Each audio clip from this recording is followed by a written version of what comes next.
Welcome to Fiction Audiobooks. If you enjoy the content, like and subscribing would be greatly appreciated. If you have any recommendations for novels, comment below. Please join my Patreon at https://www.patreon.com/fictionaudiobook. Chapter 140, Dark Energy. The wind howled.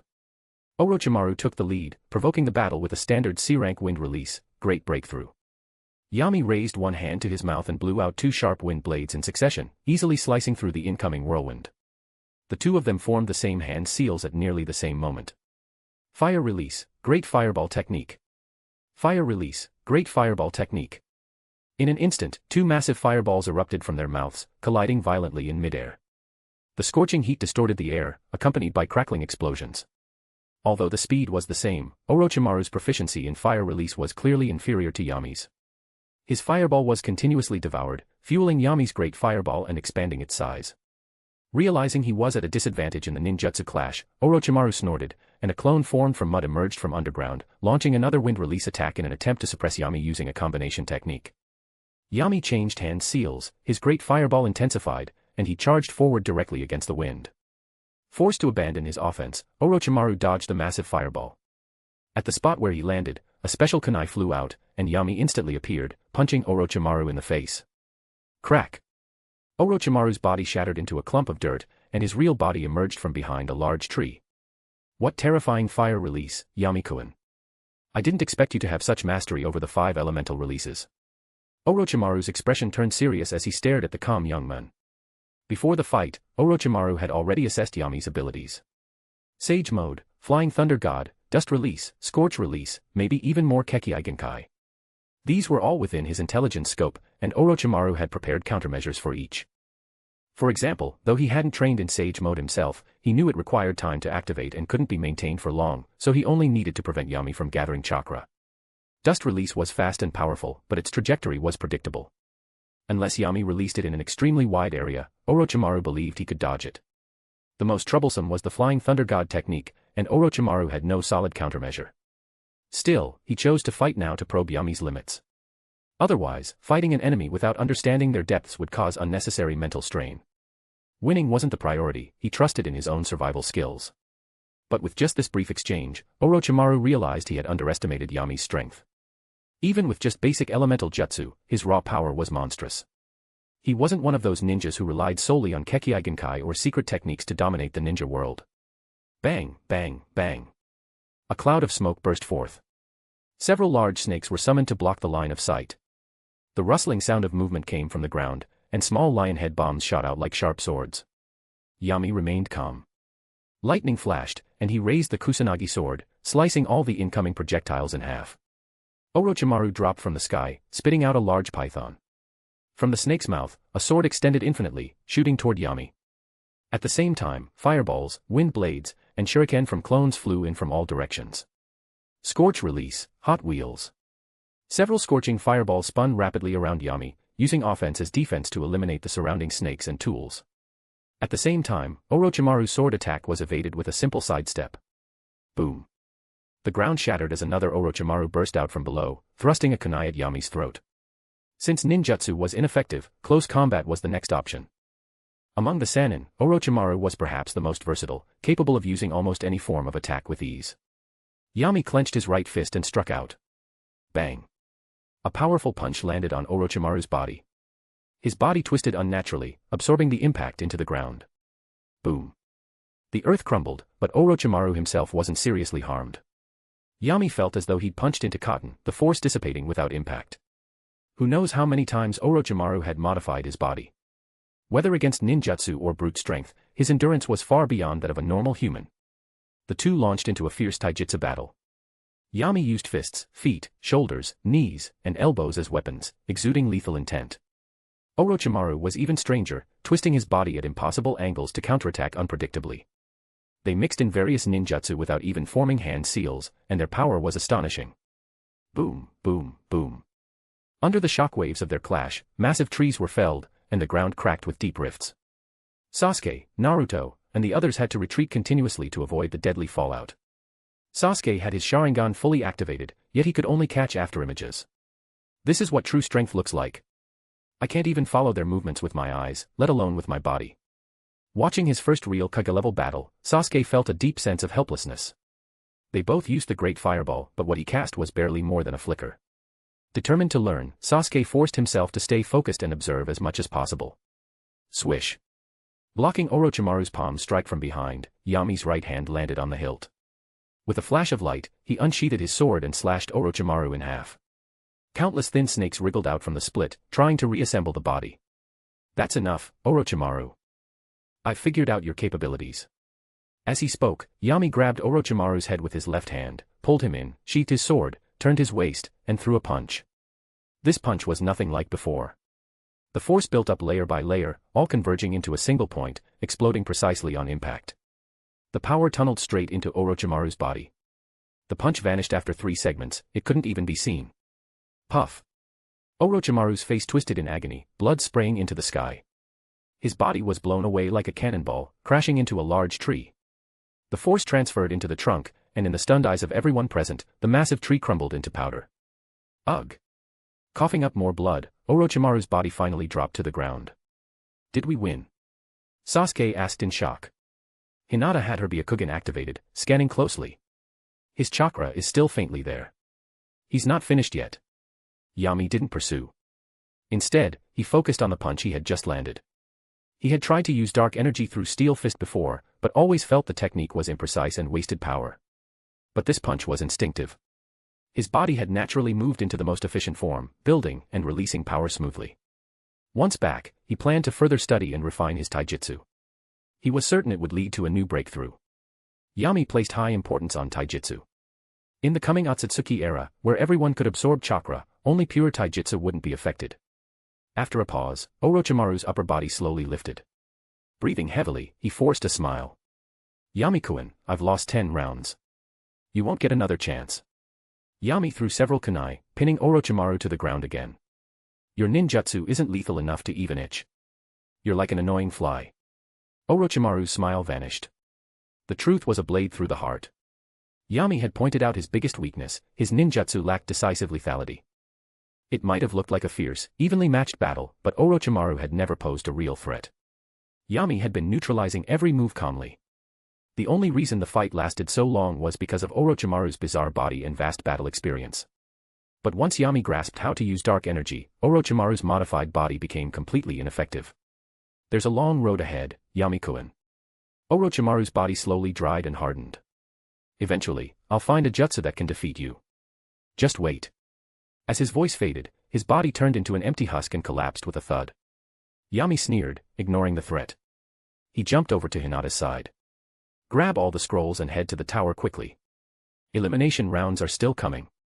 Sensei, what was Orochimaru trying to do to me? Sasuke asked, puzzled. The Cursed Seal.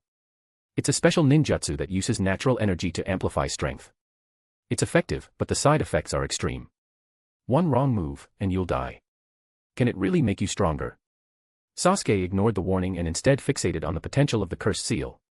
The more he saw, the more he realized how weak he was. Naruto, on the other hand, bounced back quickly. While insulting Orochimaru, he vowed to surpass him and teach him a lesson.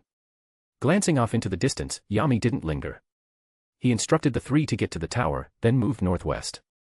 After several kilometers, he suddenly punched a large stone into pieces. A figure hiding inside was revealed, looking up in horror. Don't come any closer. Oh. Isn't this the long-legged IWA girl? Seems like fate brought us together again. Though Yami was smiling, it looked demonic to Kuratsuchi. Her heart pounded with fear. While Yami had been fighting Orochimaru, Kuratsuchi's team had been nearby. They'd come over upon hearing the commotion and had seen most of the battle. They now understood Yami's terrifying strength.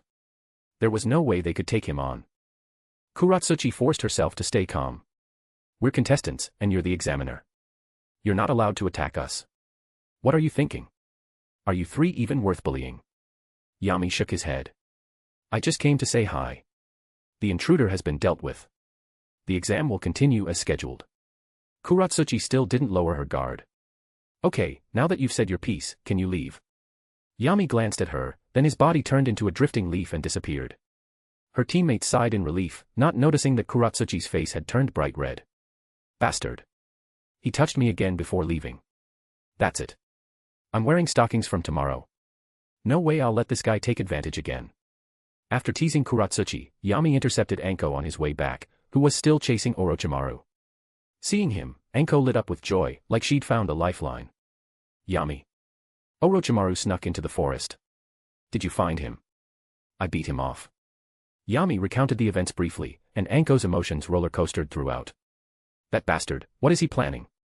Anko punched a tree in frustration, then smiled seductively as she wrapped herself around Yami like a beautiful serpent, whispering hot breath into his ear. Yami, help me. Please help me kill him. The boy was like a meditating monk, completely unmoved. What's the reward? Orochimaru's not someone I'll risk my life against for just a few words. Anko stuck out her tongue, teasingly whispered in a sultry tone, the reward is me. You can do to me what you do with Kurenai. Isn't that a good enough offer? Girls are much more open when chatting privately. As Kurenai's close friend, Anko had learned more techniques than most romance books dared write. You. Yami shoved her away disdainfully. Anko froze for a moment, then bared her teeth and lunged at him. Yami.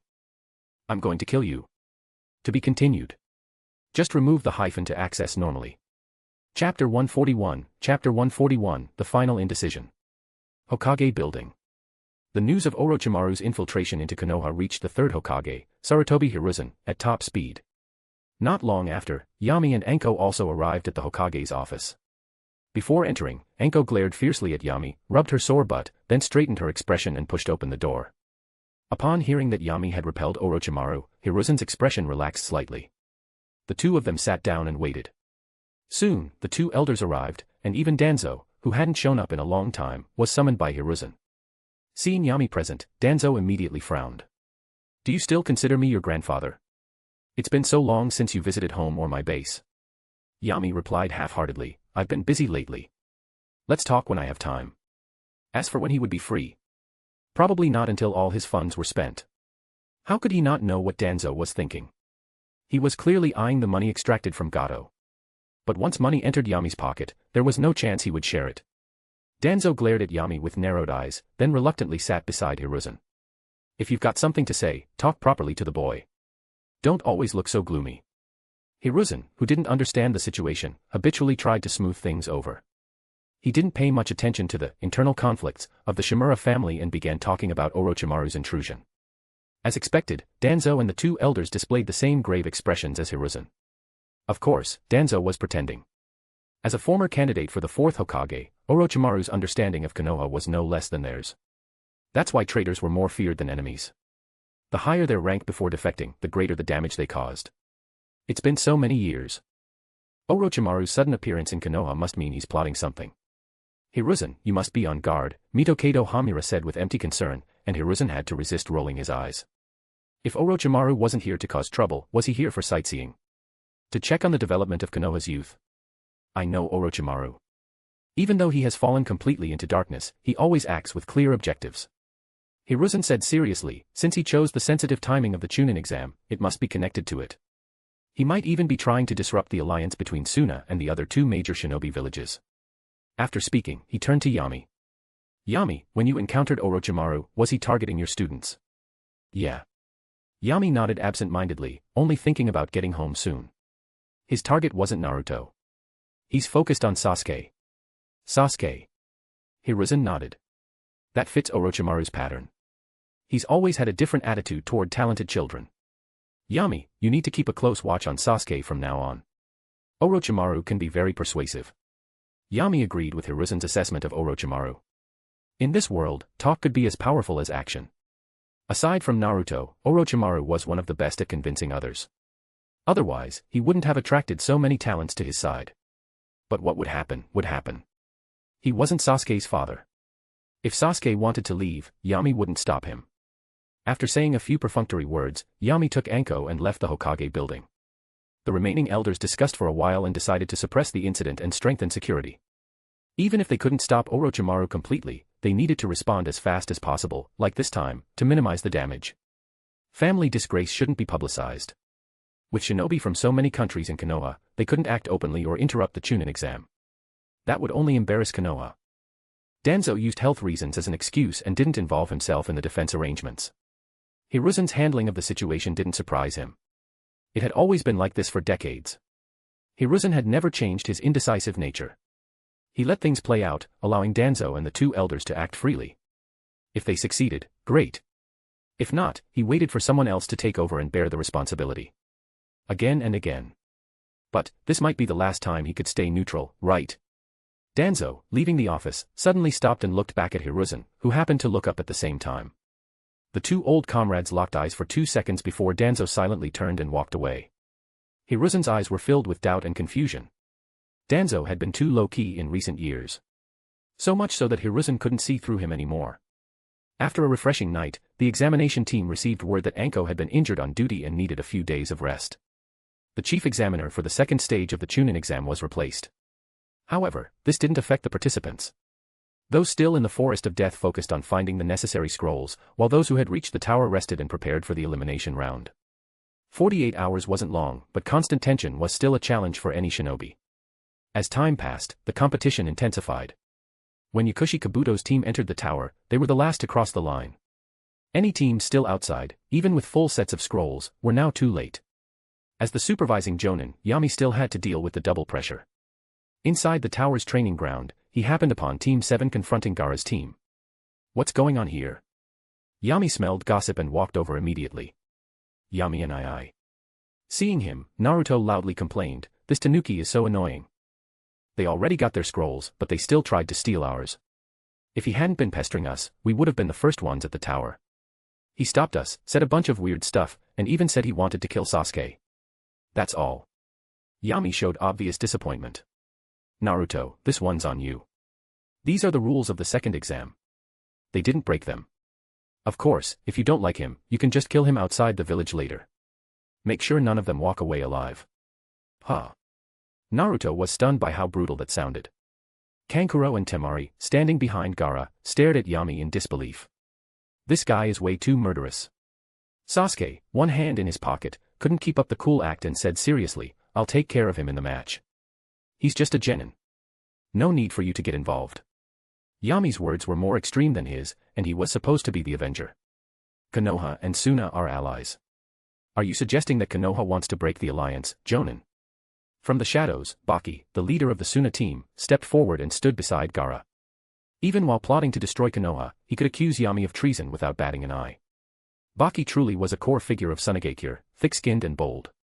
Dead allies are no longer allies. Yami smiled at him. Besides, betrayal is Sunagakure's standard practice. Not just allies, you even betray your village heroes. Compared to that, what I said is nothing. Baki's expression changed slightly. He immediately remembered Pakura, the hero of Suna who had scorch release and was betrayed 10 years ago. Konoha had intel that deep. Was the leak from Suna or Kirigakure? All candidates, cough cough, gather in the training ground to draw lots, cough cough, to determine your preliminary round opponents. A weak cough interrupted Baki's thoughts. The voice belonged to the proctor, Hayate Gecko. After shooting a deep look at Yami, Baki said nothing and left the hallway with Gaara and the others. "Alright, you guys go too." Watching Hinata regroup with the others, Yami was soon surrounded by several Konoha Jonin. This year's rookies did pretty well. Asuma said, cigarette in mouth, looking at the lineup below. All 9 graduates from this year had passed the Forest of Death. Just then, Kabuto's sudden withdrawal drew attention from certain observant individuals. Kakashi memorized Kabuto's face and planned to investigate later. He then looked at Yami. Something serious happened in the forest, didn't it? The third Hokage had blocked the news, but Kakashi, a former Umbu, could read the signs. Security had tightened inside the village, with patrols and Umbu doubling. Coupled with the deaths of 3 Kusagakure genin, he had a good idea. Yeah, Orochimaru came back. Yami looked at Hayate, who was barely alive. In recent years, Hayate's health had only declined. At this rate, even if no one touched him, he might not live to see the beginning of the Shippuden era. Kakashi was stunned by the secret Yami casually revealed. Orochimaru. To Kakashi, Orochimaru was what Zabuza was to Naruto and Sasuke. Back when Kakashi was their age, Orochimaru's killing intent alone had frozen him in place. That had almost become his childhood trauma. He wanted to ask more, but seeing the other nation's shinobi nearby, he chose to stay silent for now. The first match was displayed on the screen. Sasuke vs Yoroya Kato. Without the curse mark interfering, Sasuke was close to his prime form. Though Yoroi had a unique ability to absorb stamina, it required physical contact. Once he figured that out, Sasuke kept his distance and bombarded him with fire release, quickly injuring him and winning with ease. The second match also featured one of Yami's students. Naruto vs Inuzuka Kiba. Asuma was pumped, slapping Kiba on the shoulder. Kiba, do your best. Beat Uzumaki Naruto and I'll pay for Akamaru's special dog food for the next year. Fueled by this financial incentive, Kiba was full of energy and gave a thumbs up. Sensei Asuma, just watch me. Though friends with Naruto, Kiba underestimated him. He thought Asuma was just handing him free benefits. But reality hit hard. Yami's training, along with Maraboshi Kosuka's teachings, had finally paid off. Naruto's taijutsu had improved rapidly. His shadow clones worked together flawlessly, and with his massive chakra, he spammed vacuum wave like it was free. Kiba's animal-style taijutsu couldn't touch him at all. In the end, after Kiba exhausted his stamina, Hayate announced Naruto's victory. Asuma's face turned dark. Naruto was unbeatable, and Sasuke was even stronger. As for Sakura and Hinata, forget it. Chakra control was important, but Genin still relied on power. How could Sakura, who only trained a little, compare to Hinata, raised under the main family's strict methods? Damn it. Even Yami's students are stronger than mine. Next match. Yamanaka Ino vs Kuratsuchi. Hayate announced the third match, and Yami's brows furrowed. Looking at Kuratsuchi hopping into the arena, Yami was surprised. Did she change her style today? Why is she wearing fishnets? But now wasn't the time to admire legs. Yami quickly formed a hand seal with his left hand and transmitted his voice directly to Kuratsuchi's mind.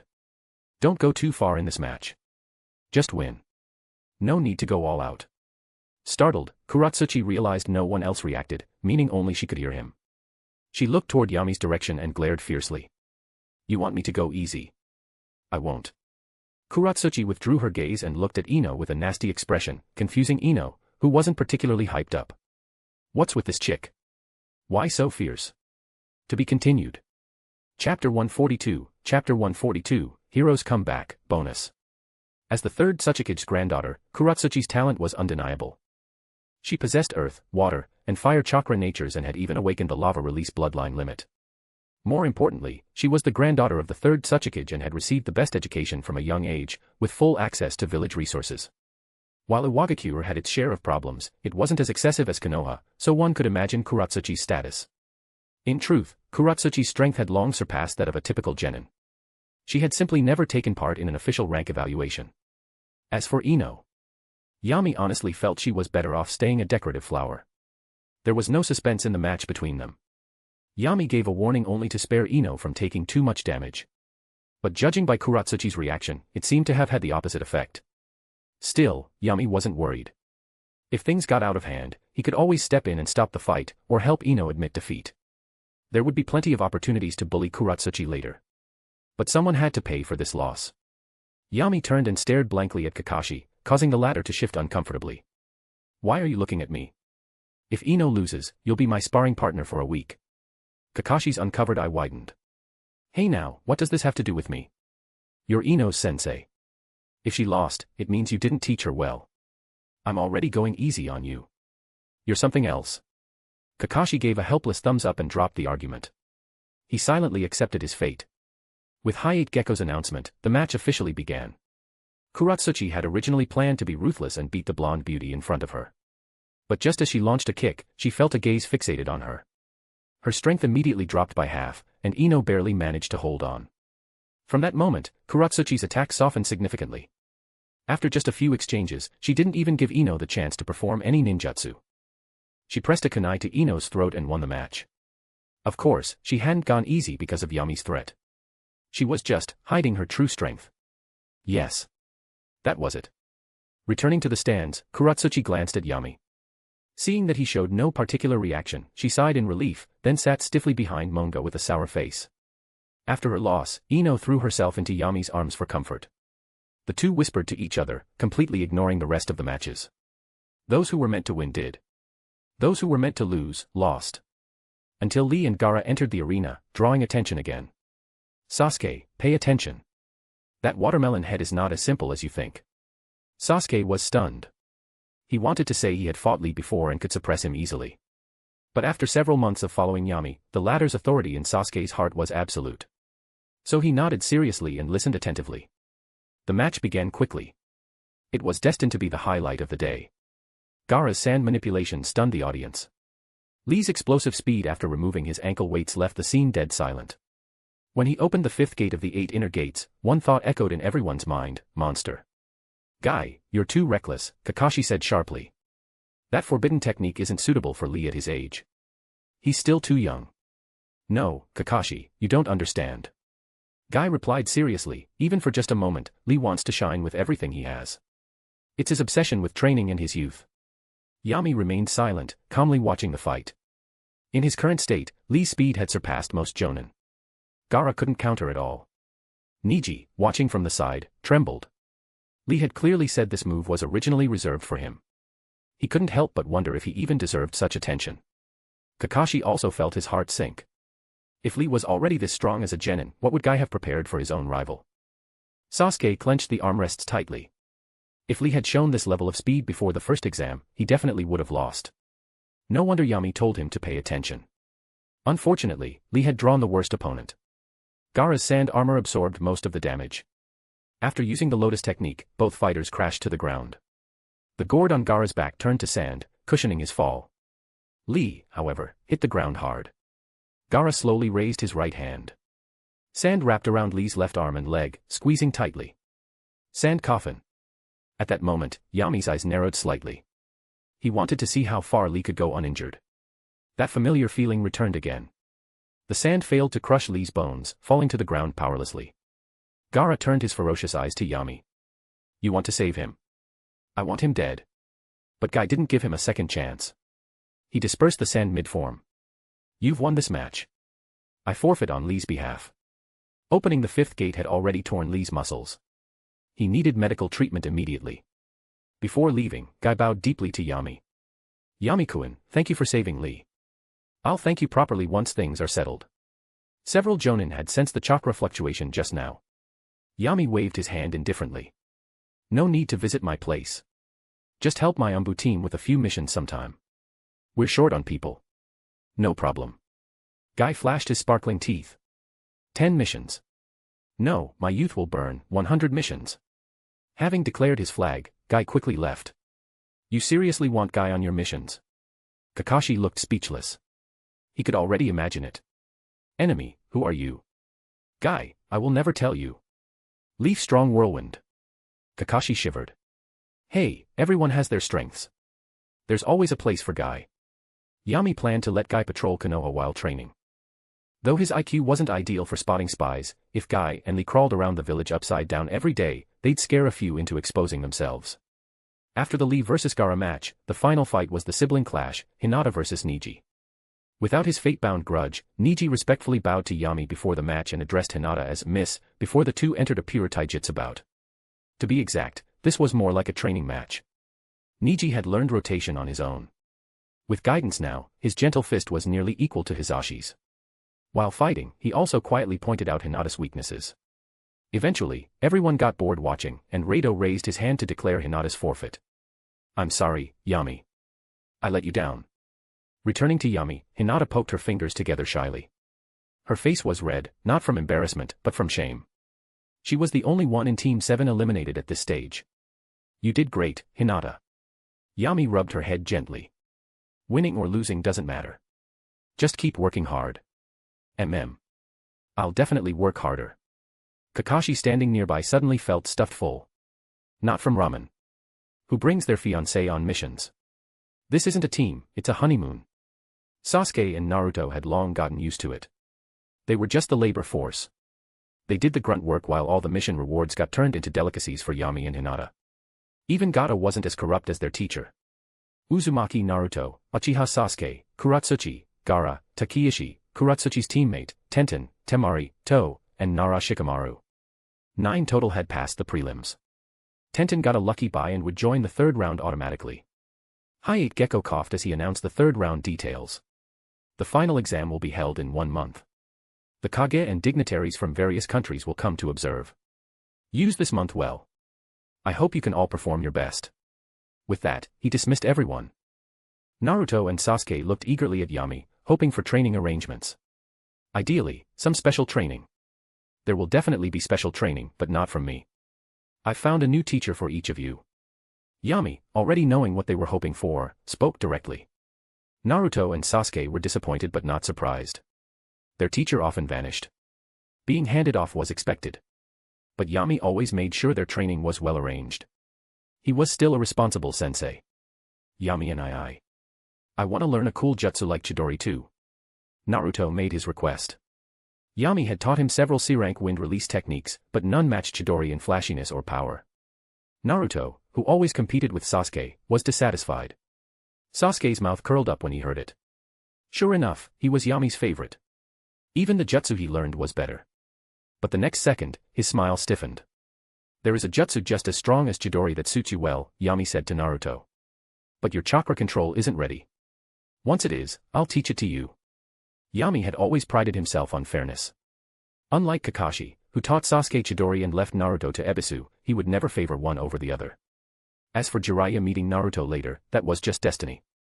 Neither Kakashi nor even Hiruzen could command Jiraiya. He returned only after learning Orochimaru was in Konoha. The reason Naruto hadn't learned Rasengan yet was simple: his chakra control was poor. Sasuke and Hinata could already fight on water like it was flat ground. Naruto still slipped and fell. Trying to learn Rasengan now would be inefficient. But with training from Mariboshi Kosuka and intense battles in the Forest of Death, Naruto should be ready soon. Sasuke, meet your new teacher tomorrow at 8 a.m. at the usual spot. Naruto, wait for me on Hot Springs Street at 10. As people left the training grounds, Yami took Hinata and Ino home. After a refreshing bath, the two girls felt alive again. Yami originally wanted to take them out for a big meal, but they refused. After failing the prelims, both girls were fired up and eager to train. Yami didn't want to kill their motivation. He gave Ino a scroll with the 3-seal water dragon bullet and several simplified fire release techniques developed by the second Hokage. He also handed them a few bottles of nutrient solution, a byproduct of his research combining his and Hashirama's cells. It enhanced physical fitness. The batch was newly made and limited, just enough to last them half a month. After they left, Yami called to Hikari, who was still asleep. Hikari, when Pakura goes to intercept the Kazekage, go with her. The sleepy girl nodded drowsily and soon curled back up in Yami's arms. The next day. After a day's rest, Sasuke arrived at the Team 7 training ground on time. He was very curious who this new teacher Yami mentioned would be. There was already a man in a black robe and mask waiting there. At first, Sasuke thought it was Yuichi. But as he approached, he realized this man was taller and more muscular. As Sasuke studied him, the men beneath the mask had a complicated expression. Itachi. I've come to meet your brother. To be continued. Just remove the hyphen to access normally. Chapter 143, Respective Teachers, Problematic Ryuchi Cave Sage Mode. Hello, I'm Uchiha Sasuke. After a moment of silence, Sasuke spoke first and politely greeted the masked men. After experiencing Mariboshi Kosuka's guidance and witnessing Lee's strength, Sasuke had begun to realize that judging by appearances was foolish. His arrogance had been tempered considerably. In the past, he pretended to be polite no matter who he faced. Now, he first confirmed the other's identity and made sure he had the upper hand before putting on a show. That alone was already a notable improvement for Sasuke. The masked man paused a few seconds before replying calmly, people from Root don't need names. Just call me Shun-senpai. Sasuke nodded slightly, but didn't obey. Want him to call you senpai? Sure. Prove your strength first. If you can convince me, I'll call you that. The masked man clearly understood the Uchiha temperament and wasn't bothered by Sasuke's cold attitude. He got straight to the point. Yami-sama assigned me to be your instructor for a reason. He spoke calmly. I specialize in fire release, body flicker technique, taijutsu, battlefield control, and countering the Uchiha Sharingan. Sasuke looked up sharply, a hint of hostility flashing in his eyes. No need to look at me like that. The masked man took a few steps back. I have a deep grudge with Uchiha Itachi. To kill him, I've studied Sharingan thoroughly. Know yourself and your enemy, right? Yami-sama's goal for you is to master full use of your 2-tomo Sharingan within a month. If possible, awaken the 3rd tomo. There's no time to waste. Let's begin. Sasuke didn't move. He stared at the masked man. You know Uchiha Itachi? I know him. We were friends. But later, I realized I was wrong about him. The masked man, no, Uchiha Shisui, revealed a flash of pain in his eyes, though Sasuke didn't notice. Shisui continued softly, I know you want revenge against Itachi, but your strength is far from enough. Only by following my and Yami-sama's instructions will you have a real chance. Then show me how well you've studied Sharingan. Sasuke's eyes turned scarlet as he activated his Sharingan and rushed forward. Shisui parried his attack with only a kunai, and Sasuke instantly felt immense pressure. It felt like when he had faced Orochimaru. There was no way to win. Every movement was predicted. The Sharingan's foresight was useless, or rather, it was used against him. The opponent truly understood the Sharingan, just as he claimed. Many of Sasuke's predicted attacks had been turned into traps. Any attempt to improvise just made things worse. Close combat was impossible. Sasuke used recoil to retreat and quickly formed hand seals midair. Shisui's expression briefly softened with nostalgia. It reminded him of sparring with Itachi, who also often used this move. Fire release, great fireball technique. Fire release, great fireball technique. Shisui's fireball launched first. It was bigger, rounder, and completely overpowered Sasuke's within 2 seconds. Even though he had prepared himself mentally, Sasuke was still shocked. How could someone under Yami be this much stronger than him? It was bad enough with Yuichi, now there was another even stronger one. Chirp. The sound of Chidori pierced through the training ground. Sasuke grabbed his right wrist with his left, launching forward. The fireball was only a distraction, this was the real kill move. Thanks to the lightning chakra activation, Sasuke's speed surged several times over. Not even after images remained. It was nearly on par with Lee after opening a gate. But Shisui also disappeared. The moment Sasuke reached full speed, Shisui reappeared right beside him. Sasuke stared in horror as Shisui's hand clamped onto his wrist. A slight squeeze disrupted his chakra flow, instantly halting Chidori. Shisui nodded, showing approval. The speed isn't bad. But your control is lacking. Your dash direction was off, and you lost too much chakra in transit. Sasuke was fully convinced. He hadn't even seen Shisui's movement path.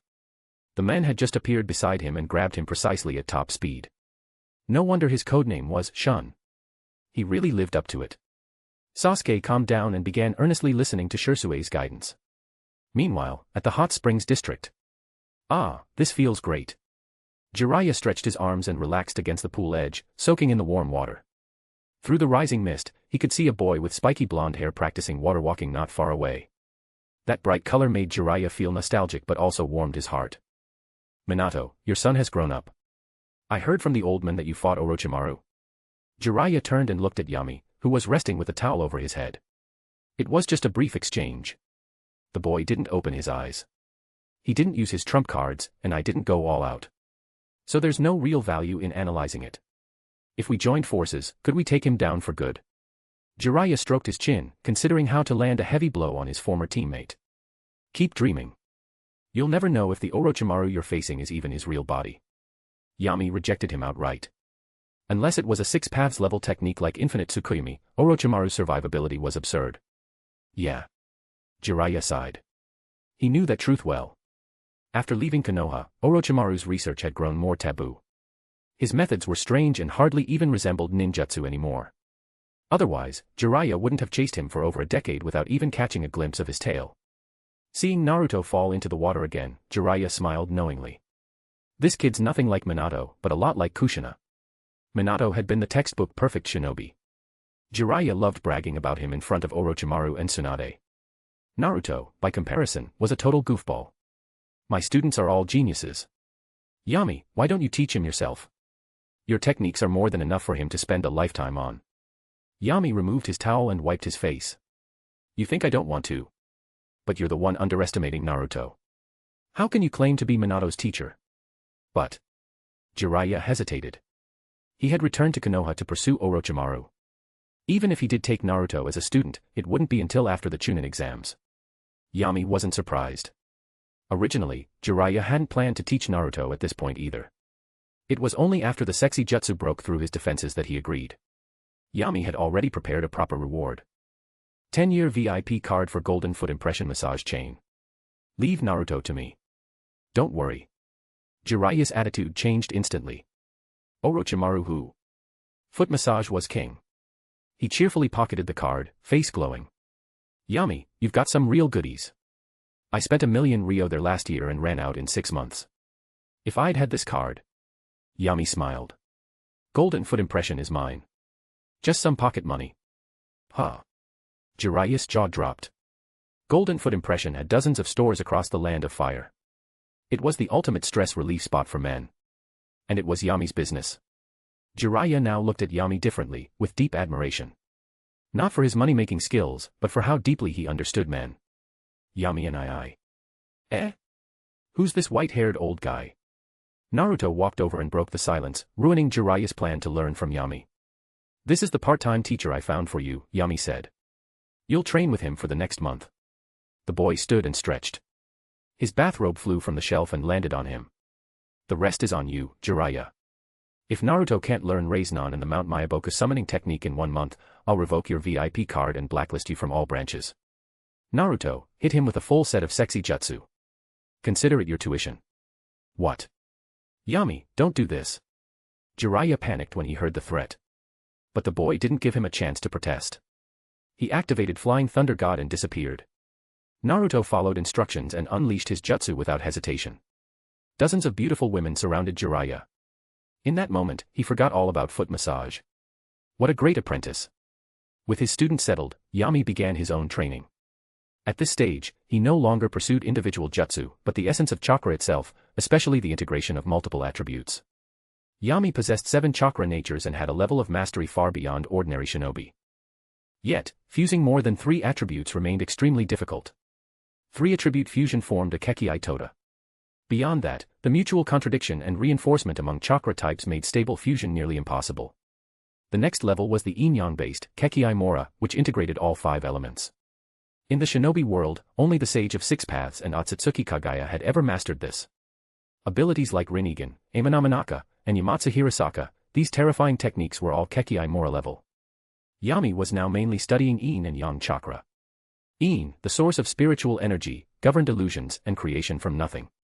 Yang, the source of physical energy, gave life to form.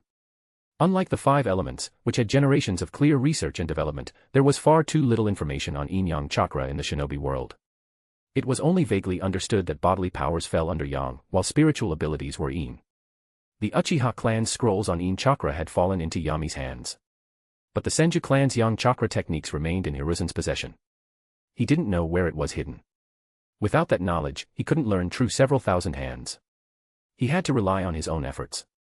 The most effective method now was to improve Sage Mode proficiency and use its heightened perception to explore the body's mysteries. Outside Konoha, in a quiet canyon. Water release, Water Dragon Bullet. With a cold shout, Yami summoned a massive water dragon over dozens of meters long. It surged towards Senju Tobirama. Tobirama used Flying Thunder God to dodge, but the dragon's tail swung around, as if predicting his movement, and slammed into him. Tobirama quickly formed hand seals and spat out several fire dragons to counter the water. The resulting steam covered the entire area. Sage Art, Inorganic Reincarnation. Yami's voice echoed from within the fog. The rocks on the ground twisted like pythons. Tobirama tried multiple body flicker escapes but eventually had to land. The entire ground felt alive. Everywhere was a trap. In the end, 2 stone pythons latched onto Tobirama's legs, immobilizing him. Of course, he could have cut off his legs and regenerated using the Edo Tensei body, but since this wasn't a life-and-death duel, he stopped resisting. Yami, now cloaked in green, dragon-shaped chakra energy, walked over, deep in thought. The condensation speed is faster now, but the amount of Senjutsu chakra is still pitiful. So, the problem isn't with me. It's the Ryuchi Cave Sage training method itself. To be continued. Just remove the hyphen to access normally. Chapter 144, Chapter 144, The Secret of Senju Hashirama's Instant Sage Mode, Pakura's Road to Revenge. Hearing Yami's assessment, Tobirama's eyes flashed with sharp light. You're saying Ryuchi Cave is misleading you? No, what they taught me is indeed the orthodox sage art of Ryuchi Cave. Yami shook his head, confusing even Tobirama. He explained, after mastering Sage Mode, I gained the ability to see into others' hearts. Don't worry, I'm not talking about humans. I mean the snake princesses of Ryuchi Cave. They wouldn't dare mess with me. Yami rotated his fingers, and the green dragon-shaped chakra dispersed. He had quietly exited Sage Mode. Snakes are still snakes. Katsuyu is Katsuyu. And toads are, well, just toads. The boy shared his guess, they're all natural creatures. Their sage arts were developed to match the characteristics of their own species. Humans can learn sage arts from the 3 holy places, but it's done through sheer talent and force. In the end, it becomes a mismatched sage mode with less efficient use of senjutsu energy. Think about it. Do those so-called great toad sages or the white snake sage even have a concept of sage mode? Yami had been researching sage mode for some time, trying to reach the proficiency of Senju Hashirama, who could enter sage mode instantly with a simple hand clap. But after training for several days, he realized it was impossible. He had absorbed natural energy for 30 seconds, yet used up all the senjutsu chakra in just one inorganic reincarnation. This was his current limit. Not only could he not maintain sage mode for long, but even his absorption efficiency in short bursts hadn't improved. With these doubts, he pulled Tobirama out of the lab, hoping the one who knew Hashirama best could help him find the answer. Tobirama did give him that answer. Hashirama wasn't more talented in senjutsu than Yami. He had simply used a trick. Using the sealing technique inherited from Uzumaki Mito, Hashirama had created a secret method similar to Tsunade's 100 Healings seal. Normally, it stored accumulated senjutsu chakra in a seal and released it when needed. To outsiders who didn't know the truth, it looked like he could enter sage mode instantly and limitlessly. Yami suddenly understood. No wonder. In the entire shinobi world, only Madara and the Nine Tails had ever forced Hashirama to exhaust all his senjutsu chakra. Naturally, the secret had never been exposed. That makes sense. Tobirama understood Yami's thoughts and nodded. So, what will you do? Are you going to create a sealing technique like my brothers to store sage chakra? That's just a backup plan. Yami shook his head slightly. I still plan to collect the sage arts training methods from all three holy places and try to create my own method for absorbing natural energy. Tobirama advised, you can ask Tsunade for the Shikatsu forest contract. It's likely she also has my brother's sage arts scroll. Let's talk about it after the Chunin exams. Yami nodded in agreement. He intended to bring Tsunade back after the exam, but not to become Hokage. Speaking of the Chunin exams, Tobirama suddenly fell silent. After a while, he said, does it have to be this way? Just wait a few more years. The monkey is already almost 70. Even if he clings to power, how much longer can he hold on? The dead are the best at keeping secrets. Since Yami summoned Tobirama, he never intended to send him back to the Pure Land. To prevent him from going out of control, Yami had even modified the Impure World reincarnation technique. Even its creator couldn't reverse it with the anti-seal. So, Tobirama now knew many of Yami's secrets, including what was going to happen in the third round of the Chunin exams. They were still master and disciple. Even if Tobirama disapproved of Hiruzen's leadership, he didn't want to see his student end up that way. Second Hokage. Yami patted Tobirama's shoulder with a smile. He didn't use force. You're a smart man. How can you still not understand the key? Even if the third steps down, the successor he chooses won't be me. That's why he must die in an unexpected situation, leaving chaos behind. What about the innocent villagers? Tobirama asked in a deep voice. Do you know how many people will die because of your plan? They could have lived. He had no doubt Yami would eventually win. But every minute and second of delay meant lives lost in Konoha. The sacrifices now are for future stability. Yami played with his palm lazily. Konoha has been too peaceful. It's time to wake up to reality. The enemies are always there. They're watching from the shadows like hungry lions. The moment we slip up, they'll lunge in and tear off a chunk of our flesh. You see, that's the flaw of the ninja village system. If you really want to place blame, don't blame me, blame the first Hokage. Yami spread his arms and smiled. 2 Jinchuriki. One of them includes the 5 tails he split off back then. Does that count as the first colluding with outsiders and betraying Konoha? Enough. Tobirama interrupted, his voice cold. He silently activated Flying Thunder God and returned to his lab. He knew he couldn't persuade Yami. And besides feeling regret for Hiruzen and frustration with the villagers, Tobirama didn't feel much anger. In the end, it wasn't bad if Yami became Hokage. It might even be good. He wasn't just the Shimura clan's future, but a Senju descendant as well. His lineage was excellent. Tobirama himself was no moderate. He had once wanted to kill Uchiha Madara completely and had many ambitions toward the other villages. He and Hashirama had argued many times about distributing the tailed beasts. Deep down, he still blamed his brother. If Hashirama hadn't been so indecisive, Konoha would already dominate the shinobi world. They wouldn't have so many problems now. Yami, news from Danzō-sama. After returning home, Pakura excitedly handed over a scroll. Yami opened it and immediately understood why she was so happy. The scroll contained intel from Orochimaru, including the time and place of the ambush. Even after being badly beaten last time, Orochimaru hadn't held a grudge. As long as his soul wasn't damaged, physical injuries were trivial to him. In the face of his grand plan, he still kept his promise and sent the information. Suna was truly pitiful. The movements of their Kage, supposedly top secret, had fallen into Orochimaru's hands so easily. Yami. Pakura called out nervously and expectantly. Yami came back to his senses and smiled.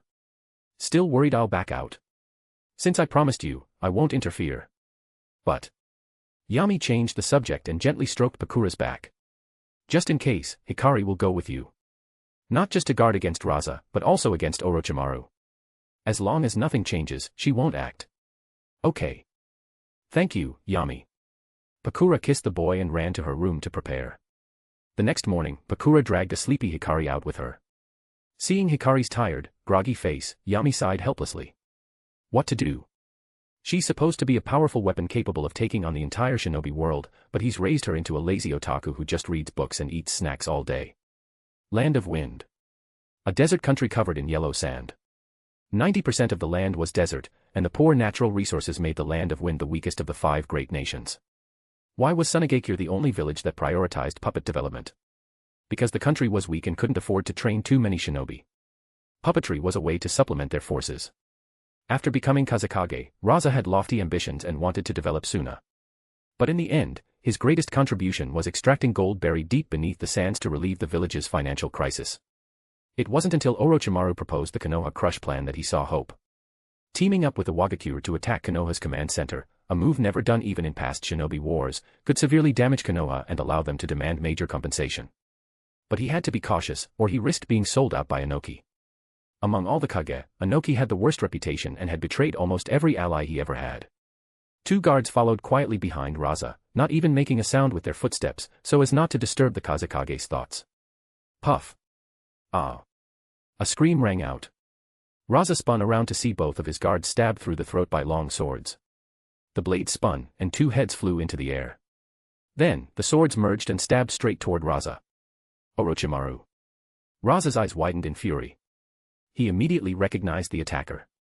He quickly formed hand seals, and water surged up from the ground, turning into a tall wall in front of him. At the same time, he retreated quickly to create distance from Orochimaru. But a familiar voice suddenly rang out behind him. Scorch release, extremely steaming murder. Raza dodged with all his might but was a step too slow. His right arm was hit by the intense fireball, and the searing pain made him gasp. Pakura had chosen a tricky angle for this attack. She deliberately targeted his right side. Even if it didn't hit completely, wounding his right arm would still delay his ability to form seals. Seeing Pakura's attire, Raza's eyes were filled with shock and fury. Umbu. Orochimaru, you're working with Konoha. This plan, it was all a trap. Hee, Kazekage Dano, you're overthinking it. Orochimaru descended slowly with golden sand swirling behind him. He and Pakura formed a pincer attack. I just thought your identity would help me get closer to Sarutobi Hiruzen. So, I came here, to borrow your head. Orochimaru licked his lips. As for this person, she's not Umbu. She's a helper sent by Root. Even among Konoha's own, many couldn't tell the difference between Umbu and Root, let alone shinobi from other villages. Orochimaru, support only, Pakura warned coldly. Orochimaru smirked and stepped aside. Pakura turned to Raza. What? You don't recognize old friends anymore? Am I that forgettable? Who are you? Raza frowned. The voice was familiar, but he couldn't recall it. Pakura said nothing. She calmly removed her mask. Raza's pupils shrank instantly. He couldn't suppress the shock in his voice. Pakura. You're alive. Thanks to you and those elders, I nearly died. But Yami saved me, for this day. Pakura sneered. Raza's fear and disbelief filled her with satisfaction. She had waited 10 years for this moment. Without another word, she raised her hands. Dozens of high-speed fireballs burst forth. Raza quickly controlled his gold sand to defend. The massive golden wall was blasted open. Under the high temperature, the gold liquefied and slipped from his control. This was why Raza had feared her. Against most ninjutsu, Saken's defense was impenetrable. But Scorch Release was one of the most powerful Kekkei Genkai. His gold sand couldn't withstand it. As a Kage, he could never allow powerful elites to threaten his position. In this, Raza had much in common with the third Hokage. To be continued. Just remove the hyphen to access normally. Chapter 145, Pakura Masters Dust Release, Sasuke's Doubts. Orochimaru watched the two people battling on the field with a face full of surprise. He truly hadn't expected that the umbu sent by Yami was actually the former Suna hero, Scorch Release user, Pakura. Even after seeing her use Scorch Release, Orochimaru had merely assumed Yami had passed the technique on to a talented subordinate. Unexpectedly, it was the original Pakura, the one who made Scorch Release known throughout the shinobi world. Scorch Release fireballs bombarded Raza one after another, forcing him to focus entirely on defense. Pakura's strength had undoubtedly reached the level of a Kage. But what Orochimaru feared most wasn't Pakura's terrifying offensive power, but the information revealed during her brief exchange with Raza just moments earlier. Yami had saved Pakura 10 years ago, and had kept her hidden all this time. Back then, that kid was already so deeply scheming. He didn't fear strong fools, but he did fear those who were strong and cunning. For a moment, Orochimaru's fear of Yami rose to a new level. No matter what he was thinking internally, Orochimaru knew now wasn't the time to dwell on it and began actively suppressing Raza. Raza and Pakura were both long-range ninjutsu types. Compared to their powerful jutsu, their taijutsu was significantly weaker. With Orochimaru's constant interference, Raza's situation became increasingly dangerous. His gold dust was being continuously consumed by the Scorch Release attacks, and he had to remain alert for Orochimaru's potential ambush from underground. He knew he couldn't afford to delay and had to find a way to escape. In desperation, Raza consumed a large amount of chakra to extract even more gold dust from the ground and launched a large-scale jutsu. Magnet Release, Gold Dust Burial. The gold dust surged like waves, each wave taller than the last, engulfing the figures of Pakura and Orochimaru. The detonating tags hidden within triggered a massive explosion. Did I get them? Raza didn't see Pakura or Orochimaru and didn't care whether they had died or not. He turned and fled toward Sunagakure. He had to expose Orochimaru's conspiracy and halt this plan.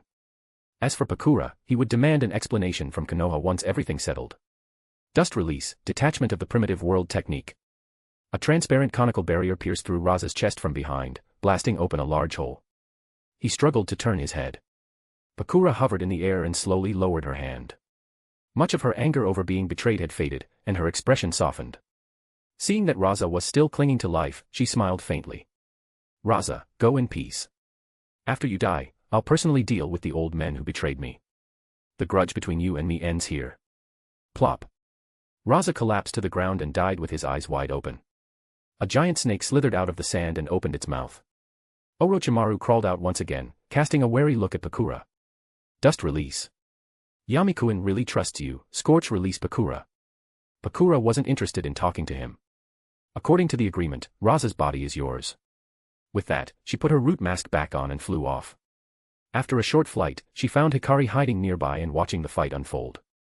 Hikari had a strange expression. That was the Kazekage. He didn't seem very strong. Do you think everyone is like your Uchiha clan? Pakura said, annoyed. Raza's level is already very high for ordinary shinobi. She lightly knocked Hikari on the head. If it had been just her, Raza might have escaped even if he couldn't defeat her. It was Orochimaru's interference that forced Raza into a desperate situation, giving her the chance she needed. Hikari stuck out her tongue but didn't dare refute her. At home, Pakura was like an older sister. She and Uzumaki Misa took care of the household matters, and Hikari had long since accepted her authority. The two didn't linger in the desert and returned to Konoha as quickly as possible. The moment Yami saw Pakura's expression, he knew the outcome without needing to ask. Yugao and Kurenai also offered their congratulations. Yuzuki Yugao felt a bit envious, but her chance for revenge would come soon, so she wasn't too impatient. Recently, 2 incidents had occurred in Konoha. The examiner for the second round of the Chunin exams, Hayate Gecko, was dead. And the only Otogakure genin to advance to the 3rd round, had also died. The scenes had been carefully cleaned, and Umbu hadn't identified the murderer. However, they began constant surveillance of the Suna and IWA teams, nearly exposing themselves. Baki had lodged a complaint in protest, but Yami responded kindly with a "get lost." Baki returned to the hotel with a dark expression and stayed inside. Sarutobi Hiruzen wasn't stupid, just old. He had already guessed that IWA and Suna were plotting something. But the arrow was already knocked, and it had to be released. This year's Chunin exam had been building momentum for a long time. Many nobles and political figures were paying close attention. Konoha couldn't afford to cancel it. Otherwise, they'd become the laughingstock of the ninja world, and the Fire Daimyo's military budget might be cut. So, Hiruzen had no choice but to remain still and brace for whatever storm came. In this sense, Orochimaru had done Konoha a favor. Killing a Kage in advance meant Suna no longer had the means to retaliate even if the plan succeeded. Huff.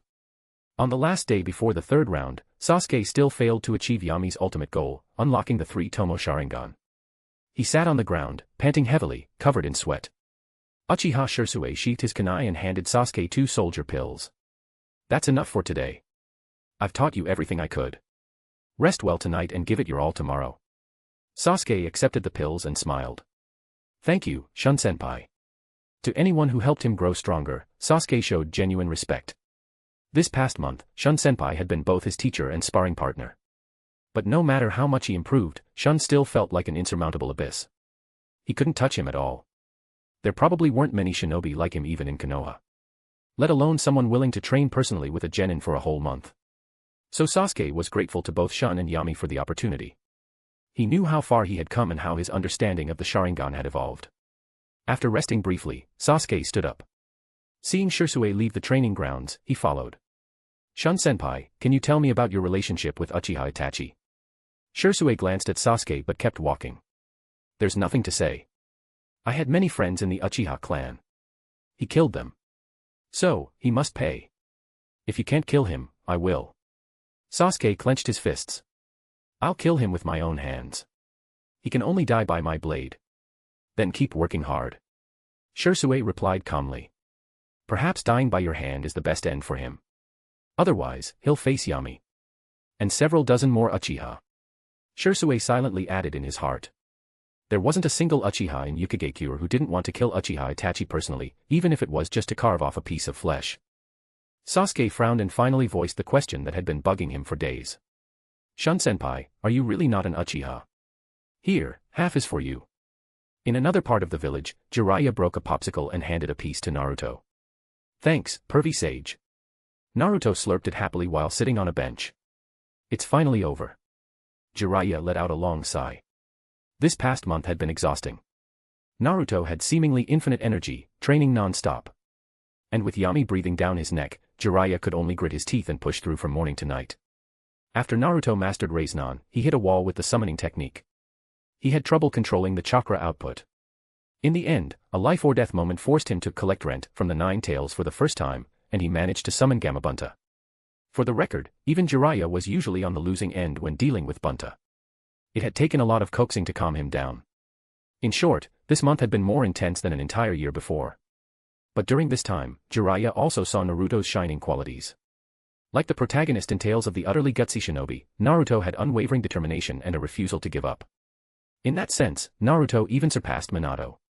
Watching Naruto happily eat the popsicle, Jiraiya ruffled his hair and joked, "You little brat. If you lose tomorrow, see how I deal with you. I won't lose to Hyuga Niji." After thinking for a moment, Naruto finally remembered his first opponent and said with determination, "As long as I summon the Toad Boss, Sasuke will be stunned." He. Jiraiya smacked him on the head. Idiot. Don't summon Bunta for something like this. Win with your own strength. Naruto covered his head. Ow. Got it. Rasengan is the 4th Hokage's proud jutsu. You don't want to shame its name. Jiraiya reminded him. Naruto's eyes lit up, then he changed the subject. Pervy sage, you always brag about how strong you are. So, who's stronger, you or Yami and I? It's me, obviously. Yami tossed the cards in his hand. We don't even need our cute Hikari-chan to deal with the 5 tails. The mind's eye of the Kagura had detected an IWA and Suna ambush.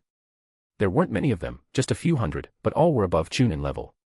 The largest chakra signature among them had already surpassed that of the aging Hiruzen. There was no doubt, it was Iwa's 5 tails Jinchuriki, the steam ninja Han. Hikari had volunteered to deal with him this time. The Mangekyo Sharingan was the natural enemy of tailed beasts. Capturing the 5 tails would be simple for her. But Yami refused. He wanted to form a bond between the 5 tails and One Tail himself. If Hikari controlled them, what bond would be left to forge? Not getting the answer she wanted, Hikari angrily stomped on Yami's foot, but he didn't mind and picked the cards back up with a grin. Cards are boring. Let's change the punishment. Whoever loses takes off 1 piece of clothing. How about it? Pakura and Hikari exchanged glances and blushed. To be continued. Chapter 146, Chapter 146, Funeral for the 3rd Hokage, Bonus. On the day of the competition, Konoha village was packed with nobles and politicians from the Land of Fire and other countries. Even several daimyo had come to watch. How should one put it? The main selling point of this event was that the last remaining orphan of the Uchiha clan was participating in the exam. As a 1,000-year-old noble clan, even if it had been wiped out, it still captured the attention of many high-ranking figures. Thanks to Sasuke's name, Konoha had entered its 10th tourism boom. Even Yami's footbath shop was fully booked every day, raking in a lot of money. So when he saw Sasuke in the competitor's rest area, Yami looked at him with a notably gentler expression. Lucky brat. Yami and I, look at me. Naruto saw Yami walk in and head straight for Sasuke, completely ignoring him. He immediately started jumping up and down anxiously. Can you make me any money? Yami glanced at him in disdain. Just finding you a teacher cost me a 50% off membership card. Naruto immediately looked guilty and stammered, I'll work hard and pay you back in the future. Yami waved his hand dismissively. No need to work hard. You'll earn what's yours soon enough. Naruto was momentarily stunned but quickly understood what Yami meant. His eyes dimmed slightly, then he looked up at the highest seat in the stadium. At that moment, Sarutobi Hiruzen was greeting the 4th Kazekage. Come to think of it, this is the first time I've met Lord Kazekage. Heh. The 4th Kazekage, who was tightly wrapped in a veil, chuckled. During the Third Shinobi World War, I was one of the main forces on the front lines. Unfortunately, Lord Third Hokage doesn't seem to have stepped onto the battlefield much after becoming Kage. Naturally, we've never met. Still, I've done my homework on you. Hiruzen frowned slightly, feeling the sarcasm behind the man's words. Mocking him for being afraid of death and avoiding battle. Ha ha ha, well, I'm old now. I can't compare to you younger ones, Hiruzen replied with a hearty laugh, deflecting the verbal jab. The 4th Kazekage smiled and nodded. That's true. In terms of time served as Kage, even Inoki can't match you. But who knows, he might just outlast you. You little brat. Are you cursing me to death?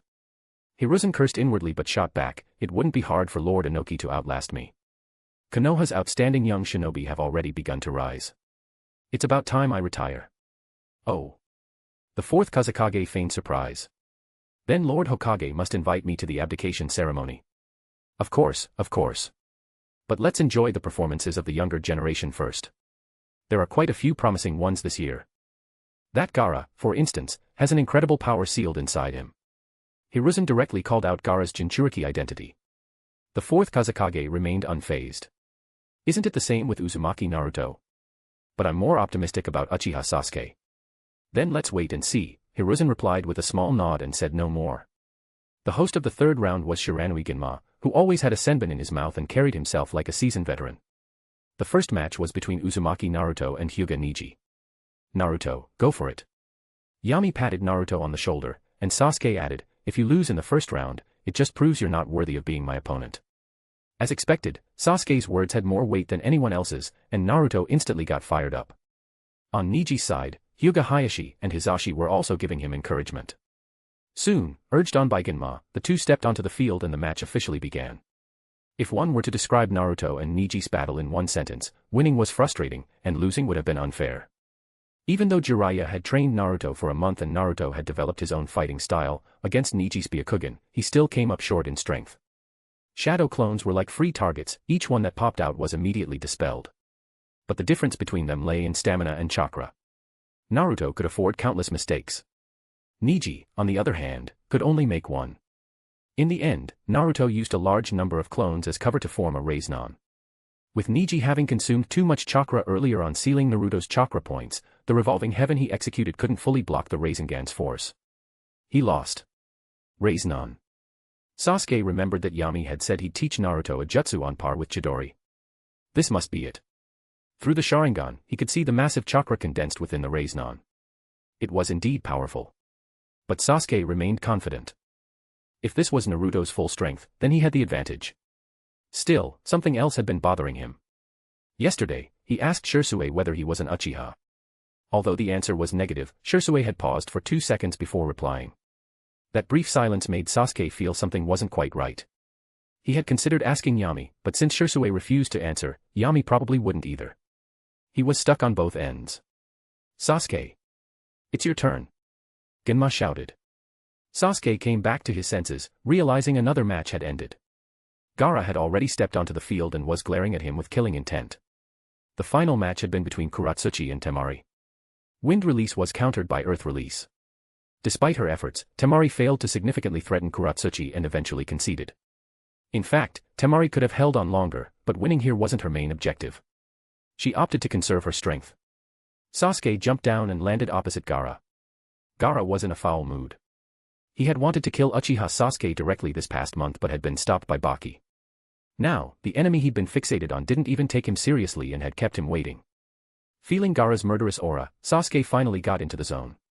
He scoffed and stepped back without saying a word, carrying himself like royalty. They're all a bunch of troublesome kids. Genma muttered in frustration and raised his hand. Match, begin. Sasuke and Gaara moved at the same time. A large amount of yellow sand burst from the gourd on Gaara's back and surged toward Sasuke, trying to bind him. Sasuke dodged with incredible speed and closed in on Gaara. Even faster than before. In the stands, Lee, who had mostly recovered from his injuries, watched the fight. Sasuke's speed had increased by at least 50% compared to their fight. He was now comparable to someone who had opened the third gate. Is this what it means to be a genius? A month of hard training had surpassed years of his own effort. Still, Lee only sulked for a few seconds before pulling himself together. With such a genius as motivation, his own progress would only accelerate. Back in the arena. Sasuke's speed had surpassed the automatic defense speed of Gaara's sand. Gaara looked like a helpless target, unable to react in time. Bang. Sasuke landed a hit. Cracks appeared on Gaara's sand armor. Gaara clenched his fists but couldn't even catch Sasuke's shadow. When he tried to strike back, Sasuke exploited the opening and landed a knee strike. Temari and Kankuro were stunned. They had never seen Gaara so humiliated. That Uchiha was too strong. Even Naruto went silent. He had just gained confidence through Rasengan and the summoning technique, but now Sasuke had shattered it. At this speed, his Rasengan wouldn't even land. Cheers erupted from the Konoha crowd in the stands. After all, this was their home ground.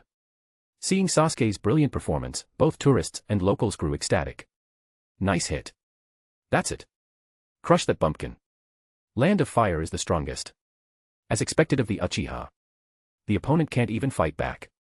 How could a clan this strong only have one person left? Hiding in the shadows, Yusher sneered as he listened to the crowd. Why was the clan exterminated? Wasn't it all because of what Tobirama started, and the betrayal of that white-eyed wolf?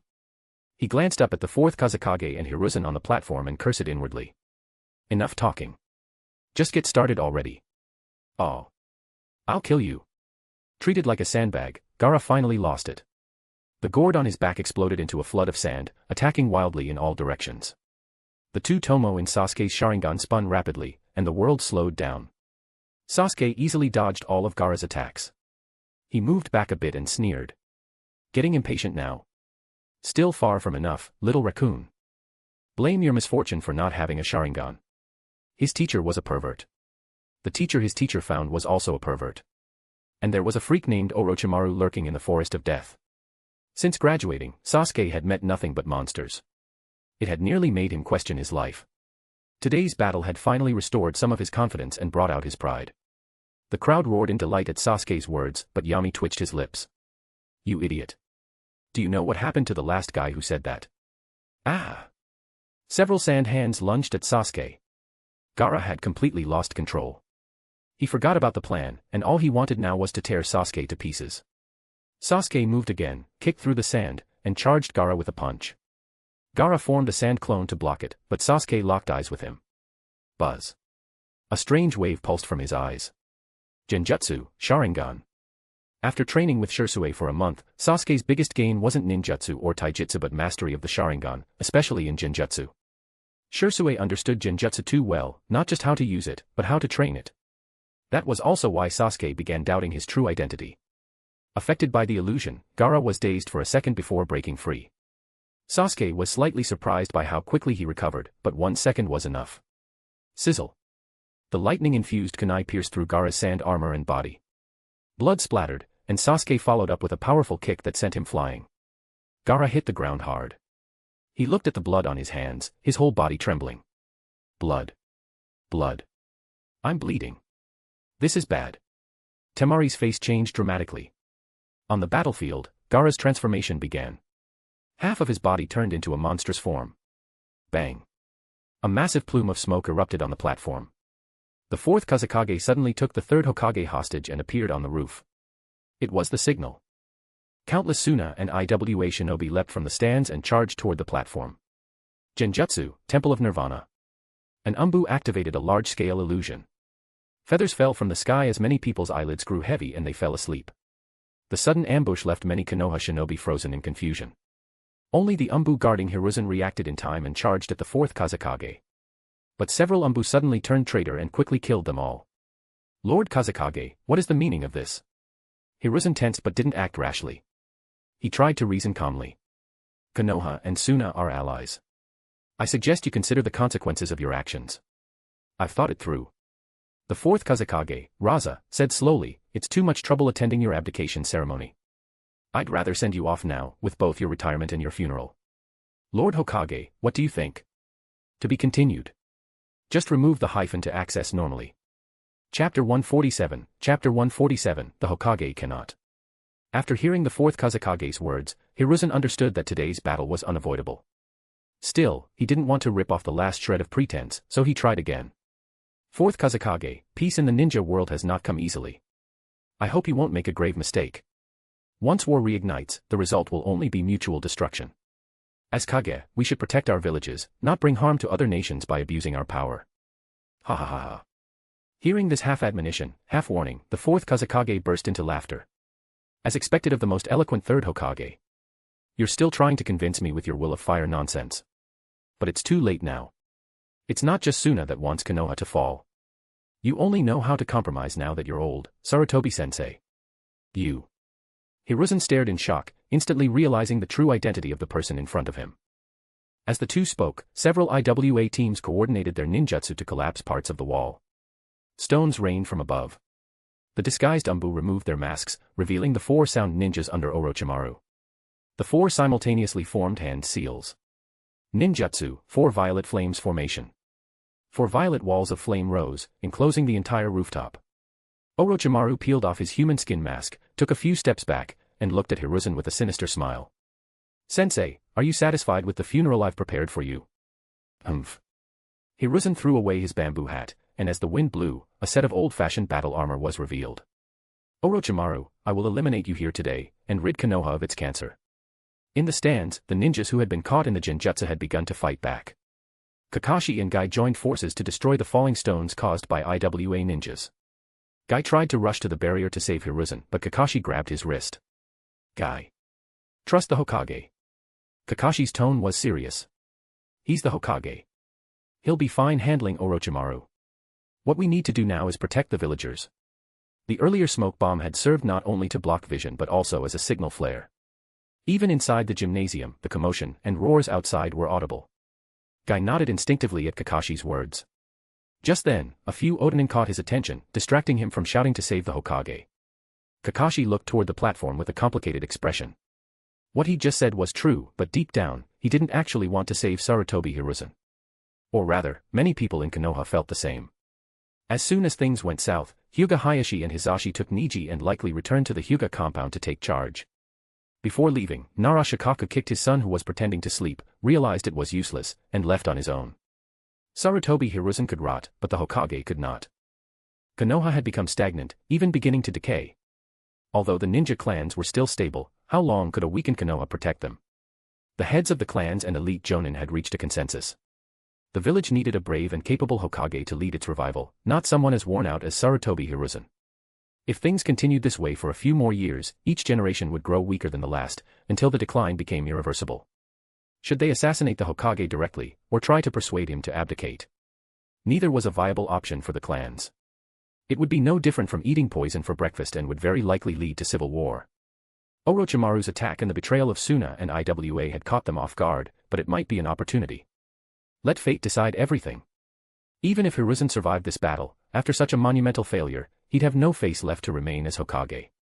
Kakashi gave one last glance at Hiruzen, who was now engaged in battle with Orochimaru, then looked away. Just as he was about to assist Guy in dealing with the incoming enemies, Kakashi spotted someone who shouldn't be sound asleep in the middle of all this. Kakashi. He stared at Yami in disbelief. The village is under attack, and you still have the nerve to pretend to sleep here. When he saw that Yami remained unresponsive, Kakashi moved to act, but the boy slowly opened his eyes, looking mildly annoyed. It's rude to disturb someone's dream, Kakashi. The effects of the Nirvana technique had trapped people in a dreamlike state.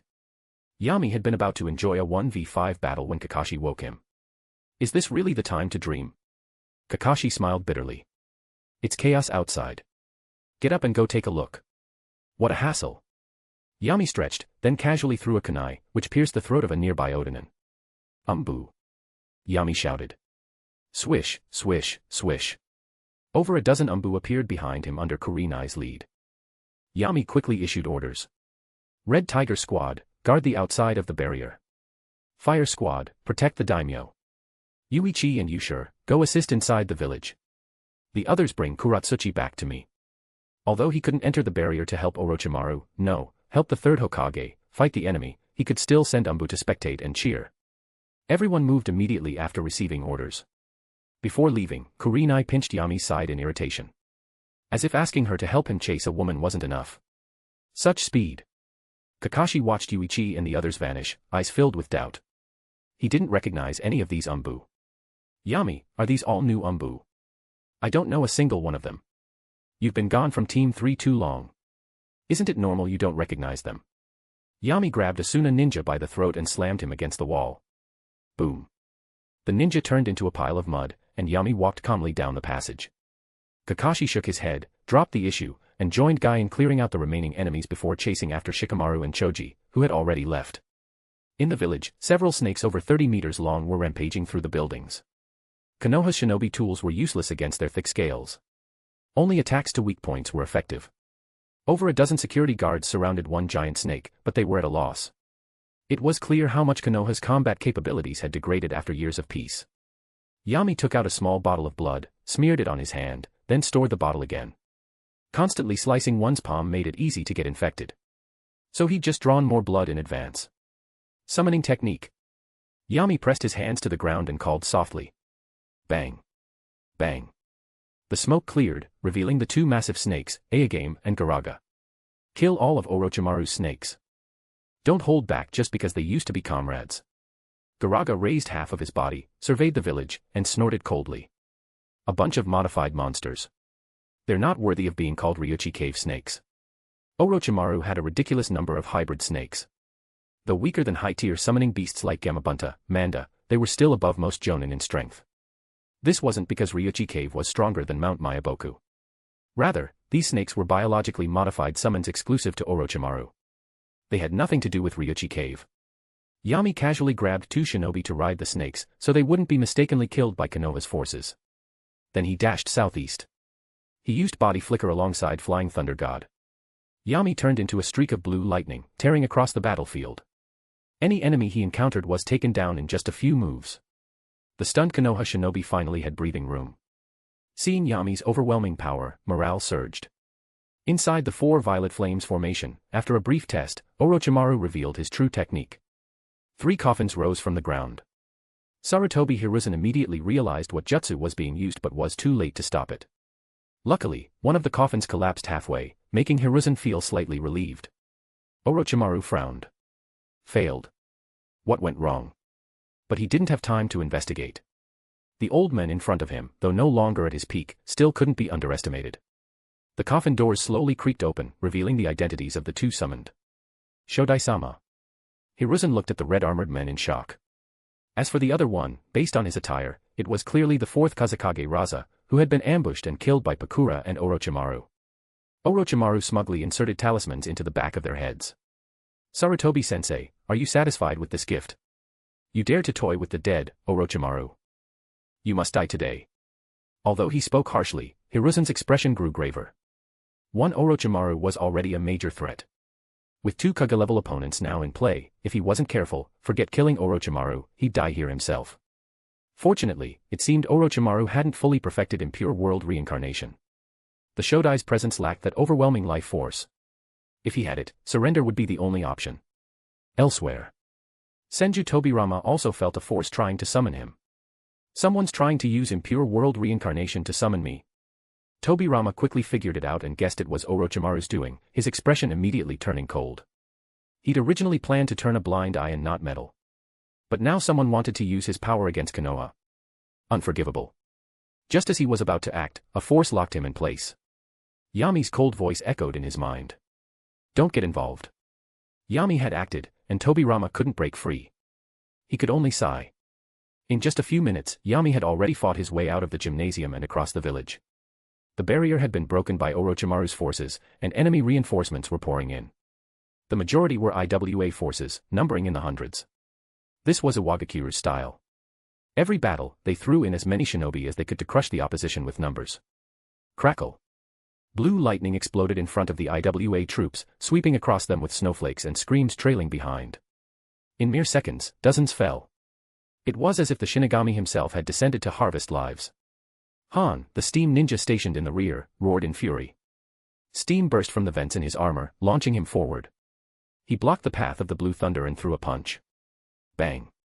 The blue lightning clashed with Han in a heavy thud. Han was sent flying backward. His feet tore through the ground, carving out deep grooves. He slid dozens of meters before barely managing to stop.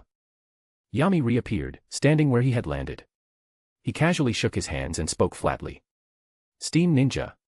Not bad, pretty tough. Han's face darkened. He was the one who got knocked away, yet this brat's praise sounded like mockery in his ears. To be continued.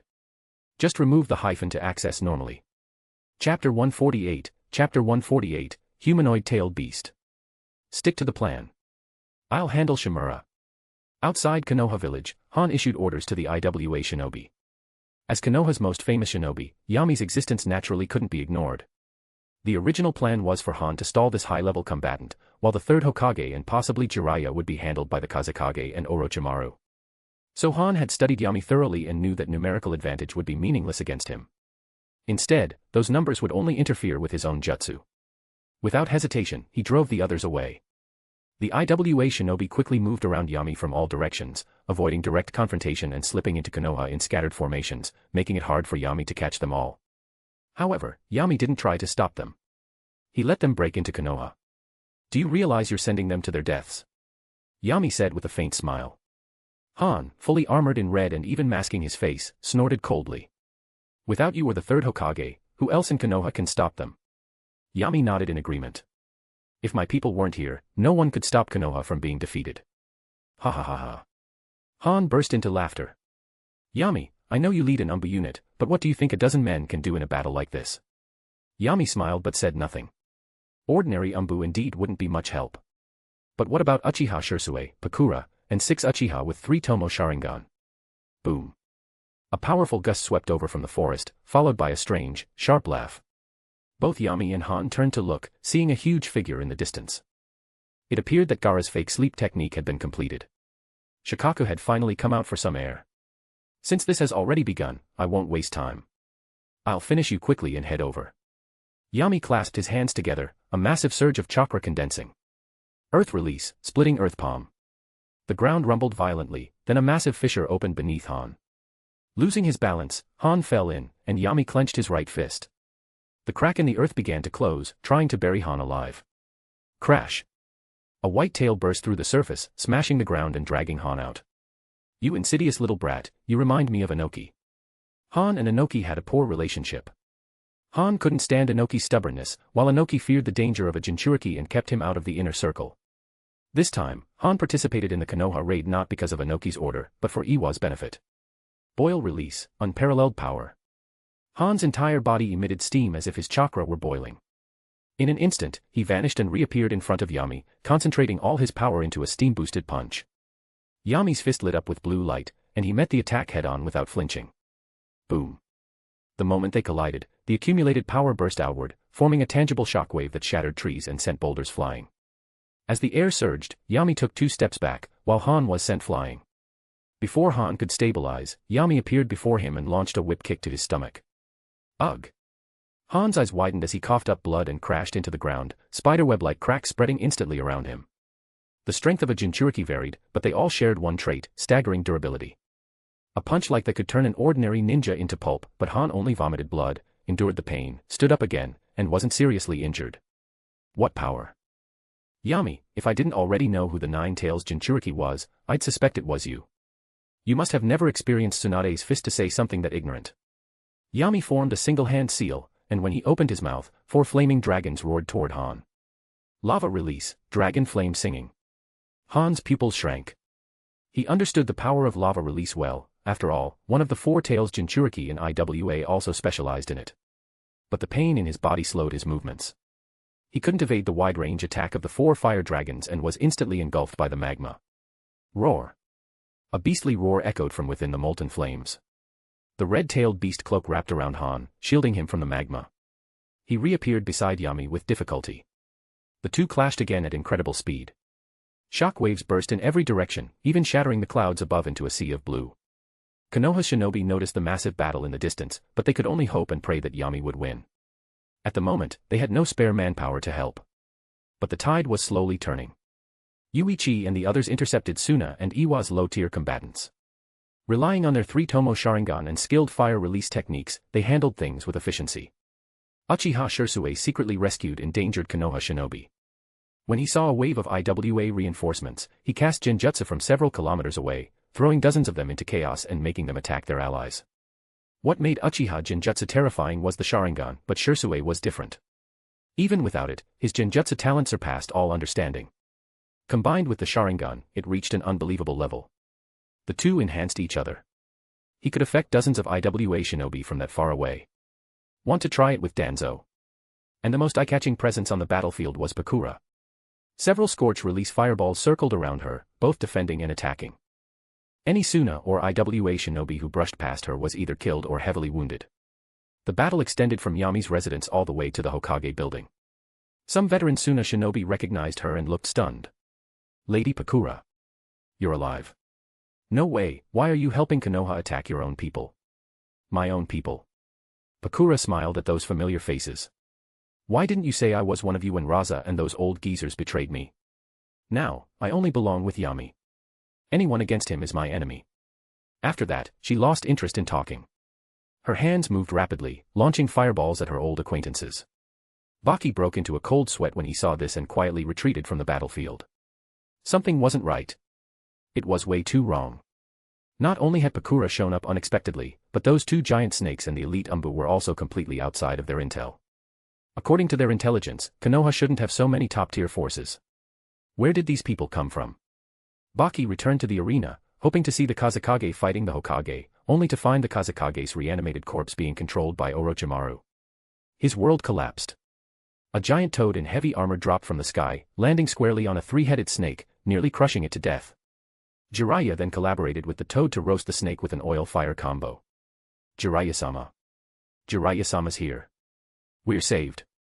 Jiraiya's reputation in Konoha was sky-high. His arrival was like a morale booster for everyone. Jiraiya ignored the cheering and looked toward the distant battlefield where Garaga and Aogame were fighting other snakes. What's going on? Are Orochimaru's snakes turning on him? Jiraiya-sama. Marino Ibiki, clutching his injured right arm, shouted, those two snakes are Yami's summoning beasts. Please don't harm them. Yami summons. Jiraiya's brows furrowed even deeper. Since when was Shimura Yami connected to Ryuchi Cave? And that scorch released Pakura suddenly siding with Konoha.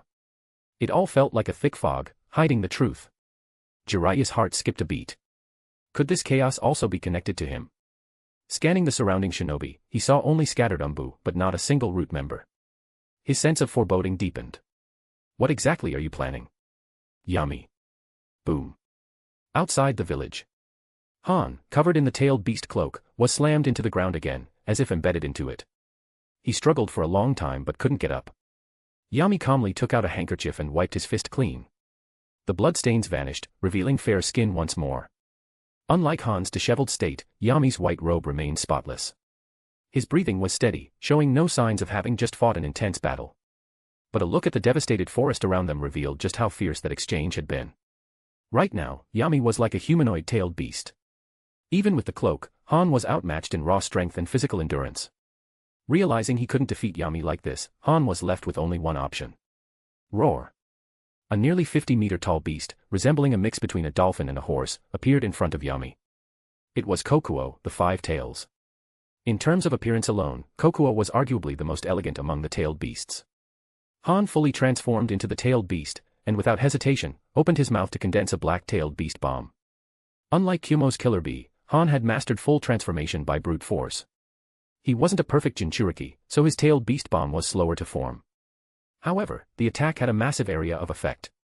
He wasn't worried about Yami escaping, and even if Yami did, Konoha behind him would be the perfect target. This was the advantage of fighting in enemy territory, you could destroy without restraint. You're the one who called out the Gundam first. Yami muttered, forming hand seals until his fingers settled into a unique position. Would release, nativity of a world of trees. Grass and trees surged up from the ground. Thick trunks wrapped around Kokuo's neck and yanked, interrupting the tailed beast bomb's formation. With its immense strength, Kokuo quickly broke free from the trees, but Yami's next jutsu was already prepared. Wood release, wood dragon technique. Several enormous wood dragons burst forth from the trees. Their heads slammed into Kokuo and knocked it down. Yami clapped his hands and shouted again. Wood release, wooden golem technique. A golem larger than the tailed beast rose from the ground. 2 wooden dragons coiled around its arms. The wooden golem strode toward Kokuo, each step shaking the earth. Host and 5 Tails Kokuo's fear bond reached stage 2. Reward, 5 Tails chakra. Perched atop the golem, the boy raised his brow. What's going on? I haven't even started fighting and Kokuo is already terrified. This must be Senju Hashirama's fault. He scared the tailed beasts too badly. To be continued. Just remove the hyphen to access normally. Chapter 149, Chapter 149, Hiruzen's Final Gift. The power of the tailed beasts swept across the ninja world. Even elite shinobi of the same level struggled against them due to their immense chakra and physical durability. But the tailed beasts feared 3 things most.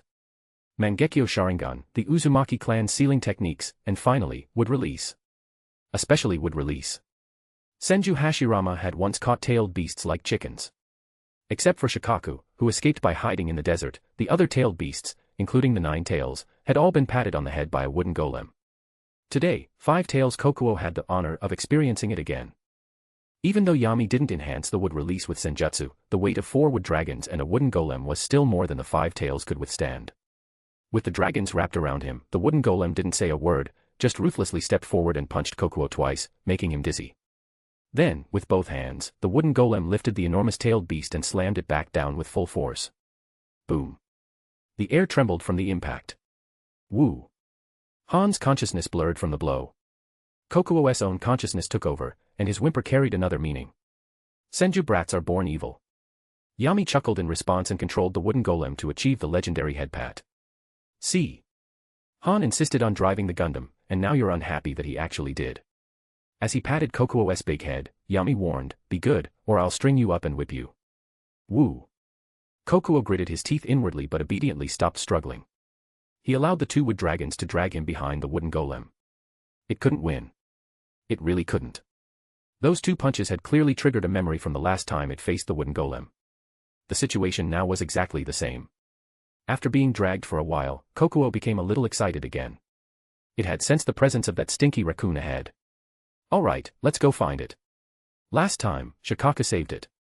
This time, maybe it would return the favor. At the southern edge of Konoha, 2 giant beasts were locked in battle. Gaara was still in his dozing state, and Shikaku's consciousness was fully awake. As time passed, his strength continued to grow. Naruto's summoned toad boss, Gamabunta, was nearly at his limit. Their only hope now was to wake Gaara atop Shikaku's head and reseal him. On a tree in the distance, Sasuke watched the fight between the 2 monsters with shock. Unable to withstand the shockwaves from the air bullets and water cannons, he had already been blown away from the battlefield. Naruto, just how strong are you going to become? Sasuke, who had always believed he was stronger than Naruto, felt jealousy for the first time. Dissatisfaction with his own slow progress began to rise in his chest. But Sasuke didn't blame Yami or Shun. Their strength was more than enough to guide him. His only mistake was not working hard enough, not progressing fast enough. All he could do was watch Naruto step forward to protect him. Damn it. Sasuke angrily punched the tree behind him. The movement tugged at his injuries and made him wince. Gamabunta was visibly losing ground. Shikaku's laughter grew more frenzied. Ha ha ha ha. I'm the strongest tailed beast. A toad like you dares challenge me. Trash. All of you are trash. Before Shikaku could finish, he sensed movement in the distance and felt a familiar chakra. Kokuo? That guy came too. Boom. Boom. The wooden golem stomped through the forest, dragging the 5 tails behind it like a dog on a leash, and charged onto the battlefield. The battered Naruto lit up with joy when he saw Yami standing atop the wooden golem. Yami-sensei. You finally came to save us. What is this jutsu? It's amazing, even stronger than Boss Bunta's. Would release. Gamabunta panted, staring at the massive wooden golem. Kid, you're safe now. I'm heading back to Mount Mayaboku. Gamabunta had held on to the limit. Naruto wasn't Jiraiya, so their coordination wasn't as good. Otherwise, he might have had a real shot against One Tail. But he was done now. Before Naruto could say more, Gamabunta vanished into a puff of smoke. Thankfully, the wooden golem caught Naruto midair. Another brat. Time to die, hee hee. Shikaku didn't care about the opponent's switch. He slammed his claws onto his stomach. Boom. A compressed air bullet roared toward Yami. Shikaku had always looked down on all the tailed beasts except the 9 tails. While others fought on instinct, he had humbly learned human ninjutsu, even mastering wind release and various sealing techniques. But clearly, Shikaku underestimated the strength of wood release. One wood dragon stepped forward and blocked the air bullet. Wind howled, but the dragon's body only cracked slightly before quickly regenerating. The wooden golem advanced and punched the stunned Shikaku in the stomach. The blow passed clean through, and the other hand reached out and patted his head. The massive impact jolted Gaara awake. Shikaku's body froze, then began to break apart piece by piece, eventually returning to Gaara's body. Too strong. Naruto was stunned. The giant raccoon that had given him so much trouble was instantly crushed by Yami's wooden golem. Naruto made a snap decision and rushed over to hug Yami's leg. Yami-sensei. Please teach me. I want to learn that move. Get lost. Even if I wanted to teach you, you can't learn it now. Maybe in the future. Yami kicked Naruto aside without holding back, then raised his hand to give a command. Vines stretched out from the wooden golem's fist, binding Gaara.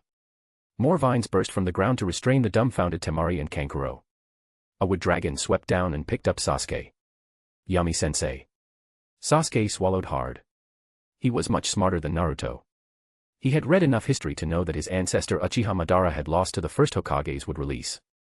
He hadn't expected his own teacher to also master this jutsu. Seeing the sheer scale of the dragons and the wooden golem, Sasuke felt that Madara's defeat had not been unjust. Yami didn't waste time explaining and immediately rushed back with his 2 students and 4 captives. Now that wood release had been revealed, he wanted more people to witness its power. It would help smooth out future obstacles.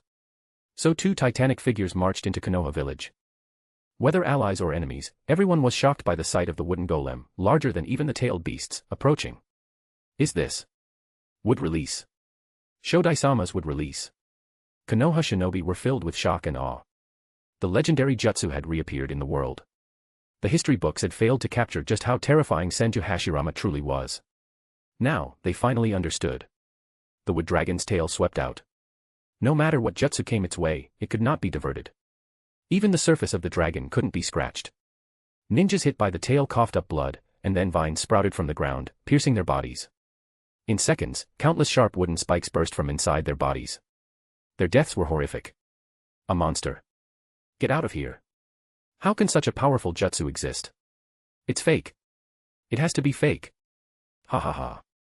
I get it. This is a genjutsu, right? I've been trapped in a genjutsu, ugh. Suna, Iwa, and Odo Shinobi all broke down, and their will to fight crumbled. They could do nothing. Their ninjutsu couldn't even leave a mark on the wood. Some tried attacking the 3 figures atop the wooden golem, but it stood over 60 meters tall. Few jutsu had that kind of range.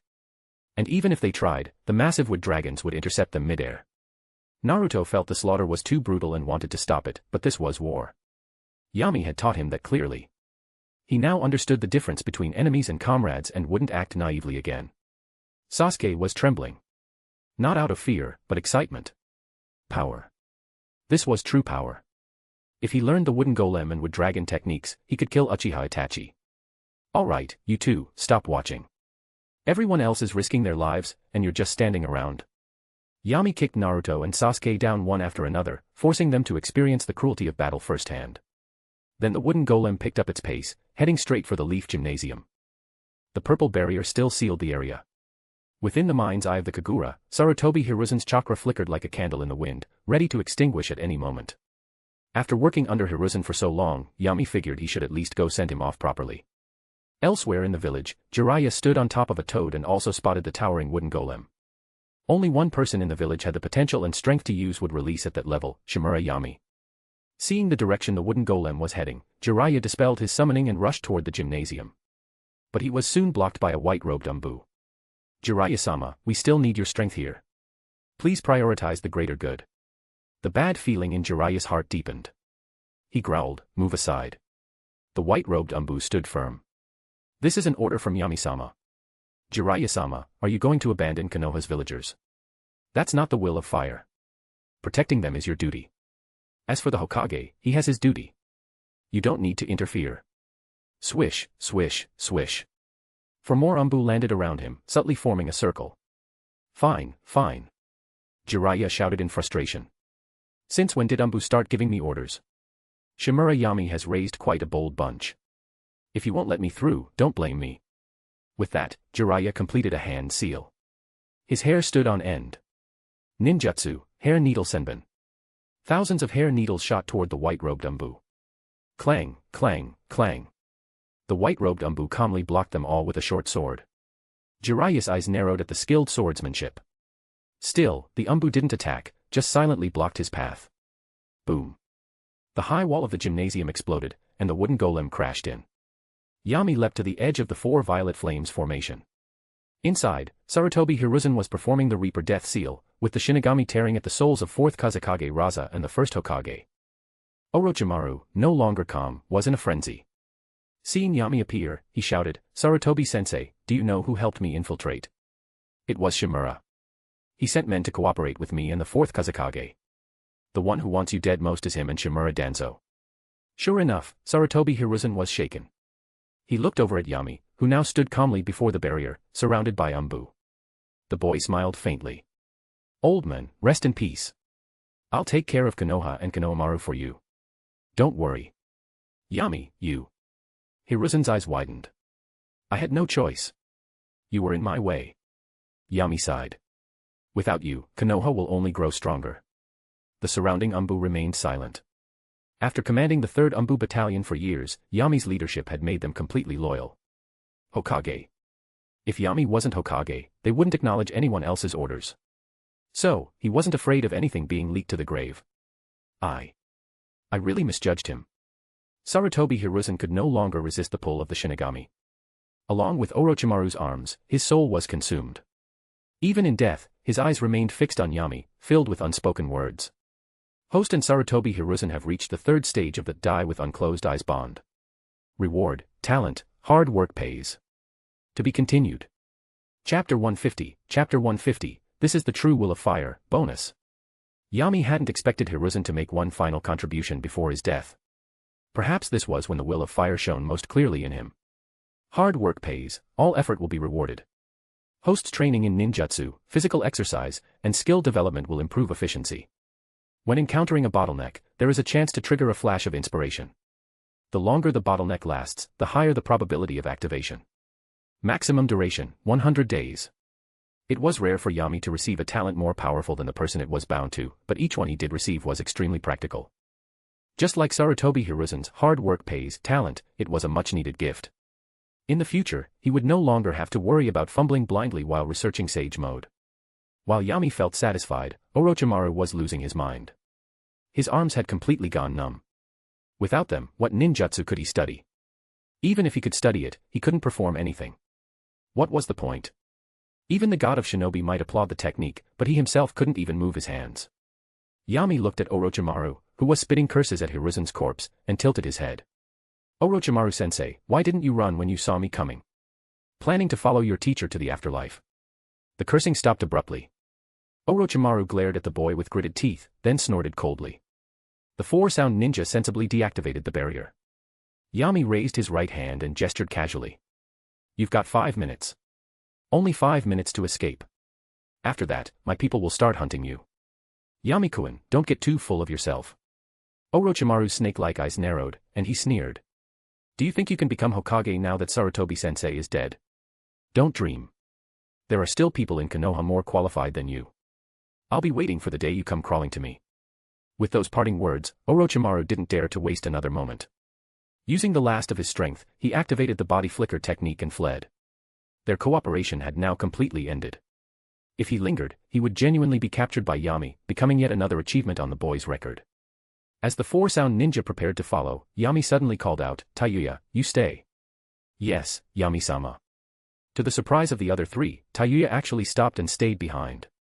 Orochimaru didn't even flinch, accelerating instead. Even if all of the Sound Four were left behind, he wouldn't care. To him, they were just cannon fodder, unworthy of a pause. Seeing that their leader didn't mind, the others didn't dare to hesitate and hurried after him. Yami-sama. Tayuya walked up happily and knelt on one knee. Yami might not be able to deceive men easily, but seduce women. He was the sage of six paths in that department. During the year she'd trained under Orochimaru, Tayuya had already been turned to his side. Stand up. Yami smiled and rubbed her head. Once we're home, I'll test whether your flute skills have improved. Tayuya nodded cheerfully. She quickly equipped the gear Umbu had prepared and joined the main force in eliminating the remaining enemies. Yami glanced at Hiruzen's body. After all, they had been acquaintances. He didn't want the corpse to catch cold, so he created a coffin with wood release and placed it inside. Then he continued organizing the suppression of the enemy forces. Before, the village belonged to Sarutobi Hiruzen. Now, Konoha belonged to the Shimura clan. One was a worker. The other, a master. Naturally, the amount of effort would be different. To increase efficiency, Yami created 20 wood clones, each carrying a large amount of chakra. Enemy numbers dropped at a rate visible to the naked eye. Root base. Danzō, who shared a complicated bond with both Hiruzen and Yami, seemed to sense something. He calmly raised the wine cup at his table, spilled it onto the ground, and muttered quietly. Monkey, rest in peace. I won't purge the Sarutobi clan's current forces. I'll take proper care of your descendants and won't let Yami wipe them out. Konoha will reach new heights under our grandfather-grandson rule. After paying his respects, Danzō began issuing orders. Dozens of Ready Root members rushed to the battlefield. Within half an hour, nearly all enemies had been eliminated. Shimura Yami. The violet barrier in the sky vanished. Shursue, realizing Yami had achieved his goal, stopped blocking Jiraiya. After chasing several clones, Jiraiya finally found Yami's real body. He had just buried 2 teams of sound ninja in magma. Seeing Jiraiya, Yami waved lazily. Jiraiya. Your old pal just ran off. Why come to me instead of chasing him? Jiraiya was like an angry lion. He ignored the taunt and asked with a low voice, you were involved with Orochimaru. You knew about this invasion. At this point, Yami didn't bother hiding it. He nodded casually. Orochimaru-sensei said he wanted to catch up with his teacher and asked me not to interfere. He seemed so filial, so I agreed. Sensei. Jiraiya caught the key word and stared at Yami in disbelief. You refused when I asked you to be my disciple, but you took Orochimaru as your teacher. Not a ninjutsu teacher. A science teacher. Do you even know what science is? Yami wagged his finger. Jiraiya of course understood. Orochimaru had been expelled from Konoha because of those twisted scientific experiments. He filed the thought away. Then he pointed toward the gymnasium. So, did you kill the old man just now? Of course not. Yami frowned. When I arrived, the third had already used the Reaper death seal to take Raza and the first Hokage's souls. What does his death have to do with me? Are you blaming me for being late? Jiraiya, don't act like some devoted follower. Yami's tone turned cold. You know what everyone was thinking. So do I. If you truly wanted to save the third, why didn't you enter Sage mode and break through the barrier? You already chose between the village and your teacher through your actions. With that, Yami turned and left. Jiraiya remained still, expression grim. With the emergence of wood release, Konoha had finally lived up to its name. It was now a village embraced by a forest. Wherever you looked, you could see enemies hanging upside down from tree trunks, ensnared by vines. At first, the captured enemies struggled. But the trees slowly absorbed their chakra. The more they resisted, the more chakra was drained, until they finally submitted. Half an hour later, the battle within the village gradually settled. Except for a few small squads that managed to escape, most of the enemies had been wiped out. The clan heads and core jonin gathered one after another on the rooftop. Yami stood at the front. The others naturally positioned themselves behind him, first looking at the wooden coffin, then at the still head-padded-tailed beast, and finally at Yami, who remained silent. Wood release. Konoha once again had a shinobi with the wood release bloodline. Unlike the Yamato most people knew, Yami's wood release had displayed a power capable of suppressing an entire era, just like Senju Hashirama in the history books. Although it was a solemn occasion, some couldn't help but let a faint smile creep onto their faces, as if under a genjutsu. Like Hyuga Hayashi and Hisashi. They knew they had made the right bet. As long as Yami existed, the Hyuga clan could flourish for decades more, maybe even rise further. Nara Shikaku kept signaling to Yamanaka Inoichi, who understood immediately, sighed, and nodded slightly. Shikaka then smiled in relief, only for it to shift into grief so quickly that no one noticed. Kakashi looked at Yami with a complicated expression. This level of wood release mastery couldn't have been newly acquired. It had to have been hidden for a long time. Kakashi was smart. Seeing the two giant snakes rampaging, he thought of many things, just like Jiraiya. But Kakashi was wiser in that he wouldn't dig too deeply into things that had already happened. Judging from the outcome, the situation wasn't bad. As for the future, it would have to be taken one step at a time. Swish. Swish. Two figures landed behind Yami, Kurenai and Pakura. Many recognized Kurenai. She was practically Yami's right hand, issuing orders and controlling the third Umbu division. But everyone was most curious about Pakura. How had this Suna hero become one of Yami's subordinates? Of course, no one was foolish enough to ask out loud. Kurenai stepped forward and whispered, "Yami, the target's been captured." Yugao succeeded too. No injuries. Yami nodded slightly. Kurenai returned to her position beside Pakura. Yami let out a light sigh. Everyone behind him looked solemn. The third Hokage truly was the strongest of all the Hokage. Using only his strength, he took down the first Hokage and the fourth Kazekage and gravely wounded Orochimaru. It's just a shame the traitors were too well prepared. Iwa and Suna actually broke the alliance. The price of blood should be paid with blood. Yami raised his hand and clenched his fist. First, recover the third Hokage's remains. All captured enemy shinobi are to be detained separately. Ibiki. Lord Yami. Marino Ibiki immediately stepped forward. The interrogation division will handle extracting the full details of their plan. Yes. All clan leaders. Yami turned around, and every clan head lowered their heads respectfully. The tasks of assessing losses and assisting villagers are yours. Once the reports are ready, submit them to the Hokage's office. Understood, Yami, Narashikaku replied on behalf of everyone.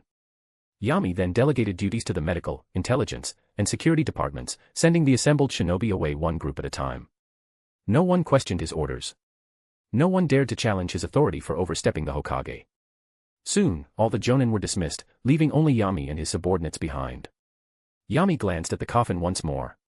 Old man, look. This is the real will of fire. When everyone unites around me, can't Konoha become stronger? To be continued. Just remove the hyphen to access normally. Chapter 151, Chapter 151, Shirsue's Contempt. Outside Konoha Village. From the moment Yami gave his ultimatum, Orochimaru hadn't stopped once, fleeing without looking back. But the battle with Hiruzen had drained most of his chakra, and the sealing of his arms made things even worse. At first, his hands had merely gone numb. But not long after, pain began to spread. This was no ordinary pain. It sank deep into the marrow, spreading from his hands to every corner of his body. Orochimaru, well versed in the soul, knew this was a spiritual level injury. As long as his hands didn't recover, the pain would never stop. And the only person in the entire shinobi world capable of healing this kind of damage, in Orochimaru's memory, was one. That was the Sannin princess, Tsunade. Just as he was thinking of how to find this old acquaintance, the sharp sound of something cutting through the air rang behind him. Several Umbu closed in rapidly, surrounding Orochimaru and the three Otogekure shinobi, forcing them to halt. You think you can stop me? Kill them. Though his hands were in excruciating pain and most of his ninjutsu unusable, Orochimaru's subordinates could handle a few low-level Umbu. At his command, the three-sound ninja activated their curse marks and directly entered the second stage. They were worried about reinforcements catching up and wanted to end the battle quickly. However, as the fight went on, the four of them began to realize something was wrong. Aside from the white-robed Umbu at the front, the other six quickly suppressed the three-sound ninja, 2-on-1. Even the enhancements from the second stage curse mark were ineffective. Of course, they're no ordinary Umbu. Yami's subordinates really are something.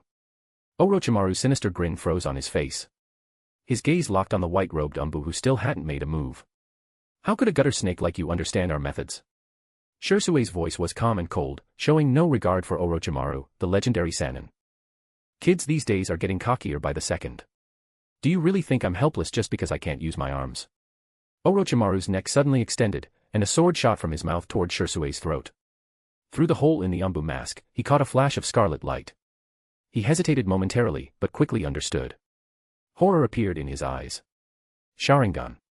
Clang. Orochimaru was stunned to find that his body couldn't move. The sword was only a few centimeters from the white-robed Umbu's throat, yet the tiny gap might as well have been an insurmountable gorge. What shocked him even more was that this wasn't some advanced ninjutsu. It was a simple binding illusion. Who are you? Orochimaru stood frozen in an awkward pose, staring at the 3 Tomo Sharingan in disbelief. Wasn't the Uchiha clan already wiped out? Uchiha Itachi's chakra wasn't like this. Uchiha Sasuke didn't have that kind of ability. And Uchiha Izumi of Yami's family was a woman. Where did this Uchiha come from? Knowing too much won't do you any good. Shisui sliced off one of Orochimaru's arms and sealed it into a scroll. Then, pressing a kunai to his forehead, he warned coldly. Don't even think about going near Sasuke again. He's Yami-sama's disciple, and I've trained him personally. With your pathetic strength, you're not qualified to teach him anything. If you want to live and continue your twisted research, then stay far away. As he spoke, he pushed the kunai slightly forward. Blood immediately streamed down Orochimaru's face. All right, enough. Glancing at Yuji and the others still fighting the sound ninja, Shisui frowned and gave the order. Upon receiving it, the Sixumbu speed and power visibly surged. Their blades ignited with flames.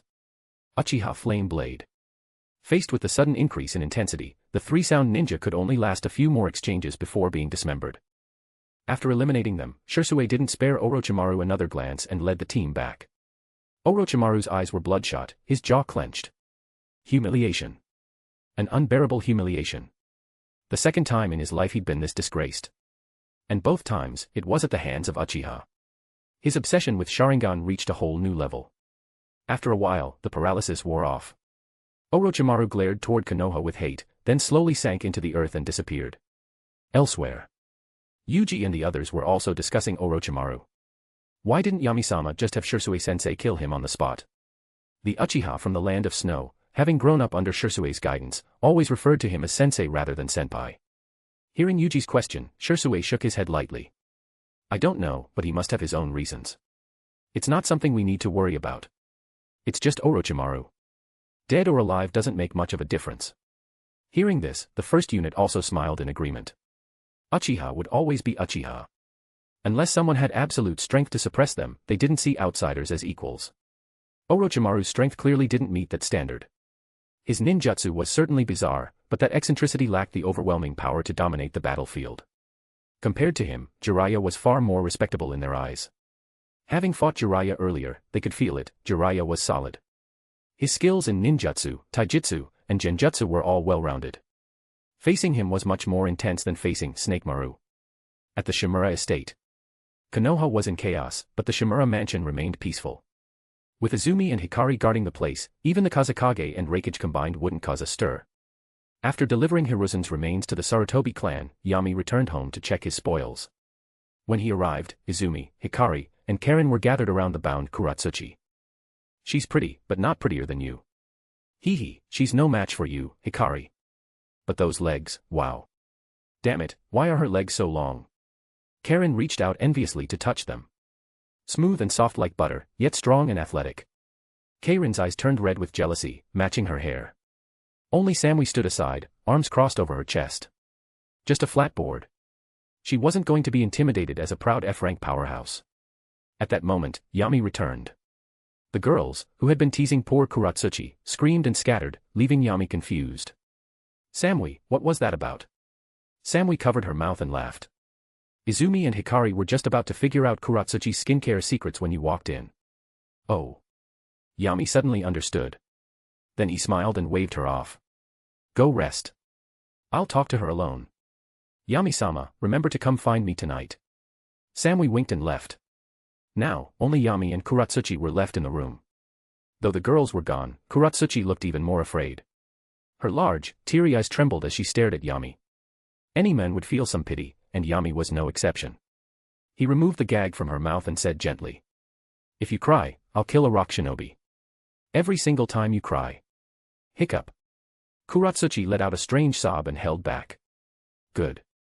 Yami rubbed her head in satisfaction, leaned close, and whispered into her ear, You're the one who attacked us. Do you think you deserve sympathy? You came here to cause trouble, and now you're crying. She had seen would release firsthand. Dozens of her comrades had been pierced through by wooden spikes. The deaths had been gruesome. Her mind was already a mess. Yami. IWA was wrong. We shouldn't have listened to Orochimaru. Please, stop killing. Please. Tears rolled down Kuratsuchi's cheeks, but she didn't dare to cry. All she could do was sob and plead. No. Not for now. Yami gently wiped her tears but spoke coldly. You're worth more alive. Your Konoha's bargaining chip to pressure IWA. Anoki is your grandfather, isn't he? Kuratsuchi whispered, I'm just a normal genin. I'm not worth anything. Grandpa won't pay a price for me. You're not normal. Yami shook his head. At least to me, your legs are more valuable than all the remaining IWA shinobi. Kuratsuchi. Even though Yami was complimenting her, it sounded so insulting. So aside from her legs, nothing else had value. Suddenly, her chin was lifted. Kuratsuchi looked at Yami was shocked when Yami placed a finger on her tongue. More than 10 seconds passed before he let go. What did you do to me? Kuratsuchi felt something strange on her tongue. My upgraded tongue eradication seal. If I want, your tongue explodes. Yami released her, then sent out 2 wind blades to cut the ropes on her body. He stood and said, stay here in my home. Don't even think about going back to Iwagakure. When you have time, talk to Samui. You two should get along. What if my grandfather wants to ransom me?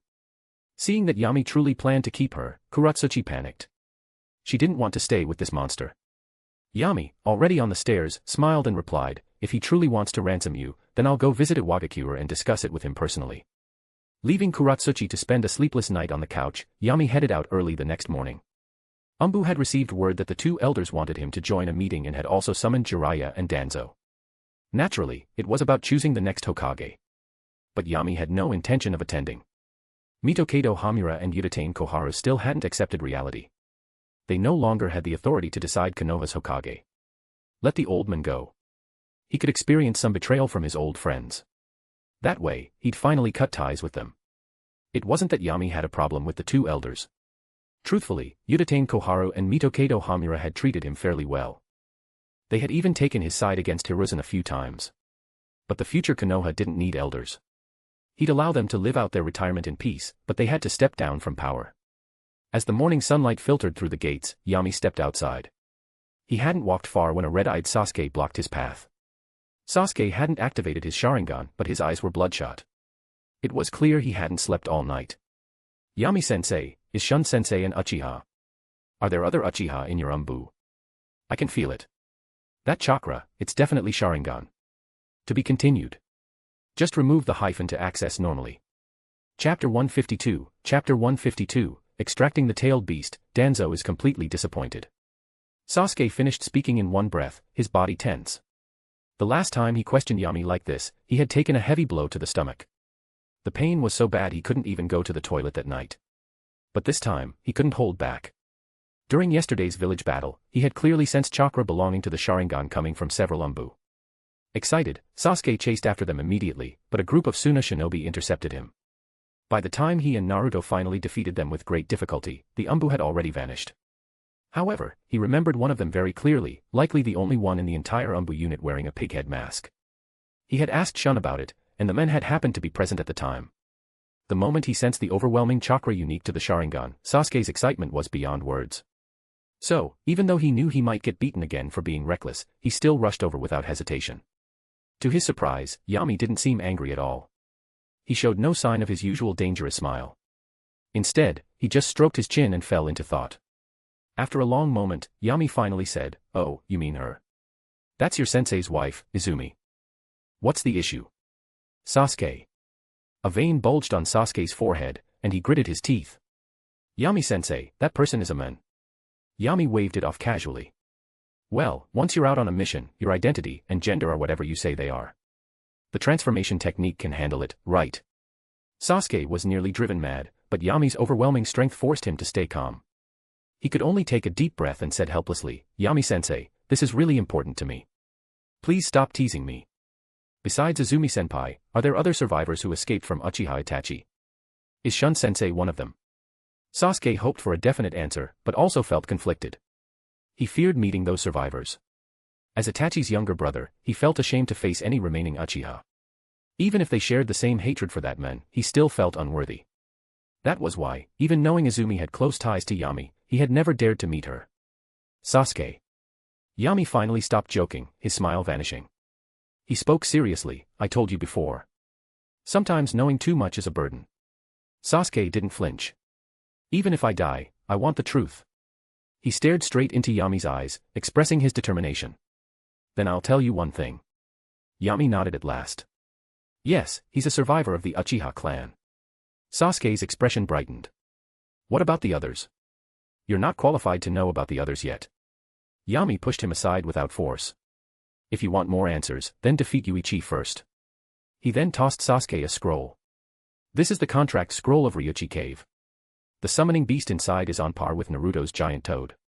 But when you fight Yuichi, don't rely on the summoning. Win with your own strength. Sasuke knew if he pressed further, Yami wouldn't say anything more. So he bowed solemnly and left with the scroll. Yami had done a lot for him. He had taught him Chidori-style ninjutsu, arranged for Shun to guide his Sharingan training, and now even given him a summoning beast rivaling Gamabunta. Sasuke had witnessed the battle between Gamabunta and Shikaku and knew how important that gift was. He had made up his mind. If he survived after killing Uchiha Itachi, he would become the sword in Yami's hand, cutting down every enemy in his path. But, what Sasuke would think after learning the full truth, even Yami didn't know. It was his curiosity that had driven him to train Sasuke so thoroughly. He simply wanted to see what kind of flower would bloom. When Yami arrived at the sealing room, he met the steam-wielding shinobi being held there. Five Tails had already been resealed, and Han had regained consciousness. His armor had been completely removed, leaving only basic clothing. Seeing Yami enter, Han snorted coldly. I won't tell you anything. Just give up. Yami looked at him blankly. Who said I came to ask for information?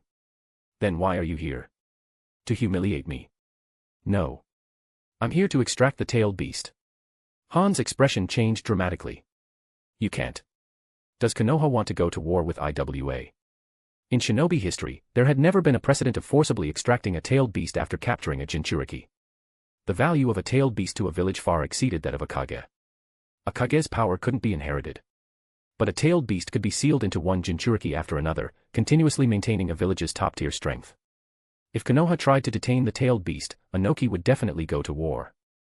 So Han had assumed Yami wouldn't take it that far. At most, he'd demand ransom from IWA. But seeing Yami's calm demeanor, Han realized the situation was far more serious than he'd thought. Yami didn't waste time. He placed one hand on Han's shoulder and used Flying Thunder God to bring him to a pre-prepared location. Boar, rabbit, monkey, ram, ox, body. After completing the 6 seals, Yami placed his hand on Han's head. Ninjutsu, extraction seal of evil.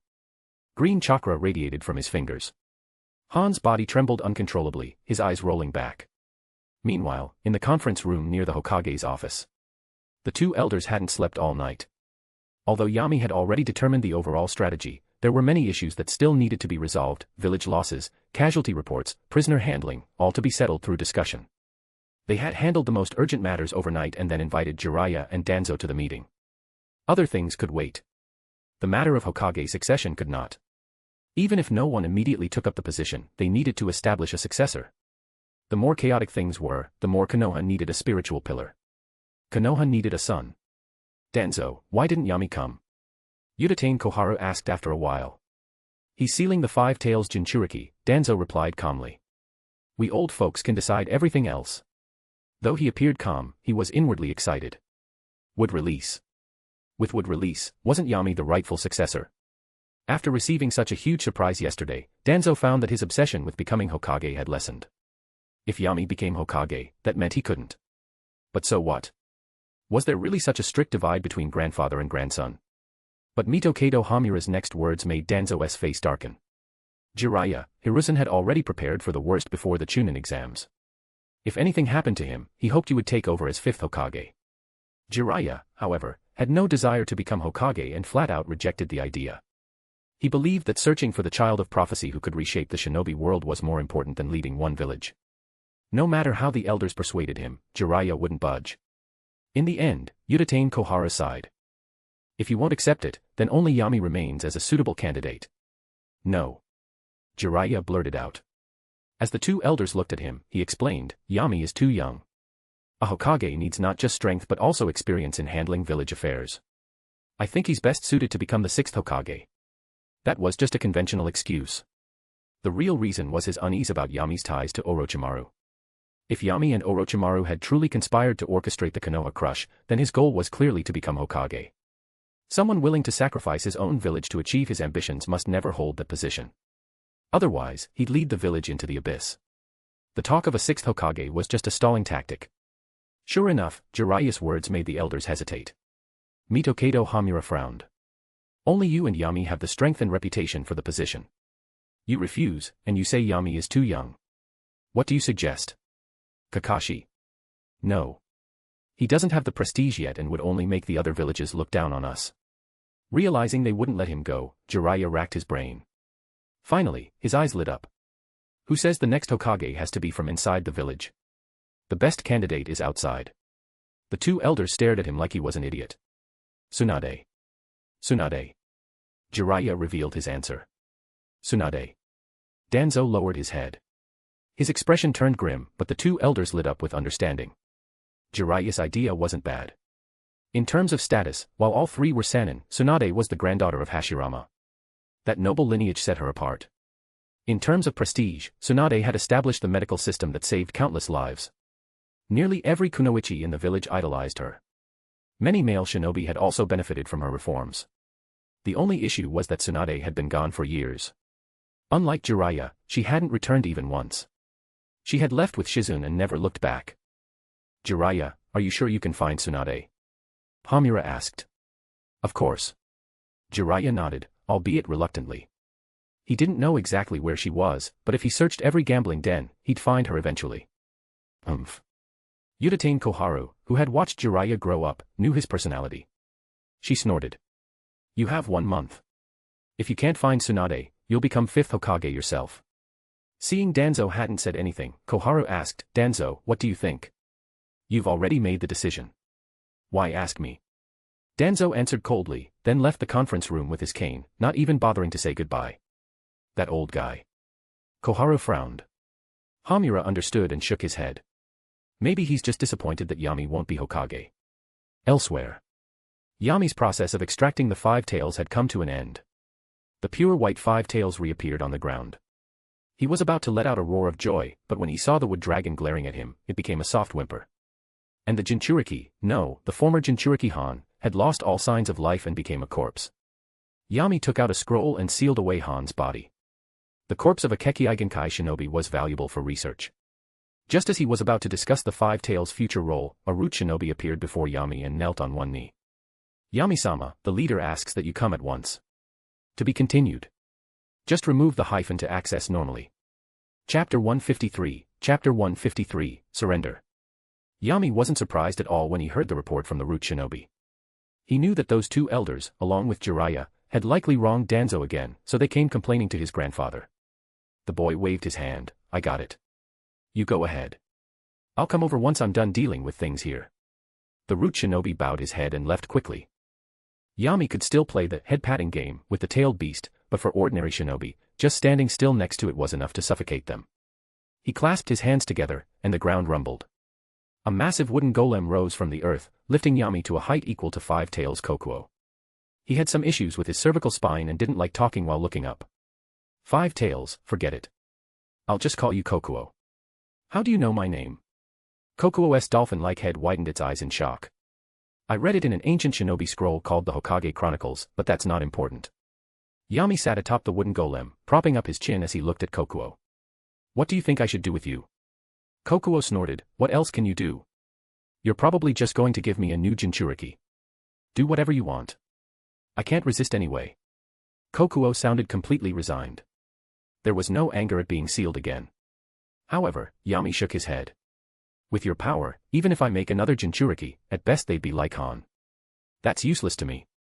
He paused, then said, but I think your body shape is just right for a mount. Among all the tailed beasts, Yami thought 5 tails Kokuo and 2 tails Matatabi looked the best. 1 tail Shikaku had that ugly cute vibe and was pretty adorable when shrunken down. What? Kokuo erupted in anger. Human, no matter how strong you are, you can't humiliate me like that. Yami looked at him oddly. Being sealed up as a power bank and having your chakra drained constantly is more humiliating, don't you think? Kokuo blinked. Come to think of it, that was true. Being sealed was really boring. You couldn't move for decades. But being used as a mount is embarrassing. At least when I'm sealed, no one can see me. Kokuo came up with another excuse. You're afraid the other tailed beasts will laugh at you. Yami immediately saw through Kokuo's concern and chuckled. Kokuo, I think you're overthinking it. I just had a sudden idea. I thought it'd be fun to have a mount. Doesn't mean I'll ride you around every day. Think about it. Of the 9-tailed beasts, only you will be able to roam freely. The others are all sealed up.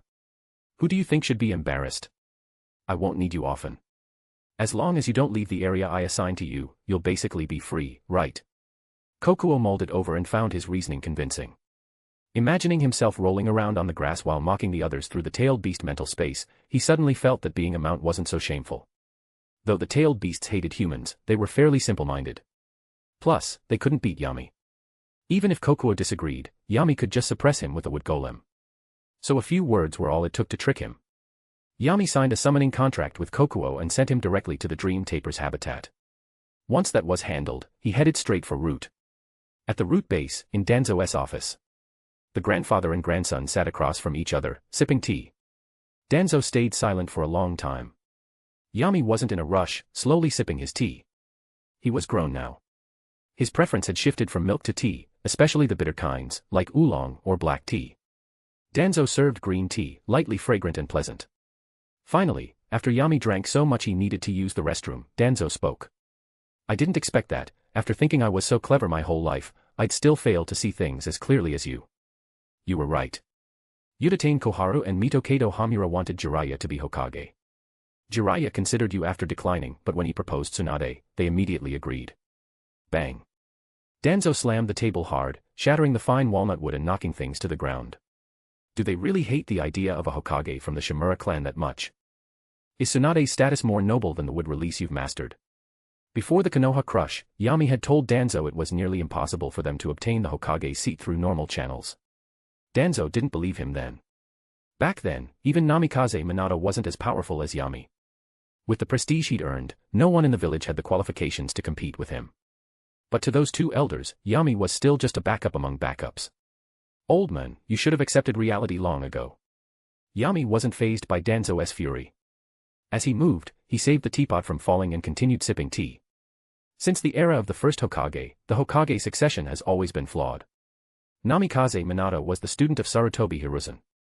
Tsunade is the granddaughter of the first and student of the third. Most of Konoha, especially Udatane and Mitokado, already believe only those from that lineage are fit to be Hokage. The son of a Hokage becomes Hokage. The student of a Hokage becomes Hokage. But what about you? You're the scapegoat of Root. Your grandson should inherit Root, just like you. In the end, there's no difference between the Shimura and the Uchiha. At most, we're more patient and wouldn't go as far as to start a coup. Danzō's face flushed, breathing heavily, chest rising and falling. The son of a Hokage becomes Hokage. The student of a Hokage becomes Hokage. That line pierced Danzō's heart. He remembered that when Jiraiya nominated Kakashi, he had no objections. But he objected to Yami. Sarutobi Hiruzen, your disciple truly inherited your ways. A fierce glint flashed in Danzō's eyes. Any lingering affection vanished in that moment. Yami, what are you going to do? Will you lie low and build more power, or seize the Hokage seat amidst the chaos? Jiraiya is leaving soon to find Tsunade. That will be the best opportunity. Danzō knew Yami had always followed his own path. He didn't make decisions for him, just offered the two possible routes. Yami smiled. Old man, you've been suppressed by Hiruzen for so long that you've grown used to hiding like a turtle. This is the perfect time. Hiruzen is dead, and it wasn't by my hand. That means whoever becomes Hokage now will be considered legitimate. If I wait, then it'll be seen as rebellion. That'll make things harder. Danzō's face turned green in frustration, but Yami continued calmly, why would I wait now? Wait for Tsunade to take the seat and die of old age hoping she retires. I can wait if needed, but your body isn't in great shape. Not that it matters, I've already learned reanimation. Stop. Just tell me your plan. Danzō couldn't listen anymore. If Yami kept talking, he'd dig his grave on the spot. What plan is there? After the third's funeral tomorrow, we go confront those two and force them to face reality. No, first I need to go to the Yamanaka clan. Yami thought of Ino and sighed inwardly. He'd sacrificed so much to become Hokage, even had to sell his charm over and over. Last time it was the Hyuga clan. Now it was the Yamanaka. But to bind the Ino Shikacho trio to his cause, he had no choice. Danzō also understood what Yami meant. Winning over the Ino Shikacho was essential. These three clans had high lower limits and low upper limits. They had no power to contest the Hokage position, making them ideal subordinates. Especially the Nara clan, their intelligence would ensure smooth village governance in the future. Then are you going to wait until Jiraiya leaves before making a move? No. I just want him to bring Tsunade back. It's about time Konoha Hospital got a new director. The next day. It had been overcast since morning. As everyone gathered in front of the memorial, the drizzle began. The funeral was heavily attended. Almost all clan heads, jonin, and elite jonin were present. Many villagers stood far away, quietly offering their condolences. After all, Hiruzen had ruled Konoha for 30 years. Many had grown up under his leadership. His image was always gentle, often seen visiting the people, making him well-liked. Many wept during the ceremony. But that didn't mean he was an outstanding Hokage. Compared to his predecessors and possible successors, he wasn't even close. In his time, White Fang committed suicide, the Sannin left the village, and the Uchiha clan was wiped out. In foreign relations, he signed compromise treaties in the name of peace. Even as the victor, he never demanded reparations, just to maintain fragile alliances. It all showed Hiruzen simply tried to preserve the village. He was willing but lacked the ability. This is why people respected Hiruzen but didn't want him to continue as Hokage. The village had weakened under his rule. Still, with his passing, much of the criticism toward him faded. Orochimaru's plan had succeeded, and Hiruzen was granted a dignified death. Yami placed flowers in front of the memorial tablet. He wasn't there as a root successor or Hokage hopeful.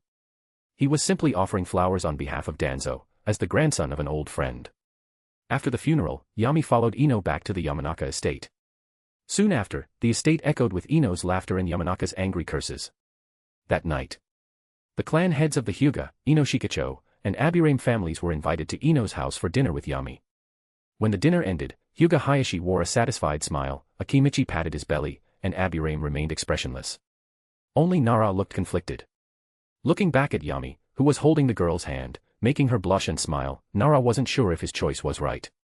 But Nara Shikaka knew one thing: supporting Yami might not be the most correct path, but not supporting him would be the worst mistake.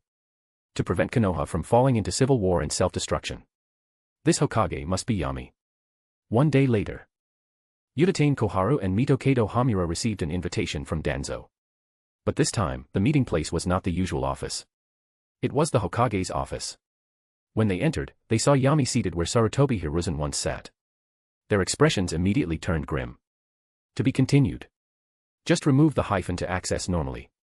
Chapter 154, Chapter 154, Konoha has no value in existing. Yami, Danzō, entering the Hokage's office without permission has already crossed the line. Yami, leave the Hokage's seat at once. The new Hokage will be back in the village soon. Don't create unnecessary misunderstandings. Mito Kado Hamura frowned and scolded. Udatain Koharu also looked at Danzō with visible displeasure, signaling with her eyes. Yami is still young and reckless. But you, an old man, are still acting so boldly. Aren't you afraid Tsunade will give you trouble when she returns? However, what the two elders didn't expect was that Danzō said nothing in response to their accusations. He simply gave them a cold glance and left the room, quietly closing the door behind him. Buzz.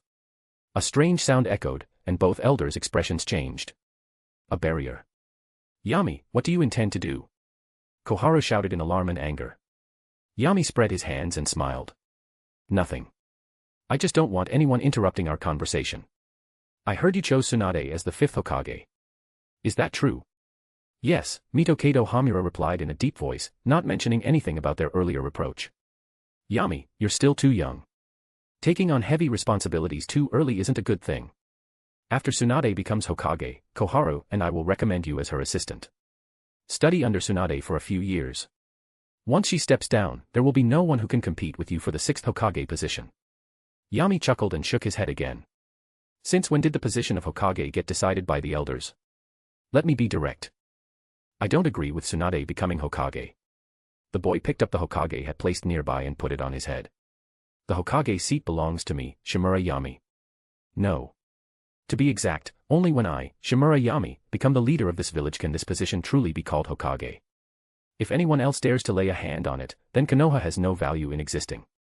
Mito Kado Hamura glared. Shimura Yami, you're planning a coup. That's right, finally, you understand. The boy nodded, unbothered. Without me, Konoha would have suffered massive losses during the Konoha Crush. Without me, 5 Tails Jinchuriki would have launched a tailed beast bomb straight at your heads. Since I am the strongest in Konoha, who is more qualified than me to be Hokage? Udatane Koharu shook her head desperately. Politics has never been about strength. A Kage cannot rely on brute force alone. Can you kill all your enemies? Yami pointed at them. I don't know if I can kill all enemies, but killing you two won't take much effort. Both elders froze, taking 2 steps back in discomfort. At most, they were just elite jonin. Against Yami, who ended the war alone, they had no hope of resisting. Yami, don't do anything foolish.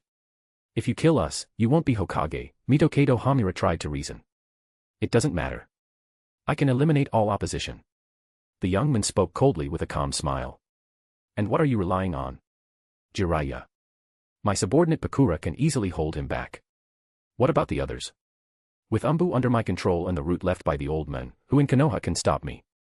It's really odd. Are the two of you that old and still this blind? Tsunade as Hokage. Believe it or not, I can make sure her appointment doesn't even make it out of this building. Then what? I become a rebel. Do you even realize that I now stand on equal footing with the Hokage? A bunch of fools, rotten elders. Who do you think you are? If Hiruzen hadn't respected you, would you even have the reputation you enjoy today? After the sharp rebuke, Yami threw over a scroll. Take a look. The two elders exchanged a gloomy glance. Finally, Mitokado Hamura picked up the scroll. Upon reading its contents, their faces turned so dark it was as if their insides had exploded. The scroll contained the joint signatures of several ninja clans, expressing their support for Shimura Yami to become the 5th Hokage. Nara, Yamanaka, Akimichi, Hyuga, Abirame, all had signed. Each signature was made using chakra seals unique to the current clan heads. It was impossible to forge. With the power of these clans combined with Yami's own faction, even without counting himself, he already controlled over 50% of Konoha's military strength. Damn it. Are these clans trying to force the Hokage to abdicate? Hamura couldn't help cursing. This is called democracy. Yami smiled as several sharp wooden thorns sprouted from his hands.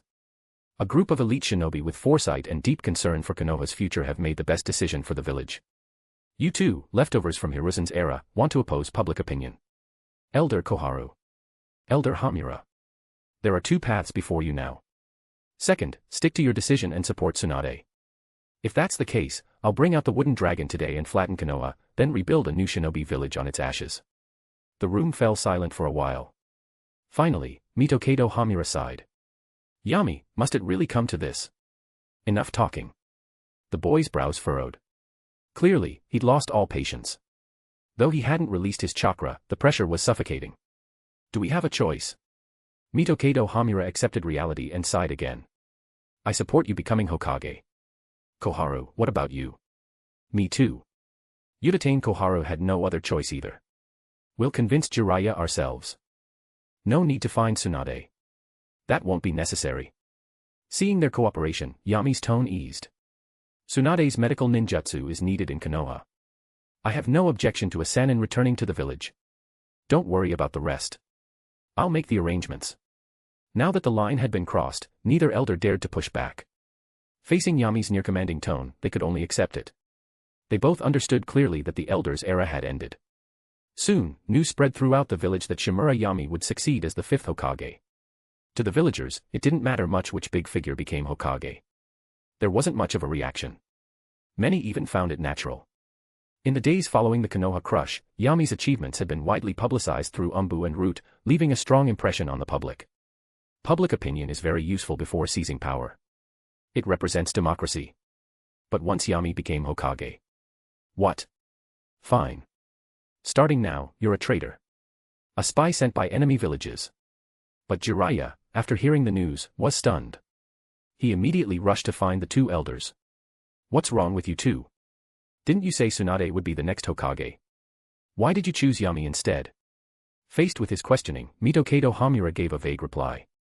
We don't even know if you can find Tsunade. Even if you do, can you be sure she'll accept the position? Jiraiya argued anxiously, but it can't be Shimura Yami. He's not fit for the role. The villagers and the major clan support him. Udatane Koharu offered a reasonable explanation. Iwa and Suna should have already received word.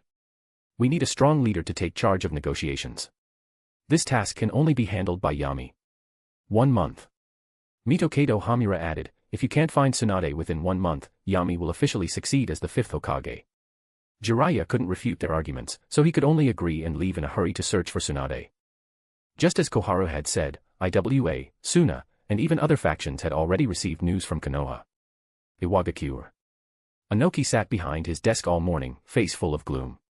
The Five Tails Jinchuriki was captured, his granddaughter was taken, his trusted aide was killed, and out of 800 Iwa shinobi, only a few dozen made it back to the border. The moment he saw the frontline report, Anoki felt like the sky had collapsed. 800 shinobi meant nothing. Iwa had never lacked soldiers. But the capture of Han and Kuratsuchi would affect the village's future development. If I'd known, I'd never have agreed to let Kuratsuchi go to Konoha. Regret filled Anoki's face. He hadn't originally planned to let her take the Chunin exam, but he couldn't resist her constant pleading. He could be cold to his son Kitsuchi, but he loved his granddaughter deeply. Now, because of his soft heart, he was at the brink of disaster. Who would have thought Shimura Yami had mastered the first Hokages would release and reverse the war on his own? Capturing instead of killing shows Kuratsuchi is temporarily safe. Konoha won't kill her now. They'll keep her as a bargaining chip. Having weathered many storms, Anoki forced himself to stay calm. He began thinking of a counter-strategy. How to appease Konoha and recover Kuratsuchi, Han, and the surviving Iwa shinobi at minimal cost. We'll go together with Suna. The two villages will negotiate as one. Anoki quickly decided. Given Konoha's current weakness, if we take a submissive stance, pin everything on Orochimaru, and sign an alliance under Konoha's leadership, with the two villages' joint deterrence, we may not even need to pay much compensation. We can reduce a big conflict to a small one, and a small one to nothing. He had used this method many times. Hiruzen always accepted symbolic compensation to show Konoha's magnanimity. This time shouldn't be an exception either. Even if Hiruzen was dead, this was Konoha's long-standing diplomatic style. It couldn't change overnight. Send someone to Suna immediately. Sunagakure. Unlike Iwa, which had a seasoned-old fox in charge, Suna had lost both their Kage and their only Jinchuriki in this Chunin exam. Their already small shinobi force had taken heavy losses. In the midst of internal chaos and indecision, Anoki's envoy arrived. The spineless Suna officials quickly agreed to the plan, deciding to follow Iwa's lead. Together, they set out for Konoha. Land of Water, southwest border. Uchiha Itachi sat quietly on a cliff, gazing into the distance. But his eyes were blank, as if deep in thought. At that moment, Tendo Pain's voice echoed in his mind. Something has happened in Konoha. Orochimaru's plan succeeded. Itachi's eyes refocused, but his body didn't move. Pain continued, the third Hokage died in the conflict. Shimura Yami awakened would release. I want someone to investigate Orochimaru's whereabouts and monitor Yami's current status. Also, update the information on the Five Tails Jinchuriki. I'll go. Uchiha Itachi stood up calmly. To be continued. Just remove the hyphen to access normally. Chapter 155, Chapter 155, that's unethical. After accepting the mission from Pain, Uchiha Itachi remained standing in place. His mood was not as calm as it appeared on the surface. The third Hokage was dead, and the only ones who knew the truth of that night were Shimura Yami and Shimura Danzō. Back then, he and Hiruzen had reached a tacit agreement. He would stay with Akatsuki and keep the secret, while Hiruzen would protect Sasuke in the village. But the person protecting Sasuke was now dead, and the one Itachi worried about most was Danzō. After learning that Sasuke had become Yami's student, he had considered returning to the village once, but couldn't find a suitable reason. Now, this mission gave him the opportunity.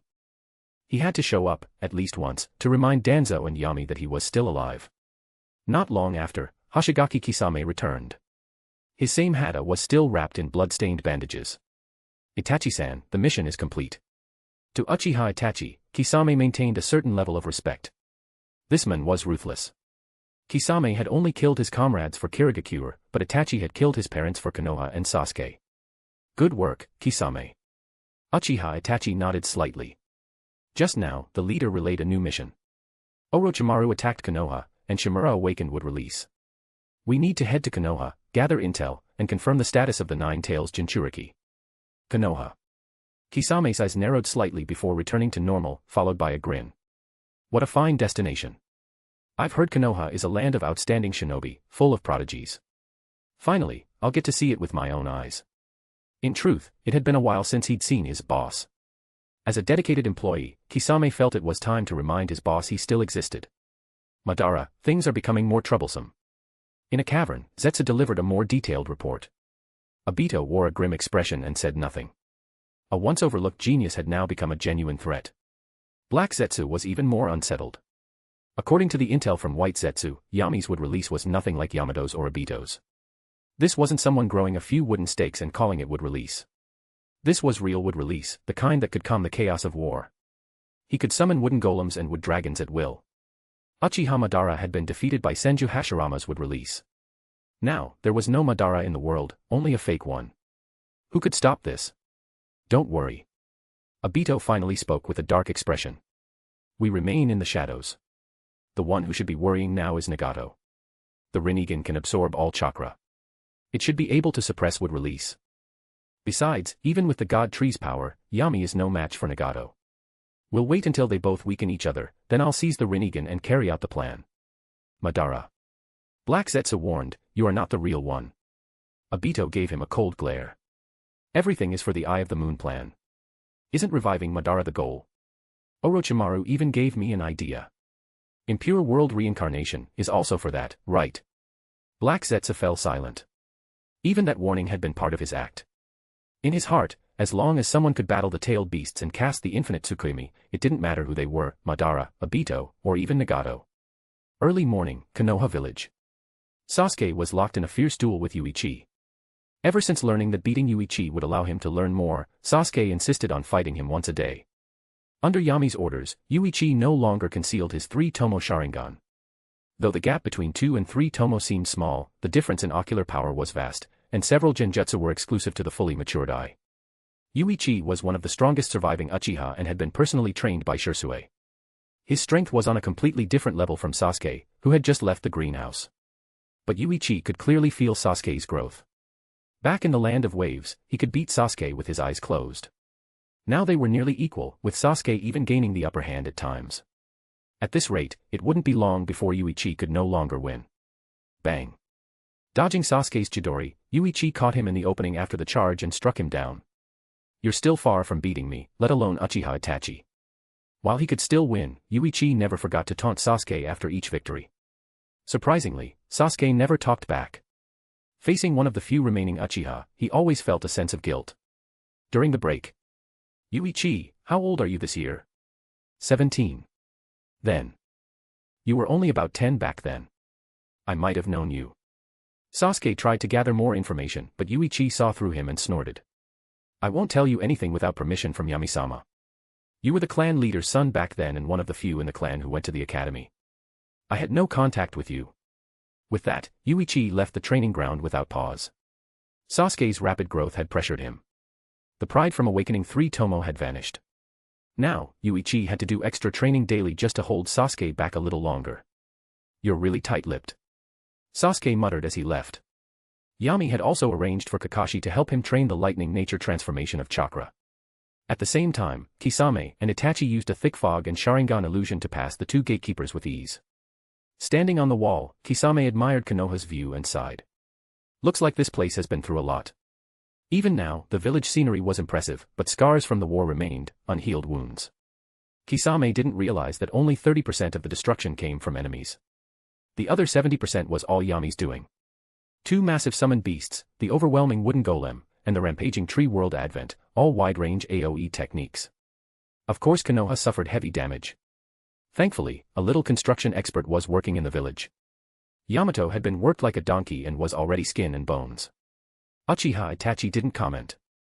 He just watched for a moment and then said, "Let's go." Though it was a mission, they couldn't neglect their bodies. Once inside the village, the 2 found a dessert shop to eat first. Itachi ordered a plate of natto, some skewers of 3-color dango, and a bowl of anko soup. Kisame copied him, but frowned after 2 bites. Was the shopkeeper a sugar-style ninja? Why did it taste like pure sugar? Seeing Itachi eating with gusto, Kisame couldn't help asking, "Itachi-san, don't you think this is too sweet?" "I like sweets," Itachi replied without lifting his head, still chewing his dango.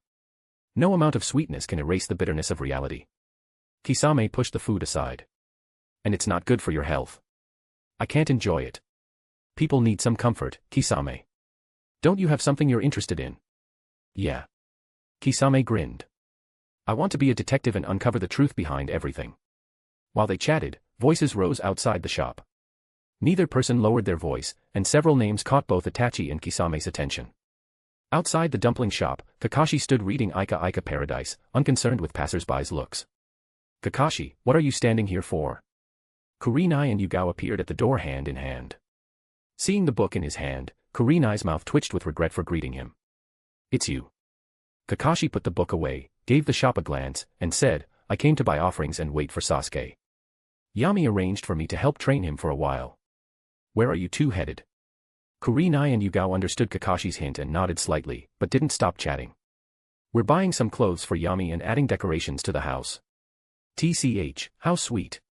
Kakashi sounded envious. Kurenai and Yugao, two of the village's most beautiful women, handled his home life. Sasuke got personal guidance. All Yami had to do was enjoy life. Damn, why couldn't he live like that? Offerings. Yeah, for Obito and Rin. They were my teammates. Kakashi, you're not late. Kurenai-sensei, Yugao-sensei. As they talked, Sasuke arrived and greeted the women politely, looking at Kakashi with surprise. Inside, Itachi stared at the table regretfully but still put down the skewers and whispered, Kisame, we should go. As they left, Sasuke noticed the half-eaten anko soup and dango on the table and muttered, I hate sweets. You really are Yami's student, Kurenai smiled, then vanished along with Yugao. Sasuke asked curiously, Kakashi, what are Yugao-sensei and Kurenai-sensei doing? They have their own missions. Go to the training ground first. I'll catch up. Kakashi sent Sasuke off, then followed their trail. Beside a small river, Kurenai and Yugao had already intercepted the duo wearing bamboo hats and red cloud cloaks. A sharp light flashed in Kurenai's eyes. Uchiha Itachi. I didn't expect you dare return to the village. Itachi-san, it seems the villagers aren't too happy to see you. Kisame slowly removed his hat, smirking, though a hint of unease crept in. These two probably belonged to Yami's faction. If they fought seriously, he couldn't go all out. But if he held back, Itachi would notice. He knew how sharp Itachi's intuition was. As a water-release shinobi, Kisame had no experience holding back. That was a real problem. Kurenai-senpai. Yugao-senpai. After a brief pause, Itachi removed his hat, revealing his forehead protector and iconic Sharingan. I don't think it's wise for either of you to stop me. Step aside. I don't want to kill you. That's not your call, Uchiha Itachi. You slaughtered countless clansmen. Now you return, what's your purpose?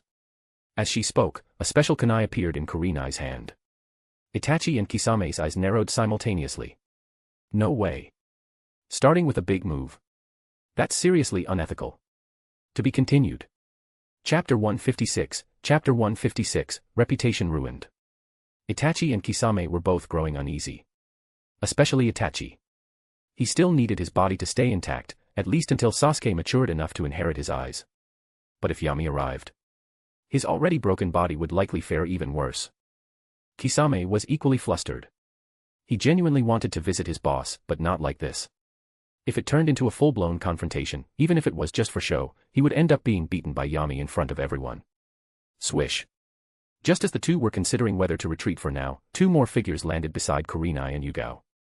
Kakashi had arrived, and on the way, he ran into Guy, who was passionately training with Lee. Another powerful reinforcement joined the scene, boosting Kakashi's confidence. Not to mention, the two women behind him were more than capable of moving the crowd. Quickly realizing the advantage now lay with them, Kakashi relaxed his stance. Looking at his old teammates and subordinates, he even had the mood to joke. Is this an Umbu 3rd Division reunion?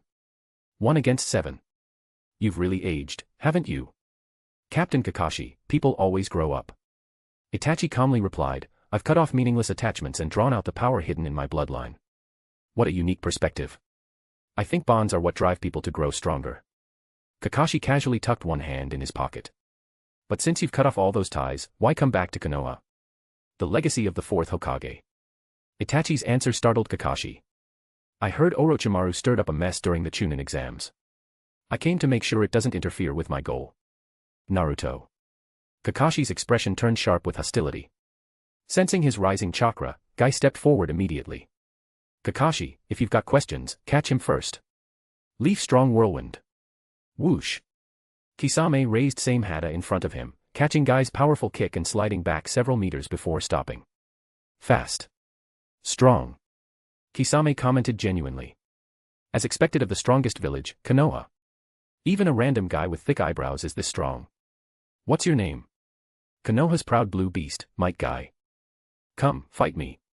Guy placed one hand behind his back and raised the other in a fighting stance. Then I should introduce myself too. Kisame grinned, but Kurenai interrupted, no need. I know you.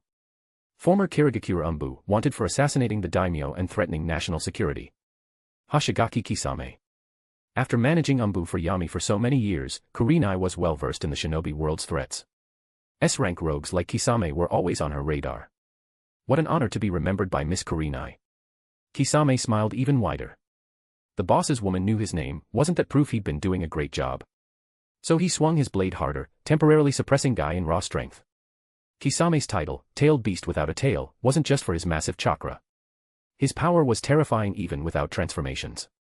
While they fought, Kakashi activated his Sharingan and took a battle stance against Itachi. However, Kurenai didn't hesitate to activate her Flying Thunder God Kunai. With two younger sisters possessing Mangekyo Sharingan, Kurenai knew better than anyone just how dangerous those eyes were. She would never make the same mistake as in the original timeline and try genjutsu on Itachi. If they were going to fight, they would go all out from the start. Swish. Two figures appeared instantly next to Kurenai. Yami had arrived, carrying a wounded Uzumaki Naruto. Seeing the sudden change in location and the number of people in front of him, Naruto was still a bit dazed. The fierce battle between Guy and Kisame on the river quickly caught his attention. Eh?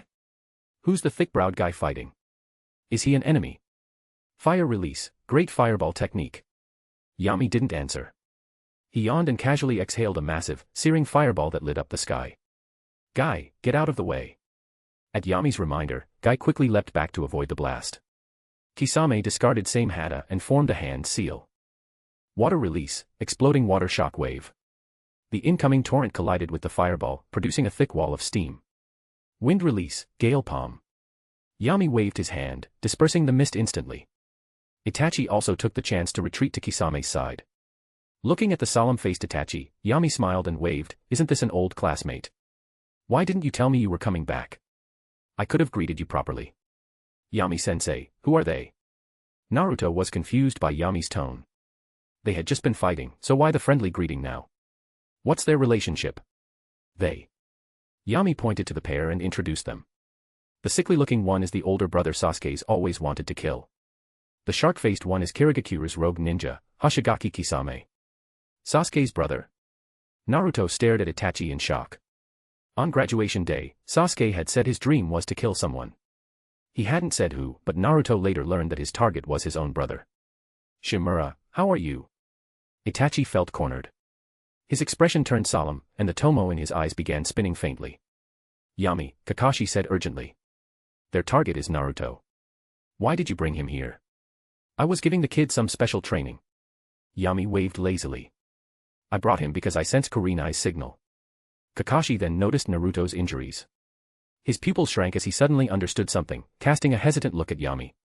All right, Kakashi, use Flying Thunder God to fetch someone. Yami didn't act immediately. Instead, he gave Kakashi an order. You serious? Kakashi's face twitched, uncertain of what Yami had in mind. Don't stall. Itachi frowned, unable to follow their conversation. Unable to disobey, Kakashi began forming hand seals. Flying Thunder God technique. Over at the training ground, Sasuke was wondering why Kakashi hadn't shown up yet.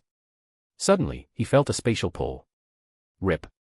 Half his clothes were torn as he was yanked into the stream. He landed in the water with a splash, then quickly used chakra to steady himself. Aside from Yami, Guy, Kurenai, and Yugao, everyone stared at Kakashi in disbelief. This is Flying Thunder God. Kakashi's face turned red, though his mask hid it. Trying to save face, he said, got a problem. As long as it makes you happy. Kurenai's mouth twitched. Sasuke, you've grown. Itachi's eyes flickered as he looked at Sasuke, then returned to normal. Still not enough. He was still not ready. Ha ha ha. Sasuke, how come you've only got half your clothes left? Naruto burst out laughing. Sasuke looked confused at first, then heard Naruto's voice and shot back. At least I'm not you. Look at yourself. Aren't your clothes half burned? Sasuke had been jealous of Naruto lately. Naruto had been training under Yami, while he hadn't received any personal guidance from him in a long time. Stop flirting. Yami gave them a mild scolding and pointed ahead. Sasuke, I found a sparring partner for you. Interested? Sasuke looked in the direction Yami pointed, stunned for a few seconds. When he realized who it was, his Sharingan activated immediately, and his breathing quickened.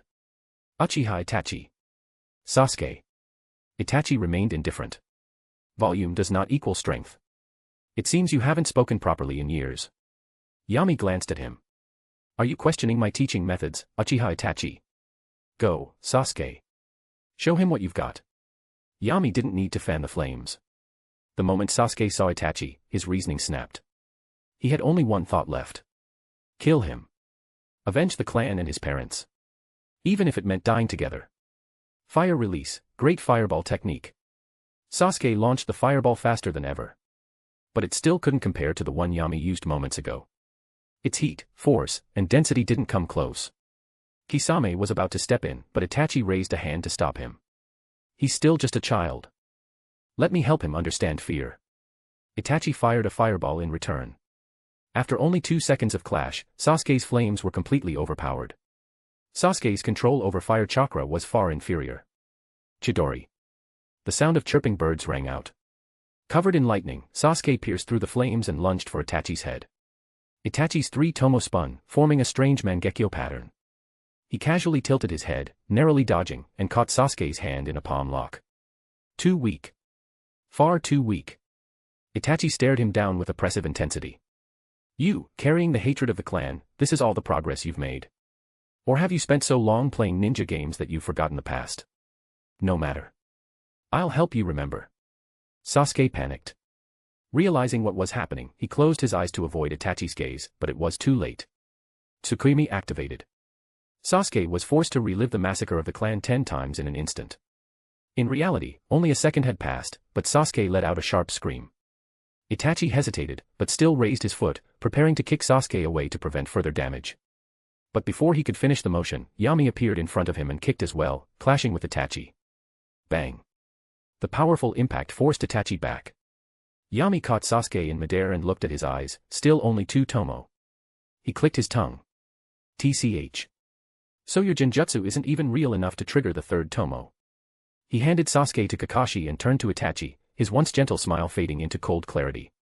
Uchiha Itachi, you've really ruined my reputation in the education world. It seems I'll have to remind you just how humiliated you were last time, and how you barely escaped with your life. Yami clapped his hands. The earth rumbled beneath them. Wood release, Twin Rising Dragon. To be continued. Chapter 157, Chapter 157, Naive Kakashi. 2 massive wooden dragons grew wildly from the forest on either side of the riverbank, soaring into the sky and reaching Kisame and Itachi in an instant. Boss, I'm one of you. Kisame wanted to shout, but that was just a fleeting thought. Not to mention that he hadn't seen enough fun with an Akatsuki and wasn't planning to expose himself just yet. Besides, when the wooden dragons surged toward him, Kisame actually felt eager to fight. This was the legendary technique used by Senju Hashirama to bring peace to the shinobi world. For someone like Kisame, who longed to fight the strong, it was a pity that he had only heard of the wood release's reputation and never experienced it firsthand. Then let's give it a try. The boss won't actually kill me anyway. With that in mind, under Itachi's shocked gaze, Kisame raised same hata and swung it excitedly. Boom. Wood splinters flew. Waves surged. As expected, the tailless-tailed beast was knocked back by the immense force. The wooden dragon's head had only lost a thin layer of bark. Even Yami was surprised. He didn't expect Kisame to be so fierce, able to chop at the wooden dragon with just a blade. Wasn't that basically the same as stabbing Susanoo with a kunai? Bang. Kisame was then smacked by the wooden dragon's tail, spat out a mouthful of blood, and looked utterly horrified. This is a dragon. Just now, Same Hata tried to absorb chakra from the wooden dragon to boost Kisame's strength, but instead, the dragon exerted a suction force even stronger than Samahata's. It drained a large amount of his chakra. Itachi-san, be careful. This wooden dragon absorbs chakra. Kisame warned quickly. His enthusiasm to challenge it vanished completely. I know. Itachi nodded heavily. Yami waved his palm again, and the 2 wooden dragons launched another attack. Itachi fired off great fireballs while retreating with Kisame, but found that they barely affected the dragons. Left with no choice, he activated his trump card. Amaterasu. The black flames engulfed the dragon's head, but the burning speed was still incredibly slow. The wooden dragon didn't just absorb chakra, it also possessed terrifying resistance to ninjutsu. It was the ultimate nemesis for shinobi reliant on jutsu. Even though Amaterasu scorched the dragon's head, it had no vital point. It wasn't a real living creature and kept advancing with the black flames still burning on it. Yami clapped his hands again, and Itachi's heart stopped. He was starting to fear would release. This technique was outrageous. No hand seals needed. Just clap and call out the name, and the jutsu activated instantly. Would release, nativity of a world of trees. Countless thick roots erupted from the ground, covering the entire area in an instant. They surged and spread, cutting off all possible escape routes for Itachi and Kisame. The wooden dragons, fully regenerated, locked eyes with them and prepared to launch their final strike. Yami loved would release so much that he rarely used other techniques. It had control, defense, offense, wide range, and precision attack capabilities, far exceeding the limits of other ninjutsu. So why bother using anything else? Kakashi and the others watched in awe as the forest grew rapidly before their eyes. During the Chunin exams, they'd all been busy with their own missions and hadn't had the chance to witness would release's full power. But now, seeing it in action, it was terrifying. Finally, Itachi and Kisame were forced into a corner, completely surrounded. Kisame looked up at the wooden dragon looming above and despaired. "Boss, are you having too much fun and forgot about me? I'm one of your people." Itachi's expression was grim. He really wants to kill us. Realizing this, Itachi no longer held back and prepared to activate Susanoo to break through. At that moment, Sasuke, supported by Kakashi, suddenly woke up. Seeing the scene in front of him, he struggled weakly and muttered, "Yami-sensei, don't kill him. I want to take revenge myself." After saying that, he fainted again. TCH. Kakashi frowned. The hatred in this kid's heart was too strong. Being provoked by Itachi had driven him to delirium. At that moment, Yami paused his attack. During that short delay, Itachi seized the chance and used Amaterasu to burn open a path. Kisame fused with same Hada, transforming into a shark-like form, and fled with blood dripping from Itachi's eyes. Seeing this, Yami cut off his chakra flow. The massive forest withered and faded away, leaving the area a mess. They just got away like that. Kakashi looked a bit regretful. These were two S-rank rogue ninjas. If they continued lurking around Konoha, it would keep everyone on edge. What if we didn't let them go? The breeze blew Yami's hair as he looked at the unconscious Sasuke. Didn't you hear what Itachi said earlier? My reputation must not be ruined by Sasuke. He must be the one to kill Itachi. No one else. Guy, Naruto, take Sasuke to the hospital. Kakashi handed Sasuke to Naruto, who had just come to his senses. Guy picked him up, and they quickly left. Yami, are you planning to issue a bounty on those two? Kurenai asked. No. If they're taken out by someone else, that's no good. Yami shook his head. Just alert the Konoha shinobi to keep their distance from anyone wearing black cloaks with red clouds. Kurenai nodded, said a few more things to Yami, then left with Yugao. She could tell Kakashi had something to say to him. After watching them leave, Kakashi turned back toward Yami. Don't you think, this is a little much? What? Yami was confused by his tone.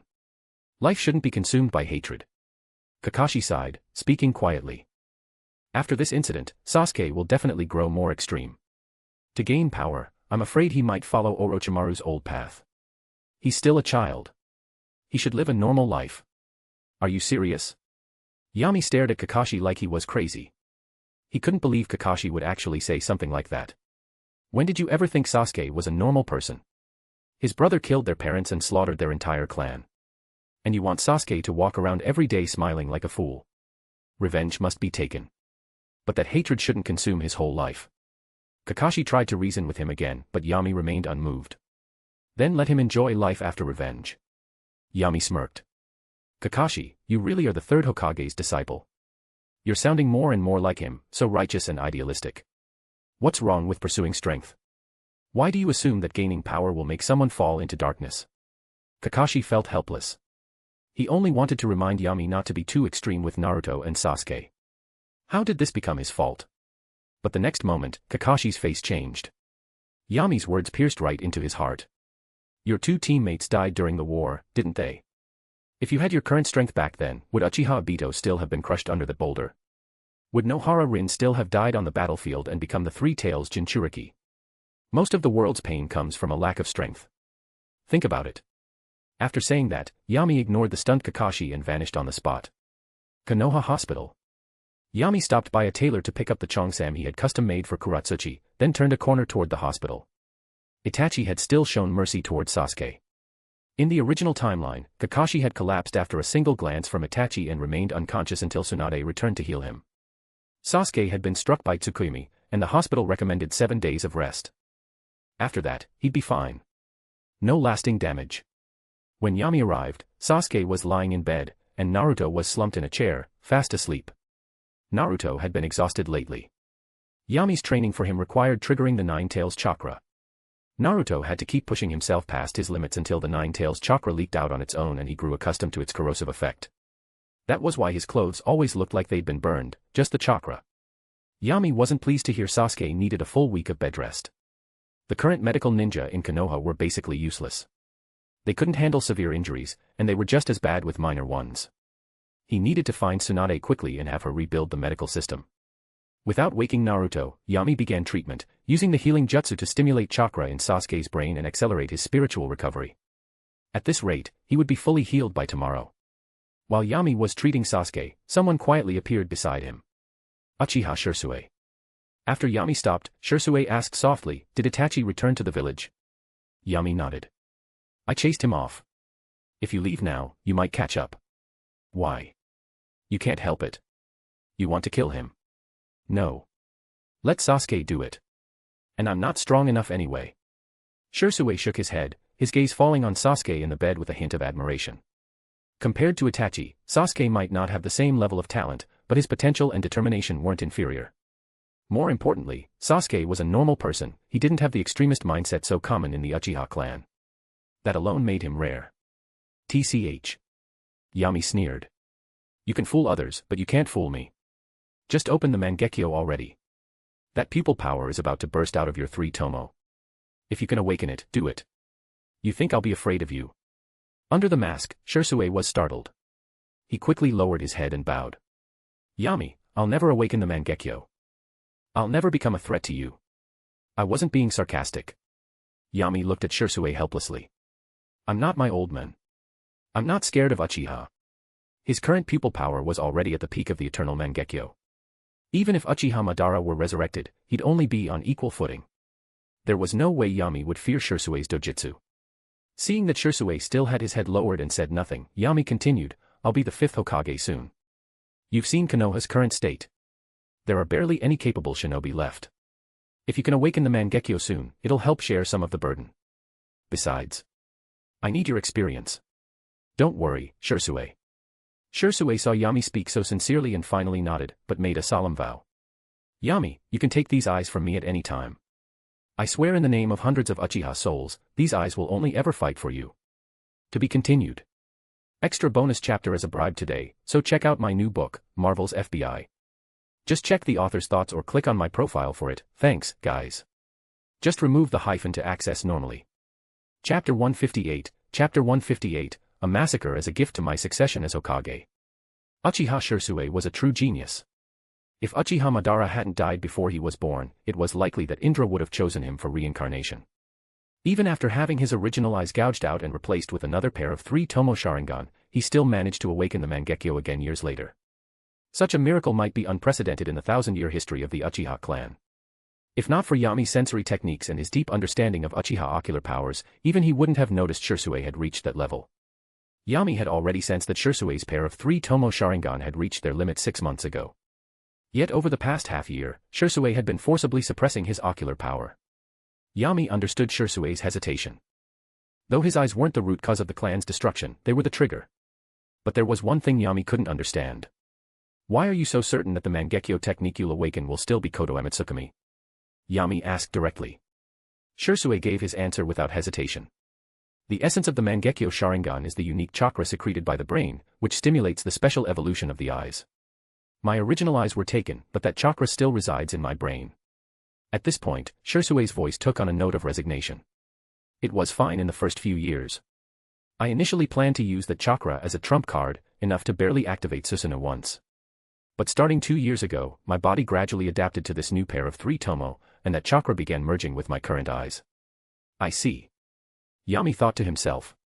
The Mangekyos possessed by Hikari and Izumi back home were just ordinary ones. Especially Hikari, who had lost significant vision due to overuse in battle. Even if Yami completed his cell research and implanted them into Hikari, he could only restore vision and some pupil power. It wouldn't bring him to the level of an eternal Mangekyo. But if he used Shursue's method to nurture another perfectly matched pair of Mangekyo, then merge the two sets of pupil power, could it succeed? With that thought in mind, Yami left the hospital, preparing to go home and discuss it with the two women to see if they were willing. However, as soon as he arrived, Yami saw a pervy-looking white-haired man standing at his front door. "What are you doing here?" Seeing Jiraiya holding a scroll, Yami's expression turned unfriendly.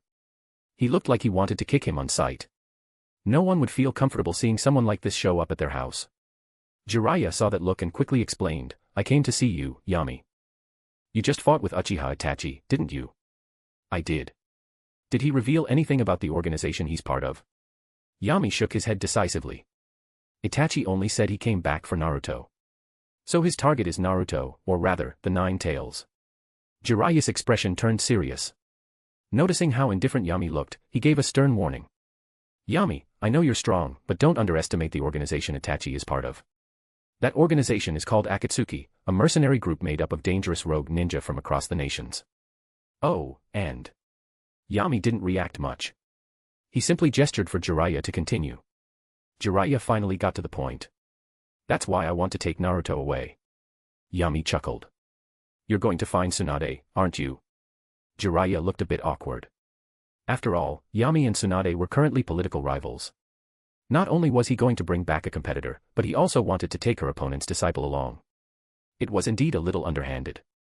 For someone like Jiraiya, who always prided himself on being a heroic figure, this made him feel rather guilty. But this concerned Konoha and the future of the entire shinobi world. Jiraiya wasn't about to give up on recommending Tsunade for the position of 5th Hokage. So he had no choice but to push forward. "Yami, Naruto is in a dangerous situation right now. You can't protect him every moment of the day. It would be safer if he came with me." "Sure." Yami agreed so easily that Jiraiya couldn't believe it. He asked again, just to be sure. "Why wouldn't I agree to someone helping me with my student? I'll be really busy once I become Hokage." With Jiraiya's face stiff, Yami gave a small laugh and turned back into the house, leaving one last message. "Don't think bringing Tsunade back will change anything, Jiraiya. Treat it as your contribution to Konoha. Tell her I'll leave the position of medical director open for her." Jiraiya stood still in silence for a few seconds before sighing and turning away. Human nature was complicated. Being a good person didn't mean being a perfect person. Aside from his flaws with women, Jiraiya was undoubtedly a hero, a good man. But he was also stubborn. He only believed in what he thought was right. Naruto was the same. That's why he was always trying to change others, trying to shape the world to match his ideals. Many people were like that, especially those with power and influence. Yami was the same. So his conflict with Jiraiya was inevitable. It was a matter of position, not personal grievance. Uchiha truly does produce extraordinary geniuses. Late that night, Yami and Hikari spent several hours continuing the Shimura bloodline. During their break, Yami also told Shursue about his situation and the plan he had for the two of them. After listening, Yami couldn't help but sigh at Shursue's talent. He had awakened 2 sets of Mangekyo Sharingan. Something like this had never been recorded in Uchiha history for over 1,000 years. At least, there was nothing in the clan archives that Hikari had read. Otherwise, the power-obsessed Uchiha would have already conducted similar experiments long ago. It would have been impossible for such a thing to go undocumented. Yami hugged the petite girl in his arms, enjoying her soft skin, and asked casually, "I still have a few pairs of 3 tomo. Want to give them a try? Izumi doesn't have the same level of understanding of Mangekyo as you do. She still has a lot of room to grow." "I have no objections." Hikari also wanted to become stronger. She wanted to use the 8,000 spears freely, to slay anyone who dared defy Yami. These two really were a perfect match. The next day, Jiraiya successfully tricked Naruto. After saying goodbye to Yami, the two left the village. The succession ceremony was approaching. Konoha had already begun preparations, and with several days of delay, Jiraiya only had a little over half a month to bring Tsunade back. Fortunately, he had received intel recently. A certain fat sheep had appeared in the land of fire, visiting gambling halls, distributing charity, and rescuing households on the verge of collapse. Jiraiya was almost certain it was Tsunade. He just hoped the persuasion wouldn't take too long. Ever since Nawaki's death, Tsunade had been deeply resistant to becoming Hokage. On the other side, Sasuke, who had been unconscious for a full day and night, finally woke up. Shursue took him out of the hospital. After suffering that mental blow, Sasuke became even more silent and trained even harder. Reliving the night of the massacre deepened his hatred for Itachi and made him realize the vast difference between their strength. Fortunately, under Shirsue's guidance, Sasuke had no thoughts of betraying the village, let alone seeking out Orochimaru. Yami had no time to worry about his students' mental health, he was busy. Suna and IWA had finally made their move. Both villages sent formal apology letters, blaming everything on Orochimaru. They even sent evidence of the fourth Kazekage's tragic death. Their delegations would arrive soon to negotiate compensation and the return of captives with Konoha. Although there was no official Hokage yet, Udatane Koharu and Mitokedo Hamura tactfully handed the letter to Yami for him to decide. After reading it, Yami only sneered. Even a 3-year-old wouldn't believe this excuse. Should I say they're naive, or that they think we're stupid? This kind of shameless tone definitely reeks of Inoki. Hamura tried to analyze things for Yami. The excuses are just to save face. Inoki wants a way out, not just for Suna and IWA, but for Konoha as well. Koharu followed up, thanks to you, Yami, we contained the situation without falling into a drawn-out war. But the village did suffer losses. If we pursue this too harshly, we don't have the resources or manpower. My suggestion is to negotiate and ask for higher compensation to help the village recover. That's a good suggestion. Don't suggest it again. Yami's blunt response made the two elders blush, but they dared not argue. Ignoring them, he turned to Danzō. Old man, have root ninjas monitor the envoys. Do it openly. If they try anything extreme, wipe them out. I want to see just how tolerant Inoki really is. Danzō immediately understood Yami's intent, a satisfied smile appearing on his face. I understand. Leave it to me. Although Yami hadn't officially become Hokage yet, his iron-fisted approach reminded Danzō of himself. It made Danzō feel much more at ease. Yami, Konoha really can't afford to start another war, Koharu tried to persuade again. Yami waved dismissively. I never said I'd start a war. The two elders let out a breath of relief, only to hear him continue. I just want to stage a massacre as a gift to commemorate my succession as Hokage. Koharu and Hamura were stunned speechless. At the same time, in an alley on the person Jiraiya was looking for, Tsunade, known as the legendary sucker of the gambling world, had just escaped from a group of creditors. Shizen panted heavily, glaring at Tsunade, who was disguised as a loli. Tsunade-sama, our debt keeps piling up. At this rate, we won't be welcome in any corner of the shinobi world. Ha ha ha. A little debt is nothing. You know, there's a saying in the gambling world, going all in is a form of wisdom. With a poof, Tsunade released her transformation and laughed heartily. As long as I go all in on the right hand, I can pay off the debt and live in comfort again.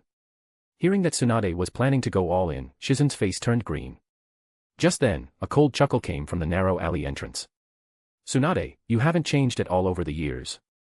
The two looked up. Shizen froze, but Tsunade's face instantly darkened. Orochimaru. You actually dared to show your face in front of me. To be continued. Just remove the hyphen to access normally. Chapter 159, Chapter 159, Nabekage appears again, Tsunade's dilemma. Tsunade looked coldly at her former comrade, and soon noticed something abnormal. Orochimaru's hands were mismatched, one was purple-black, the other pale. The pale one had clearly been transplanted recently, and his face carried a sickly blue tinge. He obviously hadn't rested well. Indeed, the pain of soul-tearing tormented Orochimaru constantly. Each day, he relied on the secret medicine prepared by Kabuto to relieve the agony and move normally. But it was only a temporary fix. Orochimaru had been searching for Tsunade's whereabouts and had finally intercepted her on Tansho Street. You just created chaos in Konoha, and now you dare to come to me. Aren't you afraid I'll kill you? Even if Tsunade hadn't actively looked into what happened in Konoha, rumors would still reach her ears. Especially recently, with Suna and IWA secretly fanning the flames, the blame had been placed entirely on Orochimaru. Tsunade knew well that Orochimaru was the one who killed their teacher, Sarutobi Hiruzen. You're already old, but you still have such a temper. Orochimaru's sharp words made Tsunade's forehead twitch with anger, but he just laughed even more. You were the first among the three of us to leave Konoha, Tsunade. I didn't know you still had such deep feelings for the village. Tsunade clenched her fists and said in a low voice, whether the Hokage lives or dies has nothing to do with me, but the old man Sarutobi was our teacher. You actually did something as unforgivable as killing your teacher. Orochimaru, are you even human? What's so great about being human? Orochimaru stuck out his tongue nonchalantly and twisted it around. I think this weak body has always held back my development. Now, I've even been harmed by that old thing. At that, Orochimaru's smile faded and was replaced by hatred. My hands were crippled by his forbidden technique. Tsunade, let's make a deal. As long as you help me heal my hands, I can let you see Nawaki again. Orochimaru's voice was full of bewitchment. In pure world reincarnation, the forbidden technique developed by the second Hokage that transcends the boundary between life and death. Not only have I mastered it, I've perfected it. It's no longer just a cold corpse. I can pull the soul of the dead back to the world. Our teacher, the first Hokage, and the fourth Kazekage are all proof. Tsunade's face changed dramatically, and she became furious. Her hair lifted without wind, forming twin ponytails that fluttered in the air. Orochimaru. How dare you desecrate Grandpa's soul? Boom. Tsunade punched the ground. The earth cracked instantly, like a stone dragon bursting from the ground, rushing straight at Orochimaru. Earth style, earth flow wall. Kabuto, who had been silently standing behind Orochimaru, stepped forward and placed his hands on the ground, raising a solid earthen wall. It lasted only 2 seconds before collapsing under Tsunade's monstrous strength, but it had done its job absorbing the brunt of the impact. What terrifying power! Kabuto adjusted his glasses to hide his shock. Is this the level that can be reached with pure physical strength? Haha, Kabuto, don't underestimate Tsunade. Orochimaru laughed evilly. Even if she's a woman, she's a Sannin just like me. In terms of pure power, even Shimura Yami probably wouldn't be her match. Kabuto bowed respectfully. Yes, Orochimaru-sama. I was too arrogant. It's fine. Orochimaru shook his head and looked at Tsunade, who was about to raise her fist again. His body slowly turned into a puddle of mud. Tsunade, it seems you're unwilling to accept my offer because you care too much about how others view you. But if you could really see Nawaki again, would public opinion even matter? He's also my disciple. Tsunade, I hope you make the right choice.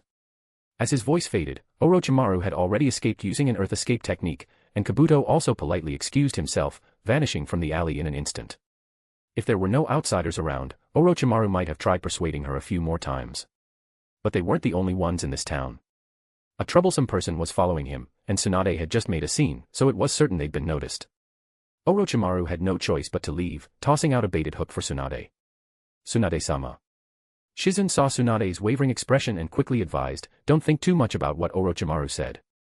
He's dangerous and excels at manipulating people. Shizun, I know my old classmate better than you. Though Tsunade said this, her expression remained dazed, and Shizun grew even more worried. Fortunately, at that moment, a familiar voice snapped Tsunade out of her thoughts. Still a step too late. That guy really is as slippery as a snake. Tsunade and Shizun instinctively turned back. Jiraiya stood on a high wall behind them, gazing into the distance as if tracking Orochimaru's retreat. You too. Tsunade frowned. What is this, a class reunion? Sorry, I don't want to attend.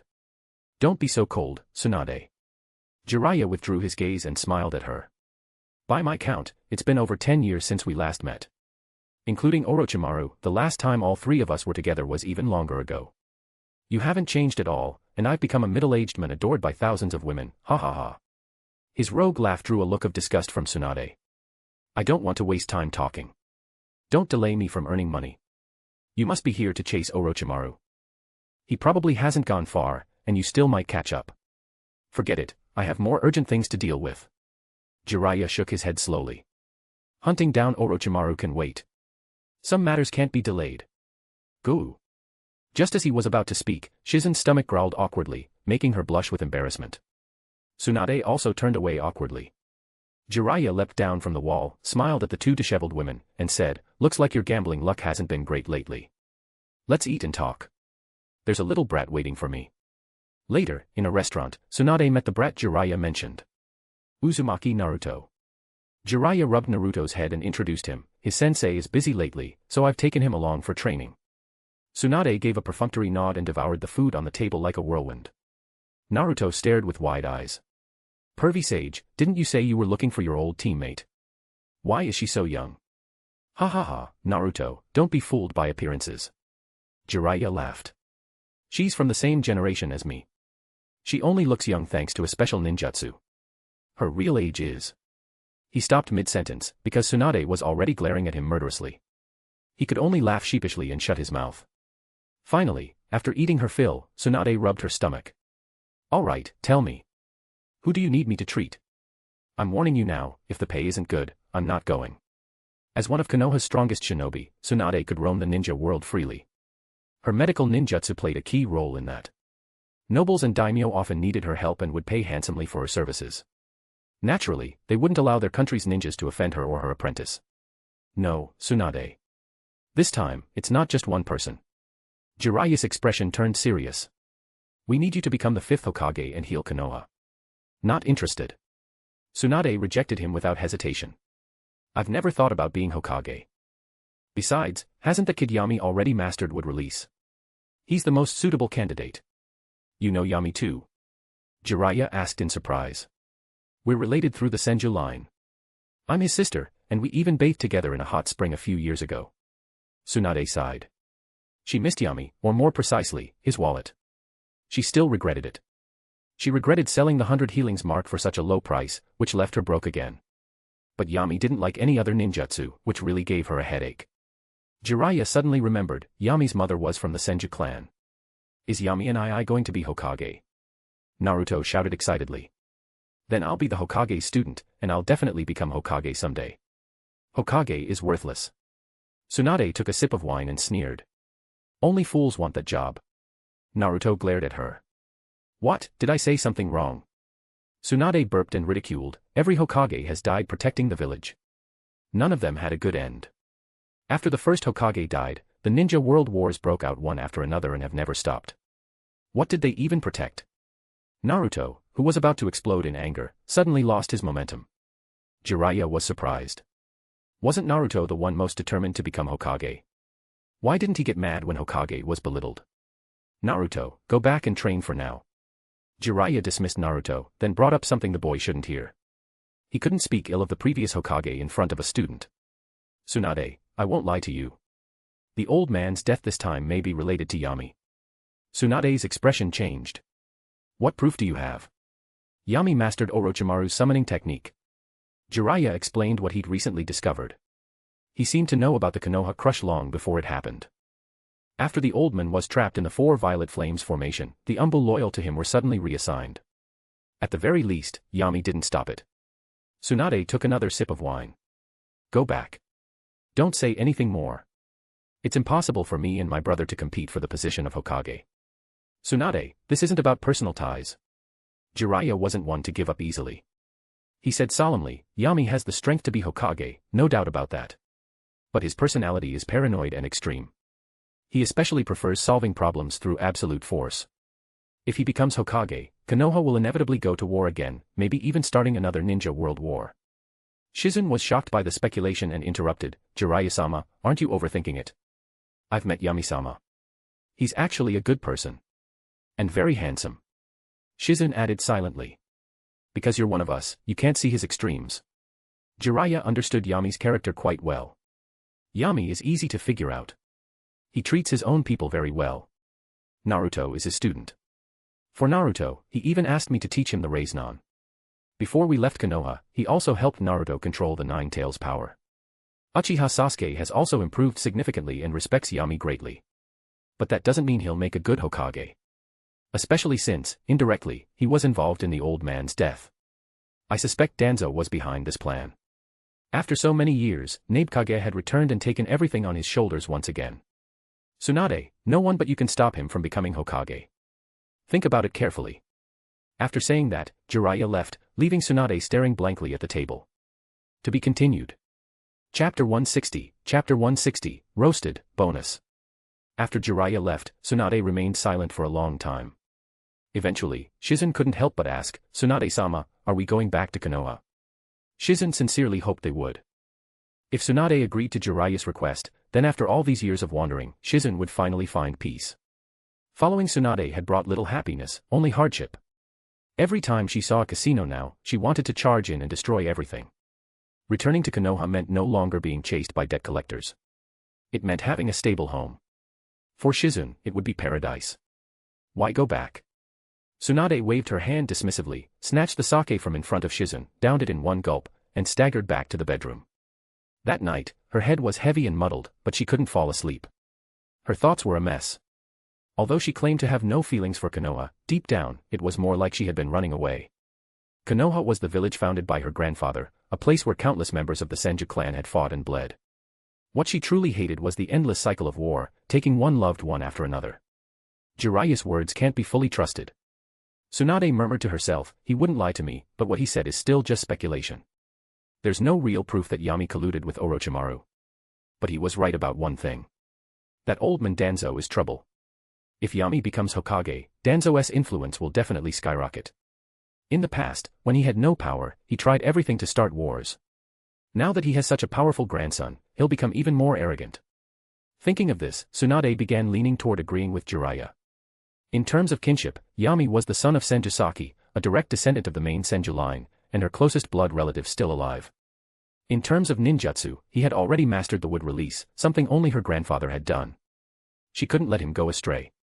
Having made up her mind, Tsunade slowly closed her eyes and soon fell asleep. Over the next few days, Tsunade pretended she was still considering the offer. Jiraiya catered to her every need and often watched Naruto train when he was bored. But in reality, Tsunade was waiting for Orochimaru to contact her. Since she had decided to become Hokage, she would use this opportunity to eliminate a threat to the village. Finally, over a week later, Orochimaru lost patience and reached out to Tsunade again. The two agreed to meet outside the city the next day. The following day, Tsunade arrived at the designated spot alone. Orochimaru relaxed and smiled. Looks like you didn't inform Jiraiya. That means you've already made your choice. Orochimaru, I can try to treat you. A gentle breeze blew through her golden hair, revealing Tsunade's beautiful face. But at that moment, her expression was filled with killing intent. But you have to answer a few questions. If you dare lie, I'll cripple more than just your hands. No problem. We've been classmates for many years. I wouldn't lie to you about a few questions. Orochimaru nodded casually. Tsunade stepped forward and clenched her fist. Jiraiya said you and Shimura Yami worked together on the Konoha crush. Is it true? So you want to know about that? Orochimaru raised an eyebrow, slightly surprised. I thought you'd be asking about impure world reincarnation. Cut the crap. Answer me. Tsunade pressed him impatiently. Well, that depends on what Jiraiya's definition of cooperation is. Orochimaru decided to tell the truth. Lies would be exposed eventually. Before he figured out how to deal with Yami and the mysterious Uchiha Anbu, Orochimaru had no plans to confront a truly ruthless powerhouse. Shimura did know about the Konoha crush in advance. I approached Danzō and leaked the plan to him. After all, without convincing him to stay out of it, I wouldn't have had a chance to kill that old man Sarutobi. As he said this, Orochimaru's face showed a hint of fear. Before the plan began, he didn't know Yami had mastered wood release. That terrifying wooden golem seemed like it could slap the four violet flames formation into dust. Tsunade's brows furrowed tightly. Anything else? Nothing much. Oh, wait. Orochimaru remembered another incident. He did have one condition. He insisted on being involved in killing the Kazekage. I later learned that Tsuna's hero, Pakura, had been betrayed by her village and was somehow saved by Yami. He probably made that demand to let Pakura take her revenge. Nothing more. Orochimaru spoke casually, as if killing the Kazekage was no big deal and could be forgotten. And he truly would have forgotten, if Tsunade hadn't pressed him. I see. After listening to the whole story, Tsunade made her own judgment. Her eyes suddenly narrowed, and she launched a punch at Orochimaru. Since you've said everything, then die. So in the end, you still chose Konoha. Tsunade, I'm disappointed in you. Orochimaru and Kabuto quickly retreated. Orochimaru spat out the Kusanagi sword, which rapidly extended towards Tsunade's throat. But she swatted it away with one palm, and Orochimaru's neck twisted grotesquely. I never had any intention of making a deal with someone like you. Tsunade took a deep breath and was about to chase Orochimaru down and finish him off when she was shocked to see Kabuto suddenly stab his own palm with a kunai. Blood splattered. Tsunade's strength vanished, and she collapsed to the ground, staring at Kabuto's bloody hand in horror, her body trembling uncontrollably. Kabuto, however, didn't seem to feel any pain. He adjusted his glasses with his blood-stained hand, and a smug smile appeared on his face. Who would have thought, the idol of all medical nin, Tsunade-sama, actually suffers from hemophobia. As a fellow medical nin, Kabuto had already noticed something strange about Tsunade the previous day. When she struck the ground, she had carefully avoided injury and used her strength in an oddly cautious way, greatly weakening her punch. It was impossible for a Sannin to be that delicate. The only explanation was that Tsunade had hemophobia. Lord Orochimaru, this is the best opportunity. Kabuto whispered, looks like your old classmate isn't on our side. Why not just? Kabuto was certain that Tsunade would challenge Yami for the position of Hokage once she returned to Konoha. As a good subordinate, he naturally wanted to eliminate any potential threats for his master, so he proposed killing her. Just take her. After a moment of hesitation, Orochimaru made his decision. She's more valuable alive. Kabuto's eyes flashed with regret, but he said nothing more. A former captive could never be allowed to become Hokage. In that sense, his mission was already accomplished. Bang. Just as Kabuto rushed toward the paralyzed Tsunade, a cloud of smoke exploded in front of her, and a foot shot out from within, kicking him back. The smoke cleared, revealing Jiraiya, Naruto, and Shizen standing protectively in front of Tsunade. Orochimaru narrowed his eyes and greeted calmly, "Long time no see, Jiraiya." Jiraiya looked at Orochimaru with a half-smile. "Orochimaru, your eyes look especially twisted today." The two stared at each other, and in that moment, even Tsunade seemed like a bystander. Naruto looked at Kabuto in shock. "Kabuto-senpai. Why are you with Orochimaru?" "Because I'm a spy from Otogekure." Kabuto slowly retreated beside Orochimaru, lifted his bangs, and revealed his forehead protector. Naruto stared in disbelief at the musical note symbol. "No way. You taught me so much during the Chunin exams. Because you're Yami's disciple, of course I treated you well without blowing my cover."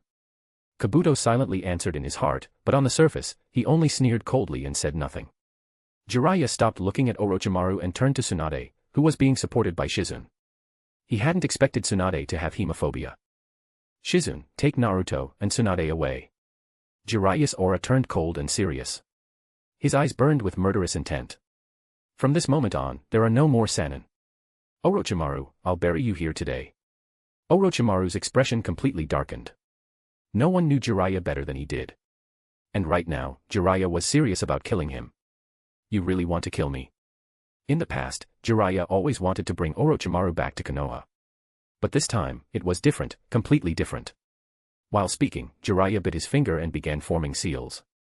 Orochimaru gave Kabuto a look, and Kabuto also began forming seals with Orochimaru's blood. The two slapped the ground almost simultaneously. Summoning technique. Smoke billowed out as two massive creatures emerged. Jiraiya landed on Gamabunta's head, while Orochimaru and Kabuto appeared on. Green Snake.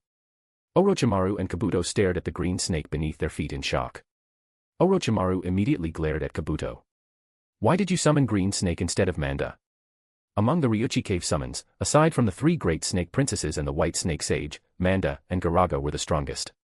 The other giant snakes were all weaker, and Green Snake was one of them.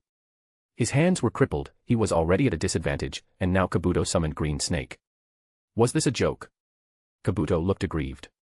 "Lord Orochimaru, the summon depends on your will. I only provided chakra, and I guarantee I provided enough to summon Lord Manda." "Then what happened?" Orochimaru stared at Green Snake. "Green Snake, where is Manda?" After a brief silence, Green Snake's voice echoed throughout the battlefield. "Lord Orochimaru, Manda, is gone." "Gone?" Orochimaru froze. "What do you mean? Did Shimura summon him?" "If a summon is already active, another summoning won't work unless the contract is cancelled." "No."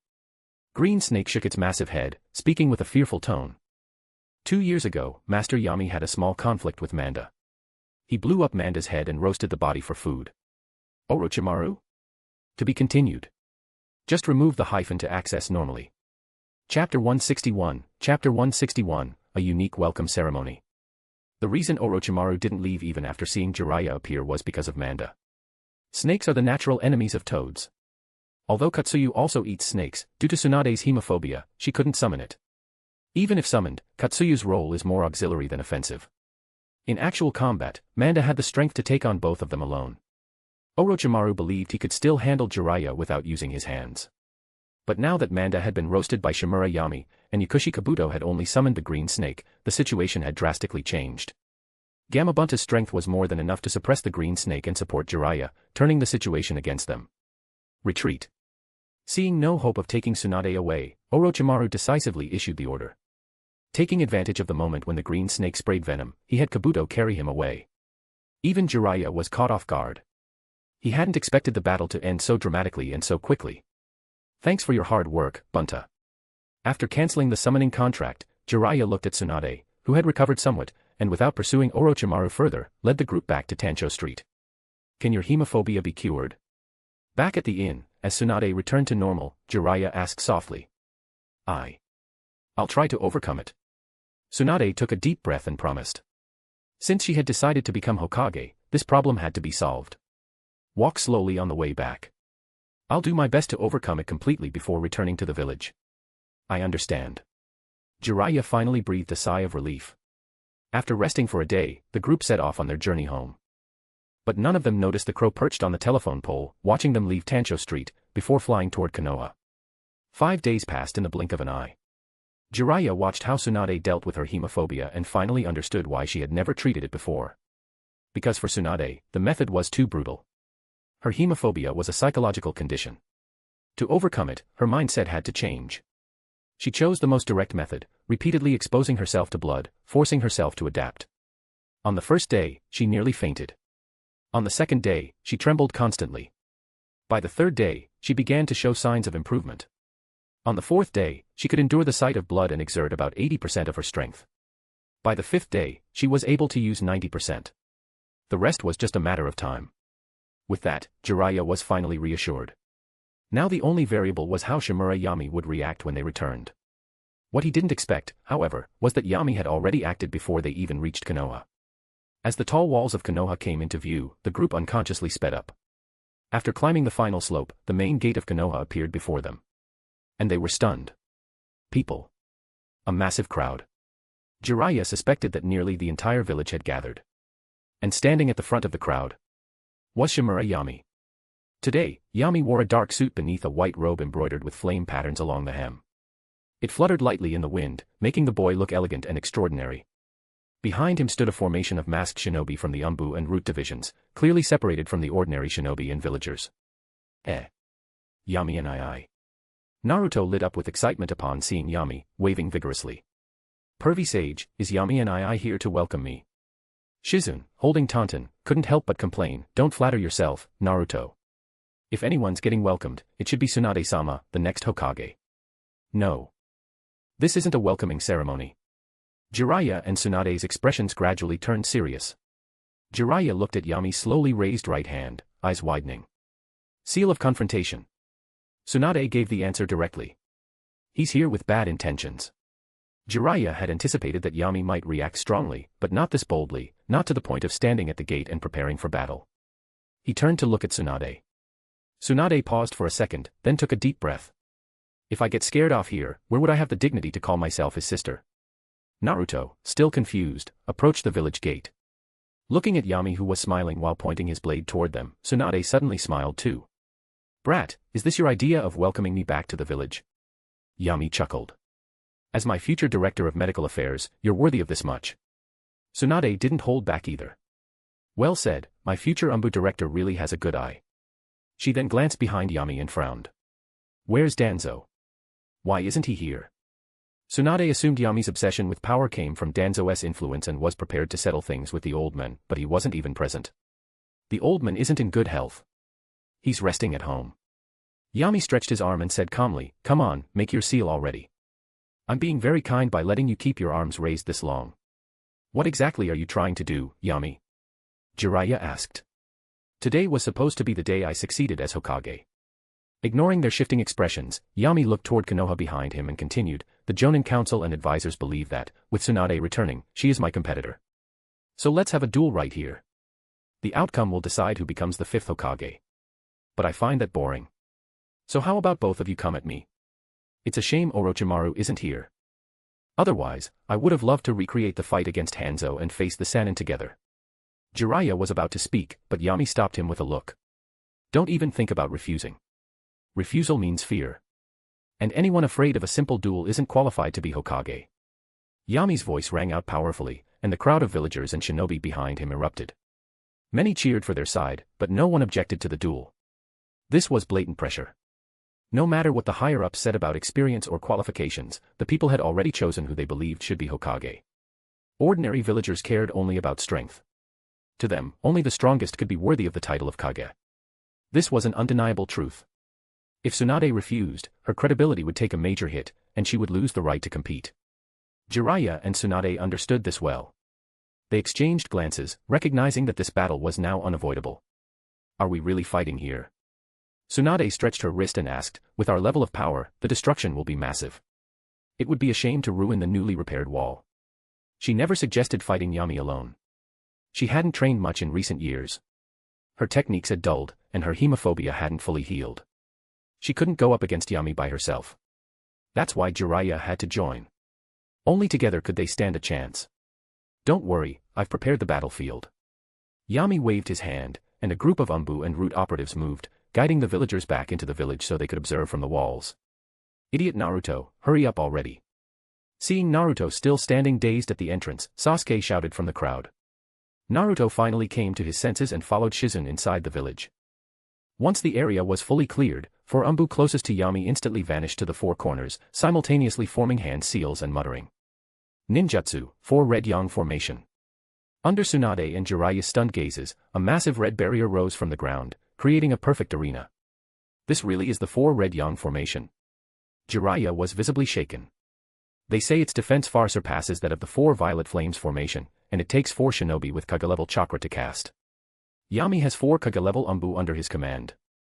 That detail was truly shocking. In its golden age, Konoha did have that many Kage-level shinobi, including its core forces. But after Hatake Tsukumo's death and the Sanin's departure, Konoha had declined. They had even needed to summon Jiraiya just to fend off the Kumo invasion.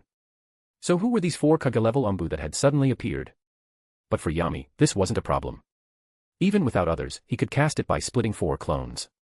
Not to mention, he already had the manpower. Hikari, Shisui, they had both awakened their Mangekyo Sharingan. When you look at it that way, the Uchiha clan really is terrifying. Their chances of producing Kage-level shinobi are much higher than other clans. It truly is a world where bloodline matters most. How's this for a stage? Tsunade quietly tied up her hair, then raised the seal of opposition with Jiraiya, showing her readiness. Brat, don't cry after we beat you up. Tsunade said coldly. She didn't hate Yami. She simply believed the boy had been misled by Danzō. And if a little brother goes astray, isn't it a sister's job to bring him back? Let's start with close combat first. Jiraiya began strategizing. Yami has insane chakra reserves. Aside from wood release, he's also mastered many other Kekkei Genkai. If we get separated, we'll be crushed one by one. This is the pride of our Senju bloodline. Tsunade said as if it were only natural. Jiraiya couldn't help but complain, now's not the time to be proud. We're opponents, remember. The moment the words left his mouth, both Jiraiya and Tsunade vanished, reappearing on either side of Yami with fists swinging. Yami raised both hands, palms open, and caught their punches. Boom. At the moment of impact, tremendous force exploded. Winds turned tangible, sweeping in all directions. The ground beneath Yami's feet remained untouched, but the ground beneath Jiraiya and Tsunade cracked apart, the fragments blasted skyward by the shockwave. Even that first clash made the watching villagers widen their eyes. Incredible. Naruto clenched his fists. Any one of those punches would knock me out cold, maybe even kill me. Sasuke also watched with a serious expression as the 3 exchanged rapid blows. Sharp. Swift. Decisive. Basic taijutsu in their hands carried explosive power. Even from this distance, the intensity made it hard to breathe. If he stepped in now, even if Sharingan could follow their moves, his body wouldn't be able to keep up. Hey, Naruto. Sasuke suddenly asked, who do you want to win? Naruto was taken aback, then after a moment of silence, answered firmly, Tsunade-ba-chan is really kind, and even Pervy Sage hopes she'll become Hokage. But I still hope Yami and I wins. A faint smile appeared on Sasuke's usually cold face, but it quickly faded. To be continued. Just remove the hyphen to access normally. Chapter 162, Chapter 162, Crushing Battle. Sasuke wasn't as slow-witted as Naruto. Even though he didn't care about politics, he could tell from Yuichi and the others' words that Jiraiya and Yami didn't get along. Jiraiya had brought Tsunade to compete with Yami. Sasuke was worried that Naruto would get too close to the other side and unconsciously shift his loyalties. But now, it seemed like his worry was unnecessary. That was good. In all of Konoha, only Yami and his men had supported him in seeking revenge, treating him with sincerity and without reservation. Others always made a fuss about his psychological issues for no reason. If you just let me kill Uchiha Itachi, I'd be perfectly normal. Back on the battlefield. Tsunade and Jiraiya coordinated their attacks, unleashing a storm of offense. Yami wasn't rushed. He used various parts of his body as weapons to parry the attacks while counterattacking at intervals. He ducked under a punch from Tsunade coming from behind, sent her flying with a palm strike, then lifted his elbow to block Jiraiya's knee and forced Jiraiya's hand into a hand seal. Jiraiya's expression changed. He immediately guessed what Yami intended, but it was already too late. In an instant, 3 hand seals were completed. As Jiraiya retreated, several fire dragons roared toward him. Fire release, dragon flame song technique. Earth release, earth flow wall. Jiraiya raised wall after wall of earth, but they were shattered one by the fire dragons. The air cracked and twisted with the heat. He was forced all the way to the edge of the four red yang formation before finally managing to dissipate the flames. This temperature is insane. Jiraiya wiped the sweat from his brow, still shaken. He felt that even the fire release he used together with the two great toad sages didn't reach this temperature or destructive power. Ah. That hurt. After pushing Jiraiya back, Tsunade charged in again, an enormous amount of chakra condensed in her foot, ready to erupt like a volcano. Yami calmly extended a hand and caught the kick head-on. Boom. The air detonated. A circular shockwave spread out from the clash of foot and palm. Trees were uprooted. 10 open fields were instantly cleared. Tsunade's pupils shrank. Yami's body hadn't moved an inch. The ground beneath him remained flat, meaning he had taken the hit without losing any footing. Yami is stronger than me. Just as that thought flashed through her mind, a powerful counterforce rebounded through her leg, sending her flying backward.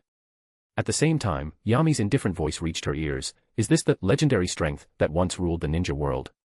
It's not enough. You need to get back to training, Tsunade. She was blown back hundreds of meters before her momentum stopped, and she landed in a crouch. Jiraiya wasn't far off. He shook his head with a bitter smile. If taijutsu won't work, then we'll have to rely on ninjutsu. He bit his finger. Both he and Tsunade used the summoning technique simultaneously. The giant forms of Katsuyu and Gamabunta appeared beneath them. Many of the older Konoha shinobi watching were filled with nostalgia. Back in the day, seeing these two beasts on the battlefield gave them confidence and peace of mind. Gamabunta took a long puff of his giant pipe, looking annoyed. Jiraiya, what is it now? You keep calling me. Don't you know I have to train my son? Bunta, sorry. I really need your help this time. Jiraiya tried to soothe him, then added with a wry smile, didn't you say you regretted never fighting the first Hokage? Well, today's your chance. Jiraiya, what do you mean? Gamabunta looked toward Yami, who stood alone against the two Sannin. A terrible feeling rose in his gut. That kid. No way. Yami gave the answer through his actions. A massive wooden golem rose behind him. It was taller than both Katsuyu and Gamabunta by half a body. Gamabunta asked, Jiraiya, why are we fighting this monster kid? This battle determines the future of the shinobi world, Bunta. I'll explain later. Tsunade, snap out of it. We've got incoming. As he comforted Bunta and brought the shocked Tsunade back to her senses, Jiraiya felt exhausted. Every step the wooden golem took shook the earth. Even the spectators watching from the village wall felt it. Many had seen this creature during its earlier appearance in the village, but seeing it again still left them stunned. This kind of power felt entirely foreign to the world of shinobi they knew. The four red yang formation covered a wide area, but for the wooden golem, it was nothing. It crossed the field in just a few steps. Wood release, nativity of a sea of trees. Atop the golem, Yami pressed his hands together. A massive tangle of roots burst from the ground, forming a sea of trees that surrounded Gamabunta and Katsuyu. Fire release, toad oil flame bullet. Jiraiya and Gamabunta used a powerful fire release to ignite the tree sea. Bunta drew the short blade at his side and slashed through the roots. Katsuyu spat acid, corroding trees, and Tsunade, now using the 100 healings technique, blasted open paths with each punch. Bang. The wooden golem threw a mighty punch. Gamabunta raised his blade to block it. The force, greater than even a tailed beast, sent Gamabunta flying. Jiraiya seized the opportunity. His white hair grew wildly, catching a tree root and swinging him up to the golem's head. A spinning blue chakra ball appeared in his hand. Raisnon. Too naive. Yami didn't move. A wood dragon sprouted from the golem's shoulder, taking the Raisnon head-on.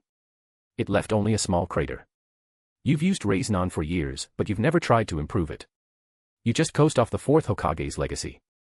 Giving Naruto to you was a mistake. Yami kicked Jiraiya away and sent the wood dragon to wrap around Katsuyu, who was trying to defend him. Let me show you what the Raisnon really looks like. Wood release, wooden golem Raisnon. Yami formed a tiger seal. The wooden golem leapt into the air, raising its right hand. A Raisnon larger than a tailed beast bomb rapidly condensed in its palm, so massive it blocked the sunlight. Tsunade and Jiraiya were shocked. The moment the technique took shape, hurricanes and lightning swirled around it. Be careful, Jiraiya. Tsunade warned, but it was a weak effort. Katsuyu couldn't handle even a single wood dragon. Her support style and taijutsu-based medical shinobi skills were useless here. Boom. The terrifying shockwave exploded once again. The ground was upturned, dust filled the sky, and even those on the walls lost sight of the battlefield. Kakashi raised his forehead protector, revealing his Sharingan and staring intently. Jiraiya-sama, you're not dead, are you? That is Raiznan. The chakra inside that wooden golem Raiznan was equal to dozens, maybe hundreds of Kakashi himself. What is Shimura Yami's limit? This question wasn't just in Kakashi's mind. The IWA shinobi, who had arrived just 2 days earlier as part of the Tsushigakure delegation, had gone pale. What kind of monster were they facing? If they'd known Yami had this kind of strength, they wouldn't just have stayed out of the Konoha crush, they would have paid Konoha to avoid getting crushed themselves. Finally, the dust began to settle. Those with sharp eyesight saw the battlefield clearly, and their eyes widened in disbelief. A crater nearly a kilometer wide had appeared on the once lush plain. The forest outside Konoha had been completely leveled. The ground was stripped bare in layers, making the area resemble the barren land of wind. The giant toad was gone. Only the wooden golem remained standing. Katsuyu was curled up at the edge of the pit. Jiraiya lay collapsed at the center. Yami jumped off the wooden golem, extended both hands, and formed a conical dust release barrier aimed straight at Jiraiya's chest. What? Don't want to admit defeat. Don't. Yami. Tsunade's voice rang out. I give up. You win. With a pop, Katsuyu reached her limit and vanished, returning to the Shikatsu forest. Protected by her, Tsunade was unharmed. After hearing her surrender, Yami slowly dispelled the dust release light. Jiraiya got up awkwardly, gasping for breath. Tsunade ran over, looked around nervously, and asked, You didn't kill Bunta, did you? She had barely survived the blast herself.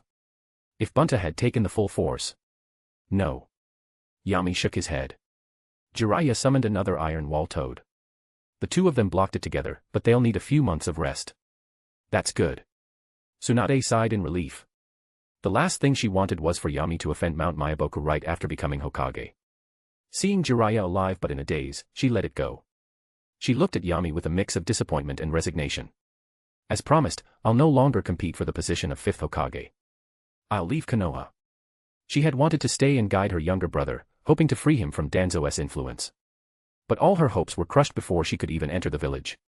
Her vision suddenly cleared. With strength like this, Konoha wouldn't fall no matter how chaotic things got. Wait. Yami stopped her. I never planned to drive you away. Otherwise, I wouldn't have agreed to let Jiraiya bring you back. Tsunade frowned. I don't want to be medical director. Yami offered his conditions. The village has paid off all your foreign debts. From now on, no more borrowing. 10% of Konoha Hospital's annual budget will be set aside for your gambling money. Monthly salary, 3 million ryo. Still want to leave? Without a second of hesitation, Tsunade nodded seriously. Hokage-sama, from now on, I belong to you. No, don't even treat me like a person if you don't want to. If Hiruzen had offered conditions like this, she might have thought twice before leaving all those years ago. Let's go. The fight's over. Time to attend my succession ceremony. Yami walked off with Tsunade. The 4 red yang formation dispersed, leaving Jiraiya standing awkwardly between inside and out. Amid the villagers' cheers, Tsunade and Yami walked into Konoha and headed straight for the Hokage building. To be continued. Chapter 163, Chapter 163, Succession Ceremony, First Order after becoming Hokage, bonus.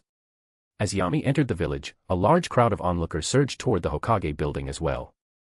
Along the way, many people were still buzzing about the battle that had just taken place. Tsunade had used all her strength, and Jiraiya hadn't held back either, aside from not entering Sage mode. Yet, it was precisely this contrast with the 2 Sannin that cemented Yami's strength in everyone's hearts. A powerful Hokage didn't just represent individual combat power. He elevated the morale and unity of the village's shinobi, serving as a stabilizing force in times of political unrest. Otherwise, the 3rd Hokage wouldn't have shamelessly revised the academy textbooks to praise himself as the strongest Hokage of all time. After this battle, not a single voice of opposition remained. Those knowledgeable jonin were thinking even deeper. Their focus wasn't just on Yami himself, but also on the 4 Kage-level shinobi who had activated the 4 red yang formation. Narashikaku slowed his steps and walked alongside Kakashi, who was bringing up the rear. Kakashi, you're on good terms with Yami. Got any inside info? Who were those 4? Kakashi shook his head slowly. What could I know? Of the 4, the only one whose identity I can confirm is Pakura of the Scorch release, since she's already been revealed. As for the other 3.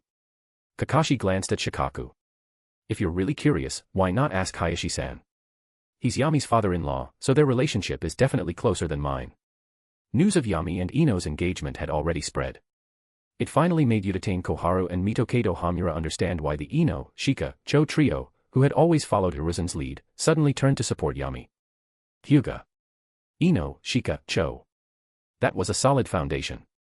These clans had thousands of shinobi altogether, enough to sway most of the mid-level forces in the village. Even if the Hokage election were a public vote, Tsunade would have stood almost no chance. As the founder of Konoha's medical system and one of the legendary Sannin, her status added significant weight. But she'd been away from the village for too long and lacked direct influence or power. An hour later, after simple preparations, the inauguration ceremony for the fifth Hokage officially began. Under the gaze of the crowd, Shimura Yami stepped onto the Hokage building's platform, wearing the divine robe embroidered with fifth Hokage and the Hokage hat. Mitokado Hamura, acting as host, began introducing Yami's impressive resume. Shimura Yami. Graduated at age 7. Became a Chunin at age 8. Killed nearly 300 enemy shinobi on the Kumo battlefield. Infiltrated deep into the Land of Lightning, causing immense damage. He is the youngest Jonin in Konoha's history and was awarded the title, Konoha's Shinigami. Later, he led the 3rd Battalion of Konoha's Special Assassination Squad. During that time, he completed 35 S-rank missions and 153 A-rank missions. 1 month ago, he suppressed the riots with wood release. With each line of Hamura's introduction, the crowd gained a clearer understanding of Yami's achievements. The cheers grew louder and more passionate. A powerful Hokage, only 18 years old. If nothing went wrong, he could guarantee Konoha's stability for at least the next 30 years. This was a huge comfort to the villagers, who had just endured the Konoha crush. Yami didn't say anything unnecessary. He removed his hat, looked out at the crowd below, and declared. From this moment on, I am the 5th Hokage of the village. My will is the will of fire. After a moment of silence, the atmosphere instantly exploded. Shimura Yami. Shimura Yami. 5th Hokage. Yami gazed at the roaring crowd. A thought crossed his mind. Hokage isn't a title granted to the most recognized person. It's only after becoming Hokage that others begin to recognize you. This was the power of status. He had never longed to be a lone wanderer, nor did he ever want to be a salted fish. Salted fish are people who've given up on the future, who accept reality because they know they won't be rewarded even if they work hard. But if you have a bloodline, a background, and true ability, who would willingly choose to rot? Yami had already climbed to the top of this world. Now, he had to secure the position and influence that matched his strength. Only with power can you truly enjoy life. A single command could send countless people to fight and die for you, while also causing enemies to lose sleep in fear. From this moment forward, he was Konoha's number 1. And soon, every corner of the world could be called Konoha. In short, Shimura Yami wanted to grow even more. That kid. Tsunade, standing quietly behind him, chuckled softly. To understand the will of fire so well, you're really something. But he's not wrong. If the Hokage's will isn't the will of fire, then whose will is it supposed to be? The will of those stubborn old fossils. Why is selecting a Kage such a serious matter? Because they represent the will of the entire village. In an unnoticed shadowed corner, Danzō stood leaning on his cane. A bright smile appeared on his weathered face, something that hadn't happened in decades. Hokage, the Shimura clan finally has a Hokage. Tobirama-sensei, although I never got the chance to prove I was better than the monkey. Yami will do it. Once I die, I'll report to you in the Pure Land. The obsession that had weighed on Danzō's heart for so many years quietly faded. In the future, he would remain the root beneath the surface, doing whatever it took, no matter how shameful, to eliminate any obstacles in Yami's path. Ding. Congratulations to host for becoming Hokage and establishing the highest bond with fire, Land of Fire. Host has obtained a special title, Will of Fire Maker. Will of Fire Maker, within the Land of Fire, host's training speed increases by 200%, chakra recovery increases by 200%, flash of inspiration, chance increases, and 500 bond points are received each month. Ding. Highest bond with one region detected. Opening Ninja World Bond progress. Current regional bonds, Fire, 20%, Lightning, 5%, Earth, Wind, 3%, Water, 1%. Once all bonds are maxed out, the host's chakra doubles, and all talents and skill levels increase by 1 level, can exceed ninja limit. A string of system prompts echoed in Yami's mind. While the cheers continued, he skimmed through the updates quickly. The gist was, go form bonds with other villages and nations. The rewards were immense. Good. He had no more worries now. Yami had been concerned that after dealing with the Otsutsuki goddess's family affairs, if more Otsutsuki arrived, he might not be strong enough to face them. But now he had a path forward. Once all his abilities broke through another level and his chakra doubled, his power boost would be far beyond just 2 times. He'd have a true edge against those aliens. Yami was in a great mood, a faint smile on his lips. When the cheers gradually died down, he raised his right hand, and the crowd quickly fell silent. Next, I will issue my first order as the 5th Hokage. Everyone held their breath, watching Yami intently. They were eager to know what the new Hokage's first decree would be. A retaliatory move against the hidden villages. A round of promotions for those who fought bravely during the Konoha defense. Finally, under everyone's gaze, Yami announced. Starting tomorrow, foot massage services will be included in Konoha's medical insurance system. Reimbursement caps, 10,000 ryo per month for Genin, 30,000 for Chunin, and 100,000 for Jonin. Boom. The crowd erupted. No, more accurately, all the male shinobi and a good portion of the female shinobi exploded with excitement. Kakashi stood like a javelin, a sharp gleam in his eye. Yami. These benefits are for both the future and the present. There were many like Kakashi. Even Nara Shikaku and Yamanaka Inoichi, married middle-aged men, were no exception. At this moment, they all had only one thought. Gratitude. Loyalty. Just for this, Yami was already the greatest Hokage in Konoha history. As long as he didn't want to step down, who else could take the position? Mitokado Hamura finally recovered from his daze and looked at the youth in the 5th Hokage robe like he was seeing a ghost. Do you even realize how much pressure your decree will put on Konoha's finances? He wanted to object, but this was Yami's very first Hokage order. Objecting would be a public slap in the face. Even Namikaze Minato, with his good temper, wouldn't tolerate that. And this was Yami. Hamura figured if he spoke up, he'd get pounded into paste by the wooden golem before he finished his sentence. Forget it. He'll retire someday anyway. Let him run wild. He'll stop once the money runs out. Hamura gave himself a mental excuse and closed his eyes, pretending not to see. In this chaotic, rowdy atmosphere, the Hokage inauguration ceremony came to an end. The contents of the Hokage office would be cleared tomorrow and replaced according to Yami's plans. Yami drank some tea in the lounge. Once most people had left, he exited the Hokage building. To his surprise, Tsunade and Shizune had followed him the whole time. Yami stopped and looked back, confused. Why are you following me? What do you mean, following? I'm going home too. Tsunade answered as if it were obvious. Yami remembered that his estate used to be Senju land, so it made sense for Tsunade to live nearby. Tsunade walked up and draped her arm around his shoulders with a grin. My house isn't ready yet. How about I crash at your place for a day? So that's what you meant. Well, it's totally normal for a sister to stay at her little brother's house, right? Yami thought for a moment. You can come over, but you have to do me a favor. What favor? Tsunade asked, curious. Yami leaned in and whispered, I need the first Hokage's would release scroll, and the Wetbone Forest summoning contract. The first request was expected, and Tsunade agreed readily. But the second caught her off guard. Didn't you already sign with Ryuchi Cave? Yami didn't hide it and explained, I want to gather Senjutsu training methods from all 3 holy lands and create my own Sage mode. You've already mastered Sage mode. Tsunade was shocked. Among the Sannin, neither she nor Orochimaru had the aptitude for Senjutsu. Jiraiya could barely use it, but complained it made him ugly and refused to use it. Yeah. I've already mastered Ryuchi Cave Senjutsu.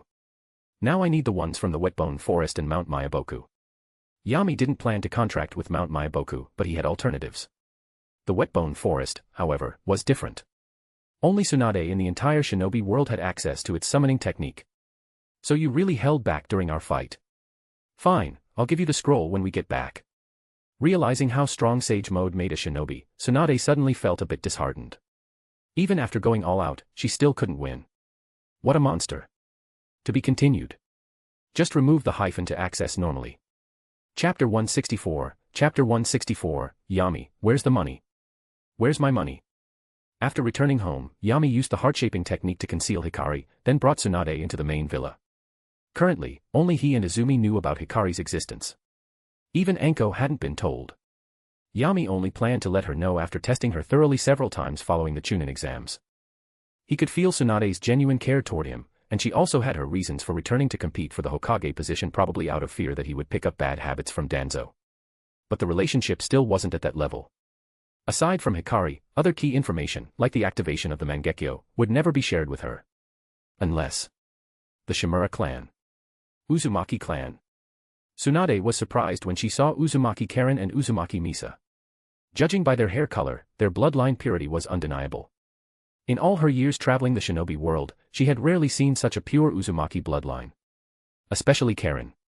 As a medical nin, Tsunade could easily sense Karen's immense vitality. It was just like Kushina's back in the day. Are you trying to pawn her off on me as a disciple? Yami patted Karen's head, and the girl hugged his waist affectionately. He introduced her to Tsunade. Karen has strong talent in medical ninjutsu. She trained under Nono at Root. Now that you're back, I'm handing her over to you. Compared to little Sakura, Karen was a disciple truly worthy of Tsunade. The Senju and Uzumaki clans were distant relatives. With her massive chakra and natural healing ability comparable to the 100 healing technique, she could inherit both ninjutsu and medical techniques perfectly. Not to mention, with the Uzumaki clan's extensive sealing knowledge, Karen's potential would definitely surpass the top-tier medical nin. However, Tsunade had just returned and didn't know much about Karen, so she didn't agree right away. Let her stay with me for a while. We'll talk about apprenticeship later. Yami nodded and didn't push the matter. A short while later, everyone else returned. Seeing the beautiful girls in the house, Tsunade smiled with satisfaction and slapped Yami on the shoulder 10 times. Hurry up and have more kids. Let the Senju bloodline thrive again. Even though they would all carry the Shimura name in the future, blood was blood. That wouldn't change just because of a surname. The next day, Yami got up early for once. After a simple breakfast, he took Izumi and headed to the Hokage office. Controlling power was one thing, but being bound by it was another. He didn't want to become like the past Hokage, tied to the chair all day dealing with village minutiae, reduced to a cold, mechanical stamp. Shursue and Yugao were managing Umbu for him. Root had also been suppressed by Danzō. He didn't have to worry about those departments. Pakura wasn't good with administrative work, and Hikari was a homebody. Fortunately, he had the warm and meticulous Izumi. While in Umbu, she had gained plenty of experience. She was also very detail-oriented. Letting her handle village affairs was the perfect choice. Of course, Yami wouldn't dump everything on Izumi. He still needed to reform Konoha's political structure. Izumi's role was to handle the cases where others couldn't decide or when he wasn't available. When they arrived at the Hokage building, they heard a commotion. Get out. Get out. Don't touch my grandfather's things. Izumi frowned subconsciously. Outside the Hokage office, Konohamaru was blocking several Konoha shinobi from clearing out the office. The one leading them, Hagane Kotetsu, looked embarrassed. They were all familiar with the third Hokage's grandson and couldn't bring themselves to use force. What's going on? Yami walked over with Izumi. When the shinobi saw him, they immediately bowed. Hokage-sama. Hagane Kotetsu explained the situation. Yami looked at Konohamaru, who was glaring at him with hatred, and couldn't help but laugh. What are you laughing at? Konohamaru shouted angrily. Bang. Yami punched Konohamaru in the stomach, sending him crashing into the wall. Konohamaru cried out in pain, his body curled up like a shrimp. Hagane Kotetsu and the others all twitched. Their eyelids jumped uncontrollably. This new Hokage really treated people casually. Especially children. Konohamaru hadn't even graduated from the academy, yet he still got smacked directly. Such a down-to-earth Hokage. Little brat. Yami retracted his fist and let Konohamaru slump to the floor. He looked down at him. What do you think Konoha is? The Sarutobi family's private estate. The third Hokage is dead. This office now belongs to me. And you're a student who hasn't even become a genin. Yet you dare interfere in the village's official business. Looks like the third really failed to raise the next generation. Your uncle rebelled, and now you're even more arrogant than him. Can't the Sarutobi family produce one normal person? Then, he turned to glare at Hagane Kotetsu and the others, his cold aura making them break into a cold sweat. And you all. You can't even handle one naughty kid. What, is he some backdoor special jonin? We're sorry, Hokage-sama. We were negligent. They immediately knelt on one knee and lowered their heads, not daring to meet his gaze. Get him out of here. From now on, don't let him within 100 meters of the Hokage building. With the Hokage's order, Hagane Kotetsu wasted no time. Ignoring Konohamaru's struggles, he dragged him away. The rest of the shinobi began arranging the office. You can't just hit kids like that, Izumi said as she entered the office with Yami, giving him a subtle warning. It wasn't that she sympathized with Konohamaru. She simply knew that Yami disliked naughty children, so she was giving him a gentle nudge. I'll try. Yami replied vaguely. Of course, children should be taught patiently. But what if they refuse to listen after being taught? Boy or girl, he treated them equally. If they behaved well, he praised them. If they didn't, he taught them. If they still didn't listen, he beat them. True equality between men and women. Soon, the two advisors and Danzō arrived. Mitokado Hamura brought the backlog of village affairs and 10 key files regarding Konoha's current state.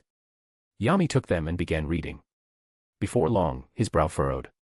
He slapped the table and shouted angrily. What's going on? Where's my money?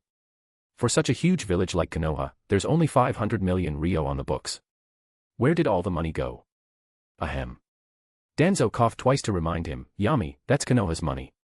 Don't mix it up with your own. Don't get caught up in the details. Yami was still fuming. He tossed the file on the table. This small amount isn't even as much as my personal treasury. In a few months, we won't even be able to pay the shinobi salaries. He stared suspiciously at the two advisors. Did you embezzle the money, thinking I wouldn't notice? How could that be? Mitokado Hamura and Udatain Koharu were shocked. They weren't Danzō, they couldn't shoulder that kind of accusation. Mitokado Hamura hurriedly explained, Yami, look at the ledgers for the past few years. I'm not saying Konoha is completely clean from top to bottom, but it's not as bad as you're thinking. As he spoke, he glanced at Danzō.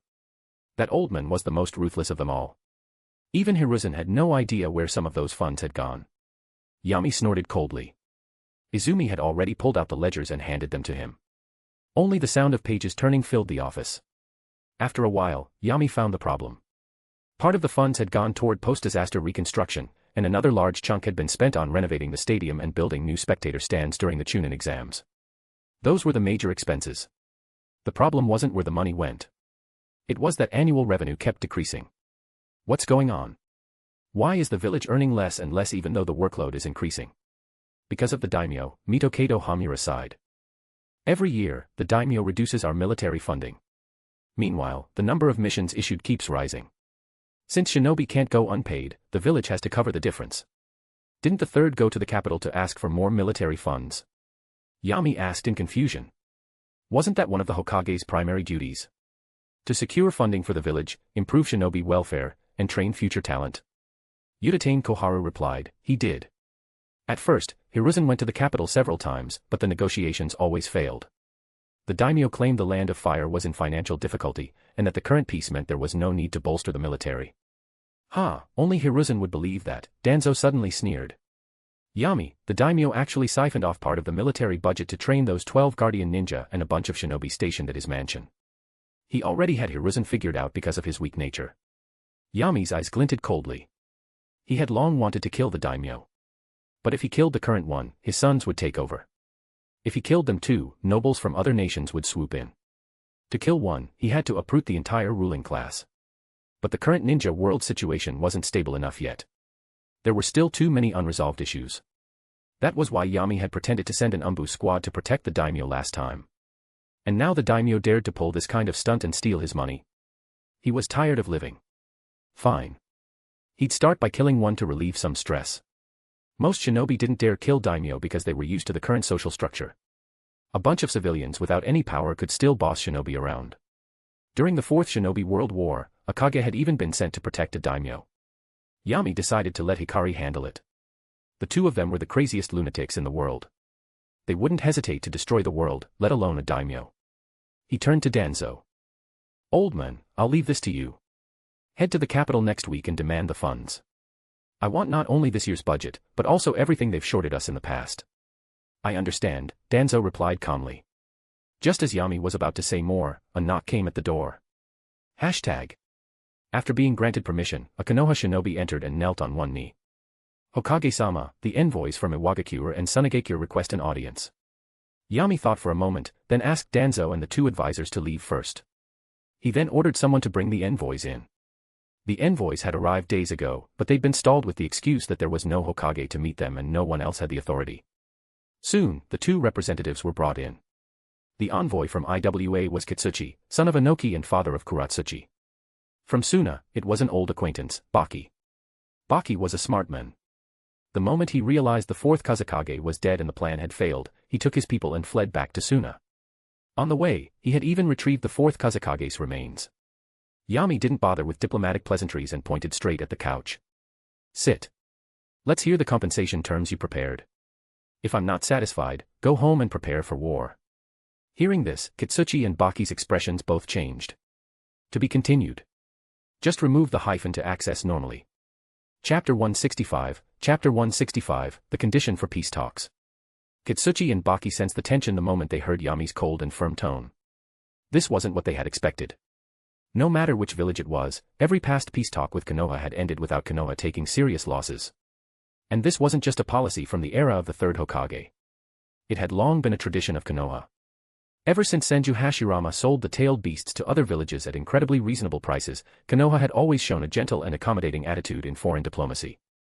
Even the death of Senju Tobirama occurred during a peace negotiation mission to Kyumo. That particular shinobi world war had been initiated by Kyumo, and after realizing they couldn't win, they sought negotiations. It wasn't unreasonable for Tobirama to consider peace talks. After losing both the first Hokage and Uchiha Madara, Konoha no longer had the power to dominate the entire ninja world. Peace was indeed the most rational path. Ever since then, Konoha had only responded passively to war, never proactively starting one. Yami was the first Hokage to break this pattern. And that rendered all the pre-written scripts and carefully planned approaches Baki and Kitsuchi had prepared completely useless. After a moment of silence, Baki stepped forward to break the ice. Hokage-sama, this was all Orochimaru's scheme. He killed the fourth Kazekage and posed as him to contact IWA. We're actually victims too. Yami leaned back in his chair, not even bothering to raise an eyebrow. My spy under Orochimaru reported that the Konoha Crush plan had been in preparation for half a year before the Chunin exams. As for the Kazekage, didn't he die on the way to the Land of Fire? If you're going to shift blame, at least try to come up with a smarter excuse. Don't assume everyone's as gullible as you. Baki's eyelids twitched uncontrollably. He hadn't expected that Yami, the very target of the Konoha Crush, would be this clear about the entire plan. Hokage-sama, Tsunagakure is willing to pay 500 million ryo in cash, and an additional 500 kilograms of gold sand, Baki offered, stating 70% of the terms they had previously prepared. The remaining terms were to be used for negotiation flexibility. Suna wasn't completely broke. They had both funds and gold. However, due to the high transportation costs of supplies into the desert, prices had skyrocketed. Many items couldn't be acquired no matter how much money they had. That's why people thought Suna was poor. Kitsuchi's expression darkened, his eyes wide with disbelief as he stared at Baki. This was several times more than what they had agreed on before. Stabbing an ally in the back right at the negotiation table. These Suna shinobi were truly two-faced. Kitsuchi was starting to wonder if Baki was really less of a traitor than himself. Left with no choice, Kitsuchi was forced to raise his offer. Iwagakure is willing to pay 300 million ryo in compensation, along with 400 million worth of iron ore. No more. Yami asked indifferently. Kitsuchi and Baki exchanged glances, then finally nodded. Yami didn't respond. He leaned over the table and wrote something down. Then, with a flick of his wrist, 2 sheets of paper floated into their hands. Each paper had one massive character written in red ink. Kill. This is Konoha's declaration of war. There's nothing more to discuss. We'll settle it on the battlefield. Baki's hands trembled. Hokage-sama, we're willing to negotiate. Tsunagakure will seriously consider any condition, but we cannot go to war. Baki understood Suna's current situation all too well. The only Kage-level combatant left was an aging Chiyo, even older than Sarutobi Hiruzen. If war truly broke out, Konoha only needed to send Tsunade, who completely countered Chiyo, to crush Suna without mercy. Yami smiled. You don't want war. Fine. 1 billion ryo in cash, 3 tons of gold sand, and 50% of all mission commissions for the next 5 years. Also, hand over the senior officials responsible for pushing Pakura to her death. If you meet all these conditions, Konoha and Tsunagakure can still be friends. The same applies to IWA. But since your old men didn't offend me, they can live. Impossible. Baki stood up in shock. Yami's conditions weren't terms for negotiation, they were a death sentence for Suna. Let alone the unreasonable 50% commission cut, that alone would shake Suna's standing as one of the 5 great hidden villages. If those terms were implemented, how would Suna be any different from a subordinate branch of Konoha? And as for handing over the high-ranking officials who wronged Pakura, Baki had originally wanted to discuss bringing Pakura back to Suna, but Yami had flipped the script before he could even speak. Hand those old men over. He wanted to, but did he have the power to? Kitsuchi clenched his fists and growled in a low voice, Hokage-sama, I came here with genuine intent for peace. Your terms are simply too much. Even if it comes to war, Iwagakure won't accept such extreme demands. Izumi, who had been silently standing behind Yami, had blood-red light flicker in her eyes. Her 3 Tomo Sharingan activated without a sound. Baki and Kitsuchi suddenly felt a cold shiver run down their spines, like they were being stared down by a terrifying beast. Uchiha were still Uchiha, passionate to their core. All of Izumi's warmth and gentleness were reserved only for Yami and her family. Kitsuchi's challenge had touched a nerve. If Yami had given her the signal, she would have killed both of them on the spot without hesitation. Don't be angry. Yami gently held her hand and comforted her. As the saying goes, when 2 countries are at war, envoys are not killed. If we're going to kill them, we'll do it once the war starts. Let them live a few more days. Izumi slowly withdrew her gaze. Baki's back was already soaked in sweat. Kitsuchi wasn't doing much better. Since you won't agree, there's no need to keep talking. Take the declaration back to your villages. Hokage-sama, your terms are beyond my authority. I must report them to our village leaders. They'll make the decision. Baki tried to buy some time. He was hoping to come up with an alternative plan. Yami didn't object. He also needed time to clean up the mess left by the third. Even if war was declared, fighting wouldn't start immediately. Before leaving, the two made one last request. Baki wanted to see Gaara's team, while Kitsuchi asked about Han and Kuratsuchi. Yami sent an umbu to escort Baki to the prison, but flat-out denied Kitsuchi. The 5 Tails Jinchuriki is already dead. As for Kuratsuchi, she's living in my home now. No one has ever set foot in my residence. Don't even think about it. Baki's heart skipped a beat as he walked out the door. 5 Tails is dead. This was bad. He had to bring Gaara back immediately. IWA had a strong foundation. Suna didn't. If they lost Shikaku, they would be completely removed from the ranks of the 5 great hidden villages. But no one could reverse what had already happened. Han was dead. Even if Kitsuchi was furious, that fact wouldn't change. As for Kuratsuchi, he wouldn't see her unless he dared to break into Yami's house. And if he did, well. After sending the 2 away, Yami got to work. Konoha was in shambles. The reconstruction, backlogged missions, border patrol arrangements, department reports, project approvals. The mountain of documents could crush his entire desk. Only now did Yami truly understand why Naruto looked so drained as the 7th Hokage. With this workload, even a rubber stamp machine would collapse from exhaustion. Thankfully, Yami specialized in delegating work. Teams of umbu were dispatched across the village, and soon everyone Yami had summoned gathered in the Hokage office. Nara Shikaku and Shikamaru, Hyuga Hayashi and Hizashi, Yamanaka Inoichi, Kakashi, Hayama Shirakumo, and Irika. Uncle Shikaku, Shikamaru, you 2 will handle village reconstruction planning and the finances. Patriarch Hayashi, Hizashi-sensei, you'll oversee task distribution. Prioritize and assign based on urgency. Uncle Inoichi, the intel department is yours. Report non-S-class intel to Izumi weekly. Kakashi, compile the defense war merit reports and handle the promotions for Chunin. Shirakumo, border patrol duties go to you. If manpower is lacking, recruit from your clans. I'll authorize and assign positions, but I'll only hold you personally accountable for the results. The world didn't lack capable people. It lacked leaders willing to delegate power. Yami granted specific authority, but reserved the right to manage how that authority was distributed. Everyone except Kakashi accepted their assignments with enthusiasm, even Shikaku.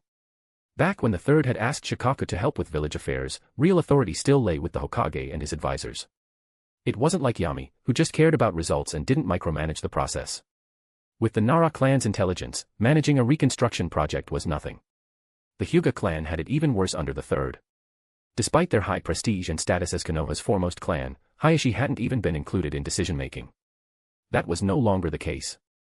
Kakashi was about to protest, but Yami looked at him with a grin. Work, or be my sparring partner. Pick one. Kakashi laughed awkwardly. Work. I love paperwork the most. Paperwork might drain him, but sparring with Yami would kill him. No question which was safer. After distributing the assignments, only Irika remained, awkward and unsure of what to do. Compared to those elite jonin and clan heads, a mere chunin like him felt out of place. Irika, you'll be the new principal of the Ninja Academy. You're also in charge of textbook reform. A new Hokage meant new history. Since he was Hokage now, the title of strongest Hokage in textbooks needed to be updated. Irika's best trait wasn't his strength. It was his loyalty. As long as he followed orders faithfully, he was perfect to manage the school. He wanted every student in Konoha to know the meaning of kindness, and remember what loyalty truly was. They talked until dusk, when the office door suddenly swung open. Tsunade walked in lazily. Yami, come drink with me. To be continued. Just remove the hyphen to access normally. Chapter 166, Chapter 166, Can you still have children? That's all for today. You should start reorganizing based on my requirements. I'll call you if I have new ideas. Yes, Hokage-sama, Tsunade-sama. I'll take my leave. Iruka wiped the cold sweat from his forehead and quickly exited the office. What he had been told today might take him several years to complete. If Yami came up with more ideas, Iruka might seriously consider resigning. Forget drinking. Aren't you bored? I'll take you somewhere. Yami stood up and stretched. His joints cracked loudly. Tsunade's eyes lit up. Casino. You'll know once we get there. Yami kept it a secret. He let Izumi, who had accompanied him the whole day, return home first. Then he brought Tsunade and used the Flying Thunder God technique to teleport to the experimental base. Just as Tsunade was wondering why he brought her here, a confused voice came from behind. Yami, is that Tsunade?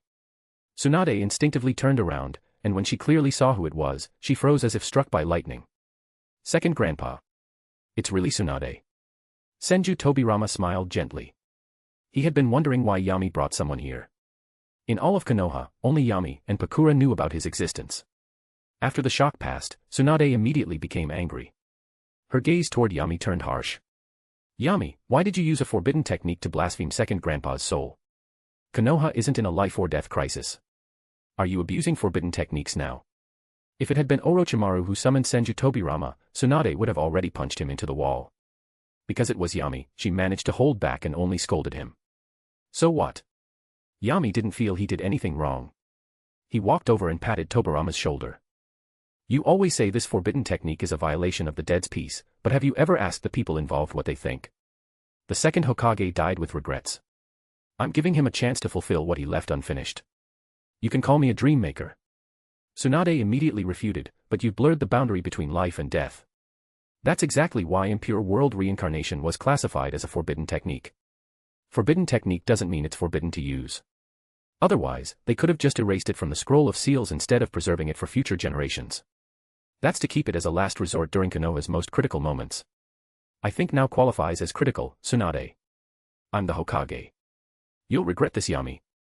You stole my grandfather's line. Tobirama frowned as the two argued back and forth, not even glancing at him, the person directly involved in all of this. Enough, Tsunade. After weighing the situation, Tobirama realized he couldn't control Yami and decided to stop Tsunade instead. Sure enough, though Tsunade was clearly unhappy, she stopped talking. Yami also stopped arguing and leisurely sipped on water. Tsunade, don't be mad at Yami. Tobirama sighed. Although the dead shouldn't interfere with the living world, obsessions often linger, even after death. Since Yami brought me back, I've seen how the world changed after my death, and it's completely contrary to what my brother and I envisioned. Monkey failed as Hokage, and that's my fault. I didn't have time to explain more back then. So Yami is right. He isn't blaspheming me. He's giving me a second chance. Second Grandpa. Tsunade hadn't expected Tobirama to defend Yami and was at a loss for words. Then what have you done since being resurrected? After a moment of silence, Tsunade asked. Tobirama didn't hide anything. Improved impure world reincarnation. Also studied and modified my brother's cells. You're researching Hashirama cells. Tsunade was shocked again. Didn't you ban that yourself? Tobirama crossed his arms and snorted coldly, clearly dissatisfied. What's the point of banning it? Who really listens to the words of a dead man? Monkey studied it. Danzō studied it. Your classmate Orochimaru also studied it. None of them cared about my instructions. At least if I do it myself, I won't use Konoha villagers as test subjects. All the test subjects were captured by Yami from outside. Damn Danzō. Tsunade clenched her fists. Ahem. Yami couldn't take it anymore. You're saying that right in front of me. If you really want to point fingers, second Hokage, you're the one who started this mess. Tobirama's face stiffened. He snorted and looked away. He had no way to refute it. Many of Sarutobi Hiruzen's policies were just extensions of his own, studying Hashirama cells, being wary of the Uchiha, suppressing other clans. The problem was that Sarutobi had no real methods. His plans succeeded, but the village declined. What Tobirama regretted most was choosing to cover the rear in battle. If he had known Sarutobi and Danzō would turn out this way, he would have left a few guards behind and returned to support Orochimaru for 10 more years. He could have trained Orochimaru well. Sarutobi was too soft. Let's not talk about the past anymore. Unable to argue with Yami, Tobirama changed the subject. You didn't bring Tsunade here just to argue, right? Yami shook his head. I'm sick of this mess. It's too exhausting. Konoha's already a disaster. I'm done regretting letting Sarutobi stay for so long. I brought Tsunade to see you. She can work as your assistant from now on. Sure, Tsunade will help me with real work from now on. Tobirama agreed. Having an assistant with top-notch medical skills would definitely save him a lot of trouble. Alright then, you two talk. Izumi and the others are still waiting for me for dinner. Yami waved and used the Flying Thunder God to leave. Now only grandfather and granddaughter were left. Tsunade chatted with Tobirama for a long time and eventually became convinced that everything he said earlier was truly his own opinion, not Yami manipulating him. Relieved, Tsunade asked about her worries. Second grandpa, do you think Yami is really a good Hokage? He's already preparing for war just after taking office. Tsunade, you're too influenced by Hiruzen. Tobirama looked at her. Though she wasn't his biological daughter, Tsunade was his elder brother's granddaughter. There was no difference in how he saw her. Peace doesn't come from compromise. I agreed to the Kimo peace talks back then because we needed time to gather strength and destroy them in one strike. But Monkey's so-called peace talks were just compromises to keep the surface calm. Konoha was the victim in the Konoha Crush. Now's the perfect time to weaken IWA and pave the way for future unification of the ninja world. What? Unify the ninja world? Tsunade looked at him in shock. That's right. Tobirama walked slowly toward a bookcase. The ninja village system has existed for 60 years and has proven to be a failure. It hasn't stopped wars. It only escalated them. As much as I hate to admit it, my elder brother took the wrong path. Back then, with the power he and Madara had, they could have ruled the world and created new laws. But my brother's vision was limited to the land of fire. After he and Madara died, I no longer had the strength or the will to break his principles. But Yami is different. He will grow into a new god of the ninja world. There's no one like Madara now who can oppose him. He can absolutely unify the world. Tsunade protested, but war causes deaths. Unifying the ninja world will definitely result in more casualties than previous wars. Can you bear to let more shinobi die? Of course I can't. But it's a necessary sacrifice. Tobirama turned around. Even through the blank eyes of his impure world reincarnation body, Tsunade could feel his determination. Your generation will fight all the wars. So the next generation can live in peace. I know you hate war, Tsunade. But if you want to avoid another tragedy like Nawaki, you must be ruthless and support Yami fully. Do you understand? Tsunade's mind flashed with the scene of Nawaki's tragic death. Her heart throbbed with pain again. I'll think about it carefully, second grandpa. Tsunade said softly. Good. You're old enough to understand these things. Tobirama nodded. Then, looking at Tsunade's youthful face, a thought suddenly popped into his head. Tsunade, you should be 50 this year, right? Tsunade snapped out of her somber mood and said awkwardly, Second grandpa, why are you bringing up age all of a sudden? You know that's a taboo for women, don't you? No, this is serious. Tobirama looked at her intently. With your current physical condition, can you still have children? Huh? Tsunade was dumbfounded. Children? With who? Of course, with Yami. Tobirama began seriously analyzing. Yami has awakened would release, and your Senju bloodline is extremely pure. If you two combined, the child born would likely be a super genius. If you work harder on winning Yami over, maybe the child could even carry the Senju surname. If he awakens would release. Stop. Tsunade cut him off, flustered. Second grandpa. I'm old enough to be Yami's mother. He's only 18. That's practically cradle robbing. Who cares? If he's of age and doesn't mind, I say go for it.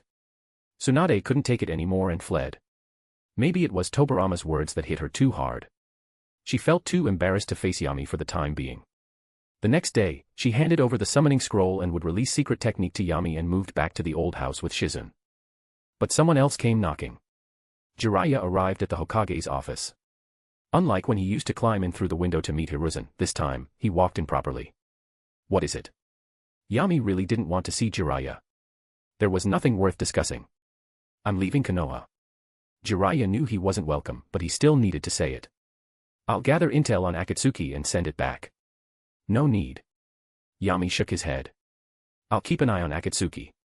Do whatever you want, just don't interfere with my reform of the village. Jiraiya was speechless. Then, can I take Naruto with me? I want to take him as my apprentice. Yami laughed in disbelief. Jiraiya, I didn't expose your little schemes earlier because we fought side by side before. But you just don't stop. Now you want to steal my disciple too. What's that supposed to mean? Do you think I'm not good enough to teach Naruto? To be continued.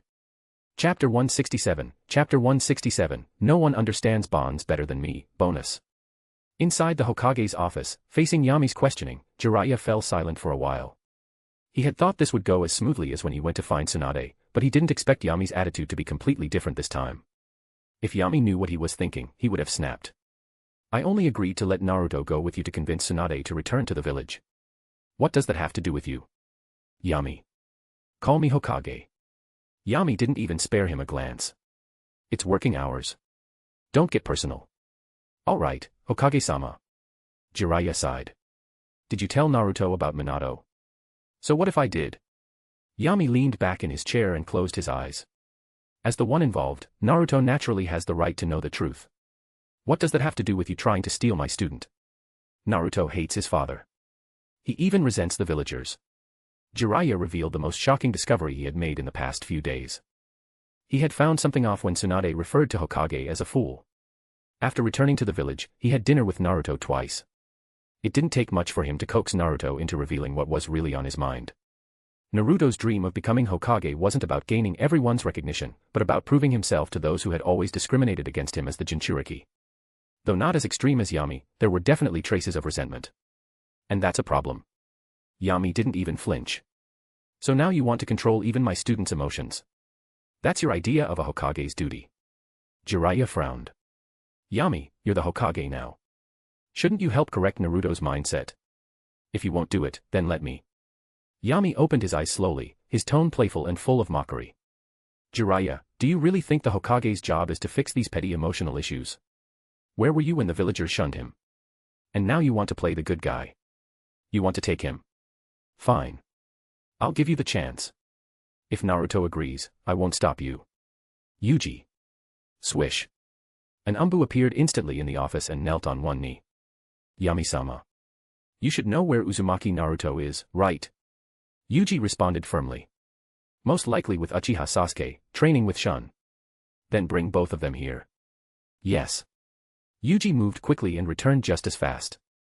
In less than 15 minutes, he brought Naruto and Sasuke to the office. Naruto thought Yami was going to give them a new mission and smiled brightly. Yami and I. What do you need us to do? I'm ready. It's not me who's looking for you. It's Jiraiya. Yami pointed toward Jiraiya. He wants to take you away from Konoha. You decide for yourself. Sasuke instantly looked at Jiraiya with hostility. Naruto turned his head in confusion. It's like this, Naruto. Jiraiya gave a long-winded explanation, stating that he wanted to help Naruto train and travel the ninja world. After listening, Naruto glanced at Sasuke, then looked at Yami, who remained calm and composed. Sorry, pervy sage, I don't want to leave Konoha. Jiraiya's hopeful expression immediately collapsed into disappointment. Ah. I understand. Sasuke added coldly, Yami already arranged our training. You don't need to worry about Naruto. No matter how hard he trains, he still can't beat me. What? Arrogant Sasuke. You want another beating? Bring it on, I'm not afraid of you. The two started bickering right in the Hokage's office. Yami didn't scold them but watched with a smile. Are you kidding? He had the strongest shinobi bond system. Who in the ninja world could understand bonds better than him? Jiraiya didn't run off with Orochimaru because he looked down on Orochimaru. As long as Yami was in Konoha, even if Namikaze Minato came back and tried to convince Naruto to leave, it wouldn't work, let alone Jiraiya. If Naruto could really be swayed by a few words, then Yami had nothing more to say. That would only prove his reform had failed. If that happened, Naruto could go down his Talk no Jutsu path, and Yami would treat him as an enemy. But clearly, Ashura's chakra wasn't as invincible as legend claimed. Well then, take care. Jiraiya patted Naruto's shoulder with a heavy expression. I hope you grow up healthy, happy, and normal. Everything you've suffered until now is just a test. Don't let it weigh on your heart. Without waiting for Naruto's reply, he walked out of the office step by step. His figure looked especially lonely. Jiraiya's mood was heavy, not only because Naruto rejected him, but also because of the words from the great Toad Sage. He had once believed Naruto was the child of prophecy. But now, it seemed like he wasn't. Where was the real child of prophecy? Would he ever find them in his lifetime? Yami watched Jiraiya's back as he left, stroking his chin and seriously considering whether to label him a missing nin. He had been away from the village for years, wandering around aimlessly, not even following orders. Could he really still be considered a Konoha shinobi? But after thinking it over, Yami gave up on the idea. Let the heroes watch over each other. Let good men deal with their own kind. The more one knows, the closer they are to death. There was no need to add unnecessary complications. With that resolved, Yami pushed Jiraiya's matter aside, walked up to Sasuke and Naruto, and ruffled their hair. Sasuke's expression turned sour, and just before he exploded, Yami said, "You two did well today. To think someone had the nerve to try to poach my students. Typical of Orochimaru's circle. No wonder they're all seinen." Sasuke broke free from his hand, then glanced at Naruto, who was still laughing like a fool. "I already said you had our training planned. If Jiraiya had." Yami glanced at him and smiled. "You were waiting for me to say that, huh? All right. Once I'm done with this batch of work, I'll give you special training specifically against Uchiha Itachi. Everything has been arranged. Just focus on your training with Shun for now." Yes. Jiraiya's departure didn't affect the village at all, except that the local footbath shop lost a frequent customer. Konoha was recovering quickly. The damaged terrain had been restored, and the daily life of the village was returning to normal. However, the number of active shinobi within the village had noticeably decreased. Most were out handling missions. On the fourth day after Jiraiya's departure, Katsuchi returned to report Inoki's message to Yami. This time, Iwagakure admits defeat. "You may deal with the captives as you wish. Since Kuratsuchi is already in your hands, she belongs to you now. Treat my granddaughter well. When she comes of age, I'd like to hold a great-grandson as soon as possible. If you want to start a shinobi world war, be prepared to be attacked by the other 4 great villages." After hearing this, Yami smiled. So ruthless. So decisive. As expected of the last remaining sly old fox, he stayed calm and made the most rational decision even after his granddaughter was captured. Among the captives, the most valuable wasn't Kuratsuchi, but the Five-Tails Jinchuriki, Han. Han was a Kage-level shinobi, and the Five-Tails was still sealed inside him. Losing him would be the real blow to Iwagakure. There was no way Inoki would accept any outrageous demands. As long as Kuratsuchi was alive, she was still his granddaughter. With her under Yami's care, at least her life was guaranteed. In the end, Inoki even left a threat: if war begins, Konoha will once again be surrounded by the 5 great villages. Go ahead, try it if you dare. This kind of rogue attitude would give any Hokage a headache. If negotiations continued, Iwagakure would definitely push to lower the price. But too bad for him, he was facing Yami. Got it. You can return and report to the village now. Yami didn't even look at Katsuchi again. Katsuchi wanted to see Kuratsuchi before leaving, but with the tone Inoki used, Yami likely wouldn't agree even if he asked. He could only leave Konoha with a heavy heart and begin the journey back to Iwagakure. Still, he admired Inoki's cunning. But could Yami really do nothing about it? A few days later. Judging from the time, Katsuchi's group should have returned to Iwagakure. Yami began to move. "Old man, I'm taking a few days off. Today's official duties are yours." Yami pushed Danzō into the Hokage's seat, then casually left. "Wait, where are you going?" "You'll know when I get back." After returning home, Yami brought Kuratsuchi and Hikari along and left Konoha. "Where are we going?" Kuratsuchi wore a new cheongsam that accentuated her figure and asked casually. She had already learned about Inoki's decision. Though it saddened her, she understood why he made it. Compared to the interests of the entire village, she, as the granddaughter of the 3rd Tsuchikage, was just a pawn. She would have to marry eventually. Even though Yami was annoying, he was powerful, good-looking, held a high position, and treated women well. Objectively speaking, he checked every box on her list of ideal partners. If anything, she might even be the one getting the better deal. Once their relationship improved, the tensions between Konoha and Iwagakure might ease. She might even get to visit her father and grandfather again. To Iwagakure. Yami's answer was concise. Kuratsuchi's expression tensed. "What are you going to do?" Yami smiled. "Your grandfather owes me money. I've kept his Iwa nin captives for so long, and he hasn't even paid for their food. That's not okay." Kuratsuchi tried to say something, but Yami had already activated the Flying Thunder God technique. He had marked numerous locations in the Land of Fire. He quickly led them to the border, then passed through the Land of Bears into the Land of Earth. Yami began forming hand seals and pressed his palm to the ground. Summoning technique. The enormous five tails, Kokuo, was summoned and turned its head toward Yami in confusion. You know the way to Iwagakure. Hurry, try to arrive by noon. Kokuo neighed and began moving. These days, it had eaten well and slept peacefully. The nightmare tapers didn't dare to bother it. Compared to being sealed, life was much better now. So it didn't resist Yami's order at all and even asked warmly, "Want me to bring more people?" That old man in the village is strong. No need. Yami lay back comfortably on Kokuo's broad back. Though the beast ran fast, Yami didn't feel any bumps at all. I'm just going to collect a debt, not start a war. Why would I bring extra people?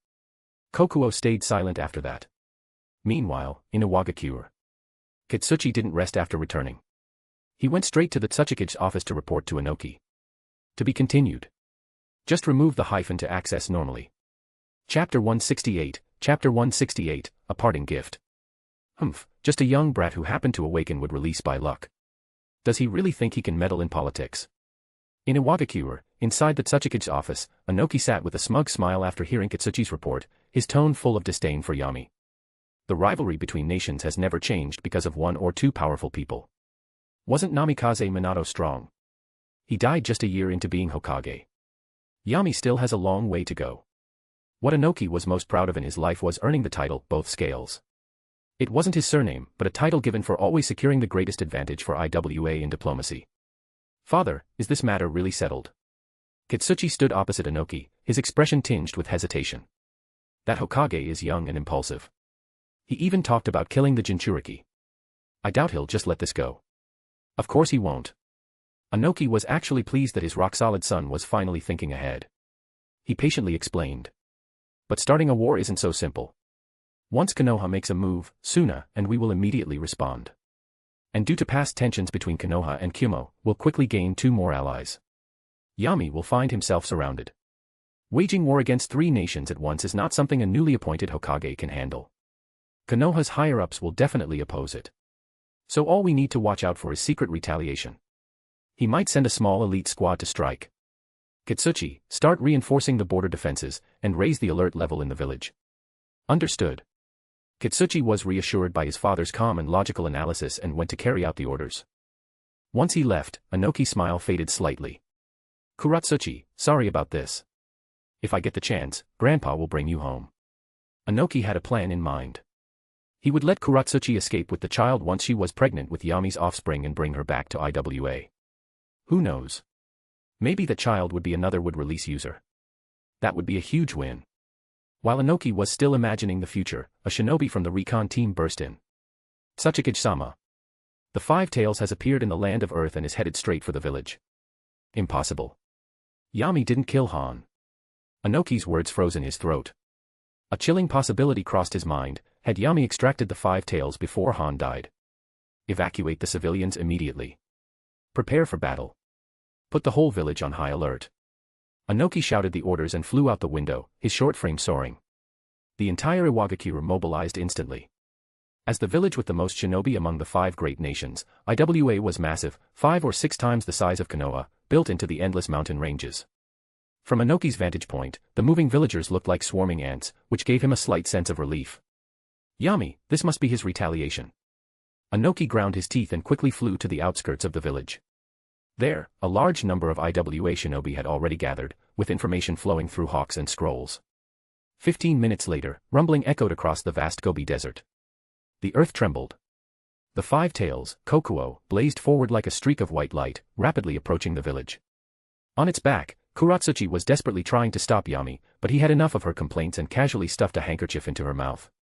Kokuo, tailed beast bomb, Yami ordered, enjoying the moment like a Pokemon trainer. Kokuo didn't hesitate. A black-purple, high-density chakra sphere formed in its mouth. When Inoki saw it, his expression changed drastically. Quick! Earth release. Redirect the tailed beast bomb. Don't let it hit the village. A large number of IWA shinobi received the command and immediately began forming hand seals. Earth release, 10,000 miles of flowing earth wall. Boom. Massive earth walls surged upward, forming an unbroken defensive line like the Great Wall. Kokuo's tailed beast bomb shot out, blasting through wall after wall. But each impact skewed its trajectory.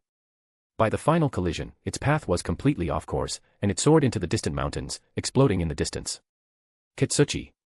Anoki shouted as he flew toward Kokuo. I got it, old man. Kitsuchi tensed his muscles, surged chakra, then slammed his palms into the ground. Stop, beast. Earth release, mountainous earth technique. In the next moment, to Uchiha Hikari's surprise, two semicircular hills, each larger than the five tails, rose on either side of Kokuo. Kuratsuchi, your dad's pretty skilled, Hikari commented. She had never seen earth release on this scale before. That middle-aged man who looked like a brick really had power. Yami nodded. Kitsuchi is strong. If Anoki wasn't so stubborn, he would have become the fourth Tsuchikage long ago. When it comes to earth release, Kitsuchi is easily top 2 in the entire ninja world. You or me? Yami glanced at Hikari. Humph, a small fry like that isn't worth my time. She spread her arms, lightning flickering between her white palms. Chidori stream. Accompanied by sharp birdsong, bolts of lightning surged through the air and struck the two mountains. Boom. The massive earth hills crumbled into rubble, falling all around. Kitsuchi was stunned. Earth release was indeed weak to lightning release, but in his mind, only the fourth Reikage had ever shattered mountains with a single move. How many monsters had Konoha hidden away?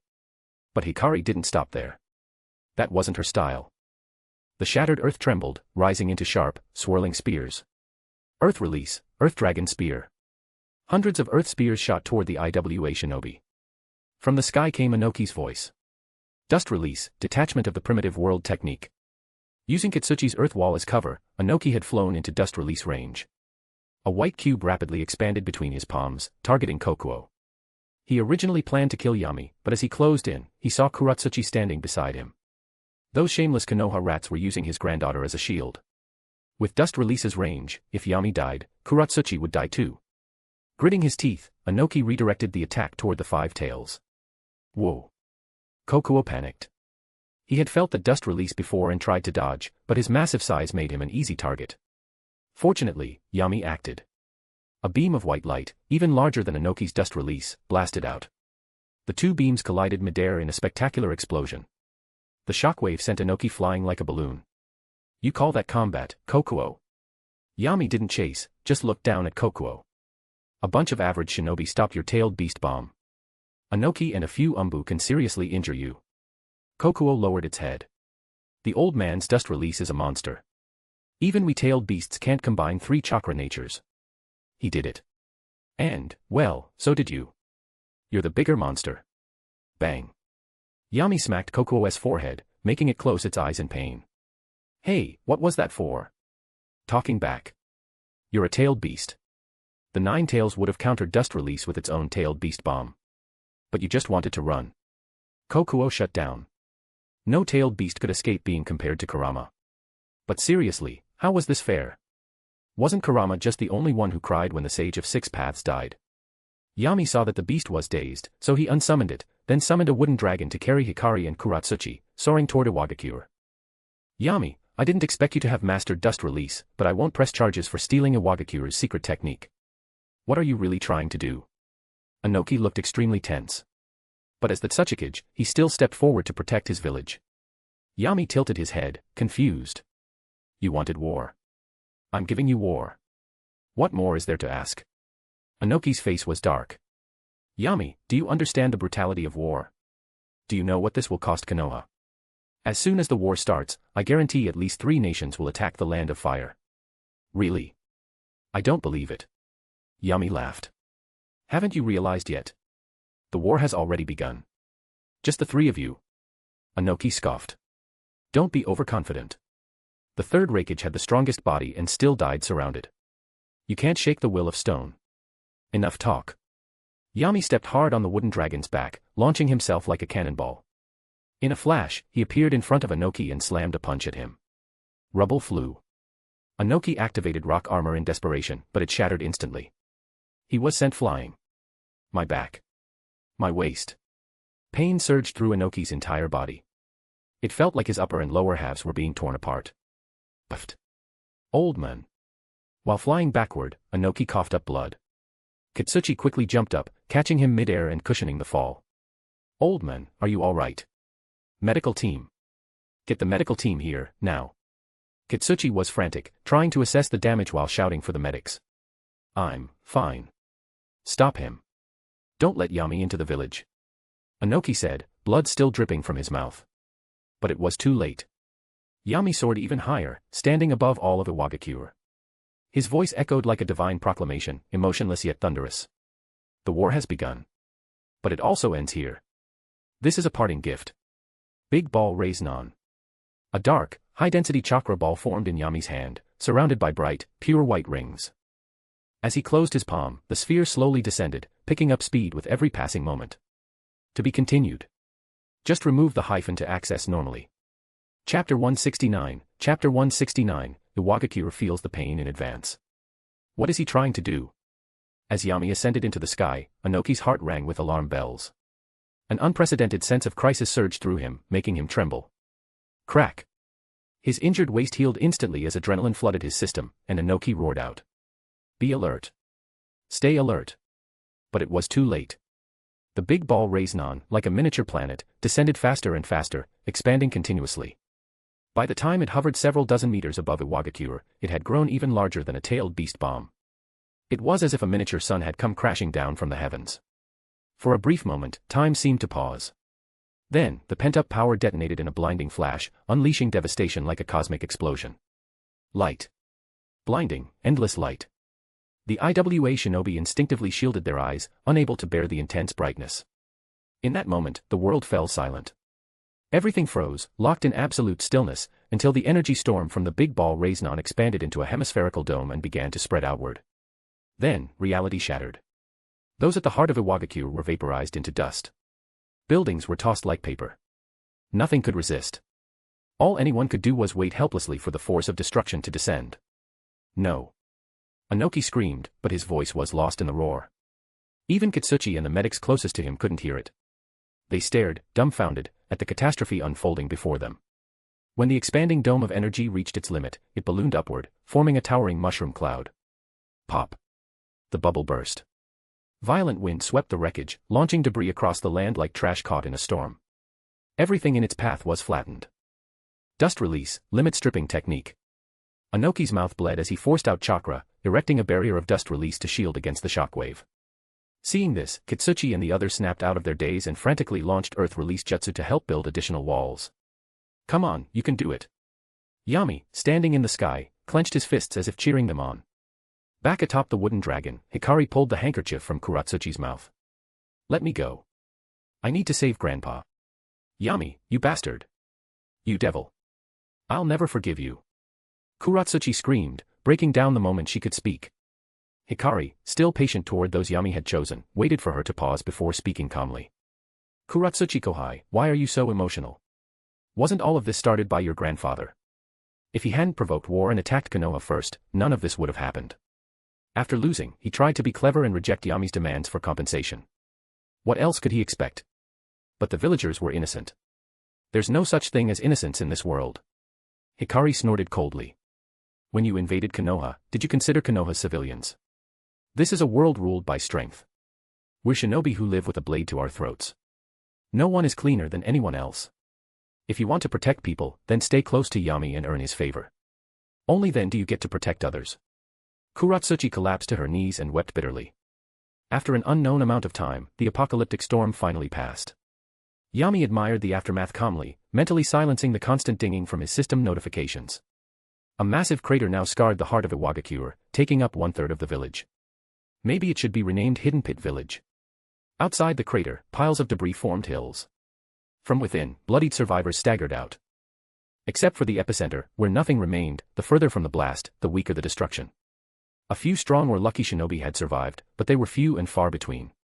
Yami remained unmoved by the hellish sight.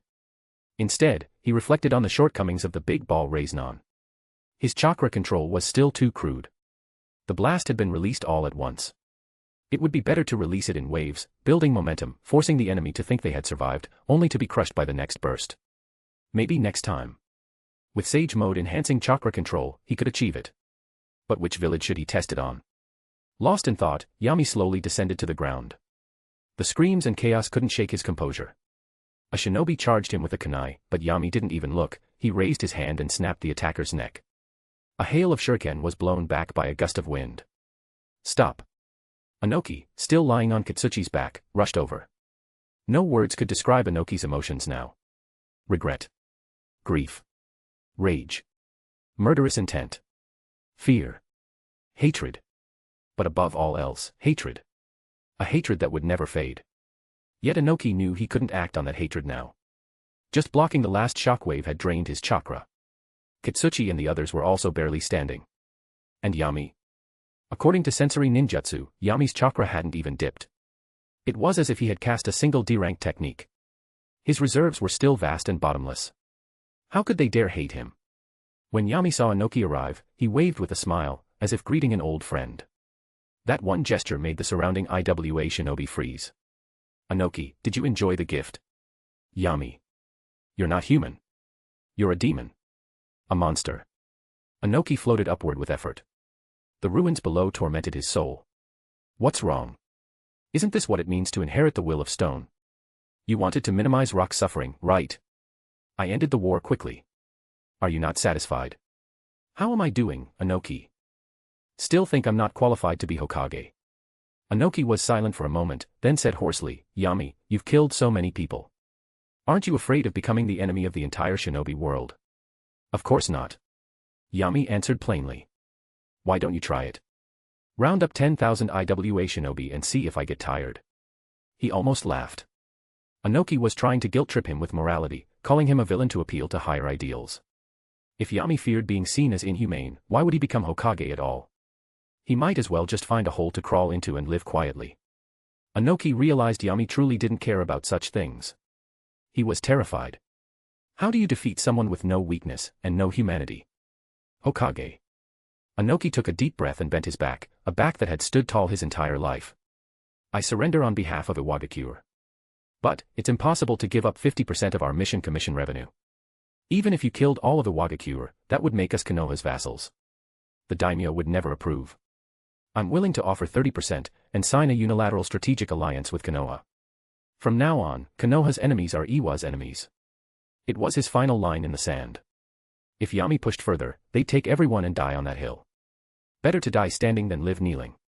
Inoki stared at Yami, waiting. The atmosphere was suffocating. Kitsuchi and the others felt humiliated but could only endure it, knowing they couldn't win. At last, Yami spoke. Inoki, you really don't understand business, huh? Negotiation is a back and forth.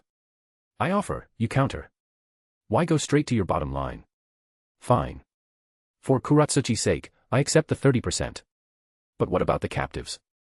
If you don't want them, I'll send them to the mines. If you do, it's a separate price. Fine.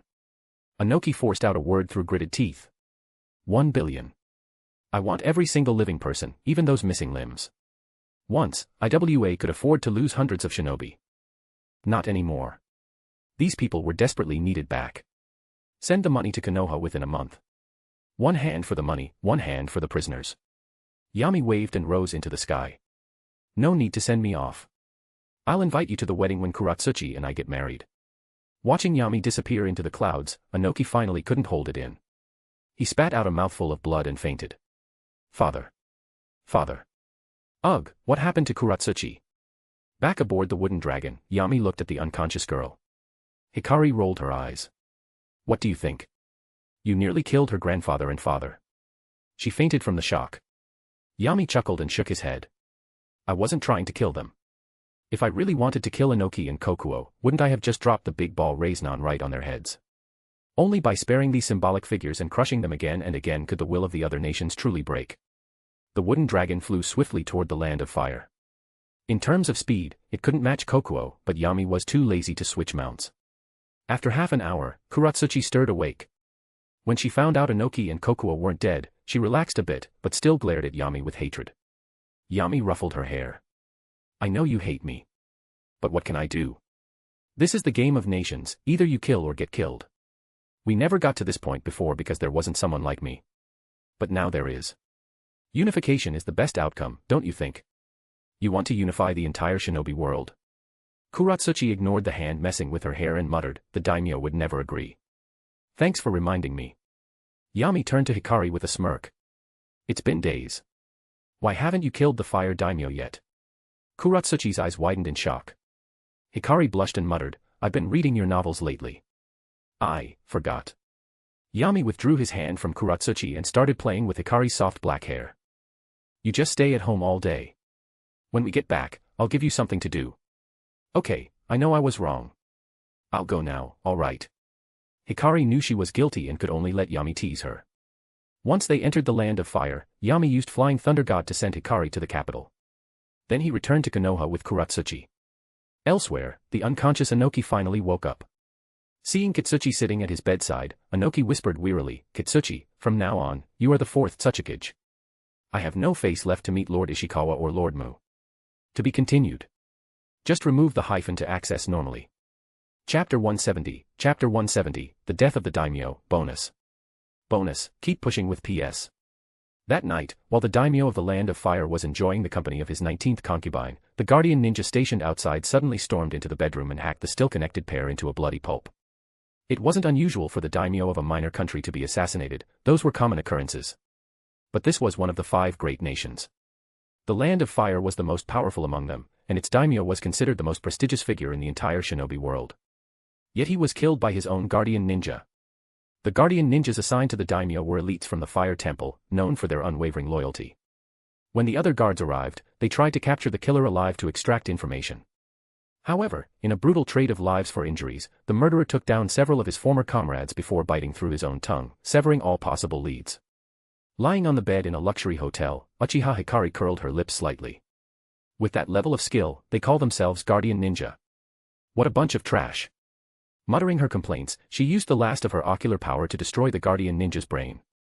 After confirming that there was no information to be salvaged, Hikari resumed reading the novel she'd been following. Several hours later, news reached Konoha, and Yami, who was sleeping soundly with Yuga, was summoned. In the Hokage's office, Danzō, Nara Shikaku, Hyuga Hayashi, and Yamanaka Inoichi stood in front of the desk, looking at the sleepy Yami. I mean, what's with all the fuss at this hour? It's just a daimyo. Why are you all looking at me? Shikaku and the others didn't speak. They just stared at him in silence. Danzo's meaning was clear. You handle this. These were Konoha's current top officials, and they all knew that due to funding issues, the relationship between Konoha and the capital had been strained. Moreover, Yami wasn't one to tolerate grievances. No one dared to assume anything. Unlike Shikaku, Danzō didn't hesitate. He said directly, the death of the daimyo is a serious matter, but even more critical is who was behind it. Yami, where did you go today? Yami hugged his pillow and didn't even lift his eyelids. You'll find out in a few days. As for the daimyo, I had nothing to do with it. Shikaku, write a letter to the Fire Temple and use this opportunity to scold Chiriku. He talks big all day, but he couldn't even protect the daimyo. Useless. Chiriku was the current head monk of the Fire Temple. Technically, his status was equivalent to the Hokage, but the power and influence were worlds apart.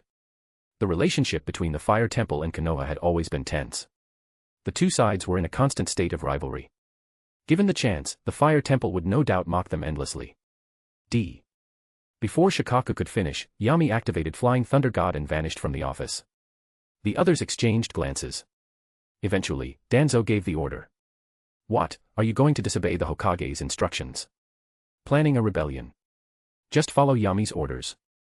Otherwise, you'll regret it. With a cold snort, Danzō walked out of the office, ignoring them. Shikaku's face twitched with black lines. Wasn't this the same guy who clashed with the third Hokage and more than once said, you'll regret it, during his tantrums? A few days later, those present finally learned what Yami had done on the day he disappeared. The news that Iwagakure had been destroyed by Shimura Yami alone couldn't be hidden. It swept across the entire shinobi world, leaving countless people in shock. Inoki stepped down, and Kitsuchi succeeded him as the fourth Tsuchikage. There had never been such an event in shinobi history, a whole village obliterated by a single person. Only the attack on Kumo 10 years ago was even remotely similar. The culprit then was also Shimura Yami, and the victim had been Kumo. But the two events were fundamentally different. Back then, Yami had used Flying Thunder God and strange space-time ninjutsu to redirect tailed beast bombs, causing significant destruction in Kumo. This time, based on the intelligence returned, Yami had walked boldly into Iwagakure, used just one technique to level nearly half the village, killed thousands of ninja, and even broke through the defenses of 3rd Tsuchikage Inoki. Is another ninja god about to rise in the shinobi world? Bang. In Kumo, 4th Reikage smashed his 5th desk this month, fury blazing in his eyes. Damn brat. How the hell did he train? Taking down an entire village alone. Even my old man couldn't do that. Reikage-sama, this isn't the time to fuss about the fifth Hokage's intelligence, Mabui said calmly, adjusting her glasses. You should pull back the frontline troops. Until we find a way to counter Shimura Yami, we mustn't provoke Konoha or give them a reason to go to war. I didn't reply, but with a cold snort, he signaled his acceptance of Mabui's suggestion. Still, his heart burned with frustration. He had planned to exploit Konoha's weakened state, only to be slapped with such devastating news shortly after deploying troops. How could he not feel humiliated? Even more enraged than the Reikage was Pain of Aim. In the land of rain, the rain never ceased. At the top of a steel tower, Pain was discussing the latest intel with Konan. Black Zetsu reported that Five Tails Kokuo has become Shimura Yami's summoning beast. Its exact location is unknown. The plan has hit a snag. To achieve the Akatsuki's final goal, the nine-tailed beasts were essential. The sealing process also had to be done in sequence. The strongest of the five great nations, the Land of Fire, and the troublesome Nine Tails were supposed to be saved for last. Who could have predicted that Shimura Yami would steal the Five Tails, not kill it, but turn it into a summoning beast? Knowing how much pressure Pain was under, Konan comforted him. Nagato, we still have time. With Yagura dead, the Three Tails is gone too. It'll take 2.5 years for it to revive. As long as we locate Five Tails within that time, the plan can proceed. Pain nodded slightly. That's our only option. Have Sasori and Deidara search for Five Tails. Once it's located, do not alert them. Wait for the right moment and capture it in one move. But Nagato, Konan said softly, you should also keep an eye on Shimura Yami. His strength may rival yours. Don't worry, Pain replied coldly. All ninjutsu are useless against the Rinnegan. No matter how strong Shimura Yami is, he cannot escape the limitations of being human. And I am the god who will reshape the shinobi world. Idiot. In the Hokage office, Yami slapped Naruto across the head. You think I'm a pervert like the old men, and I'll promote you to Chunin just for using the harem technique? The Chunin exam results were out, and just like last time, only Shikamaru had passed. Naruto, upset, stormed into the office with Sasuke to make a fuss. Sasuke felt it was reasonable that Naruto hadn't been promoted. But himself? Why had he been rejected? There had to be something shady going on. But wait, weren't they both students of the Hokage? If there were favoritism, shouldn't they be the first to benefit? Yami and that hurt. Naruto squatted down, clutching his head. A large bump had already formed. He looked aggrieved. Yami and I beat Niji in the final round. Why didn't I get promoted? Because your grades are garbage, Yami replied bluntly. To be a Chunin, you need leadership ability. Do you have that? If not, then stay a genin. Naruto pouted, unconvinced. But Anko-san said you handed in a blank answer sheet during your Chunin exam. Yami's eyelids twitched. That careless woman Anko had spilled his secrets again. She needed to be tied up in bed for 3 days as punishment. I knew all the answers. I was just too lazy to write them. How can you compare yourself to me? Want me to give you a test right now? If you pass, I'll make you a Chunin. Naruto immediately backed down. Sasuke stepped forward. Yami-sensei, I know all the answers. Sasuke, don't be as childish as Naruto, Yami sighed. I was going to find a teacher to train you in countering Itachi's genjutsu, but since you're so eager to become a Chunin, go lead a team on a mission. Yami-sensei, I just wanted to prove I'm smarter than Naruto, Sasuke quickly backtracked. I think being a genin is great. What? Sasuke, you idiot. Shut up, you're the dead last. After chasing the bickering idiots away, Yami smirked. These two were the future of Konoha's genin. How could they be promoted so easily? At the very least, they had to be able to beat Uchiha Madara first. Not long after, another visitor arrived at the Hokage office. It was Baki from Suna. The news of Iwagakure's destruction had made Suna the most nervous. Their original plan to negotiate slowly vanished in an instant. Back in the village, Chiyo personally took action and arrested everyone who had abandoned Pakura earlier. Of all the demands presented by Shimura, Suna agreed to everything except for one point: the maximum commission cap on missions was reduced to 40%. Yami accepted this not for money, but to save face, just like IWA had done. But because of that 10%, Temari was detained by Yami to pay the debt, and Pakura's former apprentice was also sent to Konoha. Baki had no authority to negotiate. He could only accept it all with clenched teeth. The next day, Baki left Konoha with over 100 Suna shinobi captives. Gaara, imprisoned for over a month, was now even more withdrawn. He silently watched Temari standing beside Yami. Yami-sama, may I speak to Gaara for a moment? Temari asked softly. Go, Yami granted permission. Temari thanked him sincerely, then hurried to Gaara and Kankuro. Temari. Kankuro clenched his fists in frustration. He wished he could have stayed as the hostage instead, but unfortunately, Yami had no interest in him. Kankuro, while I'm gone, I'll be counting on you to look after Gaara, Temari smiled and advised, try to keep your temper in check and don't cause trouble again. Then she looked at Gaara, the younger brother who had suffered so much. Gaara, father is dead now. Maybe that's a kind of relief for you. Gaara looked at her in surprise. He hadn't expected Temari to say such a thing. Surprised. Temari let down her guard for once, no longer afraid of him, and spoke from the heart. Father always wanted you to be a perfect Jinchuriki, but to me, you're just my little brother. Try to become the Kazekage, Gaara. With the corrupt upper ranks purged, if you become Kazekage, no one will be able to control your fate anymore. After saying that, Temari gave the two of them a slight nod and returned to Yami's side. 7 days later, Chiyo brought the remnants of Suna's elders to Konoha. To be continued. Just remove the hyphen to access normally. Chapter 171, Chapter 171, Chakra Insufficient. At a training ground in Konoha. Chiyo and several elderly shinobi were waiting quietly. These old men were all bound by ropes, and sealing techniques had been placed on them to suppress their chakra. The only one not restrained was the young girl standing beside Chiyo, her cheeks painted with oil markings. The girl looked nervous and uneasy, but her eyes were filled with anticipation, as if she were waiting for someone. Swish. Yami appeared with Pakura using the Flying Thunder God technique. Sensei. The oil-painted girl's eyes lit up, and she couldn't help but shout out. Pakura smiled when she saw her. It's been a while, Maki. You've grown so much in the blink of an eye. The girl Chiyo had brought was Maki, Pakura's former apprentice from Suna, the one she had long missed. Yami didn't disturb the reunion between master and student. He walked straight to Chiyo. I'm honestly surprised. I thought you were one of the ones who betrayed Pakura. Chiyo, already in her 70s and looking like she could pass any moment, smiled as she handed over a scroll. This is the record of that meeting. I had already stepped down from the Elders' Council by then. I only found out later that such a foolish decision was made. If the Hokage wants to take my life, there's no need to find excuses. Just do it. Yami shook his head. Forget it. You're already near the end of your life. There's no need for me to dirty my hands. He tossed the scroll to Pakura and turned to leave. The affairs of the village had basically been settled. Yami had become a hands-off Kage, devoting most of his time to training, and a small part to research. Strength was the foundation of everything. Although he was already incredibly powerful by the standards of the current ninja world, he was still far from being able to face 6 Paths level Madara, the Sage of 6 Paths, or even Otsutsuki Kagaya.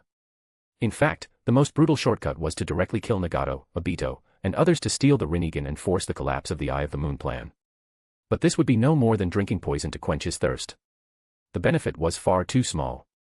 Without the 10 tails, 6 Paths Madara, or Kagaya, he would be giving up the biggest bond rewards the ninja world had to offer. What if Otsutsuki clan members showed up again in the future? To achieve ultimate strength, Yami could only remain patient and wait for the day he could reap everything in one swoop. After Yami left, the nervous Maki finally relaxed. She clung to Pakura's arm and whispered, Sensei, was it the Hokage who saved you back then? Pakura nodded.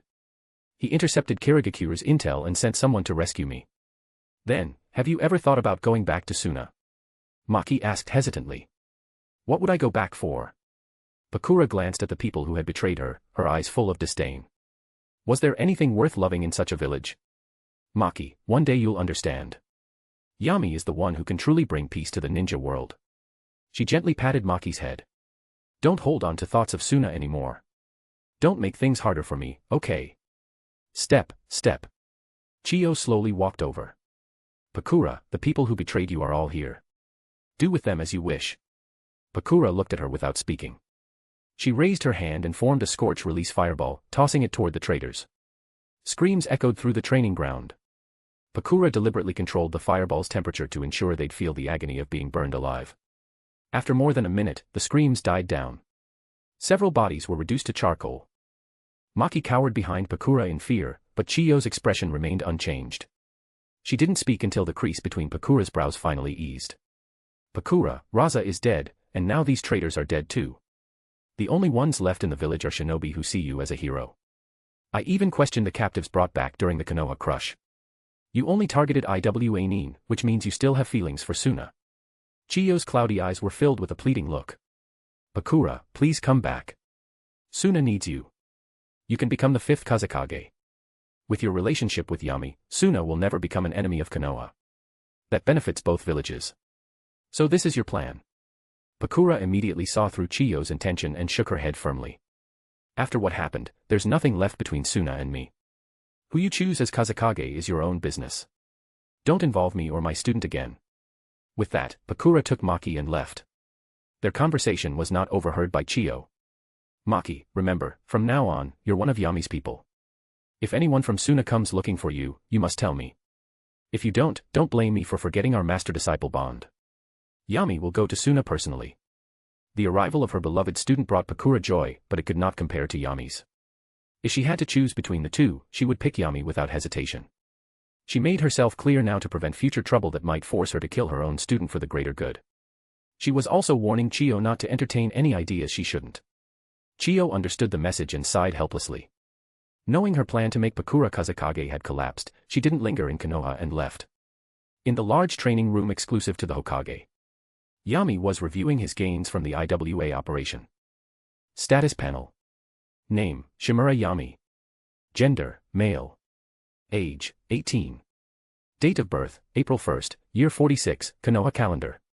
Chakra attributes, fire, wind, earth, water, lightning, yin, yang, all limit break. Total chakra, 4.5 Hashiramas, 1 Hashirama is almost equal to 11 Narutos, 1 Naruto is almost equal to 100 Kakashis, 1 Kakashi is almost equal to 5 standard Jonin chakra. Bond points, 66,431. The chakra increase from bond rewards had started to taper off. His chakra pool was already enormous. In the past 2 years, it had grown by 1 full Hashirama. Half of that came from system rewards, the other half from natural growth. As for other attributes and nature transformations, he had already reached the peak of the ninja world. Most entries offered by the system now were practically useless, not even as good as chakra upgrades. What mattered most now was the surge in bond points. One battle defending Konoha and the pain inflicted on IWA had caused his bond points to skyrocket. The IWA mission, in particular, had yielded massive gains. Hundreds of IWA nin had been lost, contributing tens of thousands of points. The survivors hated him to the bone, providing immediate stage 2 hate bonds, 10 points per person. It was a pity he hadn't wandered around IWA more, he could have earned even more. No matter. There would be opportunities later. Now, the issue was how to spend these bond points. Special talents, Otsutsuki Bloodline, Normal, Senju Bloodline, Limit Break, Uzumaki Bloodline, Ultimate, Uchiha Bloodline, Ultimate, Eternal Mangekyo, Byakugan, Genius, Sage Art Affinity, Ultimate, Scientific Research Talent, Genius, Swordsmanship Genius, Ninja World Darkness, Mother-in-Law's Expectation, Space Talent, Ultimate. First of all, the Uzumaki Bloodline could be set aside. He already had adamantine sealing chains, Mind's Eye of the Kagura, and freakish vitality. It was no longer a limiting factor. Even upgrading it wouldn't change much. He first invested in the Uchiha Bloodline. 20,000 points vanished instantly.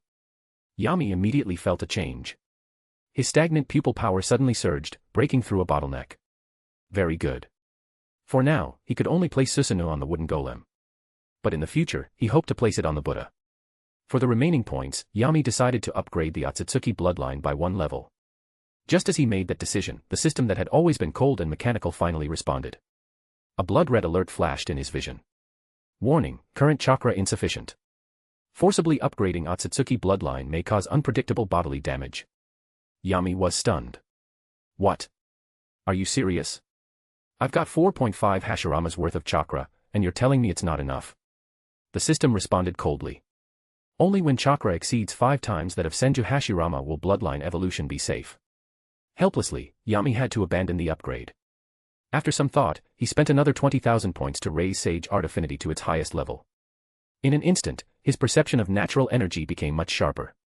After testing it, he found he only needed 1 minute of gathering natural energy to enter Sage mode, and could fight in it for 10 minutes. But Yami still wasn't satisfied.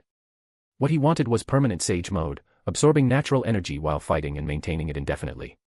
Just as he was about to use reverse summoning to go to the Shikatsu forest to learn Sage Art, the door's trap was triggered. Yami frowned but didn't open the secret room door. Outside stood Yuichi. Upon seeing him, Yuichi reported, Yami-sama, Uchiha Sasuke awakened the 3 Tomo Sharingan. Both he and Uzumaki Naruto were sent to the hospital. What happened? Did they run into an enemy? No. Shursui-sensei said they brought it on themselves. Yuichi's tone was a little sour. Sasuke had awakened his Sharingan at age 7, and only now reached 3 tomo. Compared to others, his speed was slow. But if you only looked at the time from 2 tomo to 3 tomo, it was frightening, less than a year. No wonder Yami thought he could beat Itachi. Alright. I'll go take a look. After sending Yuichi off, Yami shelved his Shikatsu forest plans and headed straight to the Leaf Hospital. Tsunade had just exited the 2 wards, followed by a few medical nin. Seeing him, she frowned. Your way of training apprentices is too brutal. Those 2 weren't sparring. They were trying to kill each other. Yami put on an innocent face. I'm busy every day. When do I even have time to train my apprentices? This has nothing to do with me. Tsunade snorted in disbelief. Danzō got blamed for everything, and Yami just played dumb. These Shimura men were a real pair. Go in. Sasuke's been asking for you. With that, she walked away, her expression subtly awkward. Lately, Tobirama had been constantly nagging her about having children, which made her mind wander whenever she saw Yami. Yami didn't think much of it and stepped into the ward. Naruto was asleep, his head and body wrapped in bandages. Sasuke wasn't in much better shape, his face covered in scratches, but he was awake. Seeing Yami enter, he got excited and tried to speak. But Yami interrupted him. Tell me what happened first. Then you can ask your question. To be continued. Just remove the hyphen to access normally. Chapter 172, Chapter 172, Sasuke and Shisui returned to their roots. The reason the 2 ended up in this state was simple. Sasuke and Naruto's strength had been progressing alternately. When they first graduated, Sasuke was stronger than Naruto. But once Naruto mastered shadow clones and learned to use them properly, their strength became evenly matched. Of course, this was not factoring in the Nine Tails' influence. When they each mastered their respective trump cards, Rasengan and Chidori, Sasuke was no longer Naruto's match. Sasuke could only use Chidori 3 or 4 times in a battle at full strength, while Naruto could throw out Rasengan after Rasengan like basic attacks. With his massive stamina, he could wear Sasuke down. So in recent spars, Naruto had been suppressing Sasuke, pushing him to the edge emotionally. Today, Naruto, who had always been just a step behind, completely broke Sasuke's mental defenses. In his frustration and rage, Sasuke awakened the 3 Tomo Sharingan. With the activation of the 3 Tomo Sharingan, his chakra surged dramatically. Without relying on the Nine Tails' power, Naruto was no longer a match for him. But perhaps to vent his pent-up frustration, Sasuke went all out. His attacks were especially heavy today, pushing Naruto to the point of releasing his tailed beast cloak again. Shisui stayed fair throughout. He waited until Naruto knocked Sasuke out, then suppressed the Nine Tails chakra before sending both of them to the hospital. As Sasuke recounted everything, Shisui silently appeared in the ward. I see. After Sasuke finished explaining, Yami confirmed it again with a flat tone. Yeah. Shisui nodded, expressionless. Nothing was exaggerated or altered. Smack. Yami slapped Sasuke on the head, nearly making him pass out again. He didn't care. Leaning back in his chair, Yami sneered. Alright, so you've grown up enough to start fights with Naruto. Sasuke, I've never opposed your revenge against Uchiha Itachi.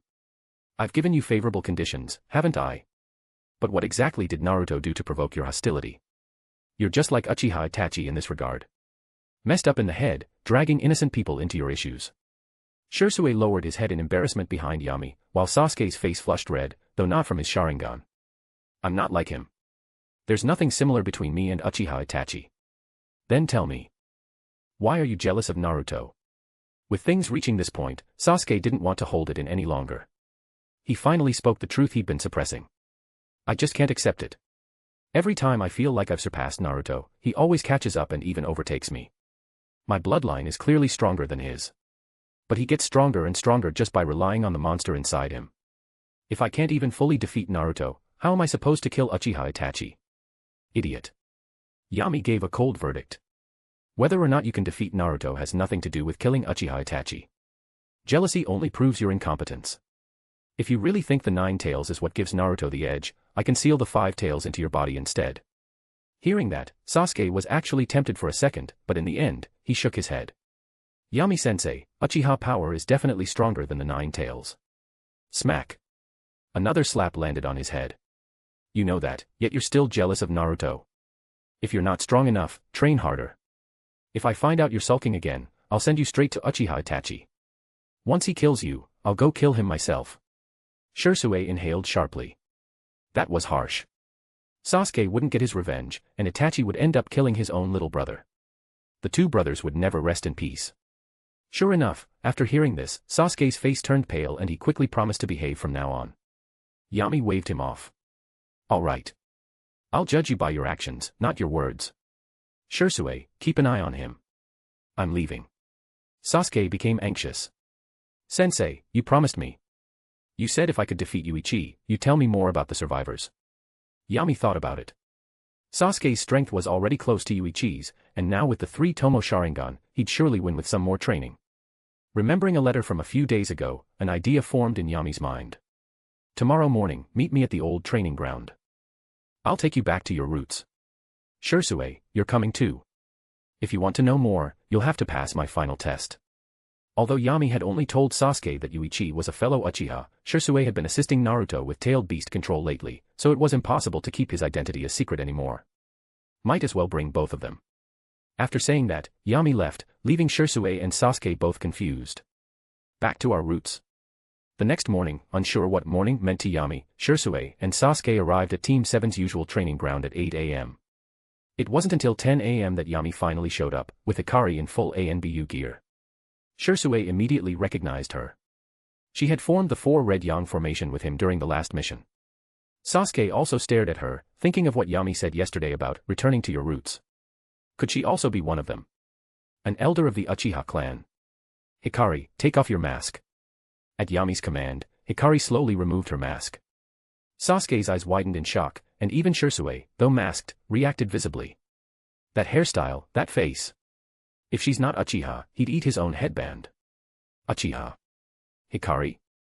Sasuke was completely confused. Why did this woman look so much like him? Yami smiled and casually wrapped an arm around Hikari's waist, then introduced her. She is your ancestor, Uchiha Hikari. Sasuke, you should call her sensei's wife. Yami-sensei. Sasuke swallowed hard, then frowned. She seems to be about the same age as you. My fault. Yami lowered his head, feigning guilt. I forgot.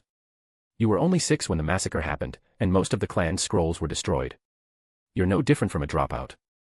Sasuke's eye twitched wildly. He didn't dare refute the sarcasm. Shisui, in Uchiha clan records, Hikari also goes by another name, Uchiha Nanashi. As a top student, Shisui had read most of the clan records. It took him a moment, but he recalled the name from deep memory.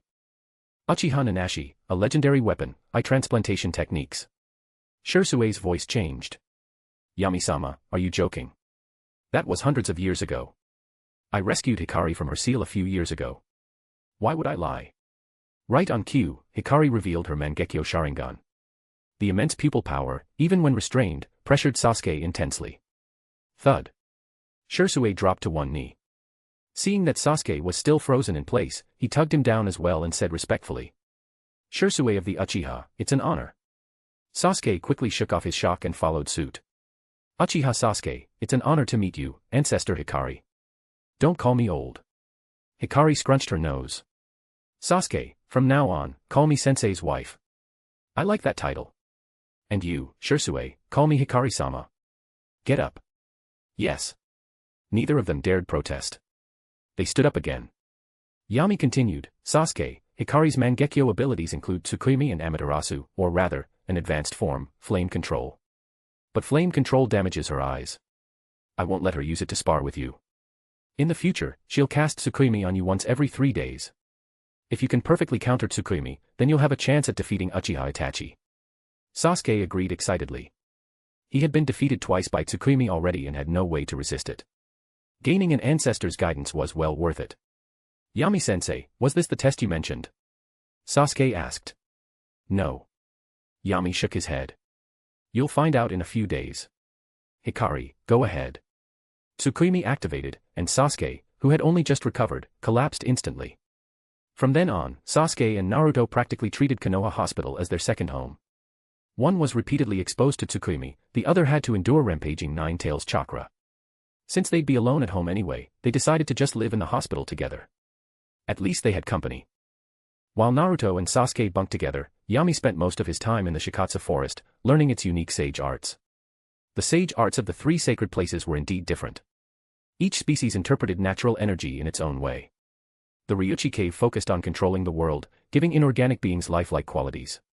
The Shikatsu forest, on the other hand, emphasized nourishment, enhancing cellular activity, boosting strength, speed, and regenerative ability. As for Mount Mayaboku, based on Yami's understanding and information from Katsuyu, it specialized in pure combat-style sage arts, maximizing the power of ninjutsu.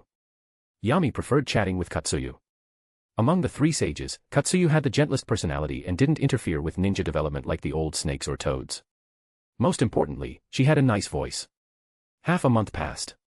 Naruto and Sasuke finally got a break. They happened to see a poster at the bulletin board and, with nothing else to do, decided to watch a movie. It was Naruto's first time at a theater, and he was thrilled. Even after the movie ended, he was still lost in the story. Seven-colored chakra, so amazing. And I heard from the audience that the heroine, Koyuki Kazuhana, is actually a princess. Sasuke rolled his eyes. Idiot, that's all special effects. There's no such thing as seven-colored chakra. Baka. Of course I know it's special effects. While they bickered, an ANBU appeared and blocked their path. Uzumaki Naruto.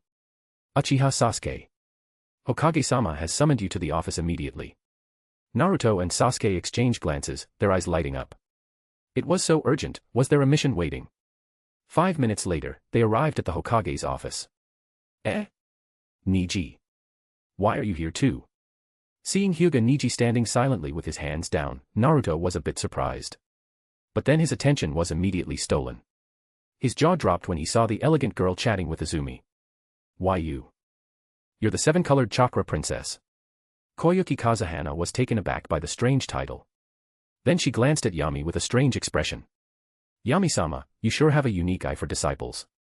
To be continued. Just remove the hyphen to access normally. Chapter 173, Chapter 173, The Final Trial, Bonus. Yami wasn't the least bit annoyed by Koyuki's teasing. Instead, he smiled and said, don't be fooled by how silly Naruto acts. His teammates are dependable. Naruto, who had been scratching his head while laughing, suddenly froze. Something felt off about that sentence. Sasuke had to press his lips tightly together to hold back a smirk. He clenched harder than when forming a chidori. Seeing Naruto's dumbfounded face, Koyuki couldn't help but burst into laughter. She stepped forward and introduced herself with a warm smile. Hello, I'm Koyuki Kazuhana, daughter of the daimyo of the Land of Snow, and also. Her pretty face turned slightly red. I'm also Yami's fiancé. You can call me Sensei's wife. Nani? Another Sensei's wife? Naruto was shocked once more. Why did it feel like Yami had more wives than he had shadow clones? Sasuke's expression also twitched slightly. Unlike Naruto, his thoughts were focused elsewhere. He couldn't understand how Yami had become so strong when his focus clearly wasn't on training. If he had that kind of talent, Uchiha Itachi would already be a thing of the past. After a quick round of introductions, Yami got down to the main reason he had called the three of them here. Koyuki Kazuhana had become a major star in the shinobi world. Her movies kept growing in popularity, and she used each release to promote the Land of Snow. Gradually, the Land of Snow was gaining attention and becoming a hotspot for winter tourism and skiing. This time, Koyuki had returned to the main continent to film another movie, but rival film companies, jealous of her success, issued missions through bounty stations and ninja villages to sabotage the shoot. Some of them even targeted Koyuki directly. Your mission is to ensure the filming process goes smoothly and protect the crew, Yami said. Considering Koyuki's identity as a princess, this mission is ranked A level. There are 10 tasks in total. If the assignment had been to protect Koyuki alone, it would have been S rank. But with Yami present, there was no need for them to guard her personally. In reality, this was a honeymoon trip for Yami and Koyuki, and he had conveniently recruited 3 tools to make it more fun. Hearing that it was an A-rank mission, Naruto became pumped up and shouted like he'd been injected with energy. Don't worry, Yami and I. With me, Uzumaki Naruto, the mission will go off without a hitch. Sasuke nodded absent-mindedly. However, what Yami said next got Sasuke more excited than Naruto. Sasuke, this mission is your final test. Once it's completed, I'll tell you everything you want to know. Yami-sensei, I'll go prepare now. Sasuke bowed deeply, then ran out of the office. Naruto quickly chased after him. Koyuki looked toward the half-open door in surprise. It's just a regular mission. Why are those two so excited? Don't mind it, said Izumi with a gentle smile. Yami and those 2 students of his are unique. You'll get used to it. But as she spoke, a hint of pity flashed in her eyes. Sasuke might be overjoyed now, but once he knew the truth, that joy would turn to pain. Come on, let's go home first. Our home's completely different now. Yami put a lot of effort into it. After silently offering a moment of sympathy for Sasuke, Izumi stopped caring about other people's fates. She laughed as she linked arms with Koyuki, chatting with Yami as the two women left the Hokage building together. As for Yami, he still had a lot of work to finish if he wanted to enjoy this trip. Soon after, he called over Danzō and the other Konoha higher-ups from the next office. When they heard that Yami planned to leave the village for at least a month to go on vacation, the entire room fell silent. Looking back at Konoha's 60-plus-year history, not a single Hokage had ever made such an outrageous request. Every one of them worked themselves to exhaustion at their desks. But Yami had delegated almost everything as soon as he took office. He rarely spent more than 2 hours a day in the office. And now he wanted a month off. They weren't worried about his safety. After the IWA incident, Yami had become a walking disaster in their minds. His enemies were the ones who needed to worry. But still, this didn't follow protocol. Yami didn't care what they thought. He looked directly at Danzō. "Old man, haven't you always wanted to prove you're better than the third Hokage? This is your chance. While I'm away, you'll be in charge of everything. I'll support you even if you want to start a war." But Danzō frowned, about to speak, when Yami interrupted him. "Come on, I'm the Hokage." Danzō's vision went dark. He nearly exhaled in frustration. After taking several deep breaths, he finally calmed down. "You brat. I won't let you regret this." The others in the room could barely hold back their laughter. For all his quirks, Yami had made the leadership atmosphere in Konoha much better. Everyone just focused on their own responsibilities without constantly worrying about Danzō pulling strings from the shadows. Now, they openly collaborated in the office and exchanged opinions. The lack of secrecy had reduced distrust. Placing the Hokage hat on Danzō's head, Yami left the office at a relaxed pace to enjoy his long-awaited vacation. Meanwhile, Danzō, who had finally sat in the Hokage's chair, felt the immense pressure settle on his shoulders. In the past, no matter what he did in the shadows, Hiruzen would cover for him. But now that he was officially in charge, every move mattered, and he wasn't quite so sure of himself anymore. Because some scenes needed to be filmed in and around Konoha, the film crew didn't leave immediately. They waited until all those scenes were completed before heading to the southeastern border. Some scenes had to be shot by the sea, and then the snowy setting of the Land of Snow would come last. Yami found the filming process quite interesting. Every day, he accompanied Koyuki to the set and helped scout locations. Although Koyuki lacked ninja talent, after years of effort, she had reached roughly Chunin-level strength. This helped immensely with martial arts scenes, allowing her to perform without a body double. Yami also saw the so-called special effects ninjas. Their flashy ninjutsu looked impressive, but in truth, they had zero lethality. Out of curiosity, he tried playing one of the special effects ninjas himself. When he flattened an entire mountain, the director cried and begged him to stop. If he did that again, the whole crew would flee. Yami reluctantly stopped after that. During the filming at the beach, the rival film company finally made their move, sending hired ninjas to sabotage the production. Thanks to Niji's Byakugan, they were spotted the moment they acted. There were 5 enemies. 3 Chunin and 2 Jonin. Niji instantly wiped out the Chunin. Sasuke killed both Jonin, though he was injured in the process. Seeing Sasuke wounded, Naruto went berserk. 3 tails emerged from his tailed beast cloak, and he shredded the last Jonin into pieces. Yami didn't interfere, only stepping in afterward to heal them. Once the 2 ships carrying the crew left port, Yami gave Naruto and Sasuke some private instruction. Despite their victory, he was furious. "Sasuke, are your eyes growing out of your forehead?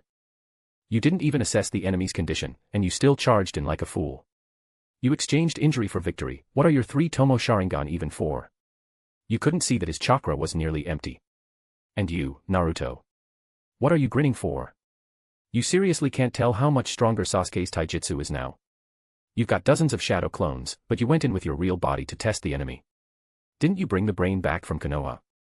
You should be learning from Niji, strike when the time is right. Kill in one blow. Beat a Jonin to death and make it clean. Don't go around telling people you're my students if you fight like that." After scolding them, Yami kicked them off the ship. As punishment, they had to run behind the boat unless they were sleeping.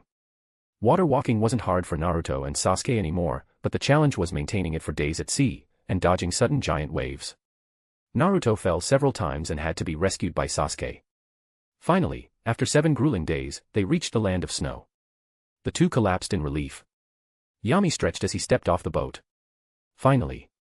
If not for his excellent body and stamina, he would have been drained dry by Koyuki. With nothing else to do on the ship, the two of them had locked themselves in their room daily to study the art of life. It was a harmonious experience, especially since Koyuki, trained in judo, could pull off all kinds of difficult positions.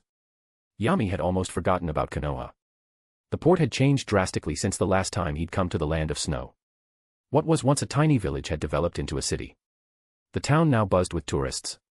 Several ski resorts had opened, and the area was becoming a winter destination.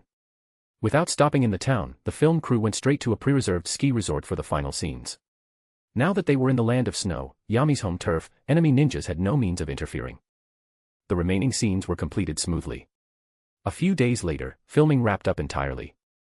With Koyuki in her attendance, Yami parted ways with the crew and headed toward the capital. Just when Sasuke was starting to get anxious, 3 individuals wearing chakra armor and ANBU masks appeared. Naruto and Neji immediately prepared for battle, but Yami stopped them. These ones are here for Sasuke. They have nothing to do with you. Naruto stared warily at the trio. Yami and are you sure? I feel like they really want to kill Sasuke. He'd been a ninja long enough now to sense clear killing intent and battle spirit. Don't worry. They won't kill him. Yami smiled and waved them back. The 3 masked shinobi bowed to him, then simultaneously charged toward Sasuke. At the same time, red glows shone in their eyes. Sharingan. Sasuke was stunned, but before he could react, shuriken came flying from all directions. All 3 masked figures formed hand seals in unison. Fire release, great fireball technique. To be continued. Just remove the hyphen to access normally. Chapter 174, Chapter 174, Sasuke collapses. Although he was shocked by the sudden appearance of 3 pairs of Sharingan, Sasuke knew that if he stood there any longer, he would be beaten to death, so he moved immediately. He activated lightning release chakra and dodged 2 great fireballs with swift movement. While maneuvering, he threw out kunai and shuriken from his hands, deflecting all incoming projectiles. As for the final fireball, Sasuke had no choice but to face it head-on. Water release, water barrier. The collision between the fireball and water wall generated a massive cloud of mist. The sound of clashing weapons echoed from within, and several people had already entered close combat. Among the 3 attackers, one had 3 tomo in his Sharingan, while the other 2 had 2 tomo.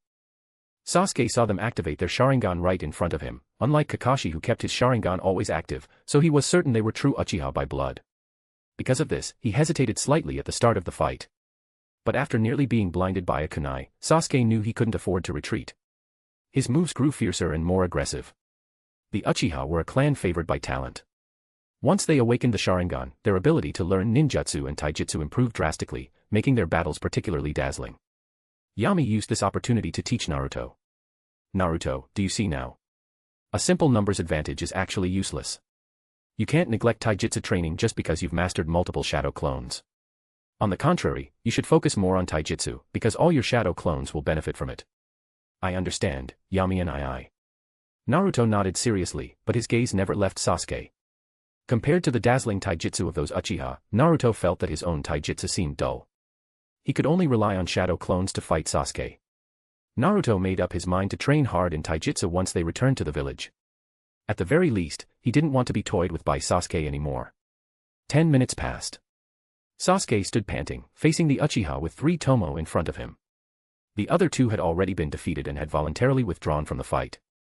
Although this 3 tomo Uchiha wasn't as strong as Yuichi, he was still an outstanding jonin. Sasuke still lagged in physical strength. His chakra and stamina were inferior. The observation power and people techniques that once gave him an absolute advantage were neutralized by their identical eyes. Alright, that's enough. Just as Sasuke was calculating how to force a flaw in his opponent's defense and find a chance to win, Yami spoke up. Number 5. Take Sasuke to your village. Answer any questions he asks. Don't hide anything. Yes, Yami-sama. The Uchiha responded respectfully, then turned to Sasuke. Follow me. After that, he left with the other 2. Sasuke followed, his heart pounding. Their names are all numbers. Could it be that at least 8 Uchiha have survived? As night fell, Sasuke followed the men and finally arrived at the village Yami had mentioned. Dozens of people stood at the village entrance, and standing in front was someone familiar to Sasuke, Shun. When Sasuke appeared, the villagers behind Shun all revealed their scarlet Sharingan. Many of them were faces Sasuke remembered. Especially the elderly. Grandma Sumi. Auntie. Sasuke still remembered that as a child, he loved her red bean soup most. Grandma Sumi's son and daughter-in-law had died on the battlefield, and he would visit her every year during New Year with his father. So, everyone here is Uchiha. But when he called out, neither of the women responded. They only looked at Sasuke with complex expressions. Sasuke. Shisui removed his mask, revealing a face that had aged much compared to 7 years ago. Since Yami-sama has allowed us to tell you everything, I won't hide it anymore. Shisui Nizan.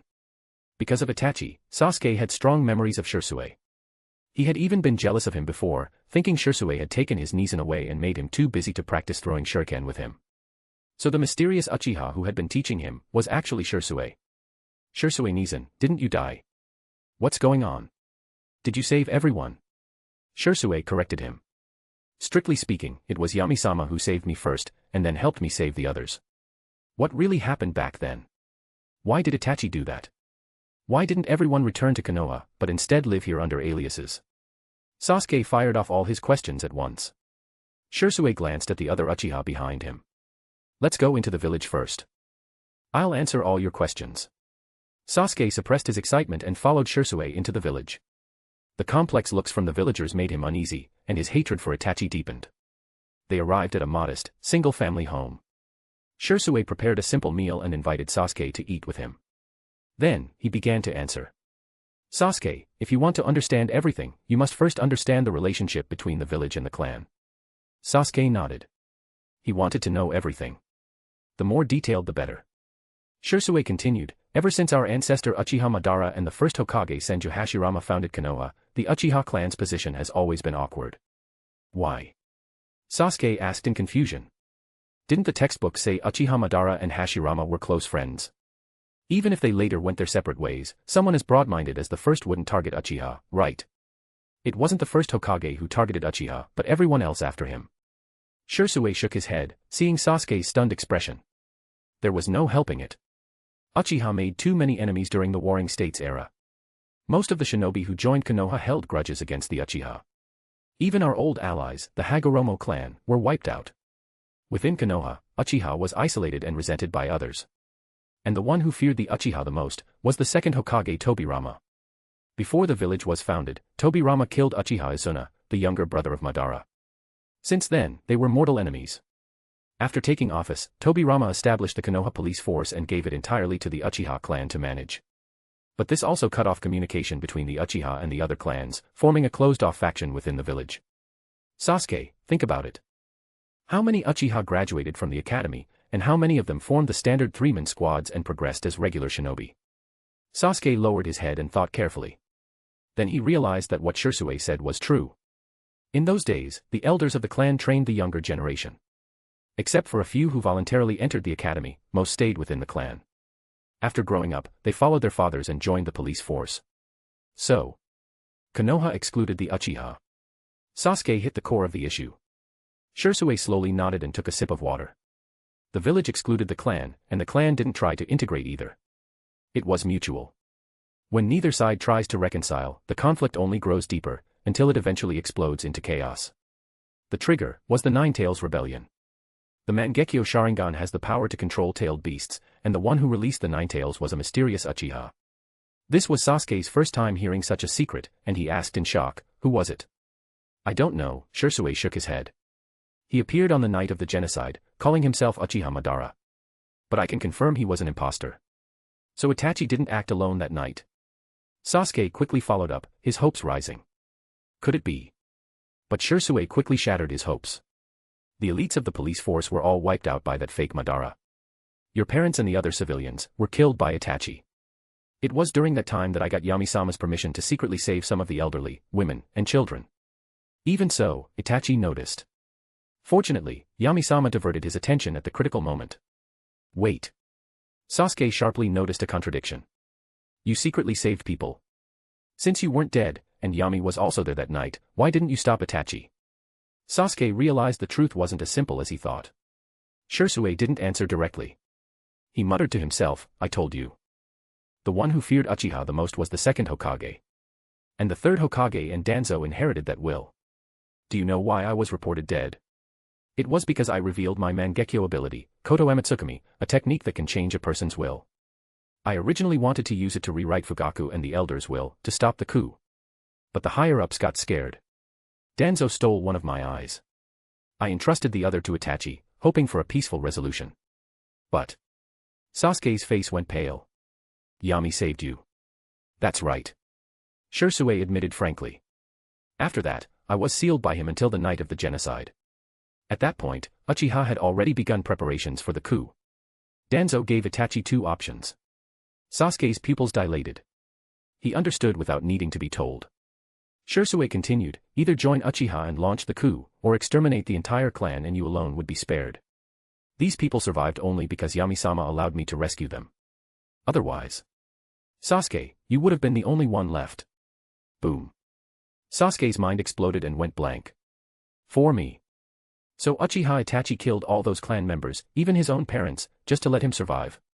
Then Uchiha Itachi was both his enemy and his savior. And Yami, who had been guiding him all along, was both his benefactor and the descendant of his enemy. Sasuke completely broke down. He couldn't tell right from wrong anymore, nor who was truly on his side.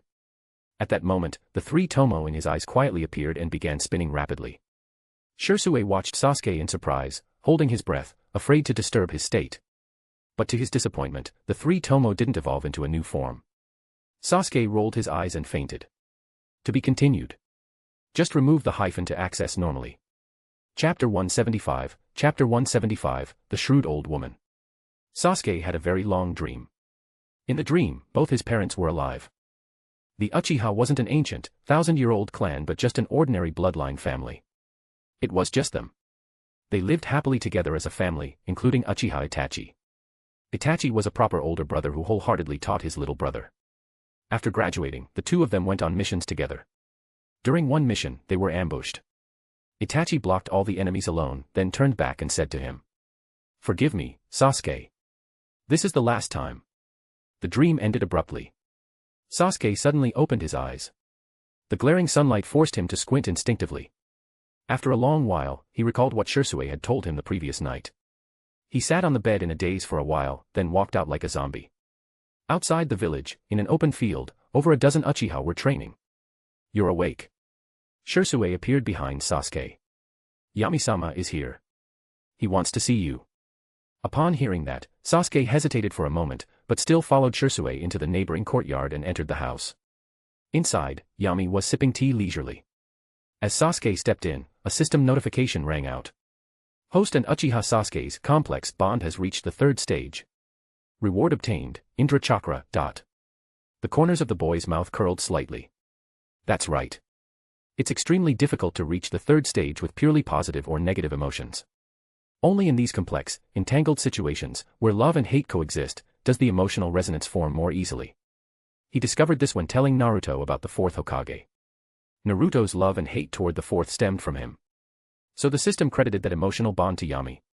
Otherwise, getting a Shura chakra would have taken far more effort. Once inside the room, Sasuke said nothing. Shisui exited, leaving the space to the two of them. Yami finished his cup of tea and gestured to the seat across from him. "Shisui should have told you everything yesterday. If there's anything unclear, feel free to ask." Today's conversation would determine Sasuke's future. If he lost himself in hatred like in the original timeline and wanted only revenge on Konoha, Yami would have to deal with him personally. But Yami thought that scenario was unlikely. Sasuke seemed impulsive, but he'd always been clear about what he wanted. He was very different from Naruto, who often acted on emotion. There was a long silence. Sasuke stood still and asked hoarsely, "Yami-sensei, what is your purpose in saving these Uchiha, becoming my teacher, and helping me grow stronger without holding anything back?" He originally wanted to call him by name directly, but when he saw Yami squint, Sasuke corrected himself. Yami set down his teacup and replied calmly, "Purpose? Isn't it obvious? Of the 42 Uchiha I saved, 8 have already awakened the 3 Tomo Sharingan. Shisui is now working for me wholeheartedly. Where do you think all those elites in my umbu came from? That's my reward. As for why I trained you, it's simple. Your potential surpasses theirs. Like Naruto, you can become my right-hand man. Oh, and I get to witness a nice scene of brothers killing each other." At those words, Sasuke's suppressed rage exploded. He roared, "Danzō killed my parents. Killed so many of my clan. You think I'll work for you? Dream on. Even if you kill me, I won't do anything for you. Don't be so absolute." Yami shook his head slightly. He stood and patted Sasuke's shoulder, then pointed out the window. From there, one could see the Uchiha training diligently. Look at the people living here. Who among them doesn't have more hatred than you? Without me and Shisui, they'd have died under the same sword that killed your parents. But Yuichi and the others are now the sharpest blades under my command, and none of them harbor hatred toward me. Why don't they hate me? Why don't they hate my grandfather? Because they understand that the reasons behind everything are too complex. There are historical causes, decisions from the higher-ups, and even fault within the clan itself. Only by following me can the Uchiha clan rise from the ashes and grow stronger in the shinobi world. As for my grandfather, he merely became the scapegoat for the third Hokage. The third Hokage always claimed he'd resolve the Uchiha problem peacefully. But in truth, he never took any action because he knew the old men would act faster than him. And what about Itachi? Even if my grandfather didn't approach him, do you think he wouldn't have taken the initiative to seek him or the third? The outcome was predetermined. Call it fate, or the flow of events. Either the Uchiha initiated a rebellion and were annihilated after causing massive damage to Konoha, or Itachi sacrificed everyone to save you. That's why I became Hokage, to correct this twisted shinobi system and prevent these tragedies from happening again. As Yami finished, Sasuke kept his head lowered. His expression was unreadable. You should stay here and think carefully over the next few days. Once you've made up your mind, come find me in the land of fire. With that, Yami pushed open the door and walked out. Now that he had obtained Indra Chakra, there was no need to wrestle further with Sasuke. Whether Sasuke lived or died, the choice was his. After returning to the Snow Country's capital, he first had lunch with Koyuki. Then Yami headed to a secret room to extract the reward. The pure Indra Chakra merged into his body and completely assimilated the Ashura Chakra. Yami's own chakra, now wholly his, began to stir restlessly. It was like a woman, hungry and unsatisfied for years, suddenly finding a perfect partner. It was eager to fuse with the Indra Chakra. And Indra Chakra didn't resist in the slightest, fully opening up and cooperating with Yami's chakra to fuse. They meshed perfectly, resonating instantly, as if falling in love at first sight. Yami felt a swelling pain in his eyes. A new pupil power was being birthed. This was the legendary Eye of the Sage of Six Paths, the Rinnegan. The only connection between the Rinnegan and the Sharingan was that they both originated from the same lineage. But aside from that, they were completely different. In power and function, they were two entirely separate eye techniques. It's not accurate to say that the Rinnegan evolved from the Sharingan. There's only one way to awaken the Rinnegan, obtaining both Indra and Ashura's chakra and merging them to gain a glimpse of the sage's power. However, like a newly planted seed, it wouldn't grow into a towering tree immediately. It would take time to sprout. To speed up that process, it must be nourished with large amounts of chakra-containing life force. Fortunately, Yami lacked neither chakra nor vitality, so the eye awakening process would be greatly shortened. Uchiha Madara spent decades cultivating the Rinnegan. Many factors contributed to the delay. After fighting Hashirama, he was seriously injured and obtained only a small portion of Hashirama cells. In the end, he had to gamble with his life to awaken it. But Yami's goal wasn't just the standard Rinnegan, but the Magatama Rinnegan from the God Tree, perfectly combining both eye powers and eliminating the need to switch back and forth during use. After ensuring everything was stable over the course of a day, Yami exited the secret room, only to be called by Naruto. Yami told Naruto everything about the Uchiha and Sasuke, leaving Naruto stunned. Sasuke's brother actually did all that to protect him. But those were his parents. Even though he understood the reasoning, Naruto said he couldn't accept it. Little brother or not, parents were still parents. At the same time, his understanding of the darkness at Konoha's highest level deepened. Yami and I, what exactly is a village? Naruto asked in confusion.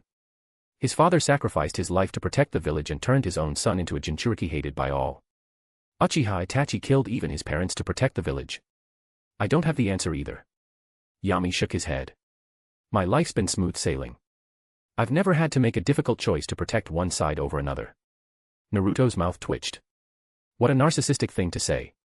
Damn, he was jealous. So, you have to work hard to become stronger. The stronger you are, the more crises you'll be able to resolve. Yami rubbed Naruto's head. Go check on Sasuke. He's facing the most important decision of his life right now. Naruto understood. If things went sideways, Sasuke might betray the village. No, more likely, he'd be beaten down by their teacher. So Naruto immediately asked for the location of Snow Ninja Village and rushed off.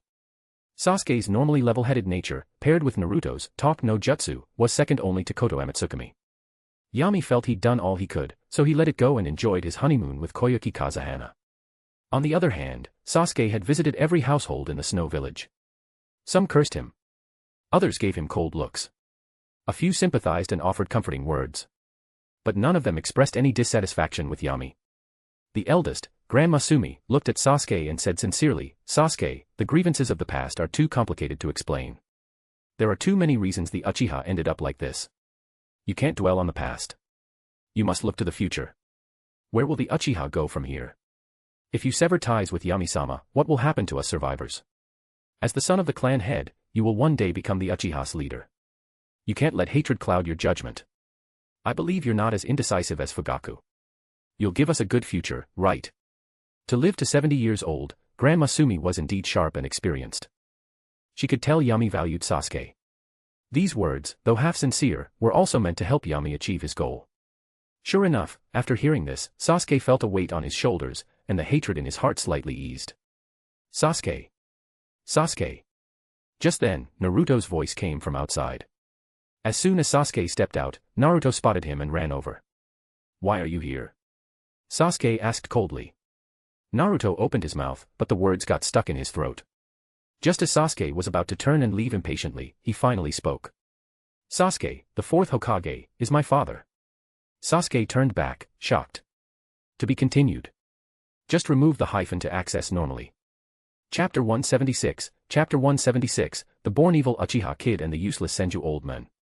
One night passed, and no one knew what Sasuke and Naruto talked about that night. By dawn, the two returned together to the capital of the Land of Snow and met with Yami. "Have you thought it through?" Yami looked at Sasuke and asked. "Yami-sensei, will Konoha accept the Uchiha again?" Sasuke seemed to have matured overnight, asking in a deep voice, "I'm not talking about living like Yuichi, where even the name has to be changed, but being treated like other shinobi, like before." "Of course." Yami didn't hesitate and answered firmly, "The reason I've kept everyone hidden until now was just to surprise Uchiha Itachi. What status the Uchiha gain in Konoha going forward depends on your own performance.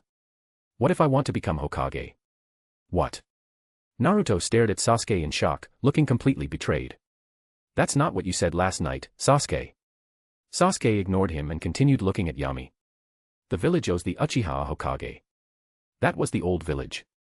Yami was more subtle this time. "In the future, Konoha will unify the ninja world. Even if it's still called Konoha, its core will have changed. Your future status in Konoha will depend on your strength and contributions. Unify the ninja world." Sasuke's pupils dilated, visibly stunned. This was the very thought he had come up with last night, one he hadn't even shared with Naruto. He believed Yami was right. The downfall of the Uchiha was also a failure of the shinobi village system. So he wanted to eliminate all the existing villages and create a better political system to prevent such tragedies from ever happening again. He didn't expect Yami to share this vision. Sasuke was at a loss for words and dropped to one knee in front of Yami. "Yami-sensei, thank you. Do you still intend to take revenge on Uchiha Itachi?" Yami asked curiously. If Sasuke had changed his mind, then he'd need to recast the whole brothers killing each other drama. Shisui would take the role of older brother, and Itachi would become the younger. "I will kill him." Sasuke replied calmly, "No matter the reason, Itachi killed my father and mother. As their son, I must kill him. He also killed far too many Uchiha. As the future head of the Uchiha clan, I must take responsibility. So, Uchiha Itachi must die. And it must be by my hands. That would also be a form of release for him. What about my old men?" Sasuke went silent. Naruto looked at him nervously, worried Sasuke would blurt something reckless and anger Yami. "After I kill Uchiha Itachi, I'll challenge you. If I win, I'll kill Danzō. If I lose, you can kill me. But please, don't involve the rest of the Uchiha. Yami-sensei, you're not like that evil Senju Tobirama who feared the threats of weak people, right?" Sasuke decided to be honest, ending his statement with a bit of provocation. Yami chuckled. "Finally, you're being honest. That alone makes this past year of training you worth it. If you told me you had completely let go of your hatred, I'd be disappointed. So, will you agree?" Sasuke looked up and met Yami's eyes. "Why wouldn't I?" Yami rested his chin on his hand, looking amused. "Not only will I agree, I'll continue to train you. You can challenge me anytime. If you win, you can deal with me and the old men however you want. But if you lose, don't entertain any funny ideas. Just do your job properly." "You mean it?" Sasuke asked, surprised. He wouldn't make a move on Yami, but if given the chance to kill Danzō, he'd do it with the same satisfaction as killing Itachi. It's a deal. Hey, what about me? Naruto interrupted anxiously. Yami and I don't play favorites. I also want to become strong and be Hokage. Go back and practice your pole dancing harem technique. After expressing his stance, Sasuke returned to Land of Snow to improve his relationship with his clansmen. Yami left a shadow clone to help Naruto train his wind release nature transformation, preparing for the Rasen Shuriken. A week passed in a flash. Sasuke returned again, and after meeting Yami, he made a slightly awkward request. Yami-sensei, can I stay in the Land of Snow a little longer? It was only natural he wanted more time with his clansmen after finding them again, and Sasuke didn't expect Yami to refuse. But his next request was pushing it. I want Shisui to stay and guide my training. Sasuke clearly wanted the best of both worlds, his clan and a sparring partner. After speaking, he looked at Yami expectantly. Yami thought for a moment, then shook his head, disappointing Sasuke. Shisui has to come with me. He's doing all the dirty work in Umbu right now. But I can leave you a new teacher. Sasuke was momentarily disappointed, but quickly perked up. All the teachers Yami had arranged for him were excellent, from Yuichi in the beginning to Mariboshi Kosuke, Kakashi, and then Shisui. Every one of them was top tier in Konoha and greatly beneficial to him. Come with me. Yami left the palace and led Sasuke to a snow-covered mountain outside the city. Then, he formed a seal and used the summoning technique. To Sasuke's shock, a coffin emerged from the ground. The coffin door creaked open, and a white-haired man in Sengoku-era armor stepped out. Sasuke immediately recognized him. His eyes filled with hatred and his fists clenched tight. The second Hokage, Senju Tobirama. Looking around at the snowy landscape, Senju Tobirama seemed momentarily dazed. What just happened? Yami, what are you doing? Sasuke then noticed Tobirama's eyes. This was Impure World Reincarnation.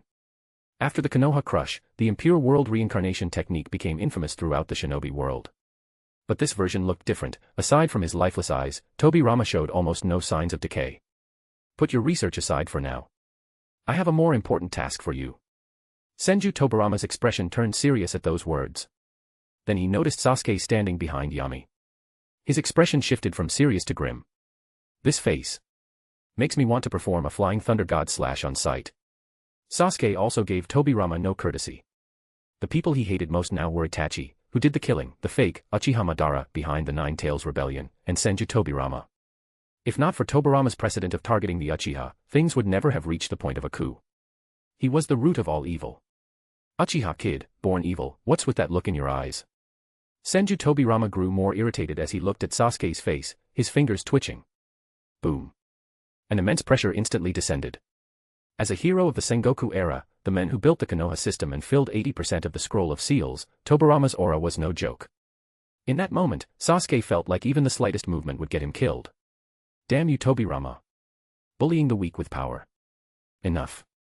Both of you, stop staring and wasting my time. Yami spoke, breaking Tobirama's pressure. Second, I want you to be Sasuke's teacher and help him get stronger. What? The two of them looked at Yami in unison, stunned. Sasuke felt like Yami wanted to kill him using Tobirama. Being around him was like jumping into a pit of wolves. Tobirama wasn't happy either. Why did Yami always give him such uncomfortable assignments? No, why did Sasuke, who looked like Uchiha Izuna, also look so annoyed? One decision had both sides disgusted. Typical of Danzo's grandson, always scheming. Sensei, do you regret it?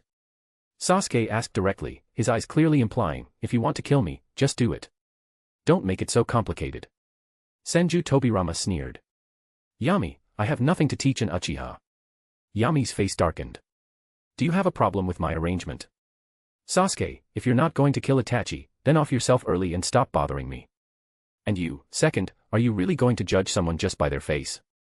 Yes, I admit Sasuke may look like Izuna. His personality is arrogant and irritating like that guy, and he also has an annoying brother. Senju Tobirama's expression relaxed slightly. Sasuke, on the other hand, looked like he wanted to die. Just say it already. I'm begging you. But Yami pointed at Sasuke. He's not Izuna. He's Uchiha Sasuke, and he's my student. He's a legitimate Hokage disciple. So what's wrong with teaching him? If you won't, I'll summon Uchiha Madara himself and have him teach him. Don't. Tobirama's face changed instantly. Even if it were Izuna, he'd rather teach him himself than deal with Madara again. Fine. I'll teach the kid. Tobirama folded his arms and snorted. He's just an Uchiha. No one understands the Sharingan or the Uchiha better than me. Sasuke almost refuted him, but seeing Yami's look, he restrained himself.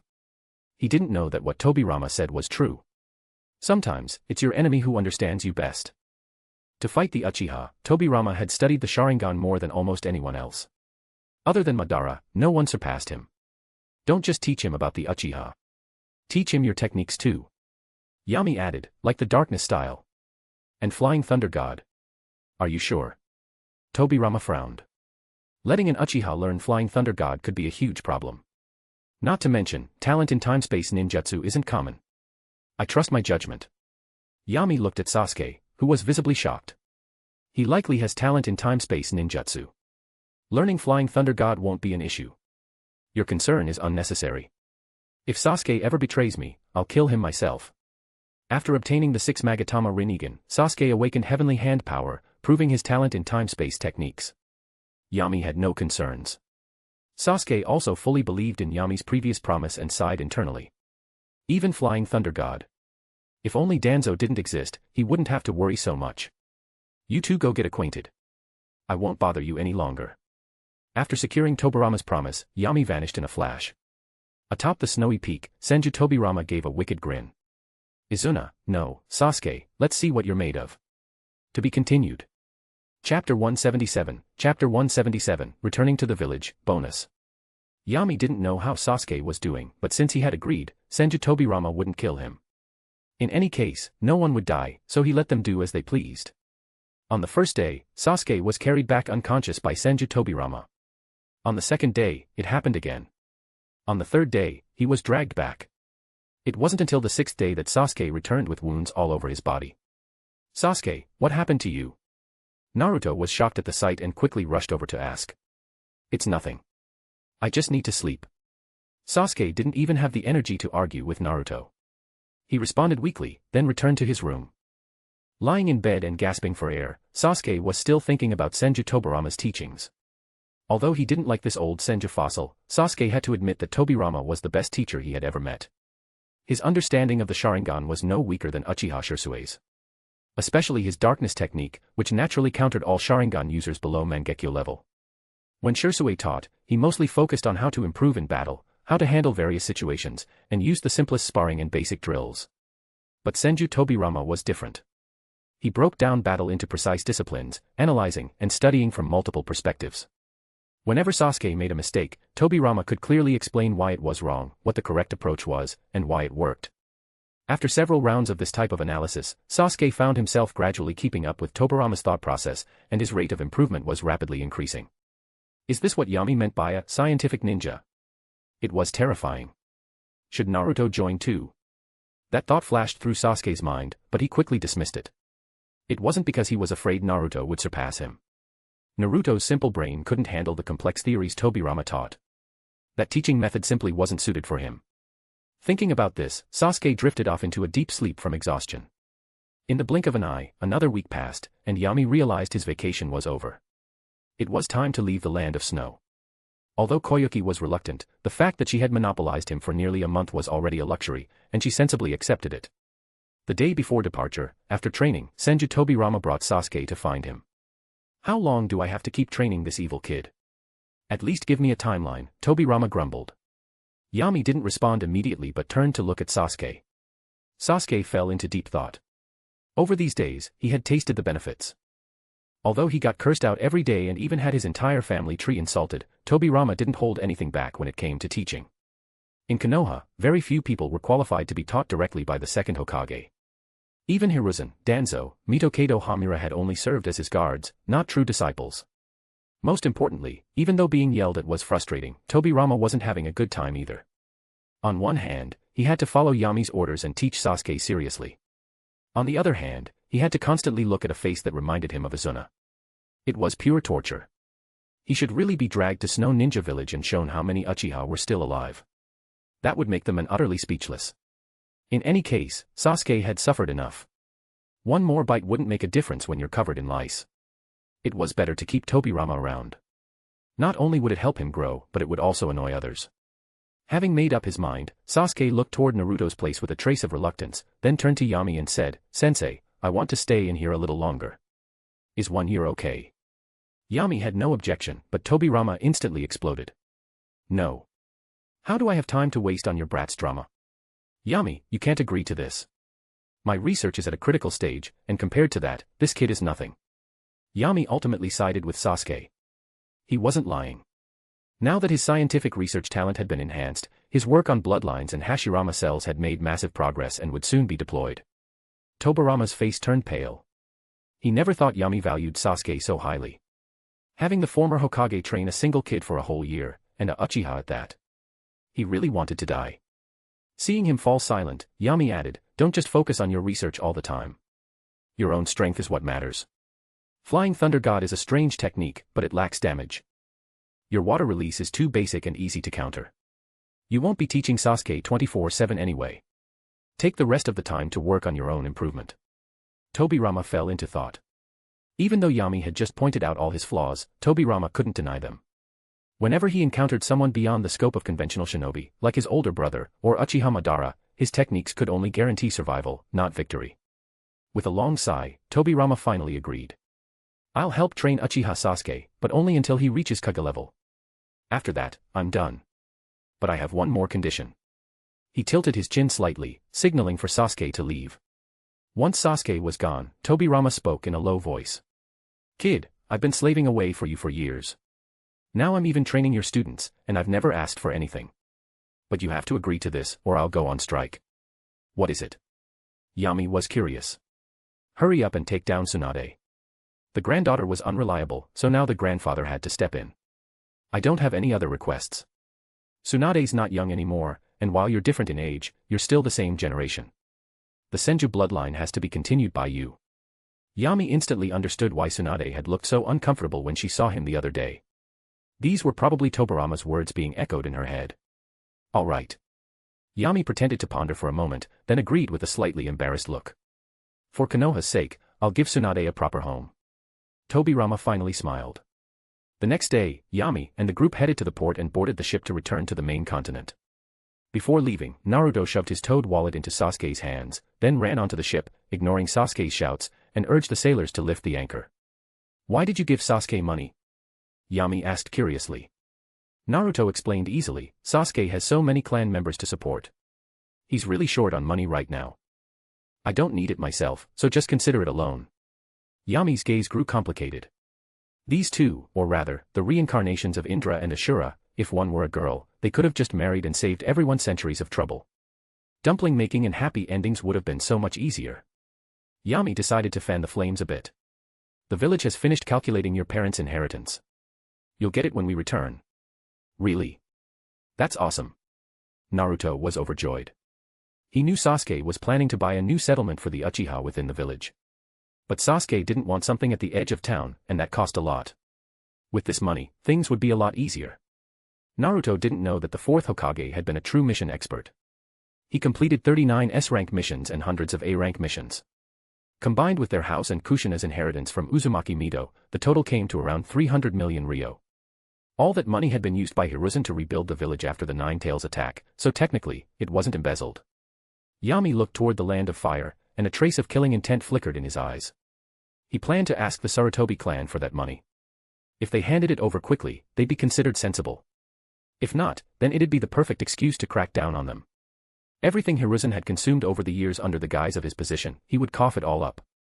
While Yami and the others sailed across the sea, Danzō arrived at the capital of the Land of Fire. A new daimyo had taken the throne, and the Hokage was supposed to report. Yami had no interest in the daimyo and hadn't visited even once since taking office. Danzō took this chance to go in his stead and request more funding for the village. With compensation from the other two great villages and revenue from future missions, Konoha's financial crisis had eased. But Yami's grand plans for the village demanded more. The current funds weren't enough. They had to aim for the daimyo's coffers. Inside the palace, the new daimyo and 5 major nobles received Danzō. Seeing Danzō instead of the Hokage, the daimyo was visibly displeased. Danzō, isn't the Hokage your grandson? Why is it you who came? Danzō had already prepared and replied calmly, the Hokage is pursuing S-rank rogue shinobi from the Akatsuki. Orochimaru is one of them. These enemies are too dangerous to be handled by anyone other than a Kage. After being scapegoated for years, Danzō had become a master at redirecting blame. Now with Akatsuki and Orochimaru around, everything could be blamed on them. Sure enough, the daimyo and nobles' expressions changed at the mention of Orochimaru. The Konoha crush had left a deep impression on them. The daimyo dropped the issue of Yami not showing up and simply urged Danzō to eliminate these threats quickly. Danzō seized the chance to make a request, for money. But he didn't ask without offering something in return. He proposed to send 4 jonin to personally guard the daimyo. At that moment, a monk stepped from the shadows, holding a Buddhist seal in one hand. Elder Danzō, protecting the daimyo has been the mission of the Fire Temple for 1,000 years. You need not worry about it. Danzō's eyes narrowed. He immediately recognized the men and sneered, the last daimyo was assassinated on your watch by the so-called 12 guardian ninja. I suspect the Fire Temple has been infiltrated by enemy nations. They were simply the victim of a scheme. Chirico lowered his head, a fierce glint flashing in his eyes, not aimed at Danzō, but at the ninja who plotted against them. Danzō pressed on, that just proves the Fire Temple is incompetent. I could send anyone and defeat your so-called 12 guardian ninja. Elder Danzō, that's arrogant. Then let's test it. Danzō nodded to Uchiha Izumi, who stepped forward without hesitation, drawing her sword and pointing it directly at Chirico. To be continued. Chapter 178, Chapter 178, Removing the Curse, Bonus. We did well last week, so here's a little extra chapter. Can we go much higher this week? This was a battle without suspense. Although Chirico had mastered the secrets of the Fire Temple, he was still no match for Izumi, who possessed the Mangekyo Sharingan. Yukihime no Mikoto's ice spears were difficult to defend against, and Sukuna Hikona erased all long-range attacks while also shrinking herself to avoid detection entirely. In front of the daimyo and nobles, Izumi beat Chirico until his face looked like a pig's head, effectively preventing them from suspecting the true history of the Fire Temple.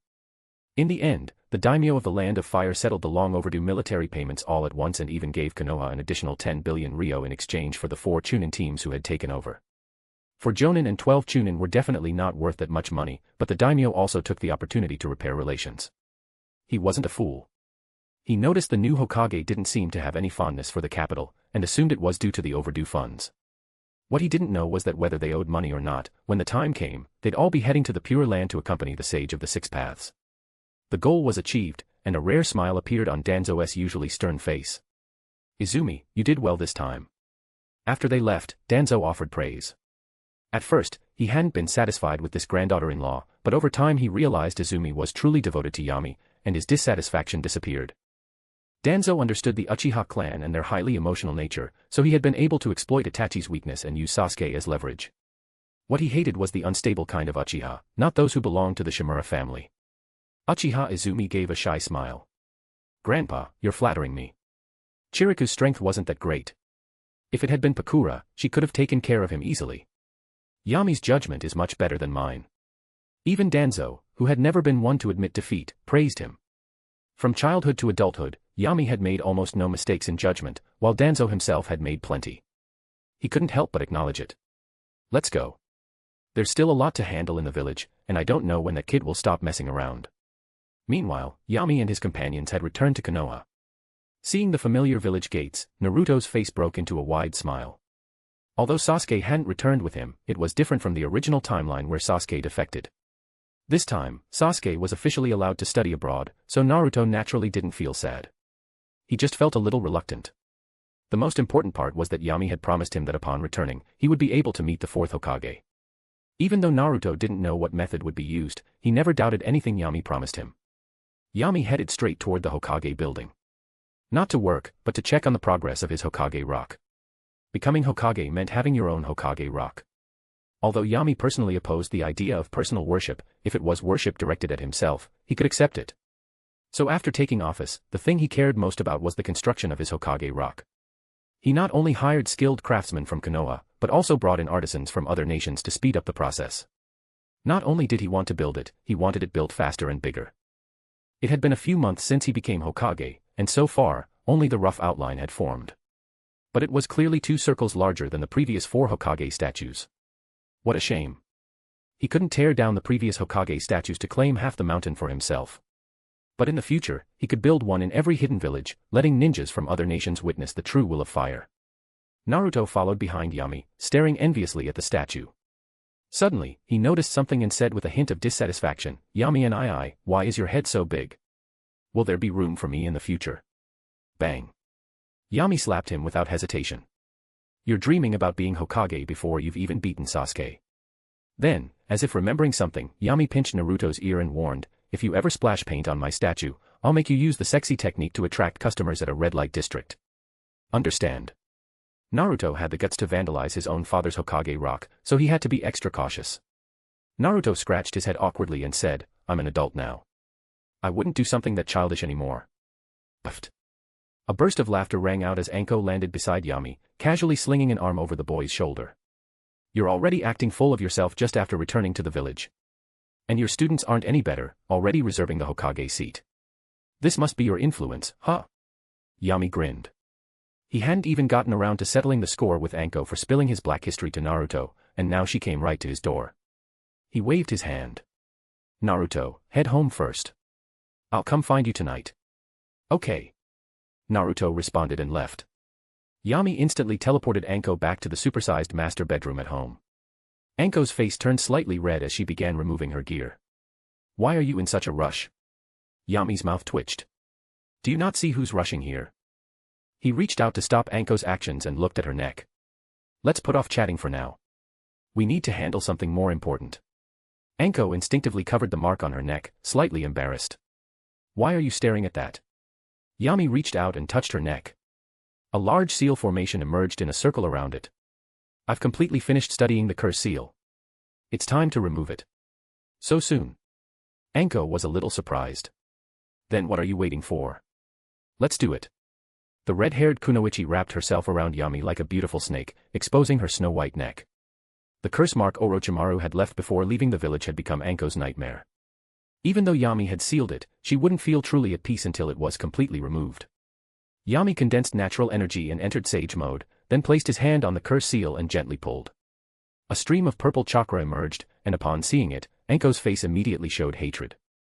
Yami tightly held Anko in place so she wouldn't move, focusing all his attention on the chakra. This wasn't just any ordinary curse mark. It also contained a fragment of Orochimaru's soul. Every person bearing the cursed seal of heaven was essentially a resurrection point Orochimaru had left for himself. Once it sensed danger, the chakra began to resist. But with Yami's powerful perception combined with the strongest yin release in the world, Orochimaru's chakra couldn't escape. Even if it wanted to sever a piece to survive, it couldn't. It would be completely uprooted. Suddenly, the hovering purple chakra condensed into a hideous snake head resembling Orochimaru, silently roaring at Yami. Yami. Anko, rarely showing her softer side, buried herself in his chest. It's just a soul fragment. He sneered, extending his yin release-covered hand and gripping Orochimaru's neck, then squeezed. A shrill scream echoed in the room, and the purple chakra evaporated, turning into wisps of black smoke and vanishing completely. It's over. Anko reached up to touch her neck, finding the dull pain gone along with the three-tomo pattern. How could I possibly mess up? Yami said proudly.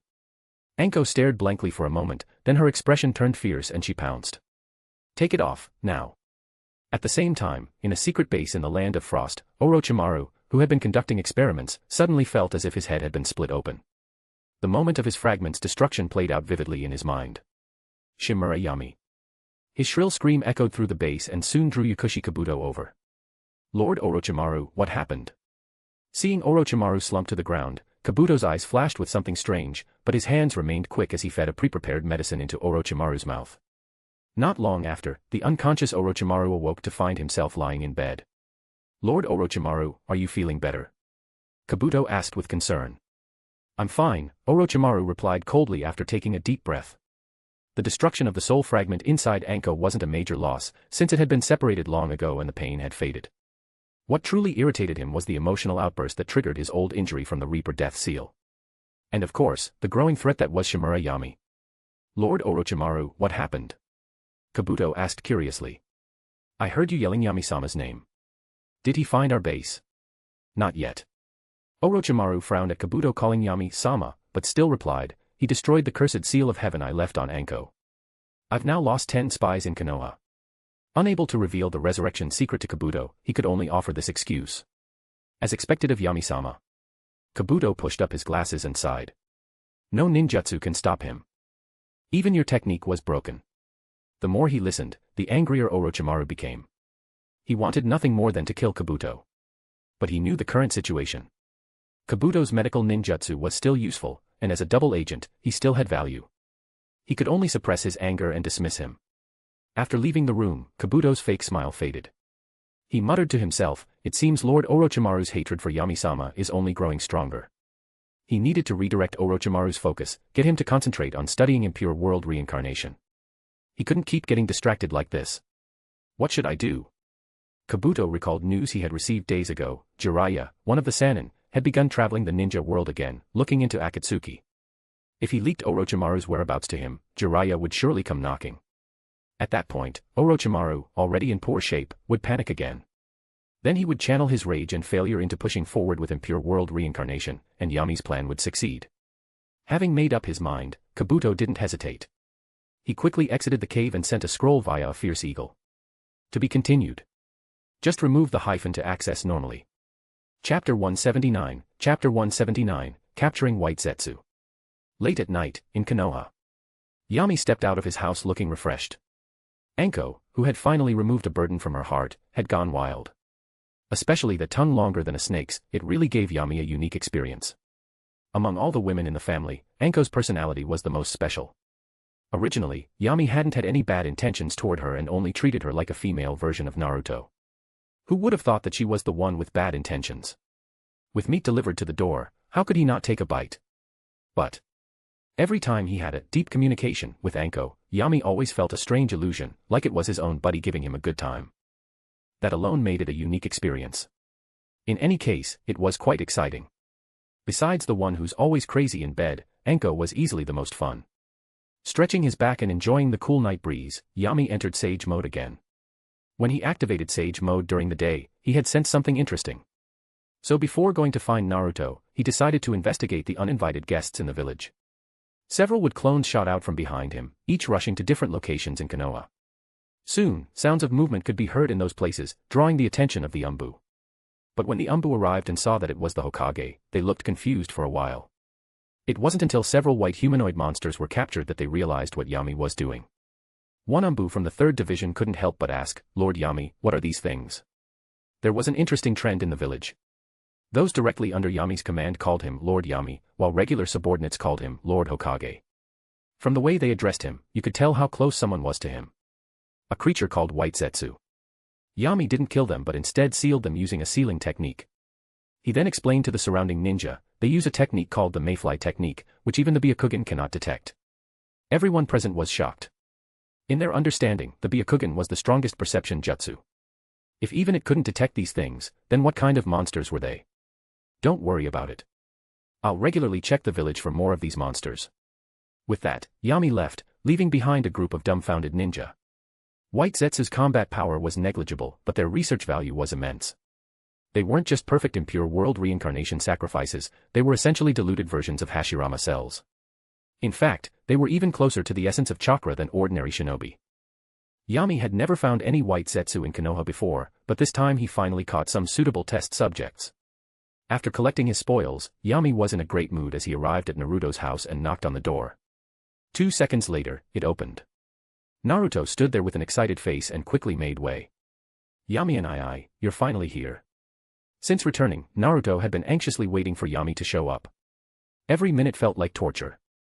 There was a spy in the village just now. That's what held me up. Huh? Did you catch him? Of course I did. If I hadn't, would I be standing here? Yami entered the room, closed the door, and gestured for Naruto to lie down on the bed. Naruto obediently laid down but still asked, Yami and I, how are you going to let me see the 4th Hokage? Don't tell me it's in a dream or something. There's a portion of the 4th chakra sealed in your seal space. Once the seal is unlocked to a certain degree, he'll appear, either to stop the 9 tails from going berserk, or to meet the grown-up you. Naruto was stunned. So that's how it was. Then he let out a sarcastic laugh. He really did his duty for this village. Even after dying, he was still thinking about it. Yami shrugged. Whatever he really thought, you can ask him yourself. Now, lift your shirt. Naruto followed the instruction, a shy expression on his face. A vein throbbed on Yami's forehead. He punched Naruto on the head. Save that face for Sasuke. Don't disgust me. Gather chakra. Now. What? I was just trying to lighten the mood. Yami and I, you really have no sense of humor. Naruto mumbled but still followed orders. Soon, a complex sealing formula appeared on his belly. Yami didn't act immediately. Instead, he examined the 8 trigram seal, which was formed by 2 4-symbol seals. In sealing techniques, Namikaze Minato was undoubtedly a genius. A single 4-symbol seal could already control the 9 tails, but Naruto's body couldn't bear that much chakra back then. So Minato added a reversed 4-symbol seal, slightly opening the main seal and letting some of the 9 tails chakra leak out and mix with Naruto's own. Once it became Naruto's chakra, it in turn strengthened the seal. It was like having the 9 tails fight itself. He really was a perfect shinobi, with flawless ninjutsu knowledge and intellect. The only issue was, he died before reaching his full potential. After memorizing the structure and hidden tricks of the 8 trigram seal, Yami finally began the procedure. His chakra entered Naruto's body. Naruto felt dizzy and soon closed his eyes. A scarlet flash appeared in Yami's eyes. The next second, the world spun. When vision returned, he had entered a strange, dark space. A massive red gate divided the area. The ground was damp, like a sewer. Naruto wasn't unfamiliar with this space, but it was his first time seeing someone else enter. When he saw Yami, he was shocked. This foul chakra, damn-wood-style brat. A brutal, violent voice echoed through the space. At the far end of the gate, a pair of blood-red vertical eyes lit up. The 9 tails' terrifying fox face appeared before the 2 of them. Naruto instinctively took a few steps back. Yami looked up at the 9 tails, grinned, and began forming hand seals. Stinky fox, haven't brushed your teeth all these years. Your breath stinks. Puff. Ow wow. The 9 tails' eyes widened, bloodshot, as he let out a pained wail. A thick wooden root had slammed into one of his vital spots. Despicable. Senju brat. So strong. Naruto stared at the wooden stick behind the 9 tails in awe. He also wanted to learn wood release. That way, he could use it to make the fox pay rent properly. I'm not here for you today. Behave. After the warning, Yami dispersed the technique and pressed his hand against Naruto's stomach once more. The complex seal began to melt like ink, and the space became unstable. The 9 tails looked at Yami in horror. Was he going to undo the seal? Naruto looked around nervously, searching for a figure, but saw no one. Until the ink finally spread across the ground. A yellow flash suddenly rushed straight at Yami. Yami leaned back slightly, dodged the sudden attack, then raised his hand and punched, sending the figure flying to the ground, where it revealed a human form. The man had spiky yellow hair and wore a Hokage's cloak. He stared at Yami cautiously. Naruto stared in disbelief. The resemblance to the Hokage rock was unmistakable. The 4th Hokage, Namikaze Minato. Yami retracted his arm from Naruto and was about to greet him when a roar came from behind. Asterisk comma hashtag at hashtag yen percent carat yen at hashtag pound at hashtag at our hashtag percent. With Minato and his family tree as the center, the 9 tails unleashed a string of foul curses like crazy, venting decades of rage. The kinds of words he used made Yami's eyes widen. People in this world were usually more civilized. He hadn't heard anything this foul in years. Minato's serious face turned embarrassed. He scratched his head awkwardly, and Naruto could finally see where he got that trait from. Looks like we can't continue unless he calms down. Yami raised his right hand and said softly, sleep deeply. A kanji 4 seat appeared on his palm, and a large number of wooden bindings emerged from the seal, firmly restraining the 9 tails. His eyelids grew heavier until he finally fell into slumber. Minato watched the scene in surprise. Had someone in the village awakened would release again. And from the looks of it, this person got along well with Naruto. But then, why unseal? A number of doubts swirled in Minato's mind, but he still lowered his guard. After dealing with the 9 tails, Yami turned around and introduced himself. I'm Shimura Yami, Naruto's teacher and the 5th Hokage of the village. I unsealed the seal today because I promised Naruto he could meet you. I also have something I want to discuss with you. 5th Hokage. Minato was shocked. He looked back and forth between Naruto and Yami. You don't look much older than Naruto, right? Yami noticed the confusion and explained, I've only been Hokage for less than a year. After your death, the 3rd Hokage returned to the position and served for another 12 years. He was recently killed by Orochimaru. All right. If there's anything you want to know, talk with Naruto. With that, Yami disappeared into the darkness, leaving the space to them. Minato looked at Naruto, who had remained silent the entire time. A warm smile, bright like sunlight, appeared on his face. Naruto, I finally get to see how you've grown up. You're just as I imagined. Naruto lowered his head. Minato couldn't see his expression. He was just surprised that Naruto wasn't excited or overjoyed at the reunion. Finally, after a long silence, Naruto spoke with a hoarse voice. "Fourth Hokage. Are you my father?" Minato smiled and nodded. "Looks like the third told you everything. You've been living well these past years, right?" Seeing that Naruto knew his identity and had the fifth Hokage as his teacher, Minato naturally assumed Naruto had lived the life he deserved. "So that's how it is." Naruto smiled, raised his head, and walked toward Minato. Minato smiled too, spreading his arms to give his son a big hug. Until... bang. In Minato's astonished gaze, Naruto punched him square in the gut. It was a full power punch, not held back at all. Minato's body bent like a shrimp. Yami, hidden in the shadows, clapped his hands happily. "All right, Naruto. I knew you were a filial child. Keep going. Don't stop. To be continued. Just remove the hyphen to access normally." Chapter 180, Angry Namikaze Minato. Perhaps it was because he heard Yami's cheering, but that punch just now was only the beginning. Naruto's fists continued raining down on Minato. With every punch, his tears fell, along with his anguished questions. "Why? Why did you seal that monster inside me? Why did you and Mom abandon me? The adults in the village are cold to me, I can't make any friends at all, so I just wanted everyone to acknowledge me. When you released that forbidden technique, why didn't you think about me? I really don't want to be your son." Minato stared blankly at Naruto, feeling the tears on his face, even forgetting about the pain in his body for a moment. The amount of information in those words was too much. Naruto's situation was completely different from what he had imagined. Not only did he not receive the treatment he deserved, he was even targeted. Perhaps he had let it all out. Naruto landed a final punch on Namikaze Minato's chest, then stood up and wiped his tears and snot. Namikaze Minato rubbed his chest and slowly stood up, speaking with effort. "Naruto, I'm sorry I made you go through all that. My chakra only awakens when the seal breaks to the seventh tail, and is released when the eighth tail breaks. I don't know anything about the outside world. Can you tell me in more detail what happened over these years?" Minato tried his best to calm Naruto's emotions, hoping to understand the situation more clearly. Fortunately, after venting, Naruto had calmed down quite a bit and began to tell him about his experiences. When he heard that rumors about Naruto being the Nine-Tails Jinchuriki had spread throughout the village, but only a few people knew he was the son of the fourth Hokage, Minato's fist clenched tightly. As a former Hokage, he instantly understood the intention of Sarutobi Hiruzen and the rest of the high-level officials. Naruto was pushed out as a scapegoat, giving the villagers who had lost loved ones and homes a target to hate, reducing the blame on the higher-ups.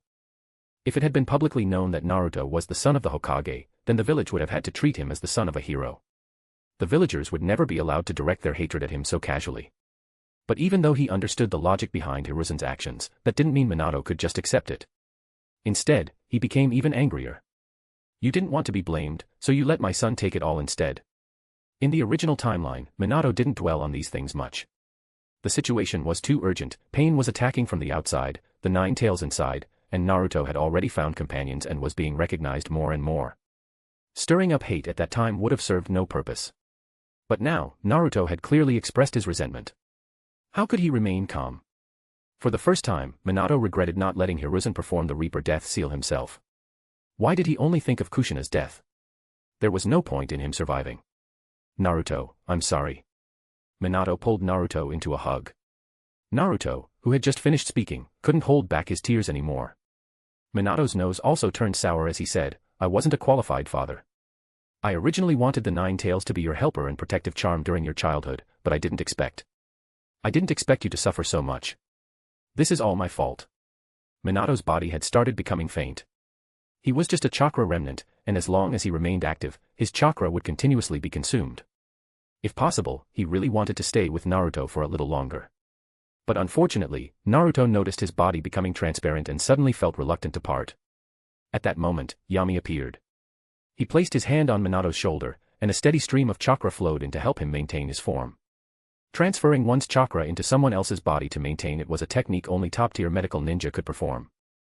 "Thank you, Yami-kun." Minato expressed his gratitude. "Thanks, Yami and I." Naruto also quickly gave his thanks. "You're welcome."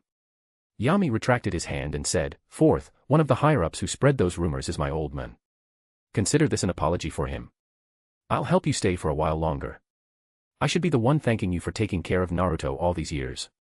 Minato shook his head repeatedly. If you hadn't warned the villagers on Naruto's behalf, his life would have been even more painful.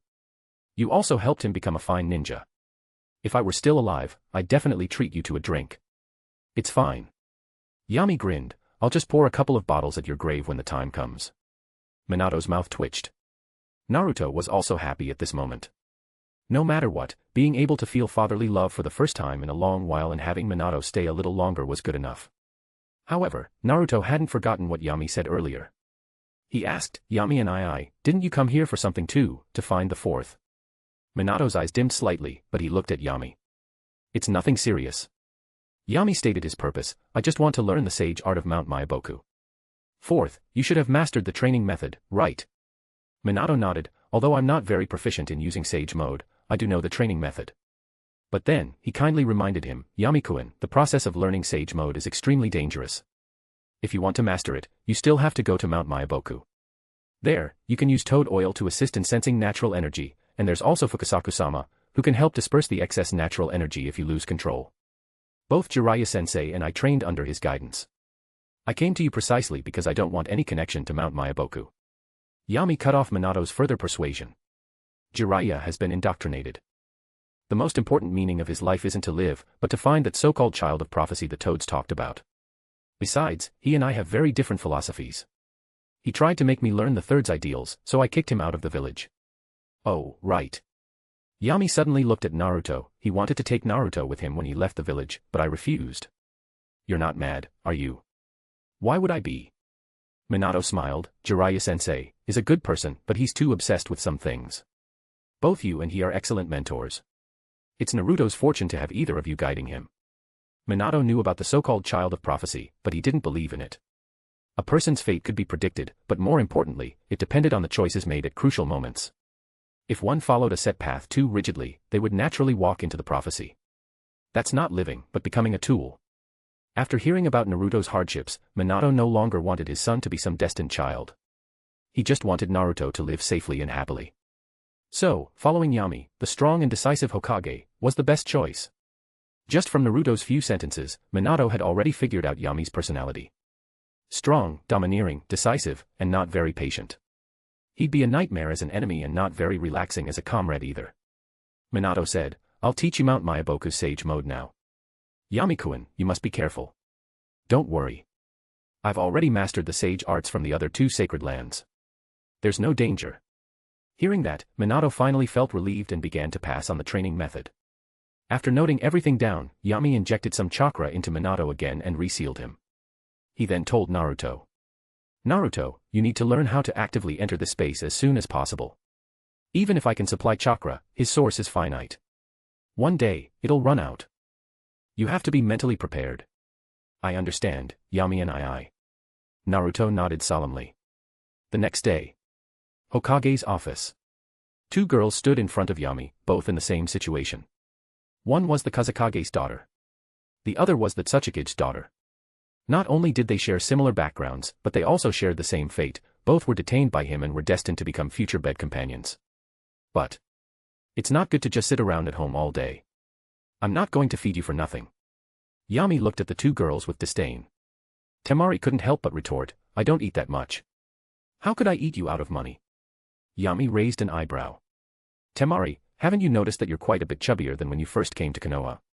This struck like a bolt of lightning, and Temari froze in place. Chubby. She got fatter. Kuratsuchi also subtly glanced down at her own legs. It did seem a bit thicker. Although they weren't restricted in their movements, they had stayed at Yami's residence during this period and rarely went out, mostly because they didn't know what to do even if they did go out. They were captives, after all. It wasn't like they felt motivated to train or move around. Every day was just eating and sleeping. Of course they gained weight. Soon after, Hinata and Yugao were summoned. Yami announced. Yugao, Hinata, and the other two will be under your command.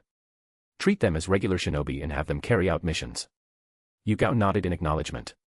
She had grown tired of umbu work anyway. Going on missions like a regular ninja was a nice change of pace. Kuratsuchi hadn't expected that they'd be allowed out of the village to do missions, and asked, aren't you afraid I'll run away?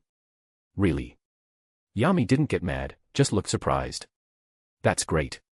If you run, I'll have a reason to completely destroy Iwagakure. Temari and Kuratsuchi's faces went pale. Any thoughts of escape vanished instantly. This bastard really had no good intentions. He didn't even want to let their villages go. No, even if they died for Konoha, they couldn't run.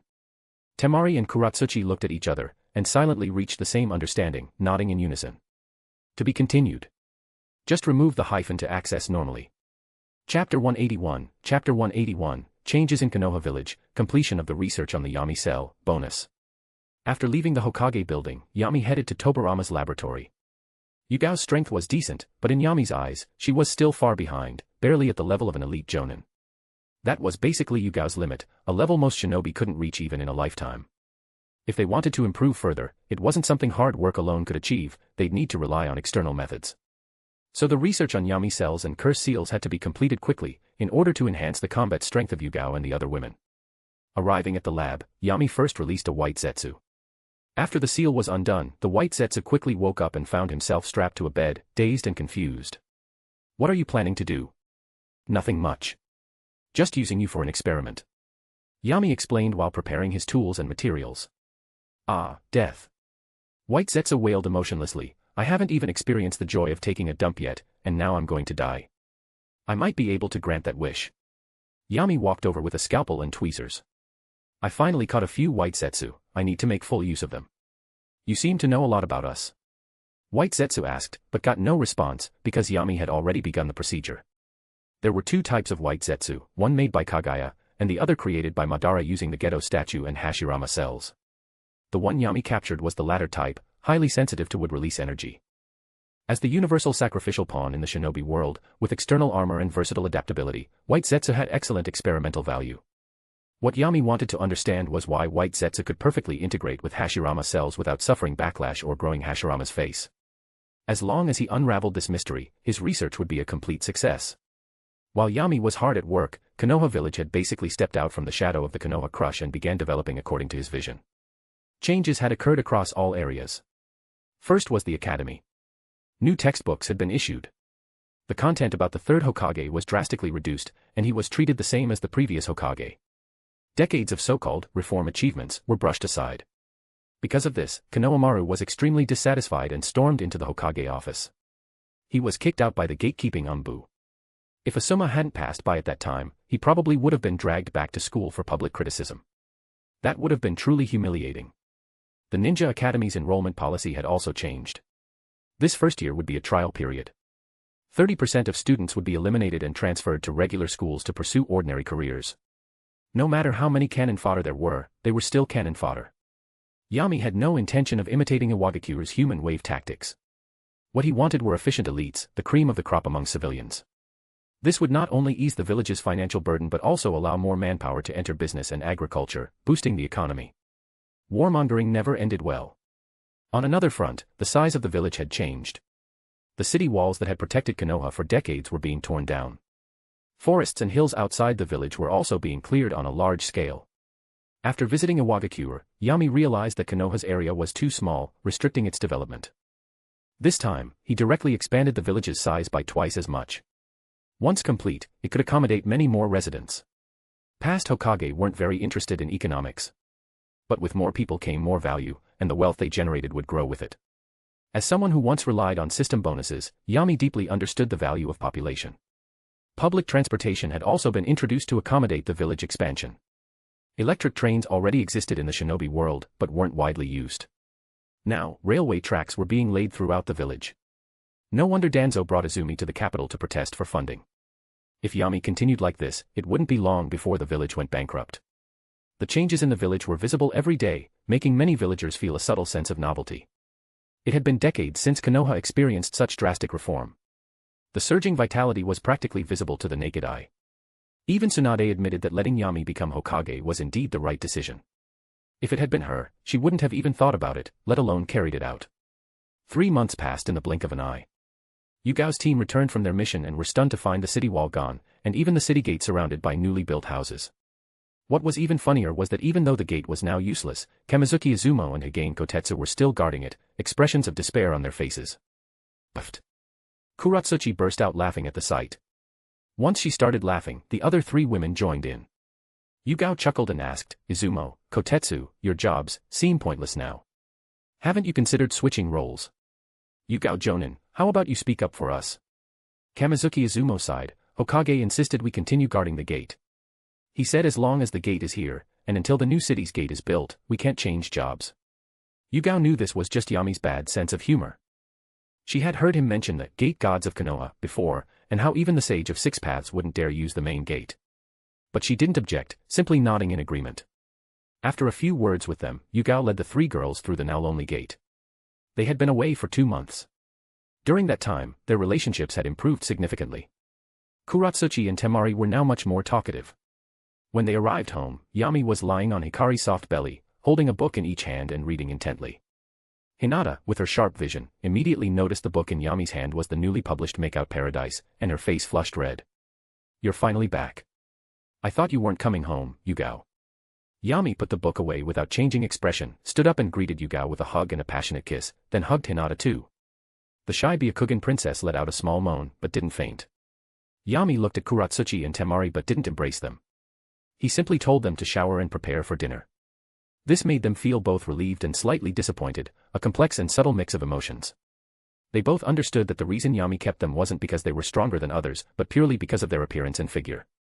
But then, why hadn't he done anything to them, even though he clearly could? That evening, everyone gathered, and Uzumaki Misa and Uchiha Izumi had prepared a large table of food. Tsunade and Shizun were also invited. After a bit of wine, Tsunade began to complain.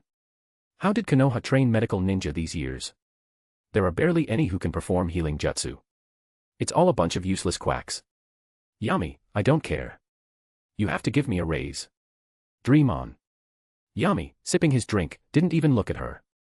I helped you pay off your debts abroad, and your salary is already sky high. Do you know how many times the old man nagged me about it? Why should I pay back money I borrowed with my own ability? Tsunade wasn't embarrassed at all, responding confidently, why not just give me the money directly? I won't ask for more, just give me half, and I'll take on all the debts myself. Shizun, keep an eye on Tsunade. If she goes to Tancho Street this month, I'm grilling the pig. Yes. Shizun forced a smile. Taunton, who was playing with Taper, shivered and fell over. Everyone could tell Yami was in a good mood tonight. In the end, it was Karen who asked the question on everyone's mind. Yami-sama, did something good happen? Yes. Yami nodded and didn't hide it.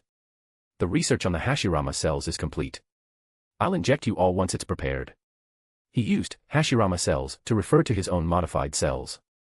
Yami still didn't want them to know he had used himself as the test subject. It felt embarrassing for some reason. Fortunately, Tsunade was already drunk and didn't hear. Otherwise, she definitely would have started asking questions.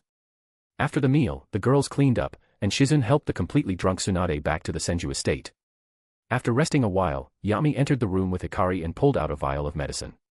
Hikari looked a bit surprised and guessed what it was. Didn't you say it wasn't ready yet? This is the leftover from the final test. It's only enough for one person. Yami spoke as he helped Hikari remove her clothes. The girl crossed her arms over her chest and gave Yami a reproachful glare. Who needs to undress for an injection? Yami ignored her expression and directly inserted the needle into her arm to begin the injection. The entire solution was quickly pushed in. Hikari felt her body heat up, her cells seemingly igniting. Her fair skin turned red and luminous. Yami held her and lay on the bed, not showing much concern. He had experimented on many others before bringing it home. Though painful, there was no danger. Sure enough, Hikari gradually adapted to the heat and stopped panicking. She could feel her dry eyes becoming moist again, and the blurry double vision started to clear up. Her expression shifted to one of shock. My vision's coming back. What about your pupil power? Yami asked again. My pupil power is recovering too, but it's slow. I think it's because I used too much of it before. Yami gently patted her head. Take it slow. Your physique has changed. From now on, the Sharingan's pupil power will regenerate. Yeah. Hikari responded like a kitten, curling up in Yami's arms, feeling truly happy. With her vision restored, she could now see Yami more clearly. And if her pupil power fully recovered, she wouldn't have to hesitate about using dojutsu anymore, and she could support Yami even more. It was just a pity that she could only recover her current pupil power, not evolve to the Eternal Mangekyo.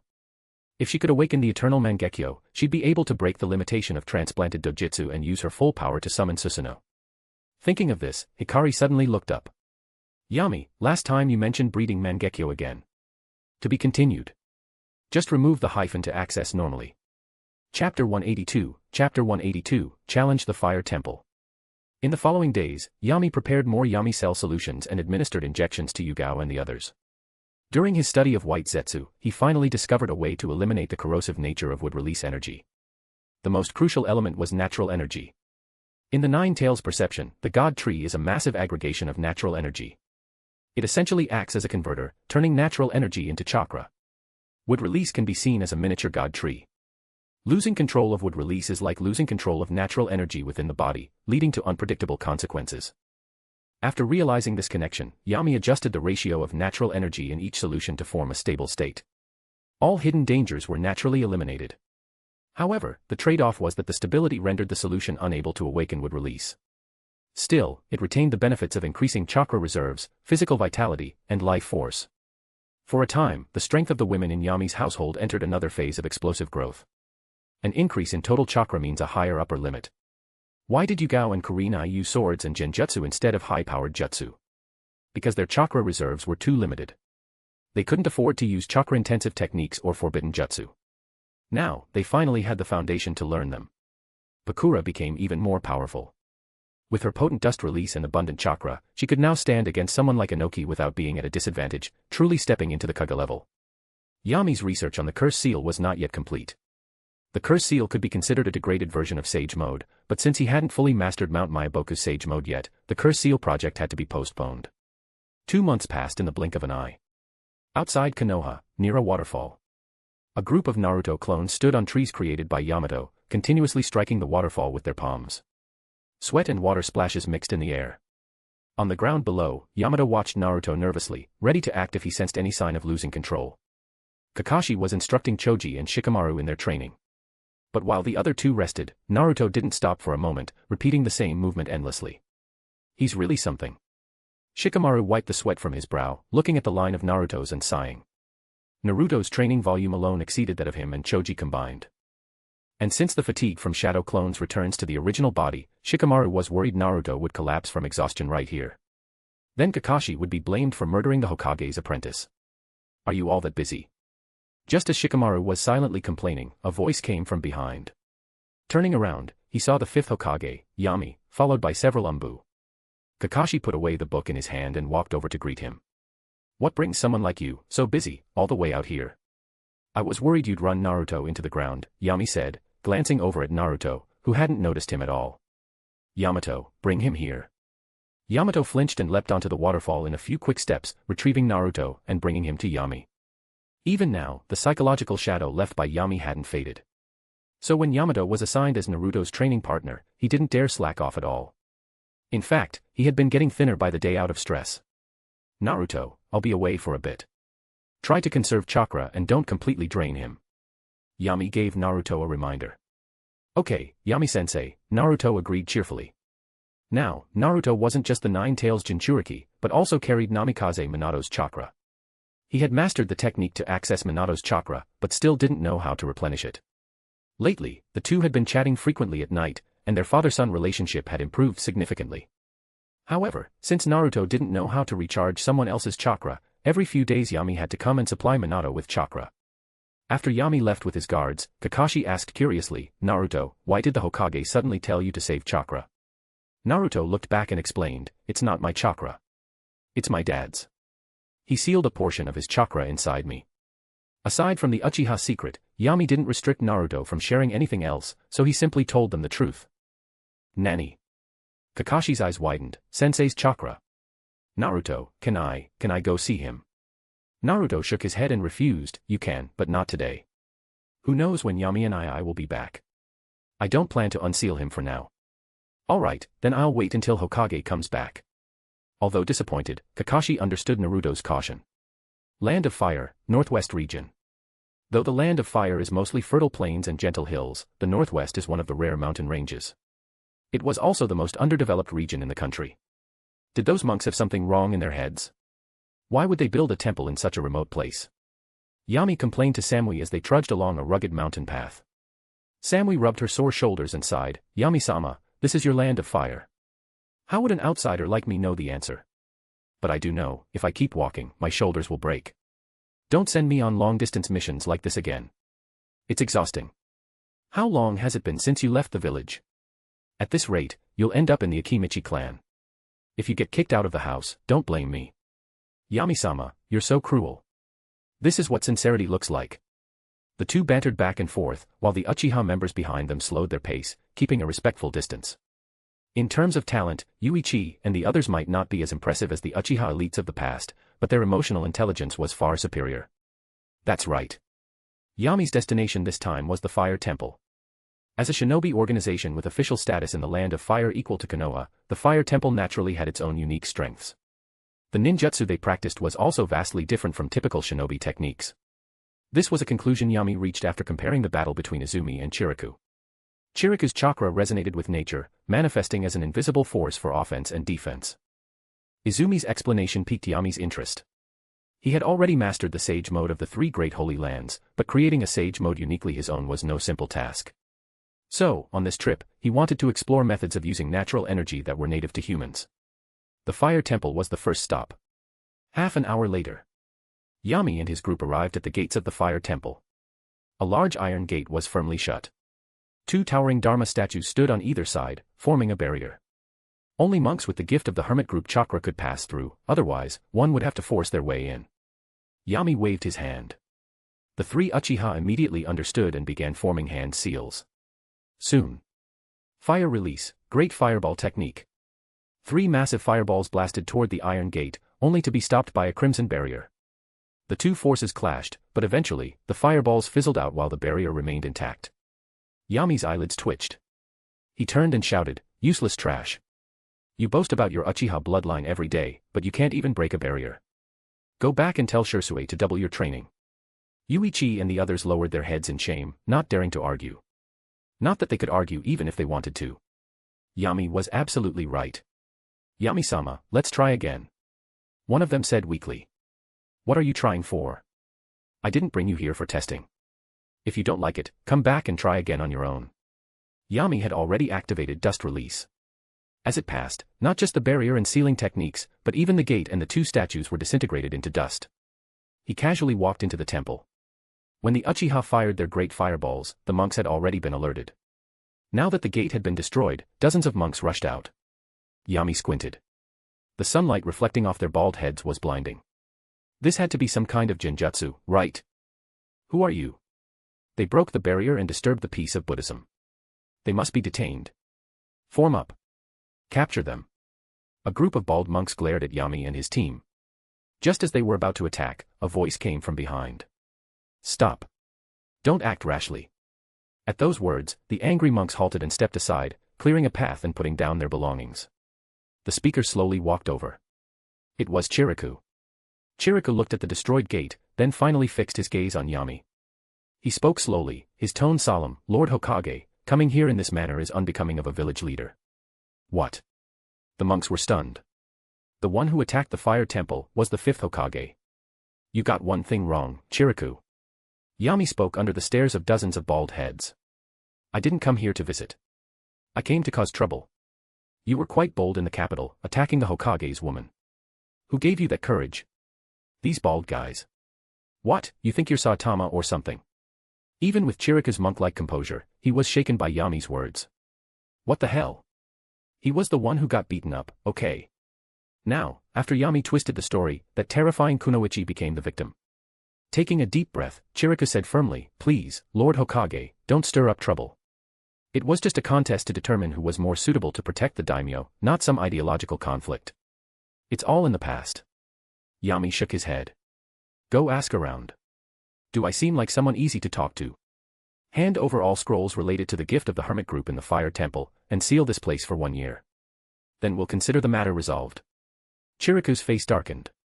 "Lord Hokage, you've gone too far. Anyone who covets the power of the Fire Temple is my enemy." Yami's gaze dropped. "Then there's nothing more to say. Get them." Swish. Yuichi and the other two lunged toward Chiriku. To be continued. Just remove the hyphen to access normally. Chapter 183, Chapter 183, The Rudimentary Use of Natural Energy. A golden statue of thousand-armed cannon instantly appeared behind him. Yuichi and the other two had just lost face, so they went all out as soon as the battle began. All of them activated their 3 Tomo Sharingan. As they charged forward, thousand-armed cannon's fists came crashing down. Relying on the dynamic vision of the Sharingan, Yuichi could clearly see the attack trajectories. However, there were simply too many fists, and they moved too fast. He dodged several strikes, but the punches behind came in even denser. Though his eyes could follow the movements, his body couldn't keep up, and he was struck by several blows in succession, getting knocked away. The other two suffered the same fate, though they managed to avoid any vital areas, sustaining only surface injuries. When the fighting began, the other monks also rushed forward. Samui drew her short sword, lightning flickering along its blade, then wrapping around her entire body.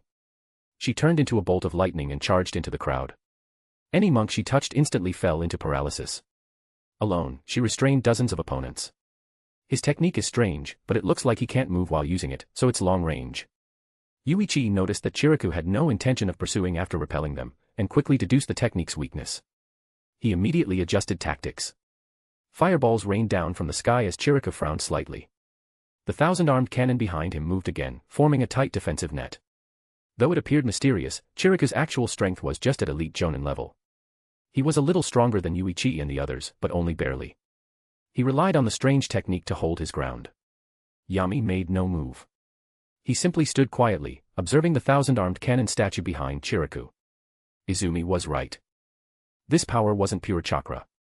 Rather, the technique drew on natural energy to reduce chakra consumption, using natural energy for attacks. It was a very rudimentary form of application. There wasn't a true fusion of natural energy and chakra to generate a greater power. However, being able to indirectly manipulate natural energy meant Yami had come to the right place. The fire temple truly held something of value. Damn you bastards. Yami turned his head toward the only monk with hair. The boy who had been knocked away by Samui wasn't paralyzed. He struggled to get up from the ground. Get out of the fire temple. The boy roared, his shout turning more and more distorted until it transformed into a beastly growl. Red chakra surged around the boy, bubbling wildly. Roar. A roar exploded into a shockwave that forced Samui back to Yami's side. She frowned, looking at the boy who was crouched on all fours and glaring viciously. No. Sora is going berserk. That beast's coming out. Damn it, why now? The monks of the fire temple panicked. Instead of celebrating the increase in combat power, they carried their paralyzed comrades and fled far back, leaving a large empty space. A flash of understanding appeared in Yami's eyes as he recalled the boy's identity. Sora, the son of Kazuma, the radical leader of the 12 Guardian Ninja. Kazuma once stole a portion of the Nine Tails chakra during the Nine Tails Rebellion and sealed it inside Sora, turning him into a pseudo-Jinchuriki. There's another Jinchuriki in the Land of Fire? Samui asked doubtfully, as Sora's transformation already displayed 4 tails. Yami shook his head. Someone just stole a portion of a tailed beast's power and sealed it in him. Would you really call that a Jinchuriki? Samui frowned, unsure how to define it. Meanwhile, Sora wasn't standing idle. In the next moment, he gathered an air cannon similar to a tailed beast bomb and fired it. Yami raised his palm and blocked the attack directly. No matter how strong the impact, it couldn't move him. Until all the energy was depleted, neither Yami nor Samui had taken a single step. The transformed Sora was stunned by what he saw. Calm down. Yami clenched his extended hand. Several thick trees burst from the ground, pinning Sora down and forcefully suppressing the tailed beast chakra back into his body, rendering him unconscious. Seeing Sora, a monster in their eyes, being neutralized in an instant, the monks stood frozen in fear, too stunned to act. Yami ignored them and continued watching Chiriku's ninjutsu. Thousand-armed cannon had transformed, and the golden chakra had become red fists, packing even more power. However, Yuichi and the others had found a way to counter it. When Chiriku's jutsu activated, he couldn't move. The long-range Uchiha not only had fire release, but their shuriken techniques were an art form in themselves. Yuichi and Yuzen focused on ranged attacks, while Yushir capitalized on the distraction to engage in close quarters. Soon, Chiriku showed a weakness, and Yushir used a blade to slash his tendons, forcing him to cancel his technique. The three quickly closed the gap, subdued him within seconds, and forced him to kneel before Yami. Hokage. Chiriku raised his head stubbornly. Aren't you afraid the daimyo will hold you accountable for this? Yami tilted his head, confused. I'm just avenging my fiancée. What's that got to do with the daimyo? It's not like the capital is by the sea, why would he care so much? Chiriku's eyes burned with fury. Don't act dumb. You're here for the Fire Temple's secret techniques. Yami didn't deny it. He nodded. Yeah. The secret arts of the gift of the Hermit Group are compensation to Izumi. That's fair, right? Reasonable. Totally reasonable. Yuichi chimed in with full agreement. Yami glanced at him, and he shut up immediately. Then Yami looked back at Chiriku and continued, 2 choices. 1. I destroy the fire temple and take the scrolls. 2. You make a copy for me to take, and seal the temple for a year. Your choice. I don't have a lot of patience. You have 10 seconds. Cold sweat dripped down the monks' foreheads as Chiriku's heart sank. He'd learned enough about the new Hokage. His most prominent trait was murder. He solved problems by killing. Truly worthy of the title Shinigami. That cold killing intent told Chiriku everything he needed. If he refused, the fire temple would be annihilated. But the gift of the hermit group's secret technique was the foundation of the fire temple. Even his former close friend Asuma only received a partial version. Yami's request would expose everything. Chiriku was torn. As time ticked by, Yami's killing intent grew more intense. Finally, Chiriku couldn't bear it any longer and lowered his head in submission. I'll get the scroll. Let me go. Yami nodded slightly, and Yuichi released him. Clutching his wounded arm, Chiriku slowly walked into the hall. He returned shortly after with 2 scrolls. These are my backup training copies. No need to transcribe. Just take them. Yami took the scrolls and left with the others without even checking. Unless Chiriku had a death wish, there was no way he'd dare hand over fakes. On the way out, Yuichi remembered something, turned around, and reminded them, fix your gate and barrier soon. I'll be back. He had already taken the earlier failure as a personal disgrace and vowed to break through the fire temple's defenses on his own next time. Chiriku said nothing, his expression grim. Only after they left did he order the monks to tend to the injured. Fortunately, Samui hadn't killed anyone. The fire temple suffered no casualties. Later, 2 messenger pigeons were sent to notify the capital of the temple's closure. Chiriku knew this Hokage was nothing like his predecessors. He would do exactly what he said. Watching the pigeons fly off, Yami withdrew his gaze. Where to next? Samui asked. Let's find a nearby town to rest. I need time to study the techniques. They arrived at the nearest town to the fire temple. After resting and securing several rooms, Yami took out the scrolls. He wasn't interested in the moves themselves, but in the fire temple's understanding of natural energy and how they induced it. Reading through it once gave him significant insight.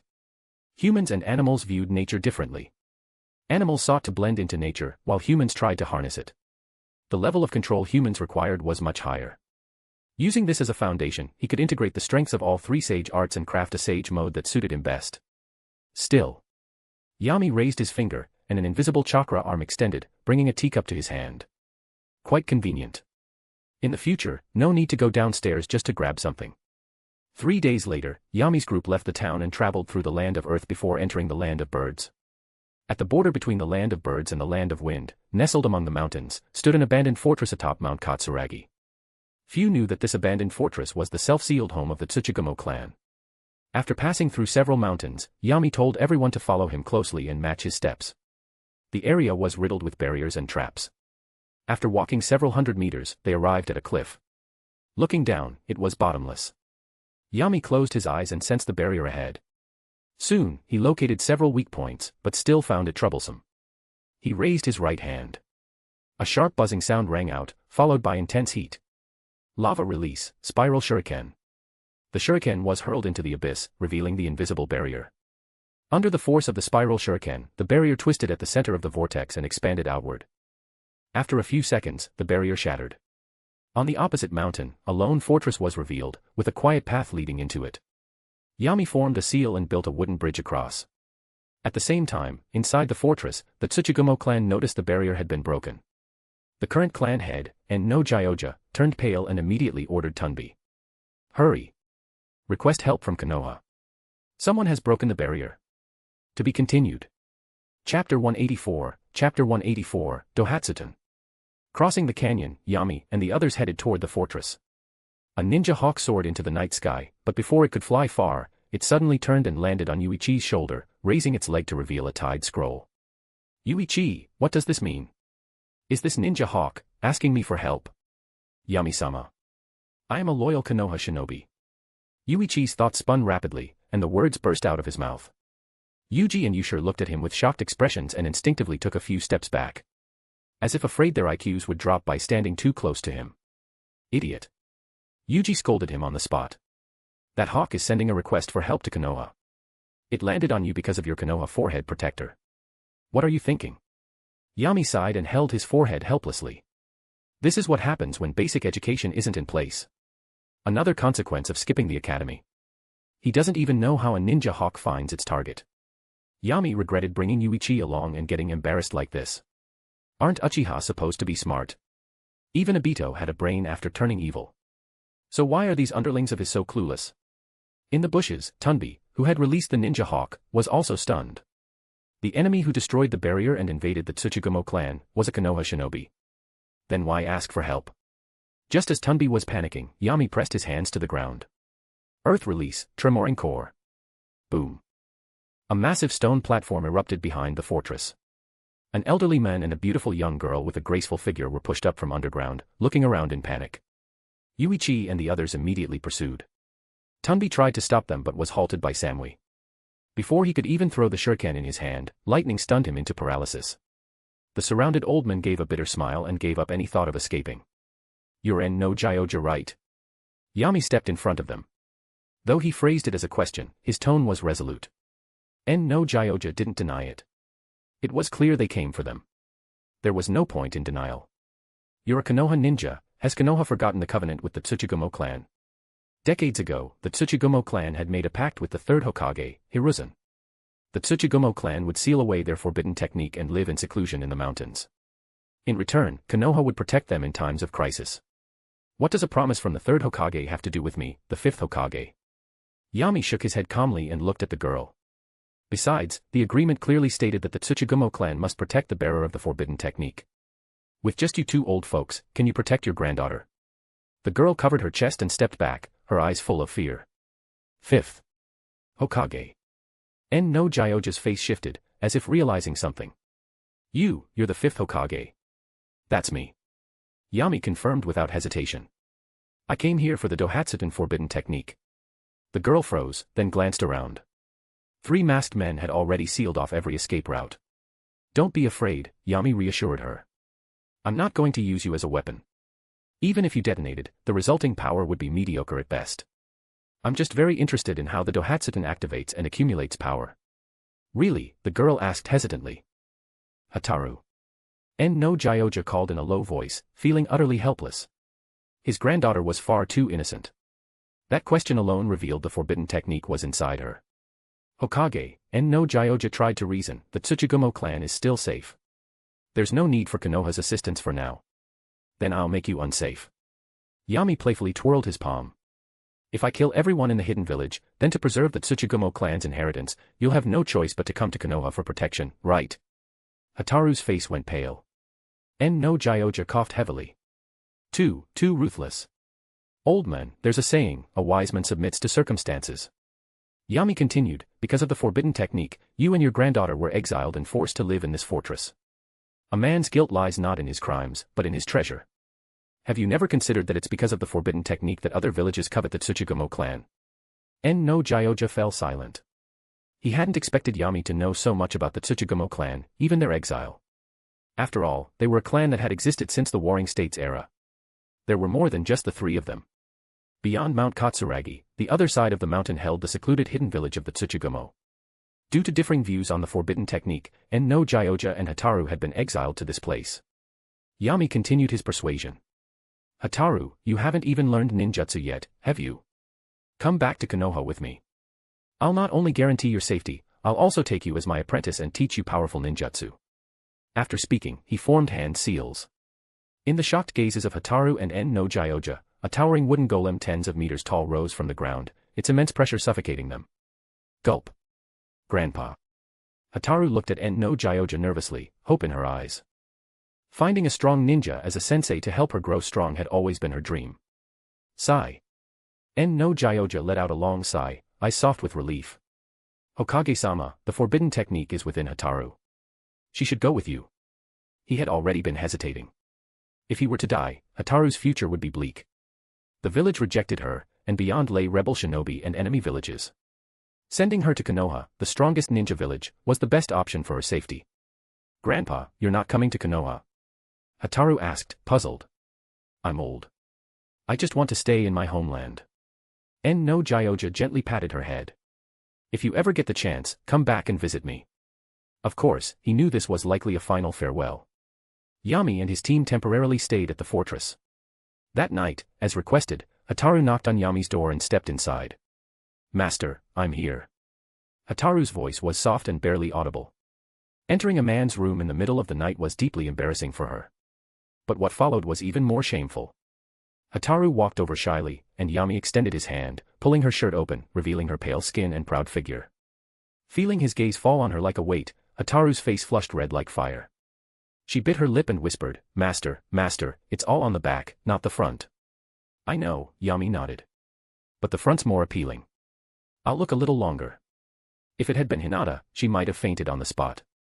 Hataru wasn't much better. Her head swam, and she shut her eyes, body trembling slightly, her skin glowing pink. Finally, after examining enough, Yami stepped behind her. From the chest upward, Hataru's back rivaled even Pakura's. But as his gaze moved downward, the sight changed drastically. Hideous scars crisscrossed most of her back, and at the center, where they all converged, was an inlaid pitch-black bead. Though dim, the bead exuded a filthy aura that made people instinctively recoil. This was the forbidden technique the Tsuchigumo clan feared, Dohatsuten container. The so-called Dohatsuten gathered surrounding natural energy after activation and unleashed it all at once. The longer the charge, the more terrifying the release. Legend said its maximum output could destroy a city spanning hundreds of kilometers. Yami scoffed at that. Complete nonsense. Even Konoha wasn't that big, maybe 30 kilometers across after expansion. No regular ninja could withstand so much natural energy. More likely, the Tsuchigumo clan had exaggerated the tale to scare off enemies, and people just believed it. Still, the fact that it absorbed natural energy and allowed mobility during combat made it perfect for Yami's needs. He gently traced the black bead, and Hataru's body trembled. She lowered her head, full of shame. She had seen her back many times and knew how ugly it was. "Don't worry." Yami's calm voice reached her ears. "Once I finish my research, I'll remove the forbidden technique. When that happens, the scars and the bead will disappear. You'll be as beautiful as ever." "Master." The girl blushed, but her mood lifted. Yami smiled silently and focused on the bead's structure and secrets. Activating the rarely used Byakugan and entering Sage mode, he boosted his perception. Strange material. I've never seen it. And these sealing formulas and internal channels. Yami extended his chakra into the black bead. The more he explored, the more mysterious it became. The material was completely unfamiliar, and the sealing array inside was unlike anything in the modern shinobi world, entirely different principles. Was this something from the pre-shinobi clan era? After half an hour of study with no clear breakthrough, Yami pulled his hand away and quietly helped Hataru redress. The girl finally dared to open her eyes. "Master, is that all?" "We're just getting started." Yami shook his head. "I've only understood the general structure. I'll need your help again later." Okay. Hataru nodded quickly. "I'll listen to Master." She was either truly innocent or surprisingly clever, completely trusting the teacher she had just met. She hadn't even considered whether he might be deceiving her. After Hataru left, Yami was just about to sleep when the door opened again. Samui stepped in, her expression full of resentment. "Yami-sama and your apprentice are really playing around, aren't you?" With Tsunade already a strong rival at home, now there was this bold Thunder-style apprentice. Of course Samui was jealous. Yami didn't reply. He simply picked her up and returned to bed, ready to show her with action that even if there were more women, he could take care of them all. To be continued. Just remove the hyphen to access normally. Chapter 185, Yami, you don't have to move, I'll do it myself. The next day, Samui was exhausted and took the day off. Even with her enhanced physique from Yami's cells, she couldn't handle an entire night of intense activity. Yami spent the day studying Hataru the activation method of the Dohatsuten. At night, he brought Hataru into the grove to test the forbidden technique. "Relax. I don't need you to gather too much power. As soon as you feel it's becoming uncontrollable, release it immediately." "Got it." Yami skillfully removed half of Hataru's clothing and calmed the girl's nerves. "Stop trembling. It's making me dizzy." Hataru nodded obediently. "Master, I'm ready. I'll cooperate fully." "Good girl. You don't have to move. I'll handle it myself." Yami stepped back and began forming hand seals according to the scroll's instructions.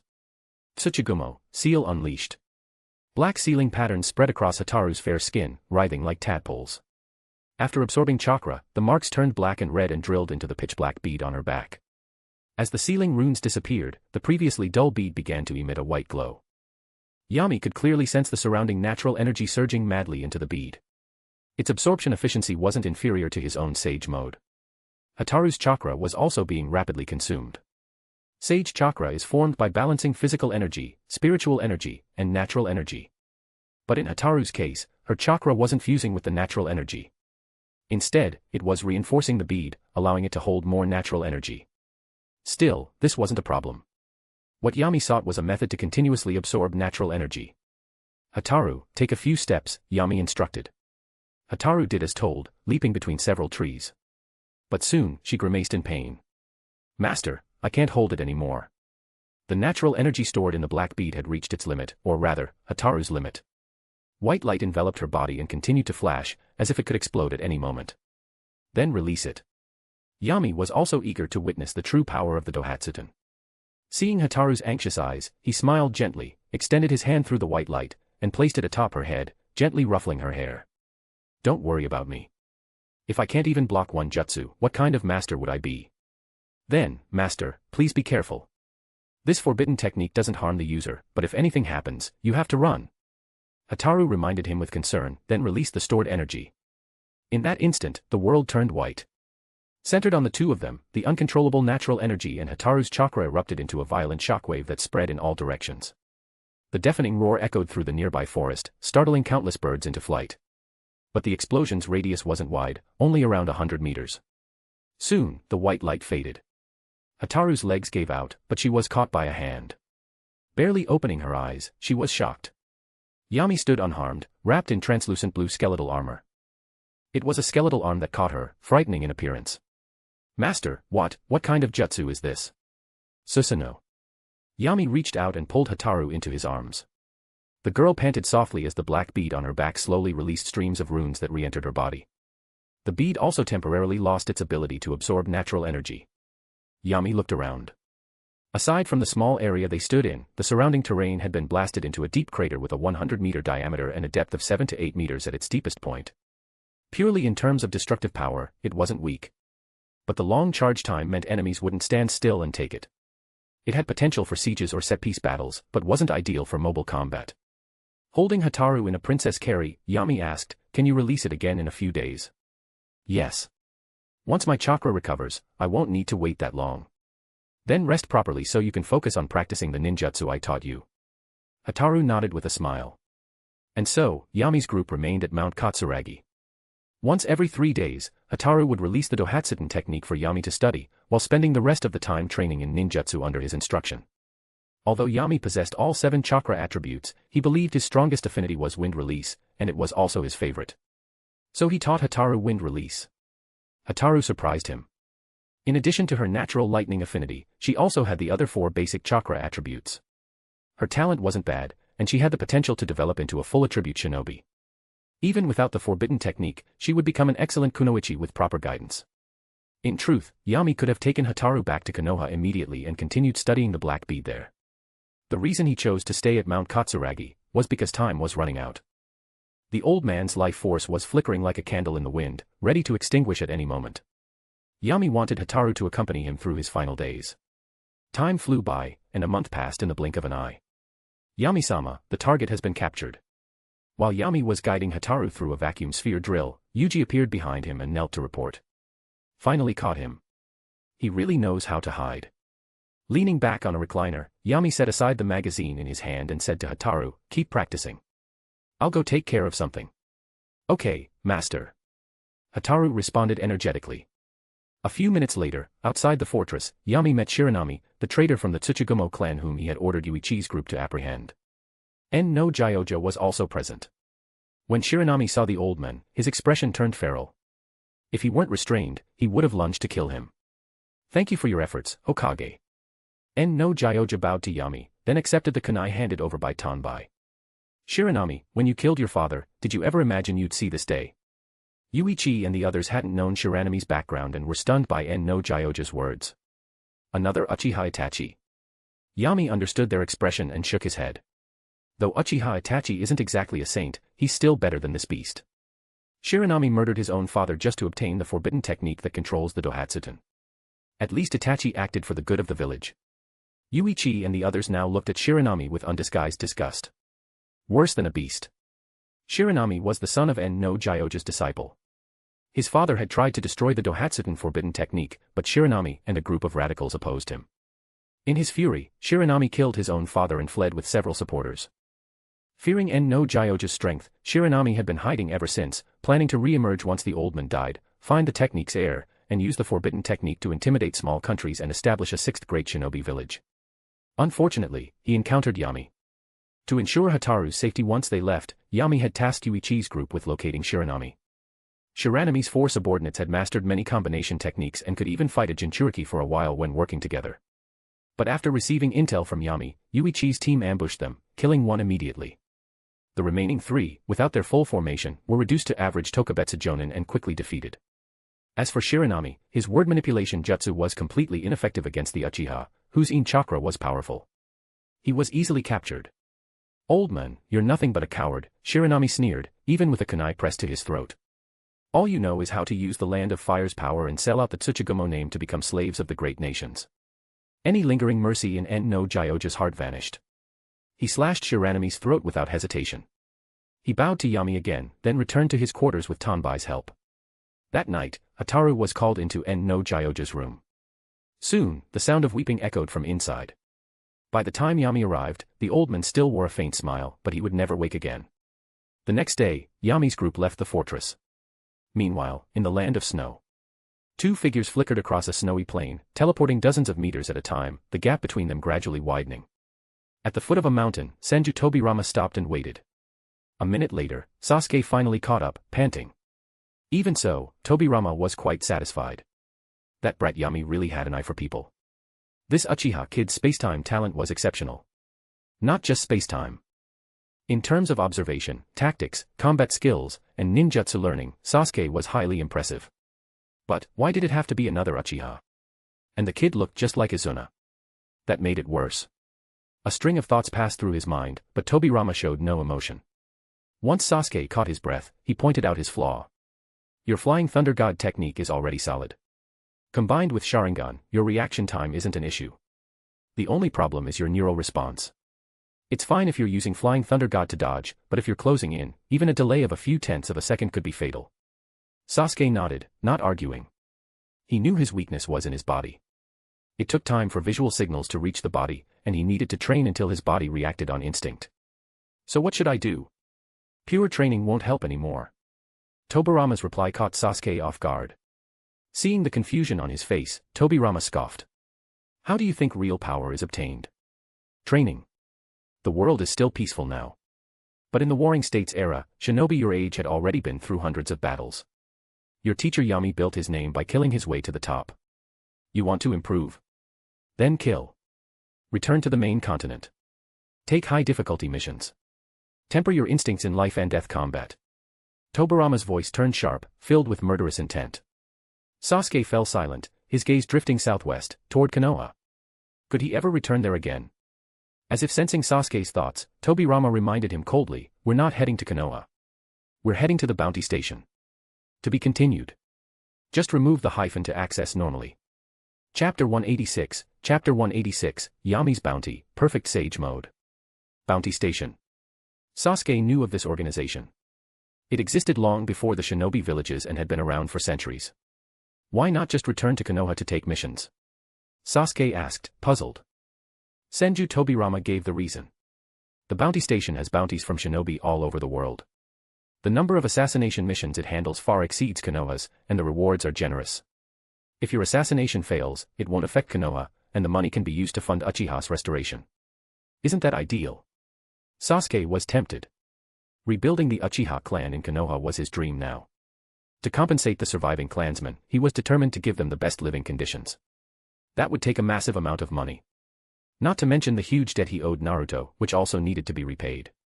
But Sasuke still had doubts. Are you sure it pays its bounties? Do they really have that kind of backing? I've done my research. Senju Tobirama revealed the truth. The gold exchange is jointly backed by daimyo from many nations. It was created to check the growing influence of shinobi villages. You don't need to worry about the funding. They will never default. All right. Sasuke made up his mind. I'll inform Grandma Sumi and the others. We'll leave tomorrow. Go. Watching Sasuke's back as he left, Tobirama was thinking about how Konoha should handle the Uchiha clan going forward. During his time in the Land of Snow, he had observed how the Uchiha were living in the Snow Shinobi village and slowly realized the flaws in his previous thinking. Extreme personalities were not solely a result of bloodline, but the product of many complex factors. Back then, he had assigned the Uchiha to the military police force out of necessity. Forcibly dispersing them would have only provoked rebellion. But things were different now. These survivors were like phoenixes reborn. Their personalities were far from the old Uchiha. The people they hated most were himself, the third Hokage, and Danzō. And because Yami had saved them, their hatred toward Danzō wasn't as deep. In the future, once Uchiha Itachi was eliminated and they returned to Konoha, they would be Yami's staunch supporters. With Yami in charge of reform, there would be no obstacles. Tobirama just hadn't decided which path to take yet. Should the Uchiha fully integrate like the Senju had, or keep the clan system intact with a focus on bloodline purity through limited in-clan marriages? He'd have to discuss it with Yami later. 7 days later, Sasuke and Tobirama returned to the main continent and arrived at the Gold Exchange's hidden location in the Land of Fire. Are you sure it's here? Sasuke looked at the entrance in disbelief. Without a word, Tobirama walked in. Sasuke had no choice but to follow. They pushed aside a wooden panel in the men's restroom, revealing a hidden passage. Sasuke wanted to ask what would happen if a woman came to take a mission, but in the end, he stayed silent. After entering, a staff member greeted them. We'd like the latest bounty list. Please wait a moment. The staff opened a small box, pulled out a booklet, and handed it to Tobirama. The Gold Exchange didn't ask for names or methods. As long as you brought in the target, they paid. Tobirama didn't waste words. He led Sasuke away from the Gold Exchange immediately. He didn't want to spend another second in that place. Choose your own target. I won't interfere in your missions, and don't think I'll be there to save you. Sasuke flipped through the bounty book, ignoring Tobirama's sharp tone. He was used to it by now. Tobirama was probably the person who hated the Uchiha most in the world. If Sasuke took offense at every insult, he would have died of anger long ago. He flipped to the final pages. The higher the bounty, the more dangerous the target. This matched his usual nature. He looked down on weaklings and only wanted to kill the most dangerous, highest-valued targets. Eventually, political figures began to appear, even daimyo, though none from the 5 great nations. Sasuke figured this was exactly as Tobirama said. The Gold Exchange was a tool of the 5 major nations. Then, when he turned to the very last page, his eyes widened. Shimura Yami, Konoha's Shinigami, 5th Hokage. Extremely dangerous. Proceed with caution. Bounty, 10 billion. 10 billion. Sasuke stared in disbelief, carefully counting the zeros again. Tobirama noticed his reaction, came over, and glanced at the page. He simply nodded. Not bad. Better than my brother in his time. Sasuke asked curiously, Senju Hashirama. What was his bounty back then? If I remember right, it was 1.45 billion. That low. Then isn't Yami's 10 billion fake? Even the 5 great nations couldn't afford that. Who said this was one person's bounty? Tobirama snorted coldly. Yami defeated Kumo, destroyed half of Iwa, and injured Suna. He's made enemies of nearly all the major villages. They're too afraid of the Land of Fire to act openly, so they contributed funds in secret. That's how this bounty came to be. Sasuke's mouth twitched. As expected of his teacher Yami. Offending so many forces at once. As his student, he couldn't fall behind. Feeling fired up, Sasuke flipped to another page. I've decided. This one. Tobirama frowned after seeing the name. No. The Fire Temple is part of the Land of Fire. They're allies, serving the daimyo. Now's not the time to cause a rift. Then this one. Sasuke reluctantly switched to a different noble target, who was said to be protected by 2 jonin. Tobirama didn't object this time. As the 2 prepared to leave town, they overheard some passers-by chatting. Did you hear? The Fire Temple is shutting down for a year.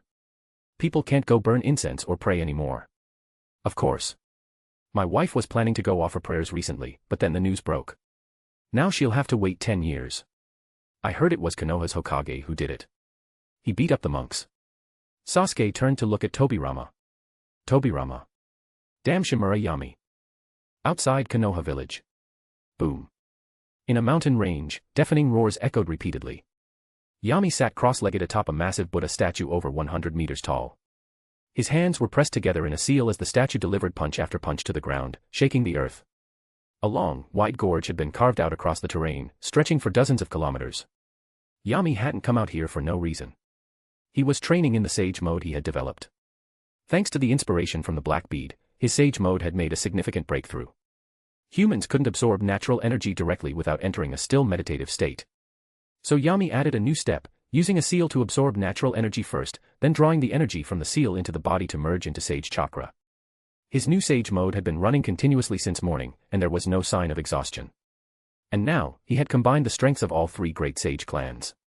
His perception, speed, and strength had all reached frightening levels. A new option, perfect sage mode, had appeared in his status panel, and its proficiency had reached excellent. To further improve it, he needed to boost absorption efficiency and fusion speed. Seeing this, Yami chose to train manually for now instead of spending bond points. It was better to save those for bloodline enhancements. 2 hours later, Yami opened a 50-meter-wide tunnel that led straight toward Konoha, then dispelled the Buddha statue. He was creating a new river system to bring more water into Konoha, making the ecosystem more prosperous. As Hokage, his duties lay in governance and strategic planning. Construction and maintenance could be handled by other shinobi. He wasn't Konoha's laborer. Once the river was filled with water, the surrounding homes and land would belong to him. Whether sold or rented, it would generate massive income. Master, wipe your sweat. Hataru, who had been waiting nearby, rushed over with a towel and tea the moment Yami dispelled the wooden golem. After he drank the tea, she leaned forward slightly with her hands behind her back, smiling sweetly. Master, I've already learned vacuum sphere and wind cutter. When will you teach me more ninjutsu? The Dohatsutan forbidden technique had already been removed by Yami, and the scars on Hataru's back were healed, leaving her fair and flawless once again. Far from being dejected, Hataru felt relieved after losing the forbidden technique. She became more cheerful and loved acting cute in front of Yami, making Karen and Hinata feel a growing sense of crisis. Hinata was too shy, Karen's tone wasn't as sweet as Hataru's, and her figure wasn't as well developed either.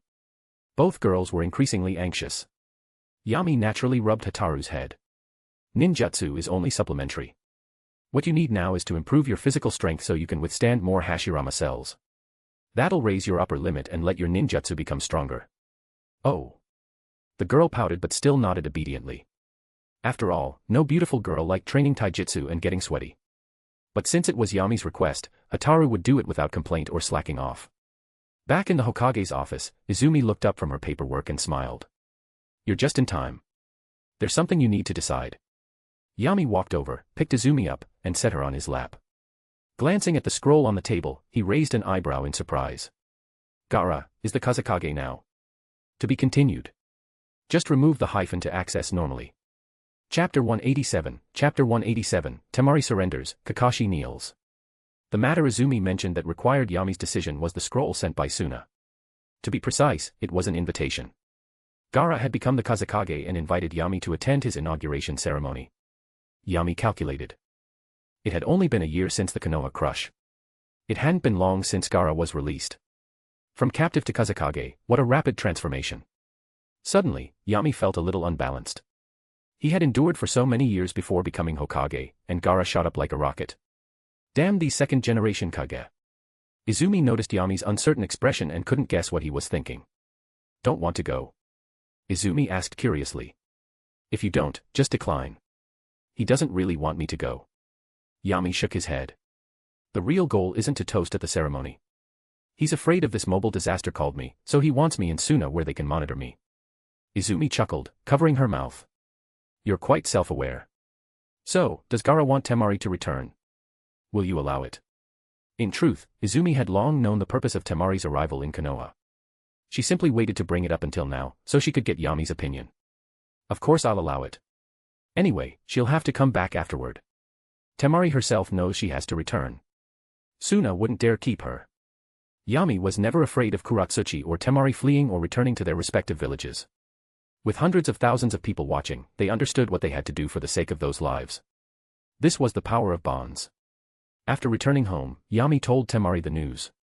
Temari was stunned at first, then overjoyed. Gaara had become Kazekage. She always believed he could do it. You want to go back and take a look? Yami asked with a smile. Can I? Temari's smile faded slightly as she asked cautiously. Of course you can. Yami smiled and placed a hand on her shoulder, whispering in her ear, but it depends on my mood. If I'm in a good mood, you can not only go back but stay in the village for a month. As for how my mood changes, that depends on your performance. Temari's body softened instantly. A blush quickly rose to her cheeks, and her heart pounded uncontrollably. Performance? How should she perform? Having lived in Yami's house for so long, Temari had long lost her innocence.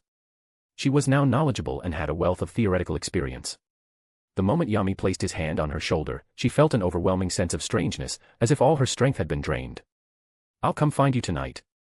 Muttering weakly, Temari ran out of the villa without looking back. Only to be grabbed by Kuratsuchi. Kuratsuchi stared at her suffering comrade in arms with an angry look. "Temari, you gave in just like that. Didn't we agree we wouldn't let this devil succeed? It hasn't even been that long and you've already changed sides." Although she hadn't heard their exact words, Kuratsuchi could guess everything from Temari's reaction. Her comrade in arms was about to become the shape of Shimura Yami, the great devil. "Kuratsuchi." Temari looked apologetically at her. "I'm sorry, but he really offered too much. I can go back to Suna for a whole month." With that, Temari pried Kuratsuchi's hand off and quickly headed home. 2 days later, Temari finally set off for Suna, accompanied by Pakura and Maki. Kuratsuchi could only watch Temari leave. Thinking about how her father didn't send her an invitation when he became Suchikage, she didn't even have an excuse to go back. She felt like crying. She looked down at her legs, then glanced at the chipao Yami had picked out for her. Kuratsuchi hesitated. Should she close her eyes and just pretend it's a mosquito bite? Laboratory. Kakashi lay on the lab table in horror, staring at the syringe in Yami's hand, thicker than his arm, and swallowed nervously. "Yami, Hokage-sama, let's talk about this. I haven't offended you recently. Why are you doing this to me? This is torture." Yami raised the syringe. "Other people want this but can't get it. Don't be ungrateful." "But I don't want it." "Yami, just let me go." "How about Yamato? He's more familiar with this kind of thing, much better than me." In desperation, Kakashi even threw Yamato under the bus. "He doesn't have Sharingan." "Kakashi, you've noticed the power growing within your Sharingan, right?" Kakashi froze, then stopped struggling. "How do you know?" "I guessed." Yami couldn't be bothered to explain. "When you tap into that power, your vision and pupil strength will deteriorate rapidly. Only Hashirama cells can resist this. There are Hashirama cells in that thing." Kakashi was shocked. Didn't the village ban research on Hashirama cells? How is there a finished product ready for use? If you weren't so weak, I wouldn't be giving you something this good. As he spoke, Yami injected him. Kakashi gasped in pain. Besides Uchiha with Mangekyo, Kakashi would be the biggest beneficiary of the Hashirama cells. Not only would it resolve his chakra issues, but he could also use Kamui freely, without worrying about draining himself. Yami was willing to enhance Kakashi's strength because the man was smart. He wasn't a true confidant, but he was a very useful tool. This way, he wouldn't have to collapse after every mission. Kakashi understood his own limits and stopped resisting, cooperating with the injection. 2 hours later, Kakashi felt the same relief he had when he didn't have the Sharingan. His dry eyes finally relaxed. What terrifying effects!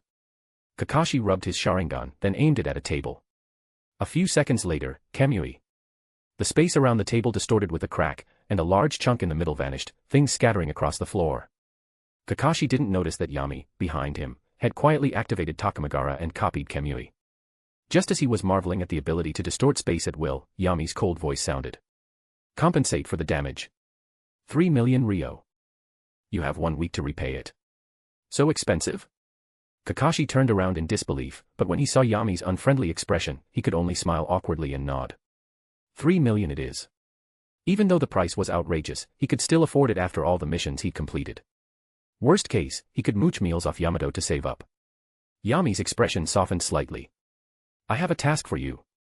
Sasuke has completed most of his training and is now undergoing experience training." Kakashi put his forehead protector back on. "You need me to watch him in secret?" "No." Yami shook his head. "Someone's already with Sasuke. I just need you to take Naruto to meet him." "I see." Kakashi nodded, understanding.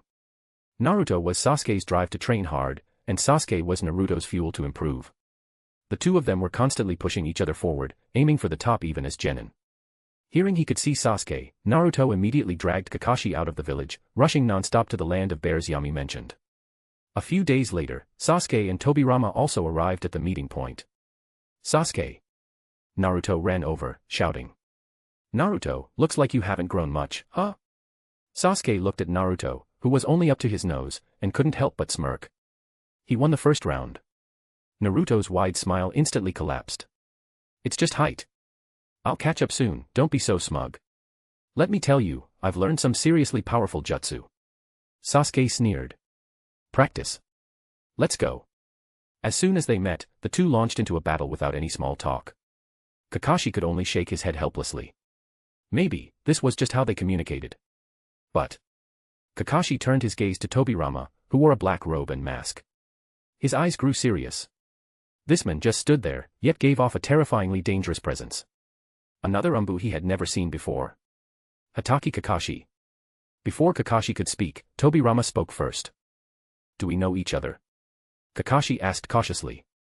No, but I've heard Yami mention you a few times. He said you're one of the few decent jonin in the village. I admire you. Nowadays, these shinobi don't think about creating their own jutsu. They just copy from their predecessors. Kakashi frowned. This guy was too arrogant. Calling the fifth Hokage Yami directly and criticizing the whole village with that tone. He thought carefully. Was there such a powerful person still in Konoha? But when Tobirama took off his mask and hood, Kakashi immediately knelt down. Literally, physically knelt. Naidame. At that moment, Kakashi's heart felt like the sky had collapsed. Yami actually used impure world reincarnation to bring back the second Hokage and assigned him to train Uchiha Sasuke. This was insane. Who didn't know Naidame hated the Uchiha the most? Was Yami really not worried he'd kill Sasuke? I'm already dead. Just call me second. Tobirama waved his hand, signaling Kakashi to rise. I've been working on lightning release lately. Kakashi, while those two fight, come exchange some ideas with me. Kakashi nodded, quietly sighing to himself. Even in death, he was still training. This was the man who created countless forbidden jutsu. Truly, he was too cool. To be continued. Chapter 188, Chapter 188, the 3-year period, bonus. While Kakashi and Tobirama exchanged their experiences in lightning release, Naruto and Sasuke also displayed the results of their training during this period. It could be said that Naruto was completely overwhelmed by Sasuke. Sasuke had developed Chidori release and mastered Flying Thunder God, while Naruto had only just barely learned Rasen Shuriken. Against the speed of Flying Thunder God, his Rasen Shuriken couldn't land a hit at all. He could only stall for time by constantly identifying where his shadow clone had hidden the real body. In the end, he fired a Rasen Shuriken into the mountains just to prove he hadn't been slacking during this period, but Sasuke was simply too shameless. Seeing the power of the Rasen Shuriken, even Sasuke was shocked. His Chidori wasn't even close to reaching that level. Naruto, did Yami-sensei teach you that jutsu? I developed it myself. Naruto proudly put his hands on his hips. Yami and I just told me to apply wind release nature transformation to the Rasengan. The rest, I trained little by little myself. It's not complete yet. Once my chakra control becomes more precise, I'll be able to throw the Rasen Shuriken instead of holding it. That'll be the real finished version. What's the use if you can't hit anything? Sasuke retorted to salvage some pride. Naruto jumped up and down in frustration but had no comeback. Having both Yami and Minato as mentors, Naruto naturally wanted to learn Flying Thunder God. But after reading the scrolls, it was like reading a foreign language. He recognized every word his father wrote, but when strung together, it made no sense. In the end, he gave up to avoid wasting time. Suna. After the succession ceremony, Gaara officially became the 5th Kazekage. Perhaps he should thank Yami. Because of Pakura, all the die-hard elders of Suna had been sent to Konoha to die. Although Suna's forces were weak now, the internal strife had vanished. Seeing her brother's maturity, Temari felt relieved. Her sacrifices had not been in vain. Gaara, build Suna well. And remember, don't ever become Konoha's enemy. Temari knew her current position was extremely awkward. Personally, she belonged to Yami, but emotionally, her heart was still with Suna. Saying this might make her seem like a nobody, but she had to give this warning. Only after understanding Yami deeply would one realize how terrifying he was. Let alone the two Uchiha girls at home, either of them had the strength to wipe out most of Suna. Yami had warned her not to say anything about this, so all she could do was try her best to give Gaara a reminder. Gaara nodded calmly. I understand. I won't chase dreams of expansion like father did. My duty as Kazekage is to let our people live happy and safe lives. I'm glad to hear that. Temari smiled, but soon her expression grew hesitant. Gaara, if one day Konoha makes a move against Suna, what would you do? Hearing that, Gaara was momentarily stunned. Temari, are you saying Shimura Yami? No, I didn't say anything. Temari shook her head and looked at Pakura and Maki chatting nearby. She sighed deeply. Just remember, above all else, talent matters most. Leaving behind her final words, Temari turned and left, leaving Gaara lost in thought. The shinobi world entered a period of relative peace. For 2 years straight, no major events occurred. The Three Tails remained in its rebirth phase after Yagura's death, and the Akatsuki stayed dormant, quietly raising funds. Itachi was anxious over Sasuke's disappearance from Konoha, but seeing that the village neither issued a bounty nor sent anyone to search for him, he guessed Sasuke was operating in secret on some mission. However, Akatsuki had experienced some changes. An old member returned, Orochimaru, who had been relentlessly pursued and tortured by Jiraiya. Thanks to Kabuto's assistance, Jiraiya was like a leech that Orochimaru couldn't shake off. It wasn't just because of their complicated Sannin bond. Jiraiya also wanted intel from Orochimaru. Kabuto shared that goal. He hoped Orochimaru would rejoin Akatsuki and use the connection with Kisame to gain intelligence. Orochimaru, whose research bases had been wiped out, was like a stray dog. He couldn't even find enough corpses for impure world reincarnation. The only place that could take him in and help him shake off Jiraiya was Akatsuki. But it wasn't so easy for a defector to return. Orochimaru had to strike a series of deals with Nagato and paid a steep price to gain protection. Because of that, he now hated Jiraiya so much that he wanted to swallow him whole. Konoha also entered a quiet phase. By bleeding Suna and Iwa dry and occasionally extorting the daimyo, Konoha's infrastructure never halted. The village doubled in size, the population doubled, and it continued growing. But the number of shinobi remained around 10,000. This was only slightly more than Suna among the 5 great nations. Compared to Iwa's 30,000, Kumo's 20,000, and Kiri's 15,000, Konoha's numbers were low. However, while the quantity remained the same, the quality had drastically improved. Yami released many ninjutsu that once required merit to civilian shinobi, and also set up advanced training courses for chunin to study at intervals. The instructors were all elite jonin, and Yami himself would even lecture at times. This not only boosted mid-level combat strength but also let the villagers bask in the light of the Hokage's generosity. This was called benevolence. Early morning. Ah! A scream rang out from Yami's bedroom. The blanket wrapped around her couldn't hide Tsunade's voluptuous figure. She stared at the boy now awake from her scream. The memories of last night's drunken events returned one by one, and her face flushed red and pale. What are you screaming for?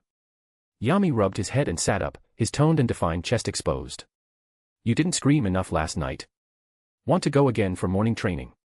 Needless to say, Tsunade was truly amazing, youthful appearance, mature body, those iconic blonde twin tails, all of it boosted attack speed and made her irresistible. Her face was now flushed, stunningly beautiful, but she gritted her teeth. Shimura Yami, how can you say such shameless things? Yami plopped back onto the bed. We already did it, what's there to be embarrassed about? Anyway, we've completed the second Hokage's dream. Come here and get to work. Let's try to have a baby soon. You know better than me how risky late pregnancy is. Tsunade wanted to laugh at this scoundrel's attitude, but her body had already accepted reality. The madness of last night wasn't forced. It wasn't some dark tragedy. The two had simply lowered their inhibitions under alcohol, and everything happened naturally. Tsunade understood too. If she didn't want to die alone, Yami was the best choice. Not only could he optimize bloodline, but he could also pay off her gambling debts. In this world, aside from Yami, probably no one could afford her bad habits. Given her connection with Tobirama, this night should have happened 2 years ago. It only got delayed because she was shy, and because Yami's schedule was too packed. Now that it happened, Tsunade felt embarrassed for a moment, but quickly accepted the truth. Just like Yami said. Late pregnancy is dangerous. At the village entrance, Konoha's gate had finally regained its proper appearance and was installed back in its rightful place. The two gatekeepers finally felt their work had meaning again and smiled every day. Naruto, now significantly taller, ran to the gate. Upon seeing him, Izumo and Kotetsu greeted him with a smile. Naruto, going on another mission. Why are you alone? Naruto responded cheerfully, security uncles, I'm not going on a mission. I'm here to pick someone up. In the past few years, Naruto had finally experienced what it meant to be acknowledged. To be honest, it wasn't that special. What the third Hokage said was a complete lie. To be acknowledged, you didn't need to sacrifice yourself for others. You just needed to stay true to yourself and become strong, people would respect you naturally. The change in Izumo and Kotetsu's attitude was proof. He was the Hokage's disciple and had completed countless high-level missions, earning the treatment he deserved. The only thing that annoyed Naruto was that after all this time, his classmates had already become chunin, while he was still a genin. Well. Sasuke too. Thinking of this, Naruto's mood lifted. Izumo and Kotetsu were long past complaining about Naruto calling them security uncles, but they still asked curiously, picking someone up. Who's coming back? Sasuke. Uchiha Sasuke. The two looked at each other. They finally remembered the Uchiha orphan. 2.5 years ago, Sasuke had seemingly vanished from Konoha. No one heard a thing about him. Rumors even began to spread. But since Yami never gave any public statement, eventually no one brought him up anymore. After so long, he's really coming back. Izumo and Kotetsu were intrigued and looked out toward the road with Naruto. 8 hours later. He's here. Naruto perked up. A figure slowly emerged on the horizon. Uchiha Sasuke, dressed in white, a slender ninja sword on his back, walked toward Konoha's gate with one hand on his sword hilt. He looked so casual. But the vibe was unmistakable, he was posing. Naruto took a breath and clenched his fists. What do I do? His entrance is cooler than mine. Even Izumo and Kotetsu were stunned by Sasuke's aura. Many elite jonin couldn't give off such pressure. Sasuke ignored the two completely, walking straight toward Naruto. When he reached him, he raised a hand. Naruto grinned and raised his palm. Smack. The two high-fived. Welcome back, Sasuke. Yo, Naruto. Sasuke didn't look at him. His eyes swept over Konoha's familiar, yet unfamiliar, streets. He whispered. I came back, for revenge. You'll help me, right? Naruto nodded, his voice resolute. Of course. To be continued. Just remove the hyphen to access normally. Chapter 189, Chapter 189, Removing Indra's Chakra, Akatsuki begins to move. Sasuke had endured a lot over the years. The missions from the bounty station were bizarre and dangerous. Not only did he have to complete them, he had to do so while concealing his identity. Unless absolutely necessary, the two most iconic Konoha shinobi techniques, Flying Thunder God and Sharingan, were strictly off-limits. But to earn money for reviving the Uchiha clan, to sharpen himself, and to gain the strength needed to take revenge on that man, Sasuke clenched his teeth and persisted. Eventually, he made a name for himself. The title of Avenger had become well known across the bounty station. He was a bounty hunter with a 100% success rate. At the same time, Sasuke used the station's resources to gather significant intel on Uchiha Itachi, and even the Akatsuki organization. What he discovered shocked him. Many of the station's most seasoned assassins were Akatsuki members, S-rank rogue ninja from Suna, IWA. Just Itachi's teammate, Hoshigaki Kisame, was already an overwhelming threat. At this point, Sasuke instinctively saw the entire Akatsuki as his enemy. If he wanted to kill Uchiha Itachi, then he had to destroy the organization too. And for that, he needed help. Besides assistance from the Uchiha clan, Sasuke's first thoughts were of Naruto and Yami. But what Sasuke didn't expect was how decisively Naruto agreed. Looking at his familiar face, Sasuke felt that Naruto had changed. Sasuke. What's wrong? Naruto tilted his head, confused. Sasuke was silent for a moment. Naruto, you seem different. He chose to be honest. The old you might not stop me from taking revenge, but you definitely wouldn't help me target others. Naruto scratched his head, troubled. I don't really know what happened either. Yami and I removed something from my body. He said you have it too. I have something in my body. Sasuke immediately became alert. Was someone plotting against him? Let Yami and I explain it. He's waiting in the office. Naruto couldn't explain it clearly, so he pulled Sasuke along. But when they arrived at the Hokage's office, Yami was nowhere to be seen. Only Izumi was at the desk handling official business. Izumi-san, where's Yami and I? Naruto looked around. Didn't they agree he'd be here after picking up Sasuke? Izumi smiled awkwardly. Yami worked too hard last night, so he's sleeping in. Just wait here a bit. Naruto gave an "oh" and didn't leave. He sat on the sofa with Sasuke and waited. Watching Izumi calmly handling paperwork, Sasuke felt a little twitchy. He really wanted to summon Tobirama and let him see, Izumi could make a fine Hokage too. They waited until noon. When Naruto's stomach finally started growling, Yami appeared in the office. It's already this late. After a long and hard morning workout, Yami was hungry too. He waved them along and took Naruto, Sasuke, and Izumi to Ichiraku Ramen. Ichiraku Ramen changed too. Sasuke was surprised. It used to be a small corner shop, but now the store had expanded several times over. It could seat over 1,000. They arrived during lunch rush, and the place was packed. But the moment Yami showed up, several tables of customers instantly inhaled their noodles in one bite, paid up, and fled, making space for them. Sasuke. He glanced at Yami with a strange expression. He didn't seem like a Hokage. More like a village tyrant. Yami, of course, felt nothing wrong with this. After the waiter cleaned up, Yami ordered 4 pork bone, 4 seafood. The owner smiled and asked, "Hokage-sama, would you like to try Iam's newest noodles?" Naruto and Yami both twitched and immediately shook their heads. "No, just regular ramen." "Got it." The owner left with a hint of disappointment. Naruto leaned toward Sasuke and warned in a low voice, "Don't try Iam's experiments. Or, you'll die." "That bad?" Sasuke didn't believe it and reached out to order a bowl. Yami narrowed his eyes at Naruto. He suspected Naruto was provoking Sasuke on purpose, but had no evidence. Sure enough, after a single bite, Sasuke's face turned green. He immediately pushed the bowl aside. "Izumi, eat more shrimp." Yami scooped all the seafood from his bowl into Izumi's. They chatted while eating. Naruto and Sasuke bickered like usual. It felt peaceful. After the meal, Izumi headed home. Yami took Naruto and Sasuke back to the office. "Yami-sensei, just now Naruto said you took something out of him. And that I have something too." As soon as they walked in, Sasuke asked without delay. Yami nodded and placed a hand on Sasuke's neck. While scanning for Indra's chakra, he began explaining.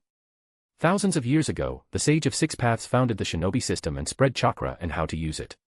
He had 2 sons. One was named Ashura, the other, Indra. Indra. Sasuke felt uneasy just hearing the name. Naruto had the same reaction before. A diamond mark appeared on Yami's forehead, and his body was shrouded in green chakra. Countless chakra serpents slithered into Sasuke's body. Though Sasuke felt awkward, he restrained his impulse to resist and let Yami examine him. Yami continued, "Indra believed in power and self-reliance. Ashura believed in unity and cooperation. Their differences grew until even the Sage of Six Paths couldn't stop them from clashing. Even after death, to prevent Indra from spreading destruction, Ashura chose to reincarnate and continue the fight. Their feud lasted 1,000 years. In the last era, Indra's reincarnation was Uchiha Madara. Ashura's was Hashirama. And this generation." Yami didn't say it directly, but Sasuke understood. His expression twisted in disgust. "I am me. I'm not anyone's reincarnation." "Yami-sensei, extract Indra's chakra." He might say that, but chakra mixed with spiritual did affect one's personality. Naruto had been proof of that. Sasuke turned to Naruto. "So your saintly attitude is because of Ashura's chakra?" Yami had taught them the term saintly. Sasuke thought it suited Naruto perfectly. Naruto instantly exploded. "Damn it, Sasuke. I'm not a saint. I just want to solve things peacefully. If that doesn't work, I'll beat it out of you." "Let's hope so." Sasuke didn't argue further and turned back to Yami, nervously watching his body. "Found it." Yami suddenly spoke. Sasuke immediately felt a sharp pain in his head. A moment later, purple chakra emerged from his body. Yami's eyes flickered with an eerie light. He rapidly formed hand seals and released a green snake to bite into the purple chakra.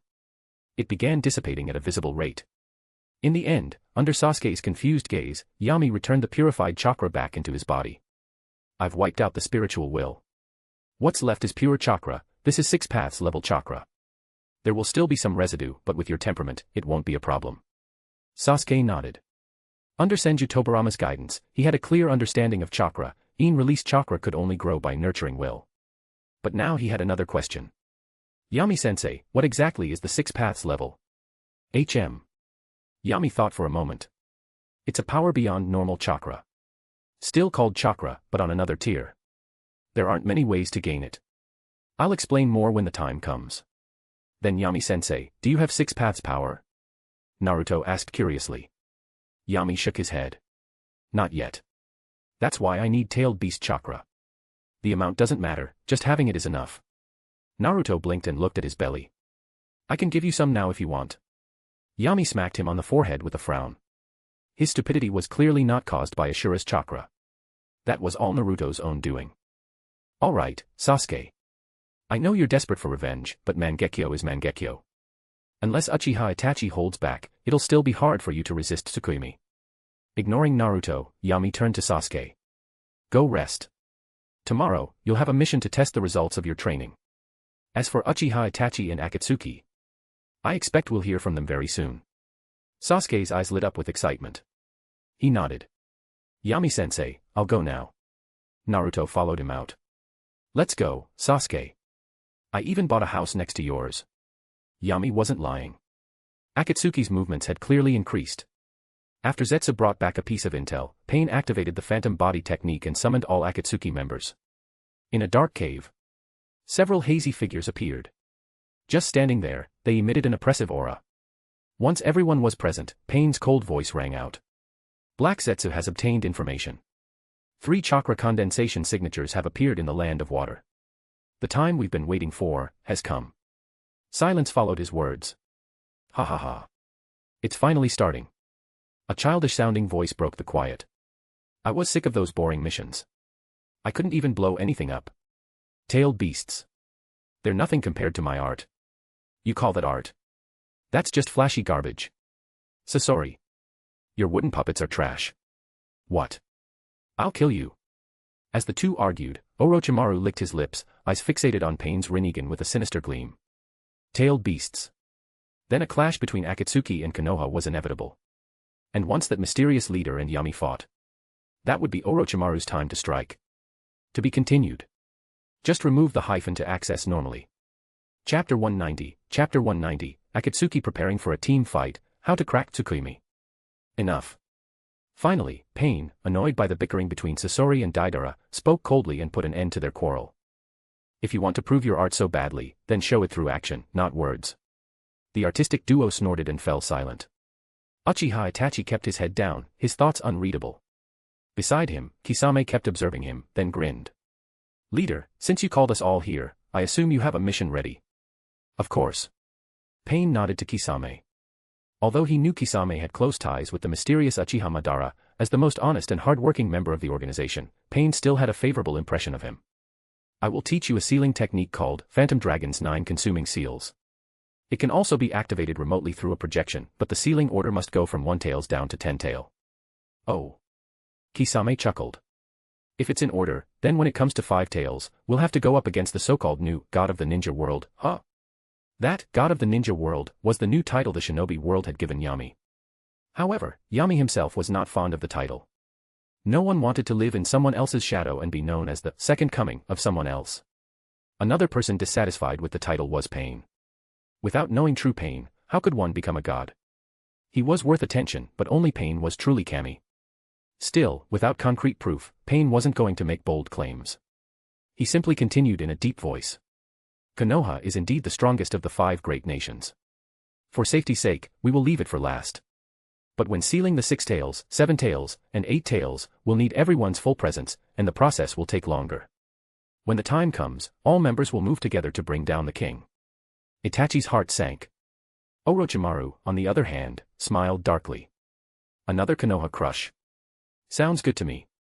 Pain ignored Orochimaru and continued assigning tasks.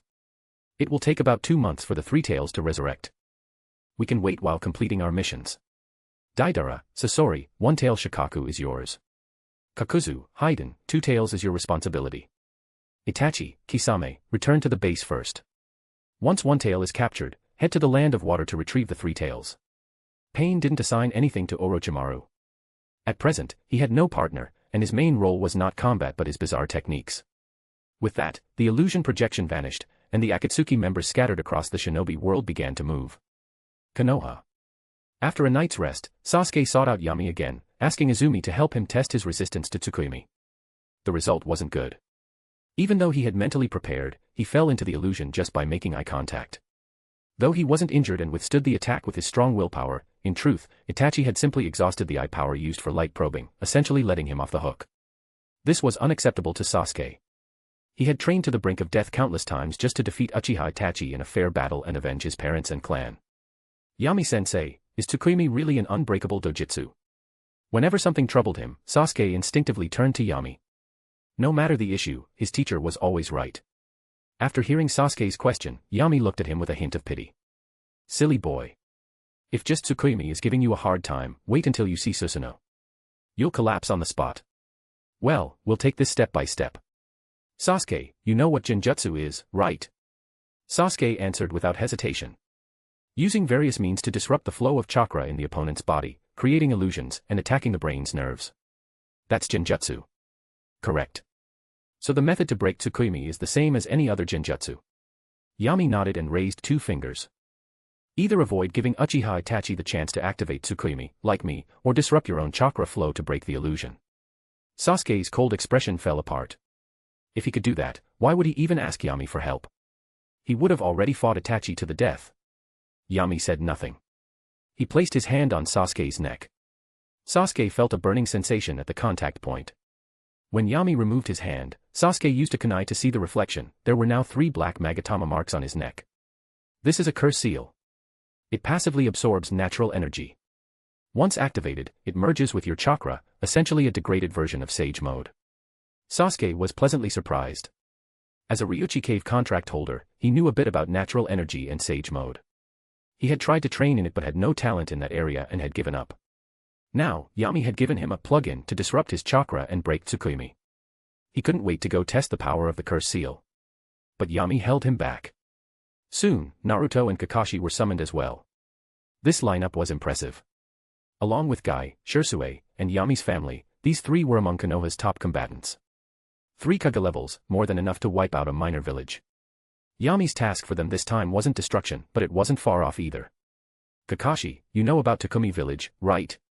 Kakashi narrowed his eyes. The artisan ninja village, the one known for producing high-quality tools, right? Exactly. Yami tossed him an intelligence scroll. Konoha's ninja tools haven't been updated in years. The prices are sky-high. We spend a huge budget every year buying from artisan ninja village. Why let others profit from us? We might as well handle it ourselves. Your mission is to capture the 4 leaders of artisan ninja village and their top ninja tool developers and bring them back. Oh, and if they try to revive someone, let Naruto assist. The 3 were stunned. Resurrection. Are small ninja villages really doing stuff like that now? To be continued. Chapter 191, Chapter 191, the founder of the artisan ninja village who knows the times, bonus. Seeing the 3's reactions, Yami had no choice but to patiently explain. Saimai, the founder of the artisan ninja village, was a shinobi from the same era as Senju Hashirama. His greatest talent lay in forging weapons and supplying them to the various villages. He created 4 of the most powerful weapons in his lifetime, the infinite armor, the fire sword, the weaknessless soaring short swords, and the Garian sword. These 4 weapons hold the secret of resurrection, though it doesn't resurrect Saimai fully. Instead, they absorb others' chakra to awaken Saimai's memories. In essence, they're man-made weapons that carry Saimai's consciousness. After hearing this, Kakashi and the others suddenly understood. In Yami's eyes, Saimai's methods weren't all that impressive, but Kakashi and the rest found them extraordinary, second only to impure world reincarnation. The 4 leaders of the artisan village are called the 4 celestial symbols men. They're the ones who control the 4 weapons that revived Saimai. Try not to kill them. Bring them back as laborers. After giving another reminder, Yami dismissed the 3. Once Kakashi and the others had left, Yami waited in his office for a few more people. Might Guy, Hyuga Hayashi, Hizashi, Marino Ibiki, and Hayama Shirakumo. Also. Brother-in-law. Hanabi ran in and leapt into Yami's arms. Yami chuckled and easily lifted her, holding her in his lap. Brother-in-law, you and sis haven't come back to see me in so long. Hanabi puffed up her cheeks. The 11-year-old's face was full of baby fat. Yami couldn't help but poke it twice, it was soft and elastic. She got angrier and pushed away Yami's hand. Brother-in-law, you're the worst. Yami tousled her silky long hair with a smile. There's so much going on in the village every day. I've been busy. Hanabi pouted, clearly not buying his excuse. It's always Azumi and Kurenai who are busy. Her brother-in-law was best at being a hands-off Hokage. Not long ago, he even went to Yonakuni's hot springs with her sister, and didn't bring her along. But in the end, he was still her brother-in-law, so she had to spoil him a little. Hanabi didn't call out Yami's lies and instead made her own demand. Then take me to this year's Hanabi festival. No problem. There are still a few months left. That's enough time for me to finish up my work. Yami agreed instantly. Satisfied, Hanabi jumped off Yami's lap and obediently left the room, not wanting to disturb the adults' conversation. Hizashi and Hayama smiled at the interaction, but Hayashi frowned. Heartache. His eldest daughter had been taken, and now even his youngest was clinging to her brother-in-law. As their father, he was getting nothing. Yami felt Hayashi's resentful gaze, but with his thick skin, he pretended not to notice and got down to business. I plan to send a delegation to Kirigakure. For now, I've decided that you all will go. Hayashi, you'll be in charge of the entire team. Kirigakure. Ibiki furrowed his brow. As a member of the interrogation department, he was extremely sensitive to intelligence. Hokage, we haven't had any interaction with Kirigakure for years. They've been implementing the blood mist policy and haven't dealt with any officials from the major nations. Yami calmly took a sip of tea. The fourth Mizukage, Yagura, died about 2 or 3 years ago. Kirigakure is currently ruled by the elders. Although they're still somewhat isolated and recovering, most of the blood policies have already been lifted. Hearing information he wasn't previously aware of, Ibiki nodded in acknowledgement. Hayashi asked again, then what's the goal of this mission? Are we forming an alliance with Kirigakure? Of course not. Yami shook his head, interlacing his fingers over his lap. We're going to demand an explanation.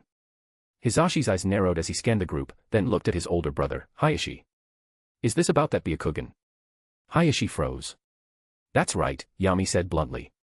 Back then, Kirigakure used underhanded means to steal a Byakugan from the Hyuga clan. Hiruzen was indecisive and didn't dare to confront them over it. But I'm not him. Stealing a Hyuga's Byakugan is a slap in Konoha's face. Everyone except Guy lowered their heads.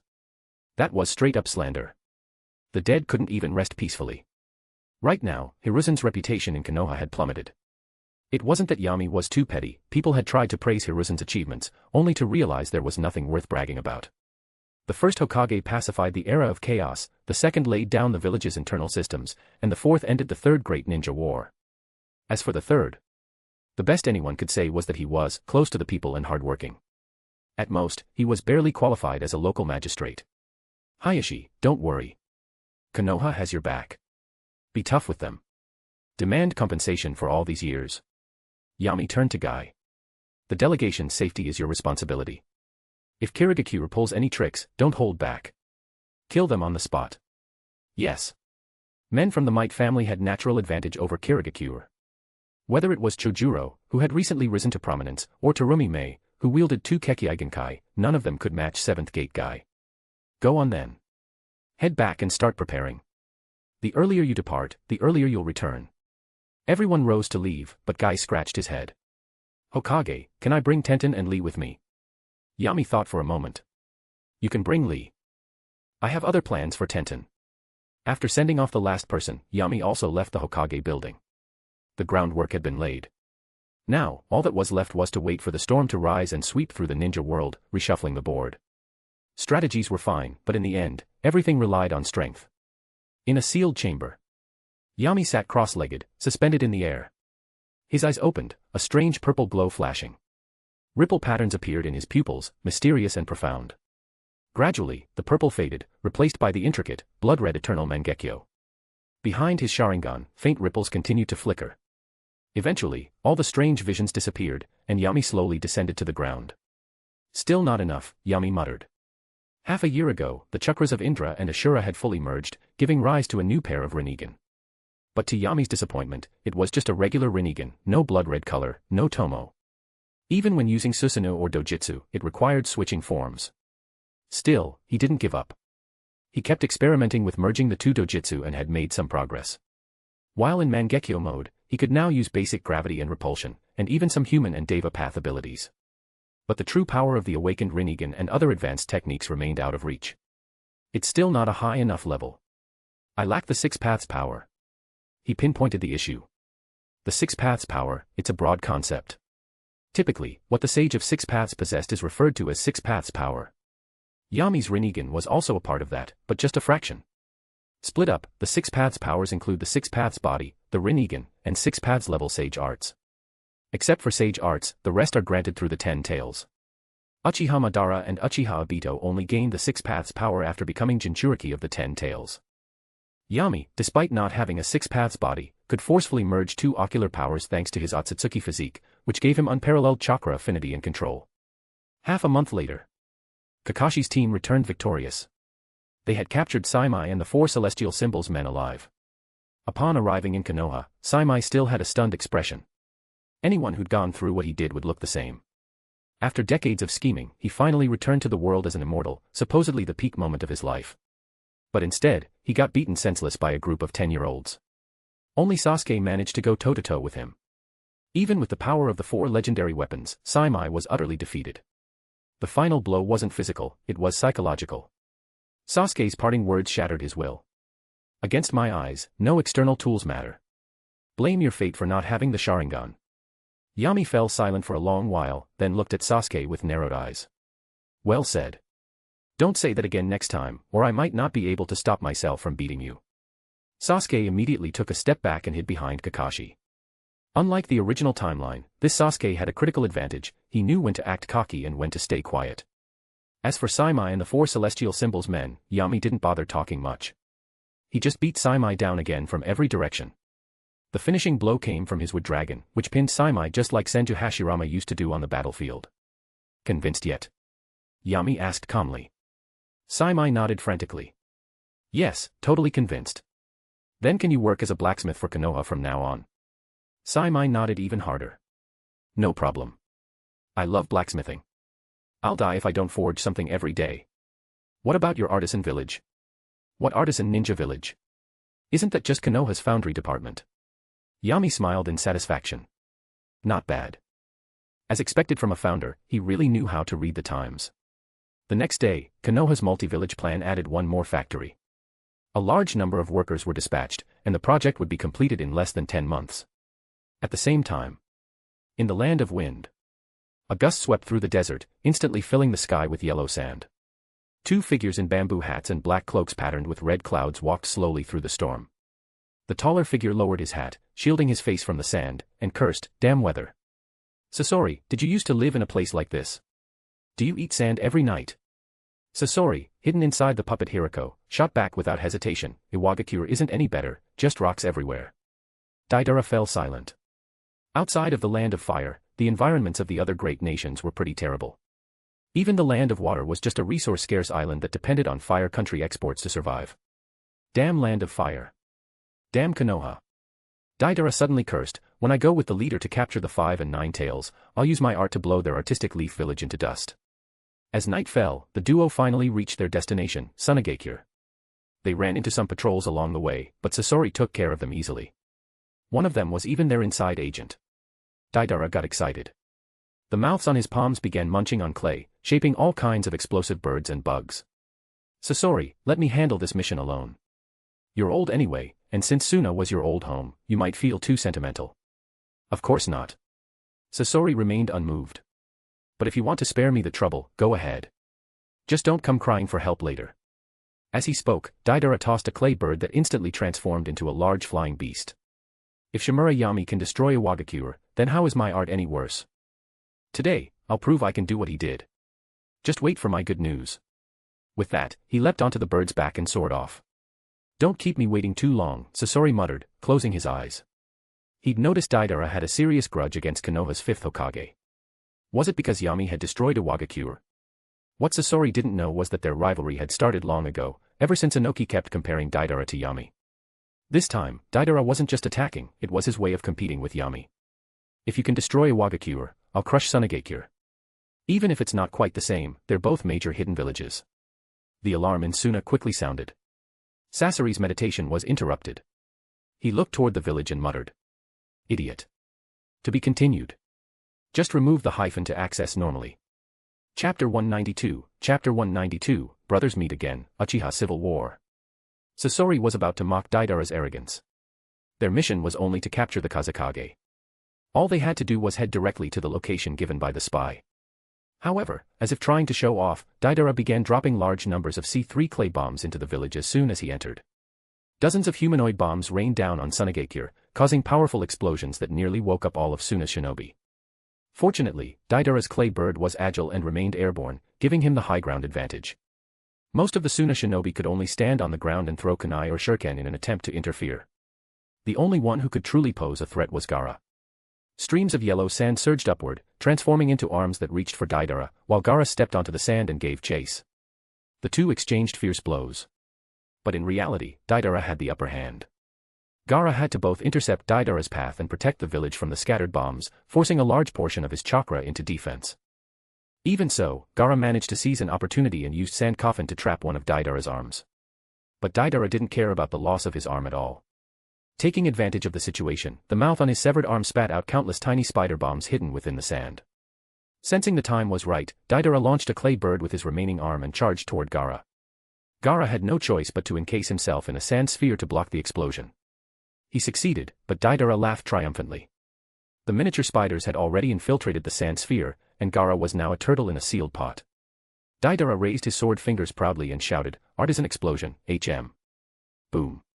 A muffled sound rang out, smoke billowing from the sand sphere. In the despairing eyes of countless Suna shinobi, the sand shell broke apart, revealing a heavily injured Gaara. Using his final bit of strength, Gaara floated the sand above the village, then collapsed. Deidara's giant bird swooped in, caught him, and flew out of the village. Before leaving, Deidara dropped all the clay bombs he had prepared earlier. In an instant, Suna was engulfed in flames. No one could be spared to pursue him. Sasori watched the entire process and sneered. What a weakling. Their own Kazekage was taken away in front of them, yet they couldn't do a thing in response. This was even more incompetent than the time he killed the third Kazekage. Back then, at least Raza was there to hold the village together. Now that Gaara was gone, who would stand up for Suna? Soon, Sasori got his answer. Kankuro had escaped Deidara's earlier trap and caught up with Sasori and Deidara, who weren't moving at full speed. Seeing the pursuer was just a puppeteer, Deidara laughed and flew ahead with Gaara. Sunagakure really took them for fools, thinking puppets could stop him. What did they want him to do, laugh to death and leave his clay bombs behind? Inside Hirako, Sasori was even more irritated. Even now, they still considered his childhood creations as trump cards. These puppeteers were utterly useless. Did they really not understand what innovation meant? Enraged, Sasori overwhelmed Kankuro with ease, toying with his puppets like a child playing with blocks. In the end, he poisoned Kankuro and left him lying in the desert. Half an hour later, Baki arrived with his squad and found Kankuro and his broken puppets lying scattered across the sand. His expression turned grim. "Lord Baki, what do we do now?" The Umbu beside him was panicked. The Kazekage had been taken, and the strongest puppeteer in the village was unconscious from poison. How could Suna possibly rescue Gaara? All we can do now is rely on Temari. Hopefully, she can convince Shimura Yami. Baki sighed deeply, feeling frustrated. In the 5 great shinobi villages, their Kazekage had been abducted, and they had to rely on outside help just to have a chance at rescue. Soon after, 2 messenger hawks soared into the sky, flying at full speed toward the land of fire. Konoha. Sunagakure's messenger hawks had yet to arrive, but the delegation sent to Kirigakure had returned. The situation wasn't ideal, reported Hyuga Hayashi, the leader of the delegation, his expression showing faint dissatisfaction. The elder only showed up at the beginning. After that, a shinobi named Terumi Mei handled the negotiations. The Byakugan that once belonged to Hyuga Mingyao is now in the possession of a jonin named Ao. Numerous seals have been applied to it. Forcibly taking or killing him would destroy the Byakugan. Hayashi's face darkened. His mood was terrible. The Byakugan of the Hyuga clan had actually become a strategic weapon in another village's hands. It was humiliating. Yami thought for a moment. I think this sealing technique is actually pretty good. It protects the Byakugan from theft and preserves its integrity. Might be something your clan should consider. Hayashi's anger turned to resignation. Was this really the time to praise the enemy? Yami's logic was simply beyond comprehension. Hayashi gave up on responding and continued, Kirigakure was polite, but every time we brought up the Byakugan, they dodged the topic. Either they changed the subject or said it was Ao's personal trophy and not the village's concern. But because of their polite attitude, we had no excuse to get angry. We couldn't risk making Konoha look petty. Yami sighed and laced his fingers together on the desk. You people care too much about face. We're shinobi. Everything we do is shady anyway. What good is pride? This is all Hiruzen's fault. All that nonsense about lofty ideals and virtue. The boy roasted Hiruzen again, then waved his hand. Go call the old man. An Umbu member left with the order. 10 minutes later, Danzō was brought to the Hokage office. Despite being 70, Danzō was still full of energy. Years of good health care and a lighter workload had kept him looking the same as a decade ago. After Yami explained the situation with Kirigakure, Danzō immediately understood and let out a cold sneer, sending chills down everyone's spines. Leave it to me. It's just a weakened Kirigakure. Root can turn them upside down. Danzō had a clear view of his strengths now. He wasn't good at building, having never dealt with that. But when it came to sabotage and harassment, there was no one in the shinobi world better. Plus, the Root's overall strength had improved significantly. Even without Kage-level individuals, with Hashirama cells and chakra armor, they were elite among elites. So long as they didn't fight Kirigakure head-on, they could be a constant thorn in their side. Hayashi offered a kind smile. We'll leave it to you, Elder Danzō. Because of Hinata, Danzō wouldn't treat the Hyuga harshly. He nodded calmly. Everything is for Konoha. No need for formalities. Boo. Yami was about to speak when a rapid knock came at the door. A Signal Corps member burst in after getting permission. Hokage-sama. Urgent report from Tsunagakure. Kazekage Gaara has been captured by an unknown individual. Suna is requesting assistance. Moments later, Temari rushed into the Hokage building. Yami-sama. She looked at him pleadingly, but no words came out. She was afraid that if she asked, she'd anger Yami and lose their only chance of saving Gaara. I don't think we should help. Danzō spoke first, playing the role of the bad guy. Hinata was Yami's official fiancé. Temari, in contrast, was just a captive.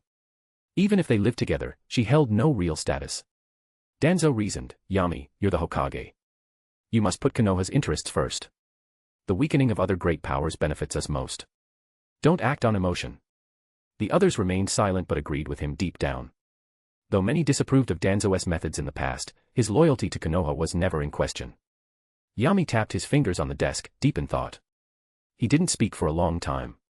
Temari was on the verge of collapse when he finally opened his mouth. Red cloud on a black cloak. Looks like Akatsuki captured Gaara. We'll save him. Even if we can't, taking down 2 Akatsuki members wouldn't be a loss. Soon after, several individuals were summoned to the Hokage office. Kakashi, Naruto, Sasuke, Karin, and Saimai. Yami dismissed the others and shared the information. When Naruto learned that Gaara had been captured because of the tailed beast inside him, his eyes burned with anger. As a Jinchuriki, was it impossible to escape the fate of being used? He felt sorrow for Gaara and a heavy burden from his own identity. Tonight, he'd visit the sealed space and beat up his father again. The others sympathized but weren't as emotionally affected as Naruto. Kakashi and Sasuke focused more on Akatsuki. Maybe we'll run into Uchiha Itachi, Sasuke muttered, clenching his fists. A red gleam flashed in his eyes. Karin, your job is to treat Kankuro.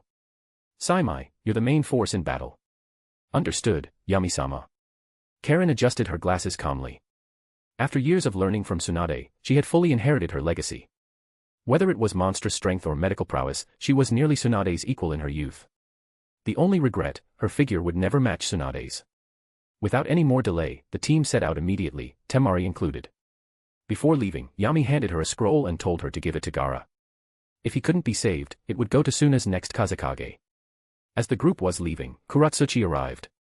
She had seen the distress scroll Temari left at home and, upon recognizing the clay bombs, immediately guessed her former senior Deidara was the one behind it. Temari, I'm sorry. Kuratsuchi looked at her close friend with guilt. I'm coming too. I know Deidara's explosives better than anyone. No, this isn't your fault. Temari declined her help and quickly caught up with the others. Ever since Yami discovered a batch of white Zetsu, there had been no more sightings in the Land of Fire. The Gedo statue hadn't awakened, and Uchiha Madara, who could create them, was dead. Black Zetsu cherished his remaining pawns and wouldn't waste them. Still, when Kakashi's group arrived in Suna and Karin detoxified Kankuro, Akatsuki had already received word of Konoha's movements. Land of River. Inside a cave, Sasori and Deidara coordinated with the phantoms of the Akatsuki members to extract Shikaku from Gaara. Without Orochimaru, whose hand hadn't recovered, the Phantom Dragon's 9 consuming seals couldn't be activated. Konoha's reach really is long, Pain muttered coldly. He ordered Deidara and Sasori to prepare 2 sacrificial puppets for the impure world reincarnation to buy time. Kisame and I have enough chakra. Let's go, Itachi said, volunteering after learning Sasuke was among the rescue team. Even if it was just a puppet clone with partial power, he could use the opportunity to test Sasuke's growth. Pain nodded. Delay them as much as possible. The extraction will take time. Understood. Kakashi's group tracked them to the Land of River using Pakin's keen nose. Along the way, Kakashi reminded the younger shinobi. Be careful when you see Akatsuki. They're dangerous rogue ninjas. Not to be underestimated. Would be better to just kill them all, Sasuke said coldly. Chiyo, who had joined the mission, laughed. Now that's a true Uchiha. Kakashi sighed. Sasuke's mouth was more dangerous than his Sharingan. Soon, the group came to a stop. 2 figures in black cloaks with red clouds blocked their path. Uchiha Itachi. Hashigaki Kisame. Kakashi's expression turned grim. That made 4 Akatsuki members total, counting the ones who attacked Suna. He immediately pushed up his forehead protector, revealing his Sharingan. But someone else was even more impatient. Uchiha Itachi. Sasuke shouted, forming hand seals mid-yell. Fire style, Great fireball technique. A massive fireball flew at them. Itachi's expression didn't change. He raised one hand and completed a seal, spewing out a fireball of the same size. At the same time, his cold voice echoed out. Not bad, Sasuke. You've finally become worthy of my attention. To be continued. Just remove the hyphen to access normally. Chapter 193, Chapter 193, let me show you the results of 2.5 years of training. Facing Uchiha Itachi, Sasuke's heart was filled with mixed emotions. This was the man who had granted him the chance to survive, but also the one who had cast him into hell. Sasuke couldn't understand, was this really the only path Itachi could take back then? Even if the conflict between the village and the clan was irreconcilable, Itachi could have chosen to side with the village and become its informant. But to do everything alone, and leave Sasuke behind to carry it all alone, he shouldn't have. Sometimes, death really is a form of release. Sasuke would rather have died at Itachi's hand back then than live all these years with this heavy, tangled heart. But now, he knew, he had to kill Uchiha Itachi. Whether for the clan, for his parents, or even for Itachi himself, it would be a form of liberation. Boom. The two great fireballs clashed violently. The searing heat distorted the air around them, making the scene ripple and blur. After a few seconds of deadlock, Itachi's fireball collapsed first, unable to withstand the pressure. Sasuke's continued forward. Well done, Sasuke. Naruto cheered with a raised fist. In his eyes, this was proof that Sasuke's fire release had surpassed Itachi's. Amazing. He's made this much progress in just a few years, Kisame grinned as he swung same hata, dispersing the fireball. However, Itachi's calm expression suddenly changed. Be careful, Kisame. He had seen the kunai hidden within the fireball, not the weapon itself, but the sealing tag wrapped around the handle. But Itachi's warning came a second too late. When the fireball dispersed and Kisame saw the kunai, he froze briefly. In that instant, Sasuke crossed dozens of meters like a shadow and appeared by the kunai's location. He twisted his body mid-air and delivered a powerful kick, sending Kisame flying. Get out of the way. This is a fight between Uchiha. As he spun, Sasuke grabbed the kunai and drove it toward Itachi's eyes. Clang. Itachi blocked the strike with his own kunai. The two clashed, arms trembling slightly from the force. In the end, Itachi was the one who broke away first, using the force of the blow to retreat several meters and put distance between them. Looking at Sasuke, a faint glimmer of emotion flickered in Itachi's eyes. Flying Thunder God. Seems Shimura taught you quite a bit. But have you forgotten? Sharingan is the true source of our clan's strength. Have you given up on defeating me through our eyes, you coward? Facing Itachi's provocation, Sasuke held back his anger and sneered. Is that what you call power? Always relying on those eyes, yet blind to the many forces in this world that rival the Sharingan. If Mangekyo makes you so proud, then why do you cower like a dog every time you face Yami-sensei? Itachi's brow twitched slightly. He hadn't expected Sasuke to not only improve his strength, but also his trash talk. It had leveled up significantly. What Itachi didn't know was that Sasuke had spent the past few years under the tutelage of Senju Tobirama. If he hadn't sharpened his words, he'd have been talked to death long ago. There's no point in continuing this conversation. Itachi raised his kunai again, 3 Tomo Sharingan staring coldly. Since you look down on these eyes, then show me how much of Shimura's training you've mastered. Killing your clone is more than enough, Sasuke replied, drawing his sword from his waist. Lightning surged across the blade. You noticed it was a clone this quickly. Itachi, your little brother's really something, Kisame said with surprise, raising his impression of Sasuke. Clone. Naruto blinked, looking around in confusion. Sasuke, where are their real bodies? Not shadow clones. Sasuke explained in a low voice, it's likely a secret technique that transmits a portion of the real body's power. Naruto, hold off the big guy. Leave Uchiha Itachi to me. No problem. Naruto summoned dozens of shadow clones, each forming Raiznan. The scale was immense. What an interesting brotherly duel. Shame this isn't the real body. It won't last long. Kisame laughed, forming hand seals. Even with only 30% of his chakra, he could still use plenty of jutsu. Water style, exploding water wave. A torrent of water burst from his mouth, forming a massive wave that surged toward Kakashi's group. Earth style, multiple earth style walls.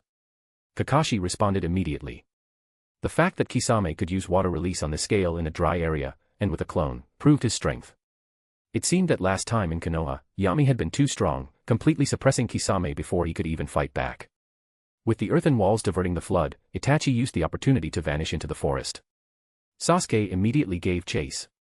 Uchiha Itachi, I'll use this clone of yours to show you the result of my 2.5 years of training. Sasuke, be careful. Kakashi only had time to call out before Kisame's next wave of attacks came. A puff of smoke appeared as Sasuke removed the seal on his arm and hurled a massive shuriken, then formed a seal. Shuriken Shadow Clone Technique. Dozens of giant shuriken rained down on Itachi from all directions. Water Style, Water Barrier. Itachi raised a wall of water and simultaneously kicked the real shuriken aside with pinpoint accuracy. Sasuke narrowed his eyes as the shuriken was deflected, then yanked hard with his right hand. A thin wire gleamed in the sunlight. The kicked shuriken suddenly split apart into hidden weapons flying everywhere. Itachi's Sharingan flicked back and forth, and the kunai and shuriken in his hand blurred as he blocked every projectile. The technique only carried 30% of the real body's chakra, but 70% of Itachi's power came from his eyes. While his physical chakra was limited, his ocular power had barely diminished. He could still unleash the full capability of the three-tomo Sharingan. Itachi understood, Sasuke's shuriken skills had already surpassed his. But that wasn't the true threat. For someone who had mastered Flying Thunder God, the kunai and shuriken weren't just for offense, they were anchors. Swish. One kunai embedded with a teleportation tag flashed. In the next moment, Sasuke appeared right in front of Itachi, his lightning-charged blade slashing down. Clang. Clang. The strike landed, but Itachi's body dispersed into a flock of crows and reformed midair. He hovered, staring down at Sasuke. That's a troublesome technique. Who would have thought the jutsu invented by the second Hokage would end up most suitable for the Uchiha? What an ironic twist. Looks like next time, I'll have to kill you. Sasuke's cold expression softened slightly. He pressed his lips together and said quietly, I feel sorry for you. Itachi paused. He didn't understand what Sasuke meant. Boom. 4 fire dragons rushed at Itachi from behind, striking him before the flock of crows could fully reform. In the midst of the flames, Itachi's body flickered and shifted, until he transformed into someone else entirely. Sasuke calmly sheathed his sword and said coldly, next time we meet, it'll be our final battle, Uchiha Itachi. Treasure this last chance. Itachi said nothing. The technique had reached its limit, and his consciousness returned to his real body. Elsewhere on the battlefield. After years of training, Naruto had learned to forcibly extract Nine Tails chakra and enter Four Tails mode. His speed and strength had greatly increased. With help from Kairin's adamantine sealing chains, he pummeled Kisame relentlessly. In a sealed cave dozens of kilometers away, Kisame and Itachi opened their eyes. You lost already? Pain's cold voice echoed. Though calm, he was clearly baffled. Are you kidding me? You lost this quickly. Even if it's just a clone, you shouldn't be that weak, right? As if reading his thoughts, Itachi spoke up. Konoha's team is very strong. Sasuke has mastered Flying Thunder God. My body couldn't keep up with his speed. Kisame also nodded. That Nine Tails brat is no joke either. Once he draws on the Nine Tails power, he's in another league compared to other Jinchuriki. Hatake Kakashi's dog is a good tracker too. They'll catch up soon. TCH. You think I'm scared of them? Deidara scoffed. No matter how many come, I'll blow them all away. We need better preparation, Pain said, shaking his head. You two recover your chakra. I'll continue the sealing. Hearing this, Deidara and Sasori offered no objection. Far away in the Rain Country Tower, Konan looked worriedly at Nagato's emaciated body. Nagato, you've used too much of your chakra transmitting through the ghetto statue. You should stop. I'm fine. I can still hold on. Though Nagato's voice was faint, it held strength. Konoha's strength is far beyond our expectations. We can't let anything happen to Sasori or Deidara. Konan had no choice but to nod silently and increase her chakra output. At last, before the Konoha team arrived, Shikaku was successfully sealed. Deidara and Sasori had also fully recovered. But they stayed, as Deidara wanted to test Uchiha Sasuke. More people in Akatsuki hated Itachi than Orochimaru. When Deidara joined, he was also humiliated by Itachi's eyes. Now, he wanted revenge through Sasuke. Gaara. Temari shouted, seeing Gaara at Deidara's feet. But his body was limp, lifeless. Naruto's blue eyes turned crimson. His killing intent surged. Another tailed beast delivered right to my door. Deidara sneered, unconcerned by the enemy's numbers. He looked at Naruto and Sasuke mockingly. You two are Shimura Yami's apprentices, huh? You look pretty slick. Are you just another stray dog like Uchiha Itachi? Sasuke replied calmly, there are plenty who hate Yami-sensei. You're nothing special. Hiding in the shadows and whining like a coward. Typical. Deidara's expression darkened. You damn Uchiha. You're just as irritating as Itachi. Kakashi, Naruto, Sasuke, he's yours. I'll handle the puppet master with Saimai. Remember, Master Yami said to keep them alive. Karen stepped forward to assign tasks. She had been silent the entire time, but when she spoke, everyone obeyed, despite only being a chunin. In Konoha now, it wasn't about rank. It was about how close you were to Shimura Yami. Count me in. Chiyo's gaze fell on Hirako. My dear grandson. Grandma's here. Why don't you come out of that big toy and let me take a look? Annoying old woman. Sasori cursed and stepped forward slowly. Deidara, get going. Don't hang around and ruin my performance. Don't die here, Sasori. Deidara jumped onto his giant clay bird, grabbed Gaara's body, and flew off, laughing wildly. Want Gaara? Come and get him. Gaara. Temari gave chase first. Kakashi followed with Naruto and Sasuke close behind. Miss Karen, let me greet my dear grandson first, Chiyo said, manipulating her chakra threads as kunai shot out towards Sasori. You old hag, you should have stayed home. Why drag yourself into this mess? Sasori swept his tail and deflected all the kunai with ease. You did too much, which is why I had to crawl out from the grave. If I don't bring you back, how do I face the village? Chiyo knew her tricks wouldn't work on Sasori. She pulled out a scroll, ready to fight seriously. But Karen interrupted impatiently. Old lady, we didn't bring you here to resolve family drama. Can you afford to delay Yami-sama's mission? Saimai, go. Receiving the order, Saimai charged at Sasori without hesitation, fully equipped with all 4 legendary ninja tools. At first contact, it was already all out. To be continued. Just remove the hyphen to access normally. Chapter 194, Chapter 194, Uchiha Obito's unexpected disaster, Karen's explosion. Such a hot temper. As expected of Tsunade's apprentice. Chiyo stopped unsealing the scroll, and her wrinkled face showed no sign of dissatisfaction. Her hatred toward Tsunade far exceeded that of anyone in Konoha, except for White Fang. Puppeteers specialize in using unpredictable and hard-to-defend mechanisms in battle. Chiyo was no exception. On the battlefield, the poison she created was far more lethal than most ninjutsu. It wasn't until Tsunade appeared that Chiyo met her match. One devoted herself to creating poison, the other dedicated herself to developing cures. The two clashed for years on the front lines.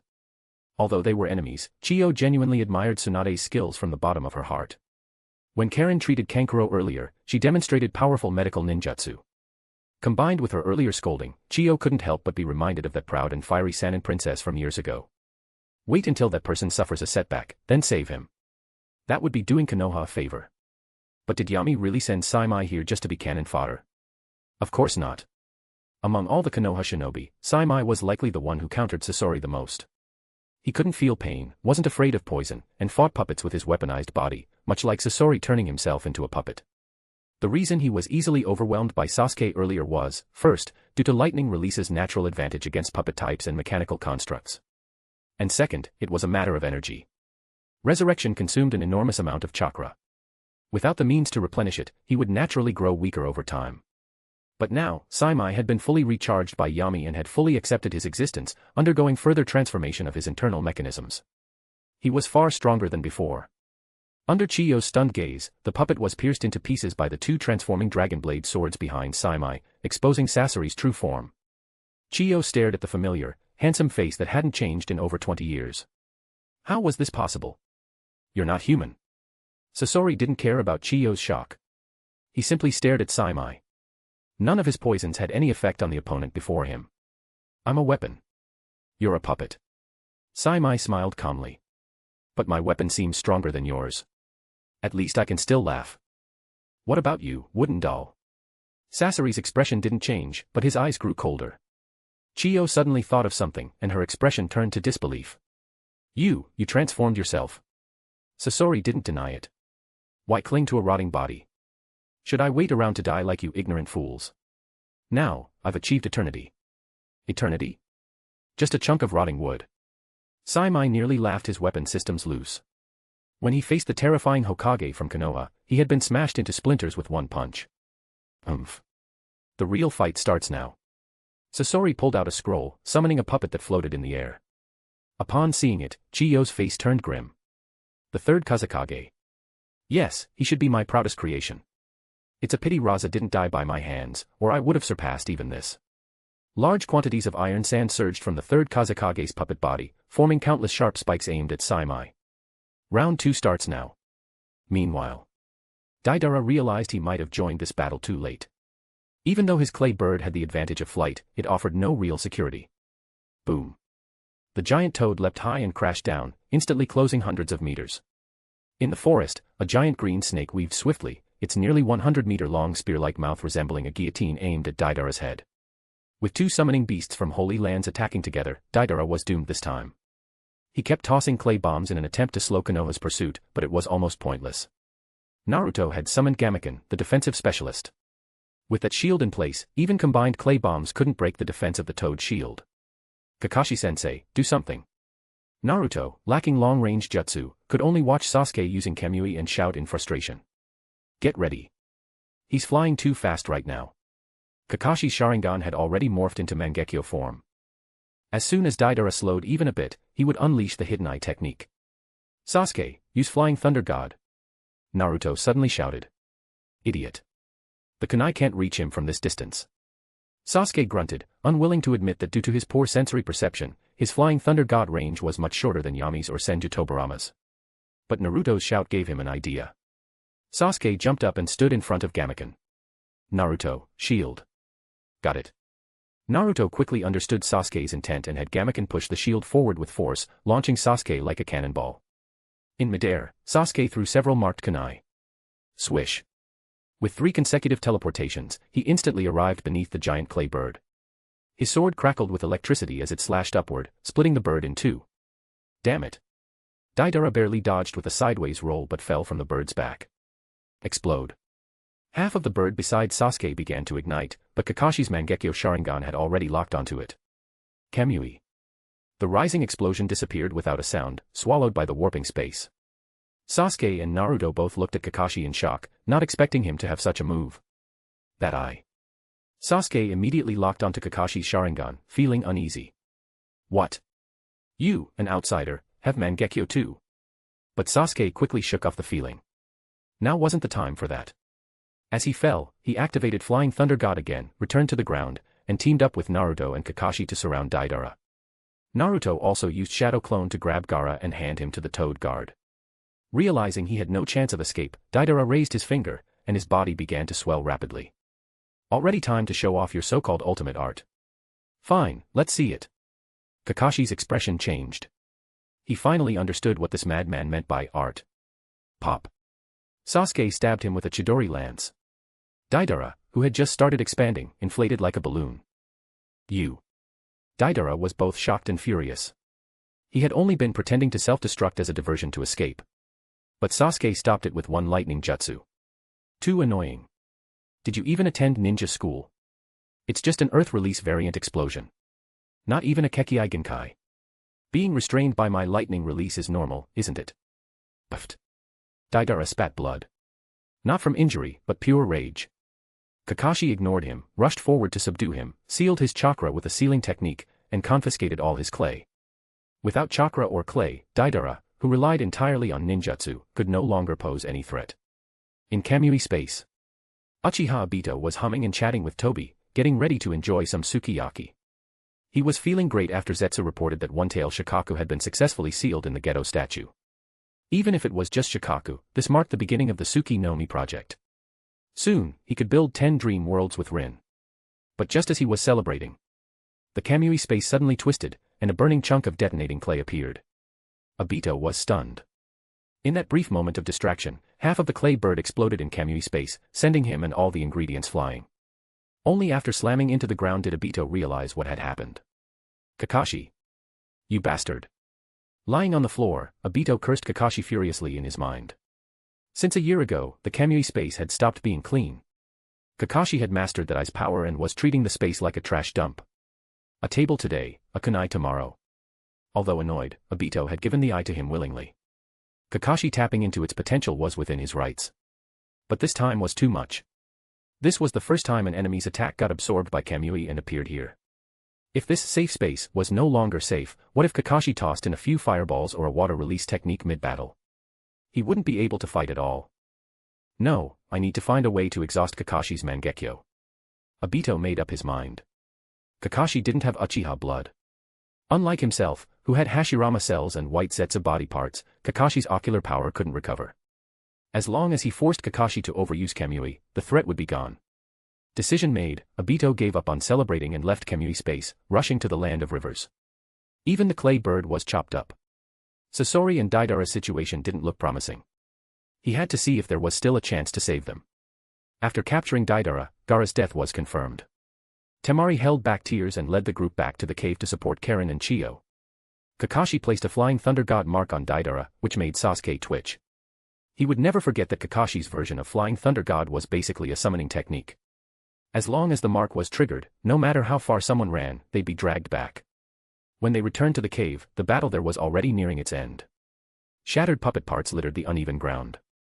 Chiyo controlled 10 white puppets to surround and attack the third Kazekage puppet, while Saimai engaged Sasori's main body in close combat. Karen stood behind Chiyo, using medical ninjutsu to continuously supply her with chakra. Without the third Kazekage puppet, Saimai could have taken down Sasori alone. But the puppet's magnet release posed a huge threat to his weapons and even his body, so Chiyo had to step in and restrain it.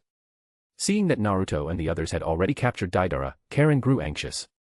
This was her first mission outside the village on Yami's orders. Naruto and Sasuke had completed theirs, but she was still locked in battle. This would bring shame to Yami. Releasing her support to Chiyo, Karen formed a seal, and black lines extended from the Keikokuki between her brows. Byakugo seal, release. Ninja art, mitotic regeneration, 100 healings. With her Uzumaki physique and the 100 healings technique, Karen was virtually immortal. She charged into the remaining puppets of the performance of 100 puppets, smashing them one by one with her fists, taking damage and healing instantly. Move. She slapped Saimai away and charged straight into the 2 swords in Sasori's hands, letting them pierce her body. In that instant, she grabbed hold of Sasori and yanked. Puff. She tore out the heart core from the puppet's body. Golden chains burst from her back, tightly binding and sealing it. Then, with one punch, she blew off Sasori's head. Without chakra to maintain it, the third Kazekage puppet fell to the ground. Gulp. Naruto and the others had just arrived and swallowed hard at the scene. Too brutal. Especially Naruto, who was flooded by flashbacks. Back in the academy, he was often beaten by Karen. After graduation, they saw each other less, and those painful memories faded. Now, it was clear her temper had only been restrained, not gone. If that punch landed, it could kill. With Sasori subdued, Chiyo finally let out a long sigh and slowly walked over to Gaara. Chiyo-sama, please. Temari's eyes were red. In the future, Tsunagakure can only depend on you. Silly girl. Chiyo slowly shook her head. I'm old. How many years can I still protect this village? This era belongs to you young ones. As she spoke, she squatted beside Gaara, placing her hands over his chest. A faint green light glowed. Oba-chan. Naruto called out softly and bowed his head in sadness. Gaara is already gone. Let this old body do one last thing for the village. Chiyo's voice was quiet, but everyone present heard it. And under their stunned gazes, Gaara, whose life had completely faded, slowly opened his eyes. To be continued. Just remove the hyphen to access normally. Chapter 195, Chapter 195, The Concept of Six Paths. Through the effect of the forbidden technique one's own life reincarnation, Chiyo used her chakra as a medium to share her life force with Gaara. Gaara survived and was brought back to life. But Chiyo closed her eyes forever. After understanding everything that had happened and Chiyo's sacrifice, Gaara stood silently in front of her body and bowed deeply, a silent expression of gratitude. Everyone else also remained silent, paying their respects to the old woman. Even though they had stood on opposing sides, and the two villages were still enemies, they all respected Chiyo's spirit, the will to give her life for her village and the next generation. After a long while, Gaara straightened and looked at the others. Temari, thank you. And you, Naruto. I didn't expect you would come to save me. Thank you, Yami. Temari didn't accept Gaara's gratitude. If it wasn't for Yami agreeing to send Kakashi's team and Karen, even if Chiyo was willing to sacrifice herself, there would have been no chance. Gaara didn't argue. He was also a little surprised. The men who suppressed other villages to the point of suffocation had actually sent people to rescue him, just because of Temari's plea. I will write a letter to thank him. Temari, please pass it on to Shimura Yami. Then Gaara turned to Kakashi. Akatsuki's target isn't just the one tail inside me. It's all the tailed beasts. This is an organization that poses a threat to the entire shinobi world. Suna wishes to cooperate with Konoha to confront these dangerous rogue ninja.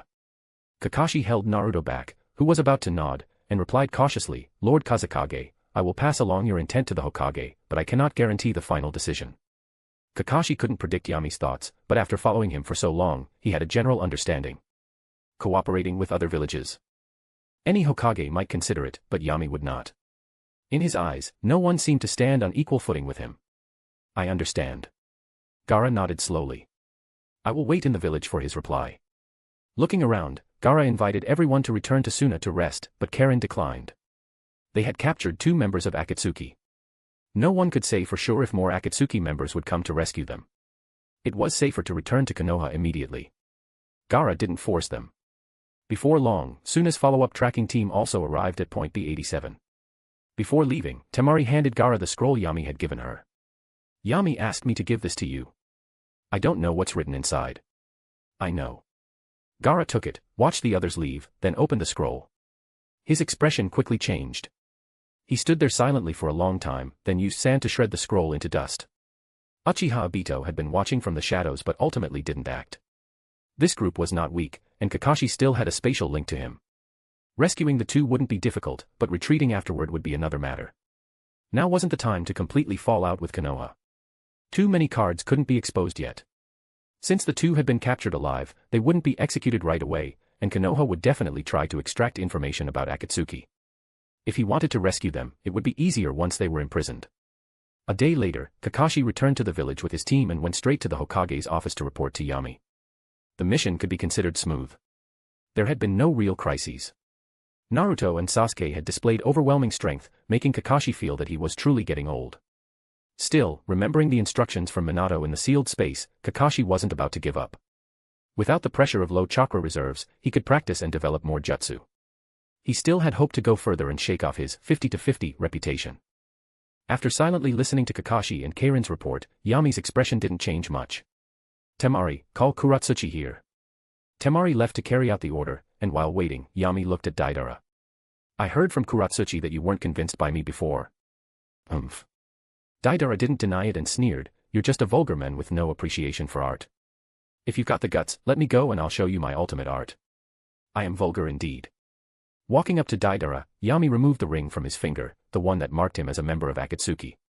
"Bastard, that's my ring. Give it back. What right does a captive have to make demands?" Yami chuckled and then took the ring that belonged to Sasori from Karen as well. To be honest, if all Akatsuki members were at your level, Kakashi and the others could have wiped you out by themselves. "You bastard." Having been mocked, Deidara didn't even care about the ring anymore. He immediately tried to justify himself. "They only caught me because I'd used up too much clay in Suna. I'll blow all of you to hell." This guy. Kakashi's expression turned blank. He felt like Deidara was even more childish than Naruto. There was a sound at the door, and Temari returned with Kuratsuchi. Seeing her childhood friend after so long, Kuratsuchi didn't look as emotional as one might expect, just sighed. "Deidara, rest easy. I'll write to Grandpa and ask him not to be angry with you anymore." "Hey, Kuratsuchi." Deidara stared at her. "You're so heartless. Why don't you at least try to save me? I could escape with you, you know." "Exactly. Because I'm heartless." Yami also nodded. "I thought you'd beg for him. Would that have worked?" Kuratsuchi had long since seen through Yami's nature. Other than Izumi, even Yugao and Kurenai couldn't sway him. Not to mention she was still a captive. She had no right to speak. "You've gotten smarter over the years." Yami smiled, patted her head, then let her have a few final words with Deidara before sending everyone out. Once the room was clear, Yami activated his Mangekyo Sharingan in front of Deidara's shocked eyes and sucked both Deidara and Sasori's sealed scroll into Takamagara. You're Uchiha too." Deidara was stunned. Wasn't this guy the one who awakened the Senju bloodline? How did Uchiha get involved too? "I'm not an Uchiha. I've just happened to master their abilities." Yami answered calmly. His eyes switched from Mangekyo to the purple Rinnegan. Several black chakra rods extended from his palm and pierced into Deidara's body. "This is the leader's ability." Deidara didn't even know what expression to make. He could only watch as Yami began transforming him. Foreign chakra poured into his body through the chakra rods, unlocking his seals. Yami formed a hand seal, and Deidara's body started moving against his will. "What did you do to me?" For the first time, the fearless Deidara showed fear. He tried desperately to resist, but it was like his body and mind were in different worlds. He could only watch as he was forced to dance ridiculously and slide down a pole without dignity. Conscious resistance makes it harder to operate. Yami cancelled the control technique with a hint of dissatisfaction. Once he regained control of his body, Deidara attempted self-destruction with a ferocious grin. Die. This explosion is. Before he could finish, Yami gave him a look, and Deidara immediately fell into a genjutsu. Keeping consciousness makes the Six Paths clone stronger, but it also increases unpredictability. I'll need to adjust Deidara's mental state each time using 8,000 spears. Yami's plan was to create his own version of the Six Paths puppets. But unlike Nagato, who used corpses, Yami wanted to use living people. That way, when he wasn't directly controlling them, the Six Paths clones could still act independently. He would only serve as a power source for the abilities he gave them. His Mangekyo turned again, imprinting a crescent-shaped seal on Deidara's palm, which then sank into the skin. Then, Yami reawakened Deidara's consciousness. Surprisingly, Deidara didn't attack Yami upon waking. He calmly grabbed his ninja pouch and began molding clay bombs, blasting nearby mountains.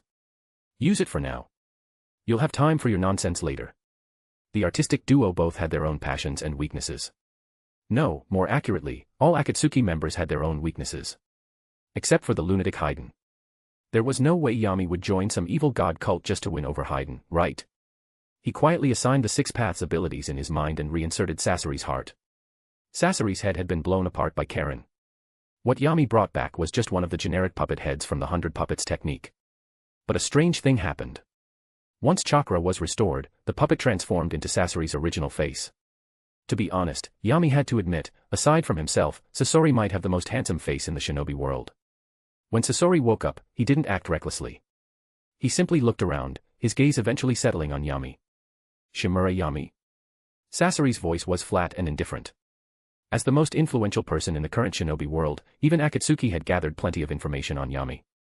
He was not unfamiliar with the face. I'll spare you the nonsense. Yami clasped his hands slowly.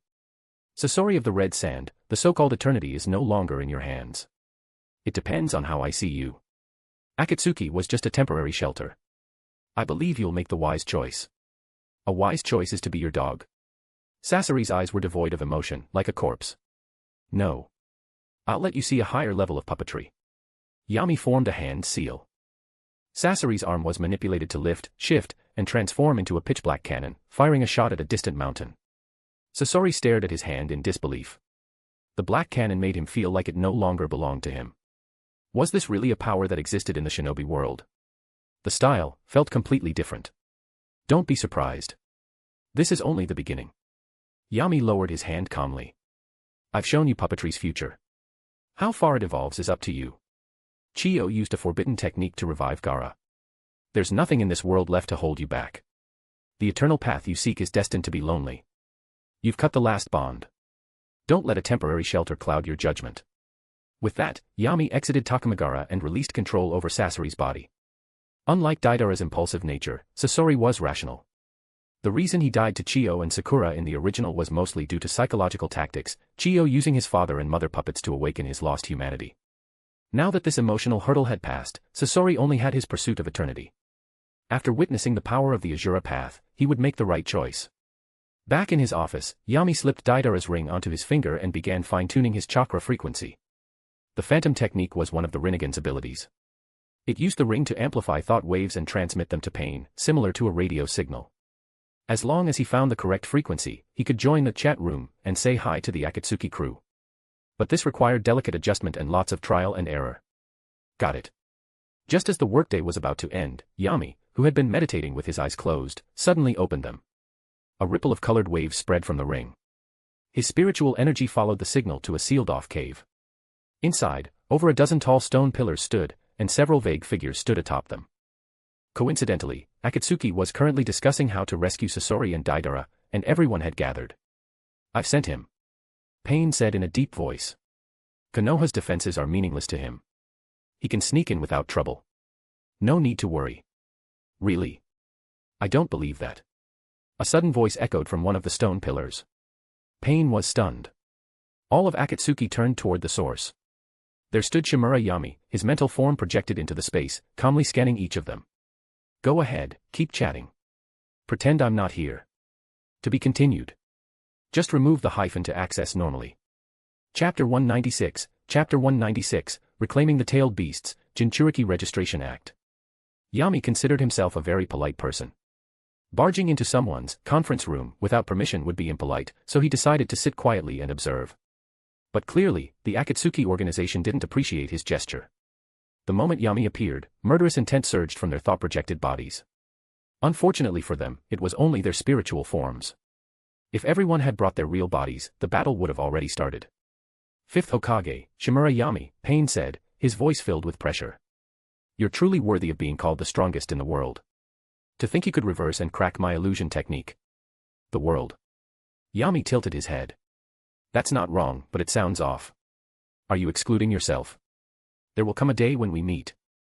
Hokage, you'll understand what I mean then. Pain was indeed mad, but he wasn't stupid enough to reveal his identity so easily. He shifted the topic vaguely. No need to wait for the future. Just come to Konoha now. I'll treat you well, Yami smiled. There are plenty of old friends here too. Uchiha Itachi, Orochimaru, you both still remember the way back to the village, don't you? Hee hee. Yami-kun is quite the joker, Orochimaru laughed darkly. I've always thought about returning to Konoha all these years, but I haven't made enough preparations yet. Don't worry, Yami-kun. That day will come sooner or later. Don't make me wait too long, Yami replied with a calm smile. Uchiha Itachi also spoke up at this time. We will go to Konoha. The fourth Hokage's legacy will eventually belong to the Akatsuki organization. Yami was stunned for a moment. Seriously, I'm gonna cry. Even now, Uchiha Itachi was still risking everything to pass on information, reminding him that the Akatsuki hadn't given up on the Nine Tails. In truth, this was Itachi returning the favor. Sasuke's explosive growth made him truly grateful to Yami. Careful not to get torn apart by the fox's claws, Yami casually responded, then turned to Pain. What's your name? Pain. You're the leader of Akatsuki? Yes. So what's your goal in gathering all these rogue ninja? Pain was silent for a few seconds before slowly answering, to bring peace to the shinobi world. I need their power. Yami clapped lightly. Didn't expect someone else in the world to share the same ideals. My dream is also peace in the shinobi world. Well, I have a proposal. Pain looked at him. What kind of proposal? You Akatsuki members join Konoha, and together we unify the shinobi world. If there's only one nation left, won't peace naturally follow? As for compensation, it's easy. Just money. All of your current salaries will be doubled. Really? Kakuzu blurted out before quickly shutting his mouth under Pain's cold glare. Fifth Hokage, enough with the jokes, Pain said coldly. Beneath his wide sleeve, his clenched fist trembled slightly. I'm not like you great nations. When the new era comes, if you can let go of your hatred, Akatsuki might leave a place for you. Host has established hatred bond with Pain. Acquired 7 attribute chakra, ultimate. After speaking, Pain ended the illusion technique. Without the support of the signal tower, the images of the others started to blur. My offer still stands. But when I do come knocking, the welcome won't be as friendly. Take care. Yami's spiritual body disappeared. Haiden snorted. I'll offer you to Jashin-sama one day. Kakuzu glanced at him but said nothing. The cave fell silent again, but none of the Akatsuki members could calm down. Land of Rain. Konan and Nagato returned to their bodies, and when their eyes met, both saw the seriousness in each other's expressions. Yami's strength and unpredictability far exceeded their expectations. Nagato, what should we do? Konan asked, clearly worried. He just met all our members. Even if it was an illusion, with Konoha's intel network, he could easily uncover all our identities. So what if he does? Nagato remained calm and thoughtful. Didn't you hear what he said? Shimura Yami's ambition is far greater than we imagined. He wants to unify the shinobi world. The other major villages are his enemies now. We must capture the tailed beasts before they realize what's happening, and while we're at it, provoke Konoha's relationships with them. Nagato admitted he felt pressure from Yami. But to fulfill Yahiko's dream, he was willing to risk everything. Have Orochimaru develop a more efficient potion. Nagato instructed Konan, I'll personally go and capture 6 tails and 7 tails. When I return, 2 tails to 4 tails should already be in our hands. Orochimaru can't be trusted. Konan reminded him. He's had his eye on your eyes for a long time. I know. Nagato didn't get angry. His tone was steady. That's why I turned Yakushi Kabuto against him. With Kabuto secretly relaying information and my Rinnegan's insight, Orochimaru won't get his chance. This was the first time Conan had heard that Nagato had secretly turned Orochimaru subordinate. Is he reliable? Don't worry. I saw the desire for power in Kabuto's eyes. In the future, I'll help him consume everything that belongs to Orochimaru. He has no reason to betray me. Conan nodded, then left to find him. Konoha. A few days later, Yami received a thank you letter from Suna, but it didn't contain the response he had hoped for. Yami chuckled, fully understanding Gaara's decision. But he didn't mind. Gaara joining was only a consideration out of respect for Temari's loyalty over the years. Since Gaara didn't accept the offer now, whatever happened later would be on him. That afternoon, all of Konoha's high-level leaders and department heads gathered on the first floor of the Hokage building. Many were confused. They had been busy with their own tasks when Umbu suddenly summoned them. The doors opened, and Yami entered wearing his divine robe, followed by Izumi and Pakura. The room instantly fell silent. Everyone stood at attention. In just 3 years, the youngest Hokage had gained more prestige than many in decades. The clans followed orders, Umbu and Root performed their duties, internal conflicts had disappeared, and the strength of mid-level shinobi had increased dramatically. The village's economy and size had more than doubled. In terms of accomplishments, excluding founding merit, even Senju Hashirama was rivaled. Among all Hokage, only Tobirama, the founder of the Leaf System, could compare. Under everyone's gaze, Yami took the first seat and gestured for them to sit. To keep it short, by now you all should know what Akatsuki has done. Kazekage Gaara was captured, and the tailed beast in him was extracted. Their target isn't just one beast, but all of them. Most of those present looked grim. Attacking Suna and capturing Gaara with just a few people, this alone showed how dangerous Akatsuki was. What made rogue ninja dangerous was their lack of weaknesses. Unlike shinobi tied to a family or a village, like the former demigod Hanzo, these lone actors couldn't be targeted indirectly. We have to go on the offensive, Nara Shikaku suggested. Didn't we capture 2 prisoners? Have the intelligence division extract their memories and locate the Akatsuki base, then launch a swift attack. Many nodded in agreement. Yami didn't comment, and Shikaku quickly went quiet again. All right. As soon as Yami spoke, the room fell silent again. Shikaku's suggestion is good, simple and effective. But there's one problem. We'd be protecting the other villages from danger. Everyone went quiet again. It was true. Konoha only had the 9 tails. The 5 tails belonged to Yami personally. Akatsuki's true target was the other villages. You mean, let Akatsuki clash with the other countries first? Danzō guessed. That won't work either. Yami shook his head. Capturing the tailed beasts means they can harness them. If we wait, Akatsuki will only grow stronger. Maintaining peace in the shinobi world and ensuring the safety of the Jinchuriki is Konoha's responsibility. That is the duty of a superpower. Yami grinned. I've decided to reclaim all the tailed beasts distributed by the first Hokage. All Jinchuriki will live in Konoha under our best protection. The higher-ups stared at him in shock. Was that something someone could just say? Was he protecting the Jinchuriki, or declaring war on the world? But Yami wasn't done. He reached behind him, and Izumi handed him a folded bundle. Black cloud on red robes. Kakashi recognized them immediately. That's right. If other villages refuse, Akatsuki members will retrieve the Jinchuriki. When that happens, they shouldn't say we didn't warn them. Those who understood immediately had complicated expressions. Akatsuki capturing Jinchuriki. That might actually be Konoha's forces in disguise. Of course, no one was stupid enough to say it aloud. They just complained silently in their hearts. No one objected. Yami hadn't gathered them for discussion. He had called them to inform them. As for whether this would offend other villages, honestly, with such a mysterious Hokage, they weren't worried. Soon, Yami assigned tasks to each department and dismissed the meeting. 2 days later, Konoha's public statement spread across the shinobi world. In order to stop Akatsuki's plan, all Jinchuriki were to report to Konoha within 1 month to register and receive Hokage's protection. If they failed to comply, and Konoha suffered losses due to a Jinchuriki, Konoha would hold the relevant village fully accountable. Yami didn't even bother with theatrics, he went straight for the throat. This declaration pushed the entire shinobi world to the edge. Upon hearing the news, Anoki grunted and ignored it, but made a mental note of Yami. 4th Reikage dismantled 3 tables in a row, then sent envoys to form an anti-Konoha alliance. As for Suna, they had already lost their only tailed beast, and made no move. Gaara politely declined the Kyomo envoy's offer, trying to remain neutral and stay out of the growing conflict. Unfortunately, Gaara had forgotten one truth: when 2 powers go to war, those trying to stay neutral are the first to be crushed. Kirigakure. Elder, another Umbu squad has lost contact. Terumi May gave her report with a heavy expression. Just this month, we've lost 26 shinobi. It must be. The elder closed his eyes. It must be Konoha's retaliation. All over Ao's Byakugan. Terumi May was furious. Why is Konoha so overbearing?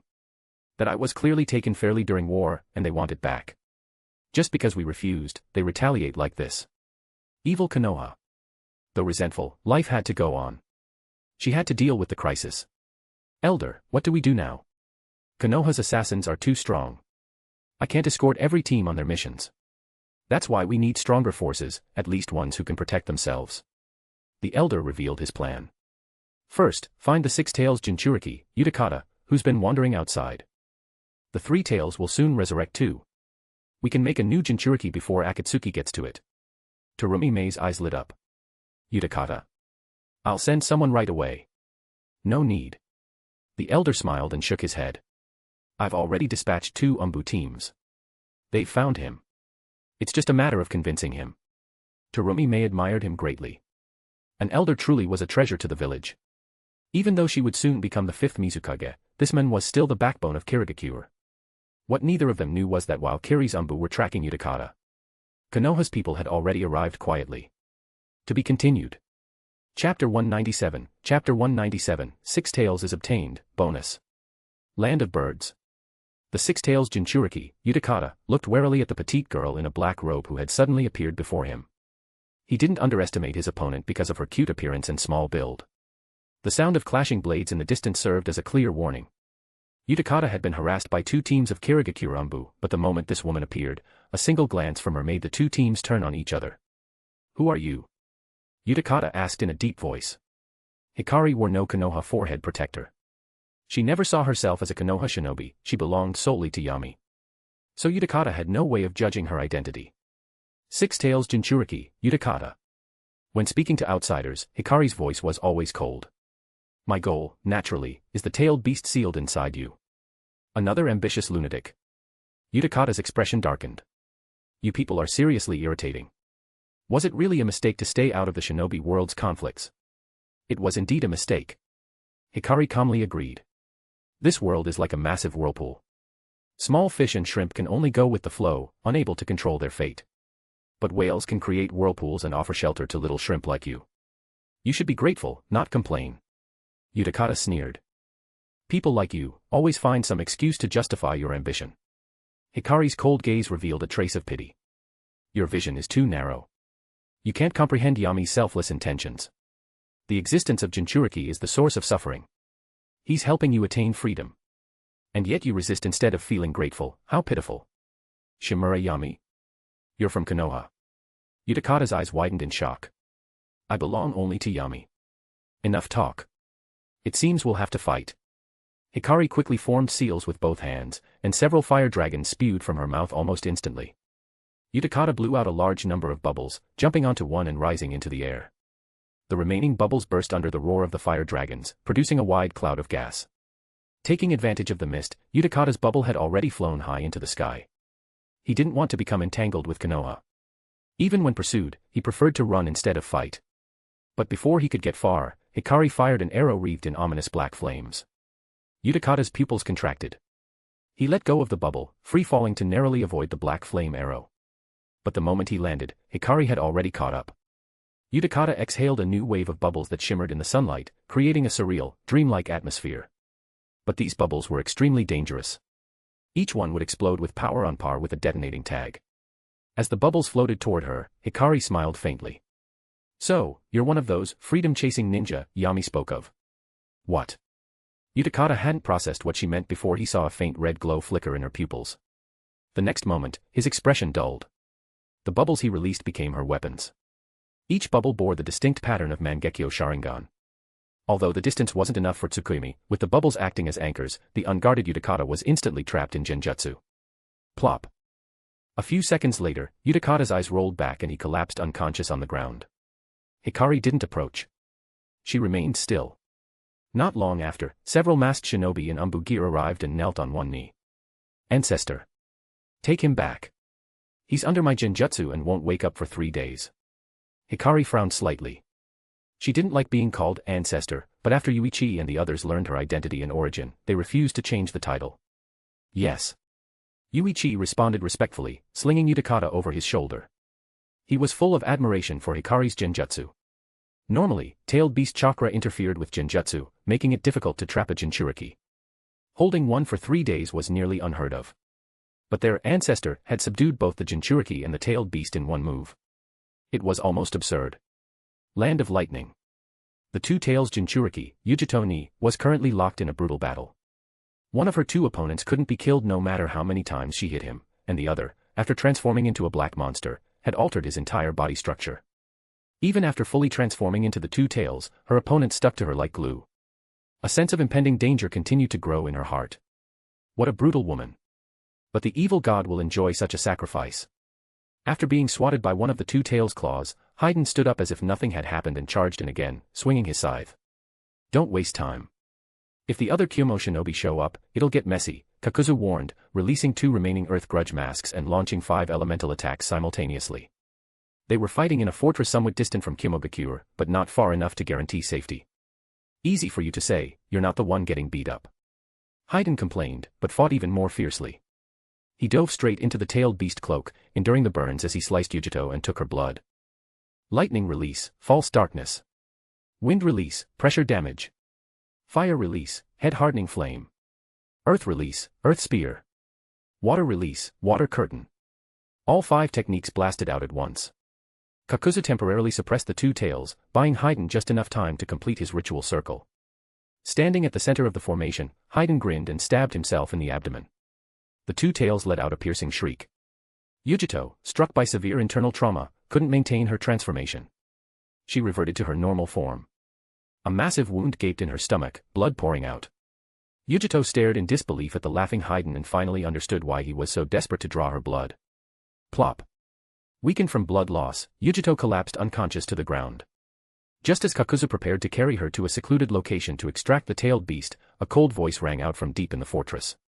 Dust release, detachment of the primitive world technique. A blinding white cube shot from the shadows.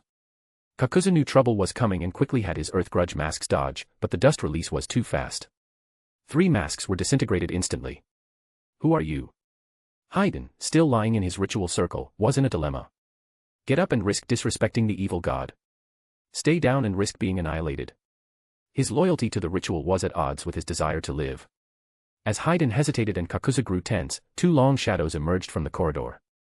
Akatsuki robes. No, you're from Konoha. Scorch released Pakura, and the 5th Hokage's steward, Uchiha Izumi. Kakuzu was a businessman. He remembered high-value targets well. Pakura and Izumi each had bounties of 50 million and 40 million ryo. His first thought was, jackpot. His second was, run. As much as he loved money, he knew that if he didn't live to spend it, it was worthless. With 3 masks gone and Haydn exposed, they couldn't win. Without hesitation, Kakuzu made a decision. The remaining 2 Earth Grudge masks flew, one toward Haydn, the other toward Yujito, while his true body fled the scene. Scorch release, extremely steaming murder. Pakura's blazing fireball blocked the Earth Grudge mask heading for Yujito. Seeing this, the mask quickly redirected and joined Kakuzu in escaping. As expected, neither Izumi nor Pakura pursued. Izumi glanced at the direction the two had fled and nodded. As expected of an old relic from the Warring States era. Dodging danger has become second nature. Pakura didn't care about letting the immortal duo escape. She walked over to Yujito, applied herbs to her wounds, and bandaged her abdomen. We can deal with them next time. Let's return for now. Izumi nodded. Neither of them feared the immortal pair. With enough intel, they were just 2 slightly stronger elite jonin. There was still a clear gap between them and true Kage-level fighters. Izumi, however, was curious about something else. Looking at Yujito's pale yet beautiful face, she nudged Pakura's shoulder. This 2 tails Jinchuriki is pretty cute. Will Yami be willing to kill her? Of course not. It'd be a shame to waste someone so pretty. The autumn wind blew through Konoha. In October, the village began to cool. The trees lining the streets had turned golden, and fallen leaves blanketed the ground. No one bothered sweeping them up. Following Konoha tradition, the dead leaves were left in place to provide nutrients for the next spring. By a river, Yami had once again ditched his Hokage duties to enjoy a peaceful afternoon with his 2 students and their cook. Mariboshi Kosuka grilled chicken wings and beef while Naruto asked about how Jinchuriki were treated.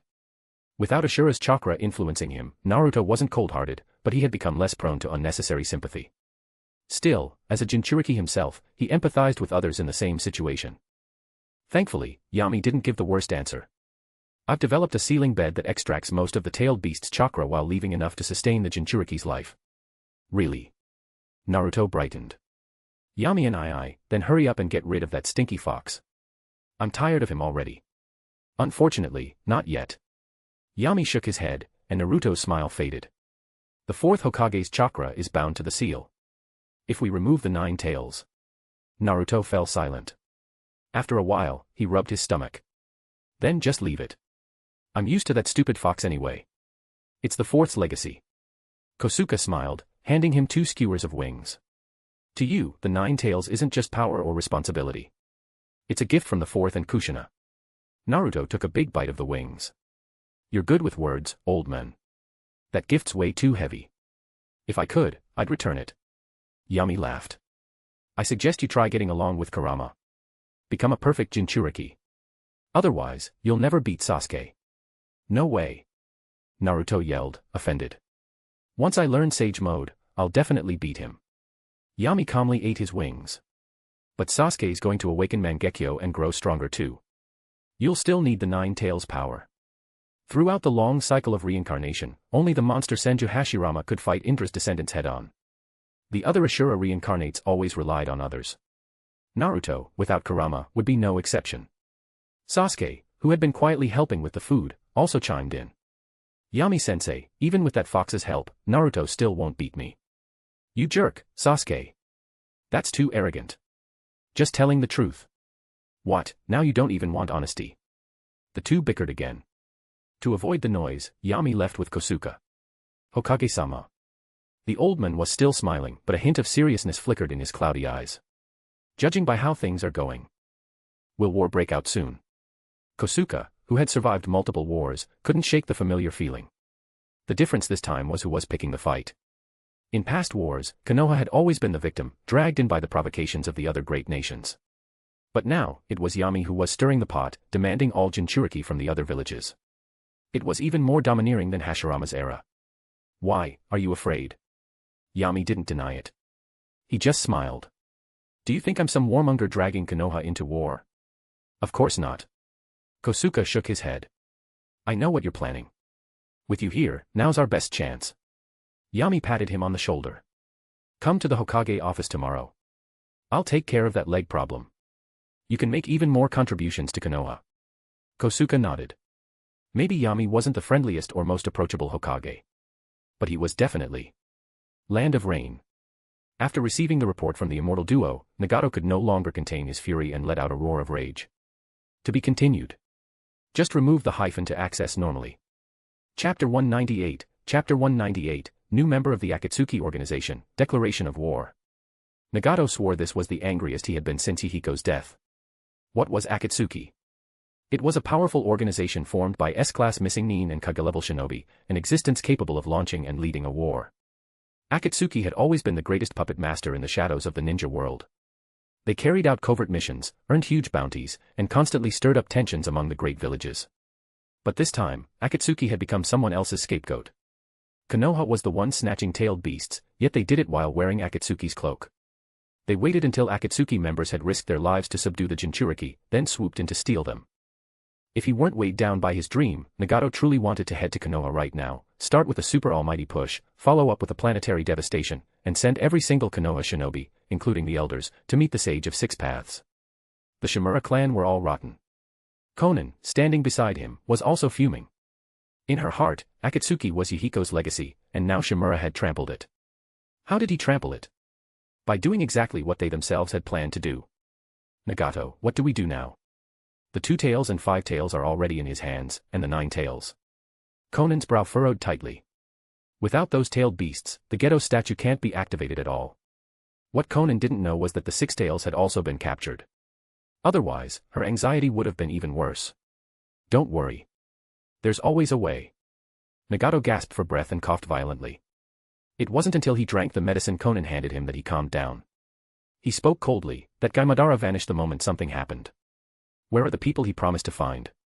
The next moment. A cold, low voice rang in both of their ears. Don't think you're the only one worried about the plan, Nagato.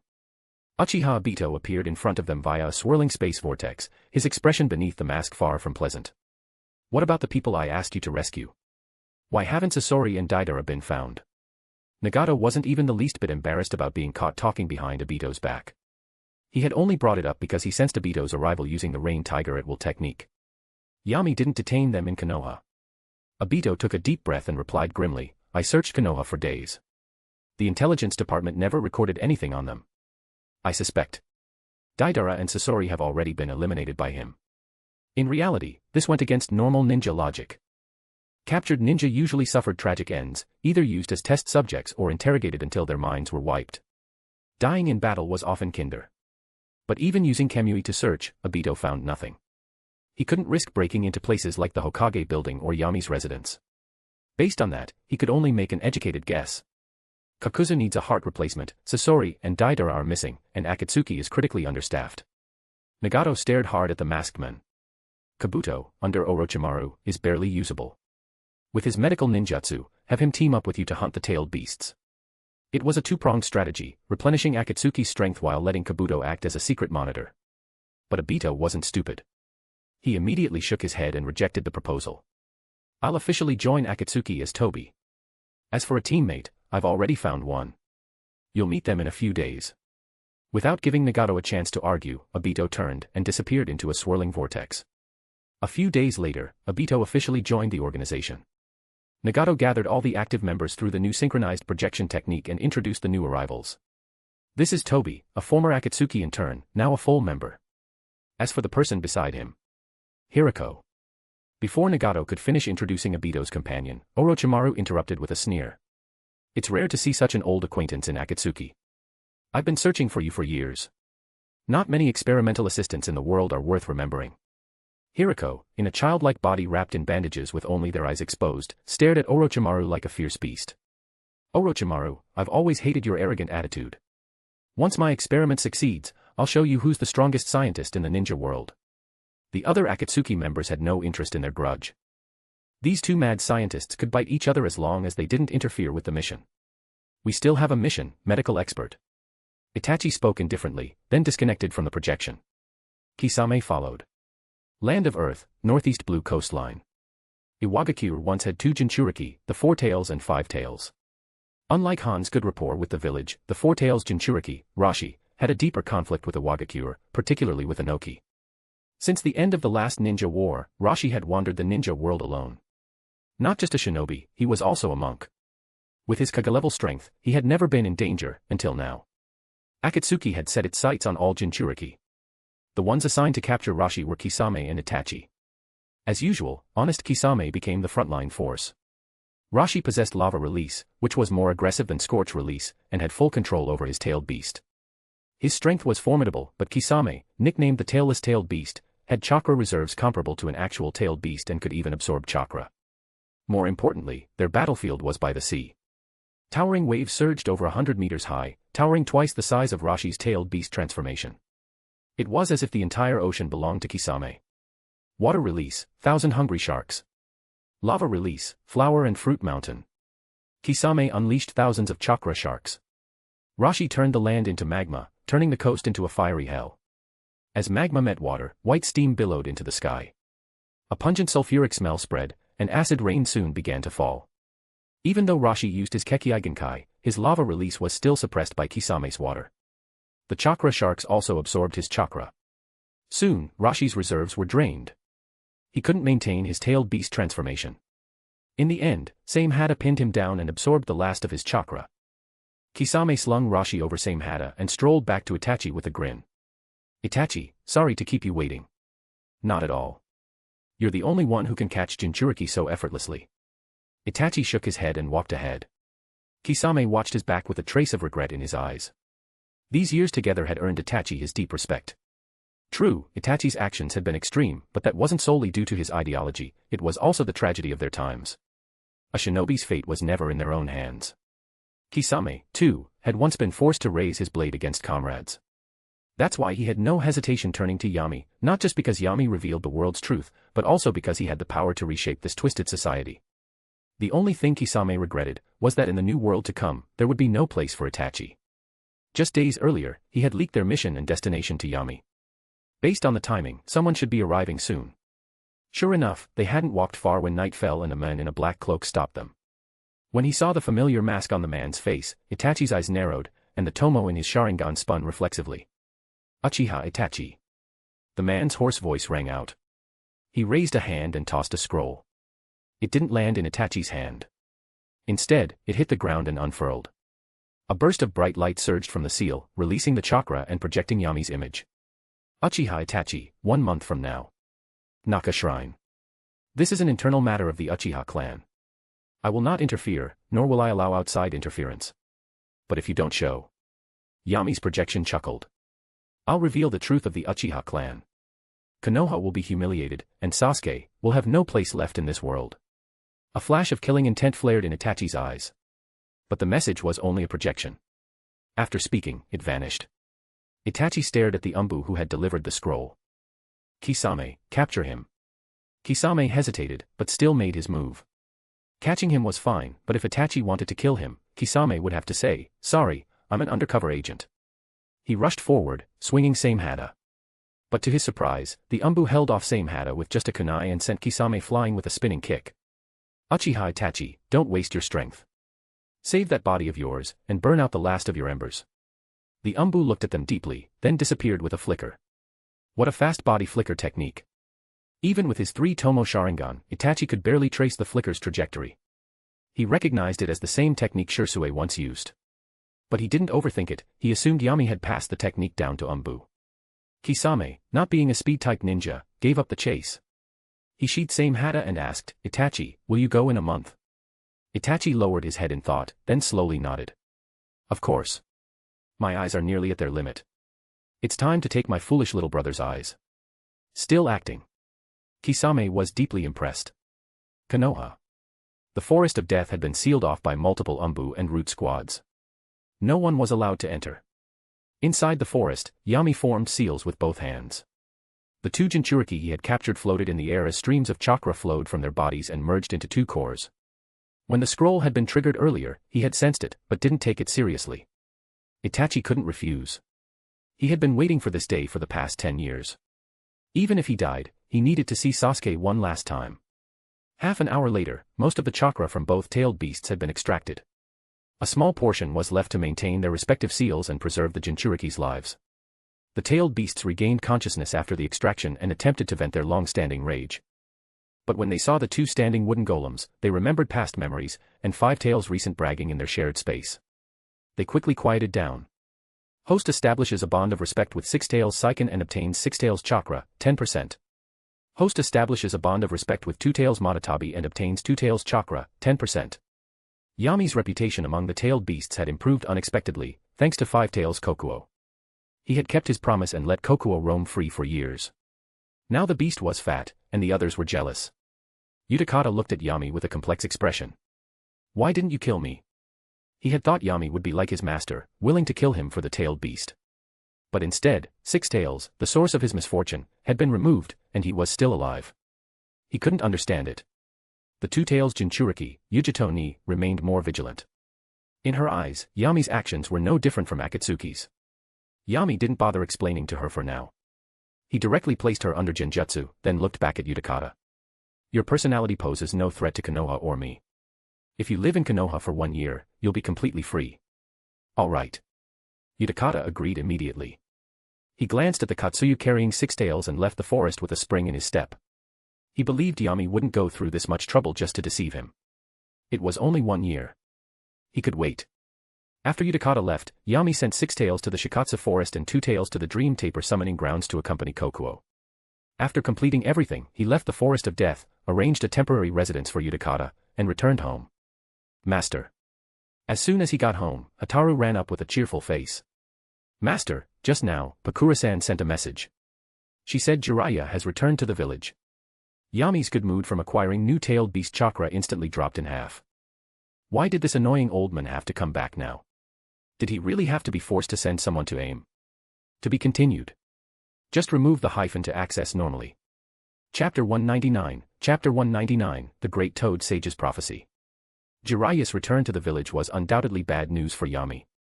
As one of the Sannin, he couldn't be dealt with without a legitimate reason.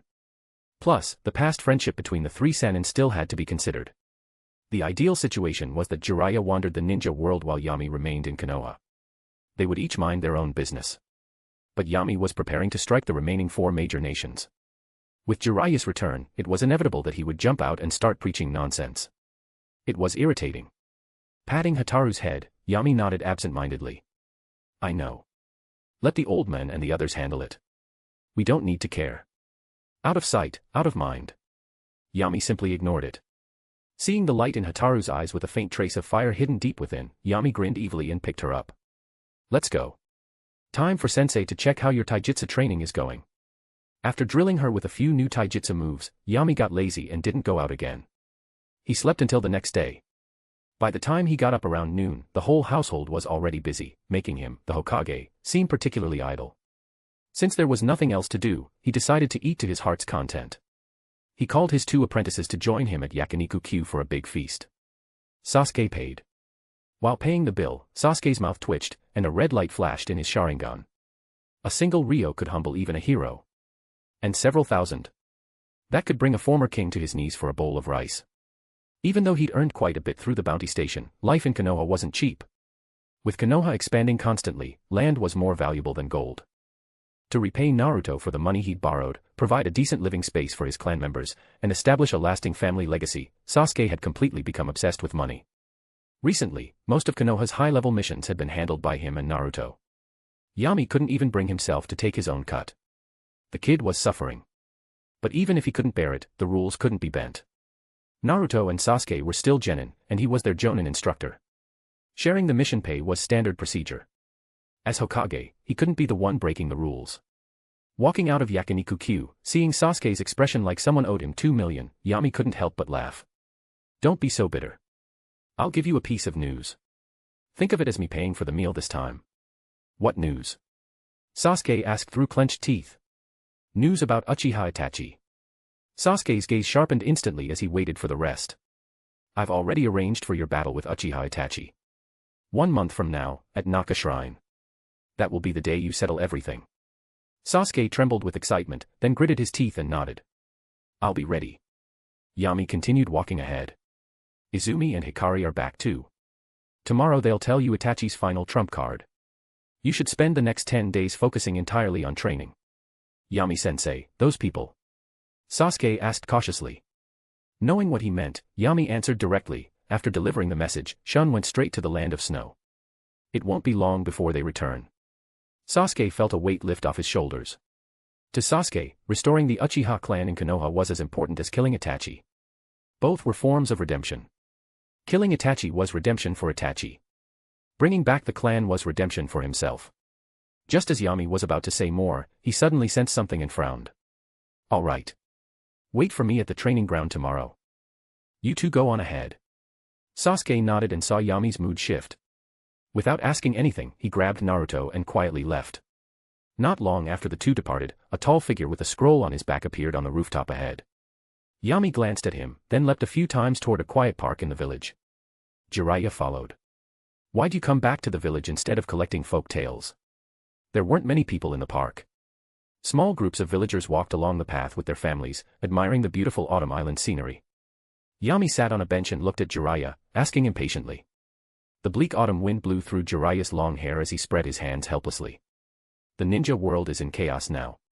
Normally it'd be fine, but if I go to any of the other great nations now, I'll be branded a spy and hunted within 2 days. Why do you sound like you're blaming me? Yami let out a dry laugh. You mean to say the tension in the ninja world is my fault, and now you can't go sightseeing? Jiraiya sighed and advised sincerely, weren't things fine before? You're strong enough. The other villages were intimidated. The ninja world was stable and peaceful. So why are you suddenly targeting all the Jinchuriki? Isn't this deliberately provoking conflict? With the Akatsuki organization already threatening the ninja world, Konoha shouldn't be making more enemies. Yami couldn't be bothered to argue. The village's policies don't concern an idle person like you.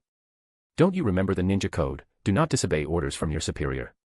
As for the Akatsuki organization, any remaining sense of camaraderie from fighting side by side was long gone. Yami didn't have the patience to continue this discussion and decided to give Jiraiya something to keep him busy. I've discovered some information about their leader. Jiraiya's expression shifted. You know the Akatsuki leader's true identity. I only have some clues. Yami briefly explained how he infiltrated the Akatsuki's meeting using the ring, and that the leader possessed the legendary Rinnegan of the Sage of Six Paths. What? Jiraiya exclaimed in shock. You heard me right. Rinnegan. Yami smiled. With the Sage of Six Paths' eyes, no wonder he's ambitious enough to gather all the tailed beasts. Jiraiya, I'm assigning you the task of investigating the Akatsuki leader's true identity. I understand. Jiraiya nodded silently, heart in turmoil. Rinnegan. Is it you, Nagato? Jiraiya left the park in a daze and used the reverse summoning technique to arrive at Mount Mayaboku, one of the three great holy lands. Little Jiraiya, why are you here? Two old toads hopped in front of him. Fukasaku-sensei, Shima-sensei. Jiraiya looked serious. Today I received news that the leader of Akatsuki possesses the Rinnegan. I want to meet the great toad sage and seek his guidance. The two toad sages exchanged looks. Finally, Fukasaku nodded. Come with me, little Jiraiya. Let's go see Elder Sage. Under their guidance, Jiraiya was brought to a large hall. On a massive sage throne lay an enormous toad, slouched lazily. Its wrinkled skin resembled aged bark, telling of time's cruelty. Though normally carefree, Jiraiya lowered his head and dared not make a sound, fearing he would disturb the great toad sage's rest. Master! Master! Fukasaku hopped up and shouted twice into the great toad sage's ear. The old toad finally opened his eyes with effort. Fukasaku, did you bring me more sake? What? Shima shouted. What? You gave him sake again? Are you trying to bump him off and take over Mount Mayaboku? You know his memory isn't reliable, Fukasaku replied awkwardly. Is it memory or another dream? Master, tell us. As the two bickered, the great toad sage finally stirred, looking down at Jiraiya with a gentle voice. It's little Jiraiya. Just in time. I have a new prophecy for you. A new prophecy? Jiraiya's eyes widened. Is it about the child of prophecy? I don't know. The great toad sage's answer was unexpected. He murmured, two boys close as brothers, one traverses among giant beasts, casting the anchor of hope into the abyss. The white demon devours all. The fate of the world lies in his hands. Jiraiya and the two toads fell into deep thought. There was a lot of information in that prophecy. At least two boys and a demon god were mentioned. Whether the demon god was human was unclear, but the boys certainly were. Though boys, to a 10,000-year-old toad could mean anything. Great toad sage, did you clearly see who those two boys were? Is one of them the child of prophecy? Jiraiya asked. Little Jiraiya. The old sage took a slow breath and replied, the child of prophecy is still human. But the white demon is a being beyond human. The world has become incomprehensible to me. You must seek the answer on your own. Even the old toad was confused. Recently, he had been having many dreams, but most had no clear revelations and ended with a red moon hanging high in the sky. Rinnegan, someone with Rinnegan must either be a sage or a demon god. Jiraiya, remembering his mission, told the great toad sage everything Yami had revealed. Rinnegan. A flicker of memory crossed the toad sage's cloudy eyes. Thousands of years ago, he had been smaller, younger. At that time, there was also a boy with Rinnegan. They sealed it together. Wait. The great toad sage's eyes snapped open. Natural energy surged uncontrollably. The two toad sages were blown away by the pressure, and Jiraiya stared in disbelief. This old toad, was this powerful? This amount of natural energy easily surpassed even a tailed beast. Master. Fukasaku and Shima looked at the now upright great toad sage in shock. They had been with him for centuries and had never seen him lose control like this. Little Jiraiya, this information cannot be ignored. The great toad sage composed himself and spoke solemnly. I suddenly recalled what the white demon might be. If it really is her, the ninja world faces a terrible calamity. To oppose the white demon, the Rinnegan is essential. Jiraiya's heart trembled. He nodded with a grave expression. I understand. After leaving Mount Mayaboku, Jiraiya didn't delay. He immediately departed from Konoha and headed for the Land of Rain. His fate was once again aligning with its original path. Meanwhile, Akatsuki's tailed beast capture operation continued steadily. But in truth, there weren't many Jinchuriki they could still capture. Three Tails posed a challenge for Kakuzu and Haiden, and it was Tobi and Hiriko who ultimately subdued it. While the immortal duo was still searching for the Six Tails, news came that it had already been taken by someone in Akatsuki's cloak. The implication was obvious. Furious, Nagato personally captured 7 tails and spent tremendous energy sealing the beasts into the ghetto statue, even though they were out of order. As things stood, once 8 tails was captured, it would be time for the final battle with Konoha. If Konoha was defeated, the remaining 3-tailed beasts could be obtained, and the ghetto statue would be fully revived. The mission to capture 8 tails is entrusted to you, Itachi, Kisame. Pain summoned the 2 he considered most reliable. No matter what secrets Kisame and Itachi might be hiding, at least they hadn't defected, yet. It will take a bit of time, Itachi said calmly. I have a duel scheduled. I'll begin the mission after that. A duel. Pain frowned, his tone cold. The matter of the tailed beasts is critical. It can't be delayed. My eyes can't hold out much longer, Itachi replied. The burden of the Sharingan is too heavy. I need new eyes to unleash their full power, perhaps even greater power. I've already arranged a battle with Uchiha Sasuke. With his hatred over the clan massacre, he won't refuse. And with Uchiha pride, he won't ask Yami for help either. I will win this fight. I see. Pain's expression softened slightly. He glanced at Kisame, who showed no reaction, and concluded Itachi was likely telling the truth. Then I'll take care of 8 tails myself. With Konoha exerting immense pressure, Pain now treasured the organization's manpower. No other pair could handle 8 tails. Only he could guarantee success. Itachi watched him leave and turned to Kisame. Do you know where Orochimaru is? Kisame blinked, then nodded. Base number 3. That's where his lab is. I'm heading there to get some medical supplies from Kabuto. No need to come with me. With that, Itachi departed. But he wasn't going to get medicine, he was going to complete the final mission Konoha had entrusted to him. To be continued. Just remove the hyphen to access normally. Chapter 200, Uchiha returns, Danzō is almost pissed off. Sasuke wanted to die. Whether it was passively or subjectively, it felt like he wouldn't live much longer.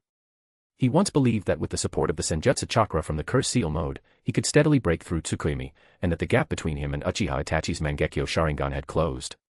But after receiving training from Izumi, he realized how narrow-minded that thinking was and finally understood why so many people feared the appearance of Mangekyo Sharingan.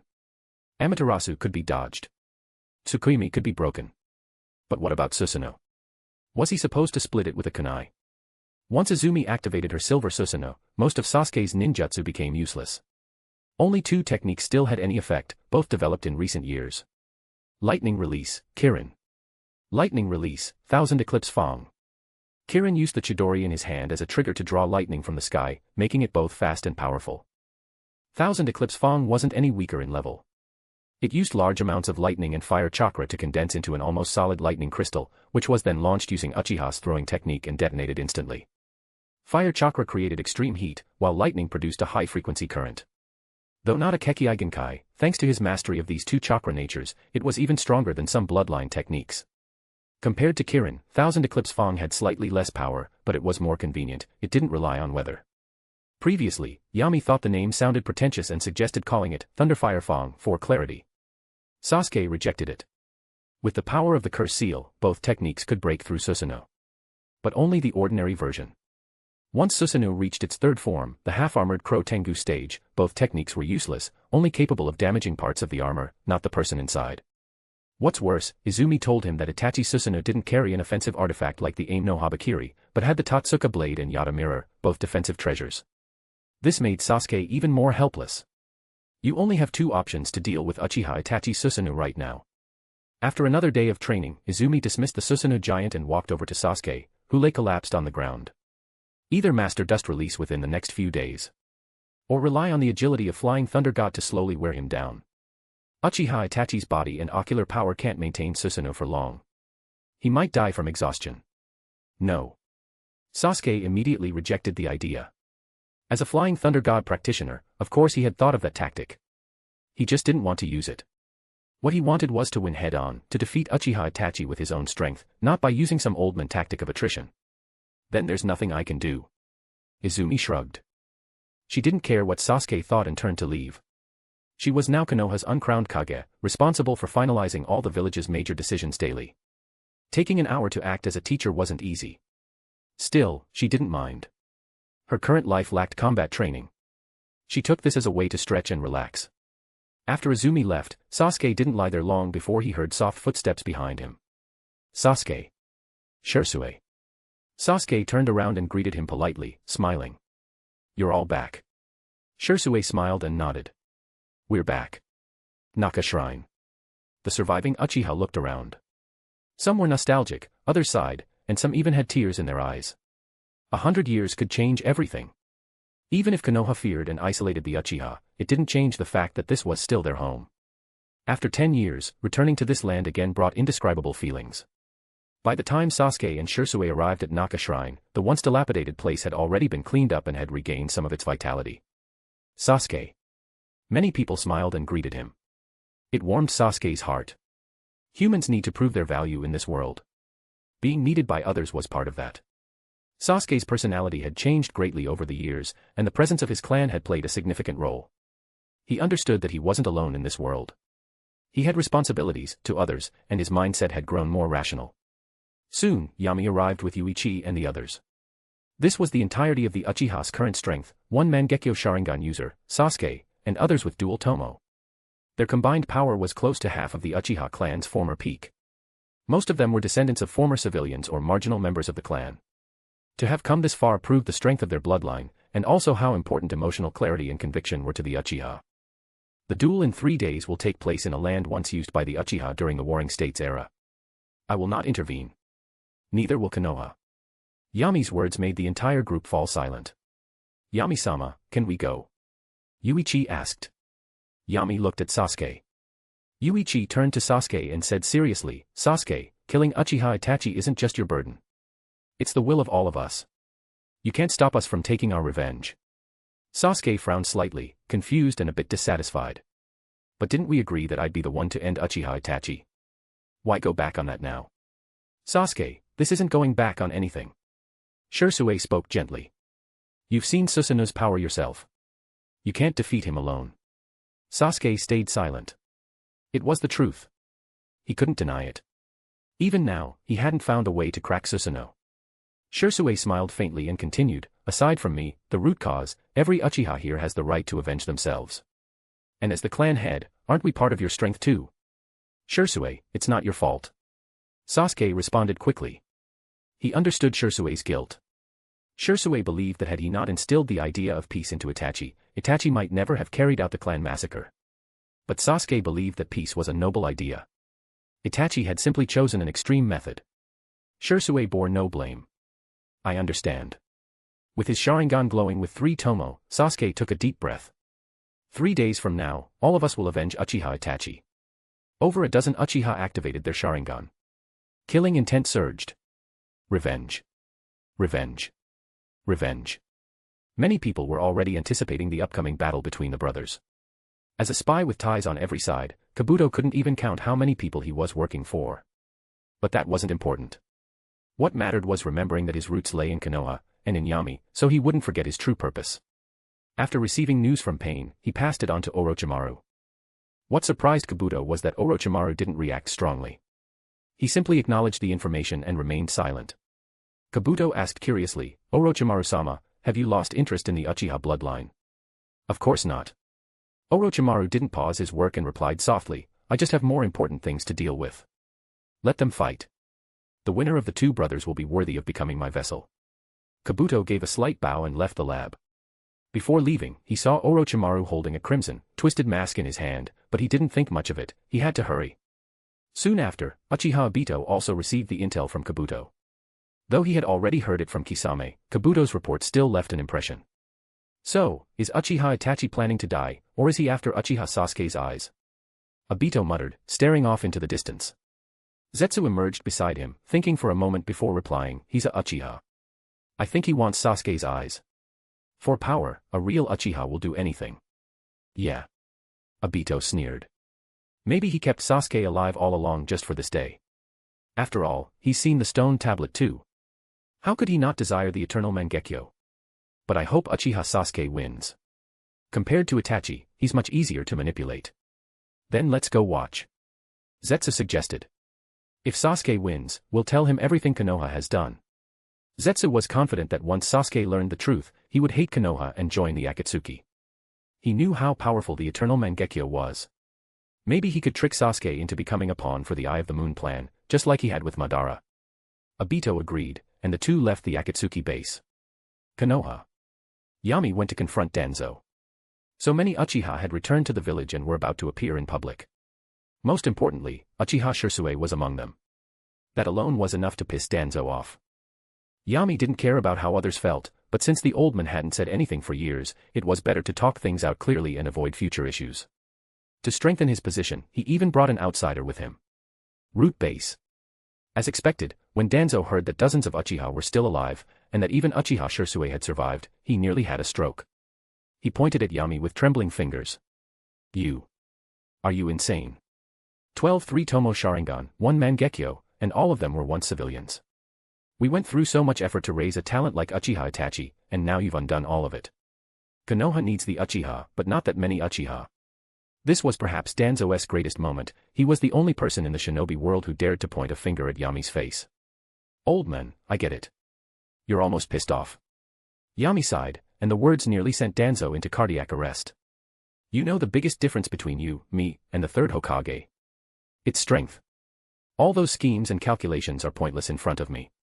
Even the Uchiha at their peak couldn't make a ripple under my control. That being the case, the stronger Konoha becomes, the better. Foolish. Danzō snapped. Yami, I know you're strong, maybe even comparable to the Shodai. But how long can one man live? How many years can you suppress the Uchiha? Haven't you seen how terrifying their bloodline is? Given enough numbers, they'll keep producing powerhouses. That's the danger of bloodlines. Once your generation is gone, no one in the village will be able to keep them in check. Danzō and the top brass never feared a single Uchiha. What they feared was the terrifying potential of the clan. Who could say they wouldn't become a future disaster for Konoha? Yami actually agreed with that point.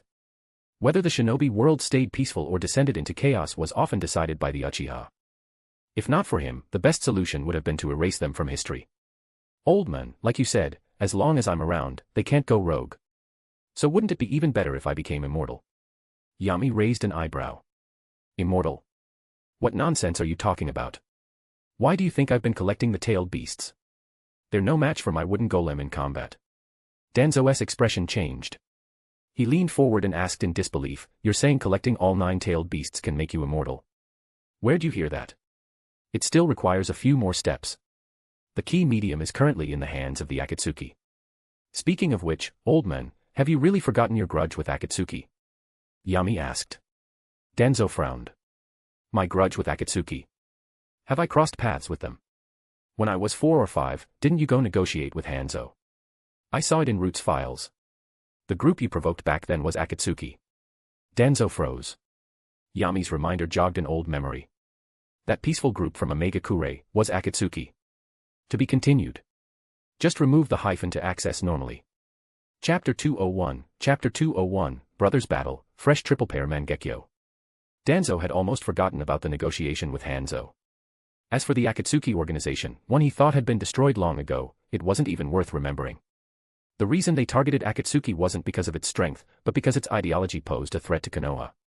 Back then, Akatsuki tried to unite the small nations, using themselves as leverage to balance power among the great nations, attempting to prevent frequent wars, or even achieve a peace as plentiful as a field full of sheep. It was a beautiful idea, but completely against the interests of the major powers. Not to mention that war is just an extension of politics, a means to eliminate contradictions. The mere thought of putting small nations on equal footing with the 5 great nations was nothing but a naive delusion. Who would stand by and let that happen? The others might not care, but the land of rain, with its so-called demigod, really did have the potential. So he, Shimura Danzō, silently protected Konoha's foundation and took action. Just a few words of manipulation made Hanzo, who had almost been convinced, begin to waver again, and ultimately led him to kill Akatsuki's young leader. This kind of minor event wasn't even worth mentioning in his decades of experience manipulating the shinobi world. He never expected it would lead to the creation of a monster like the Akatsuki of today. I was wrong. Pulled back from his memory, Danzō let out such a sigh that it startled Shimura Yami, who even wondered if Danzō had used Kodo Amatsukami on himself. If I had known Akatsuki would become so powerful, I wouldn't have waited for Hanzo to act. I would have sent Root to wipe them out directly. Yami. Very good, this is the Shimura family style. Let's not talk about anything else, just regarding the Akatsuki matter, from Konoha's standpoint, he wasn't wrong. If anything, the one with the real problem was Jiraiya. Who were Nagato, Yahiko, and Konan?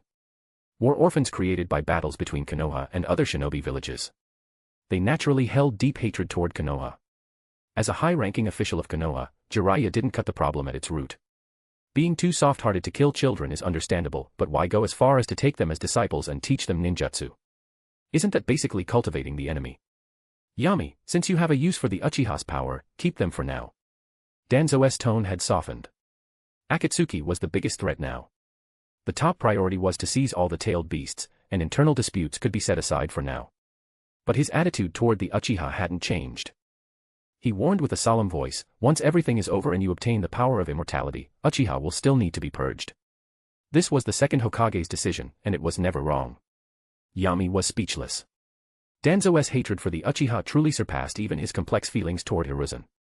Fortunately, Yami had prepared for this. He turned and shouted toward the office door, "Come in. I can't explain it clearly to him. You caused this mess yourself, so solve it yourself."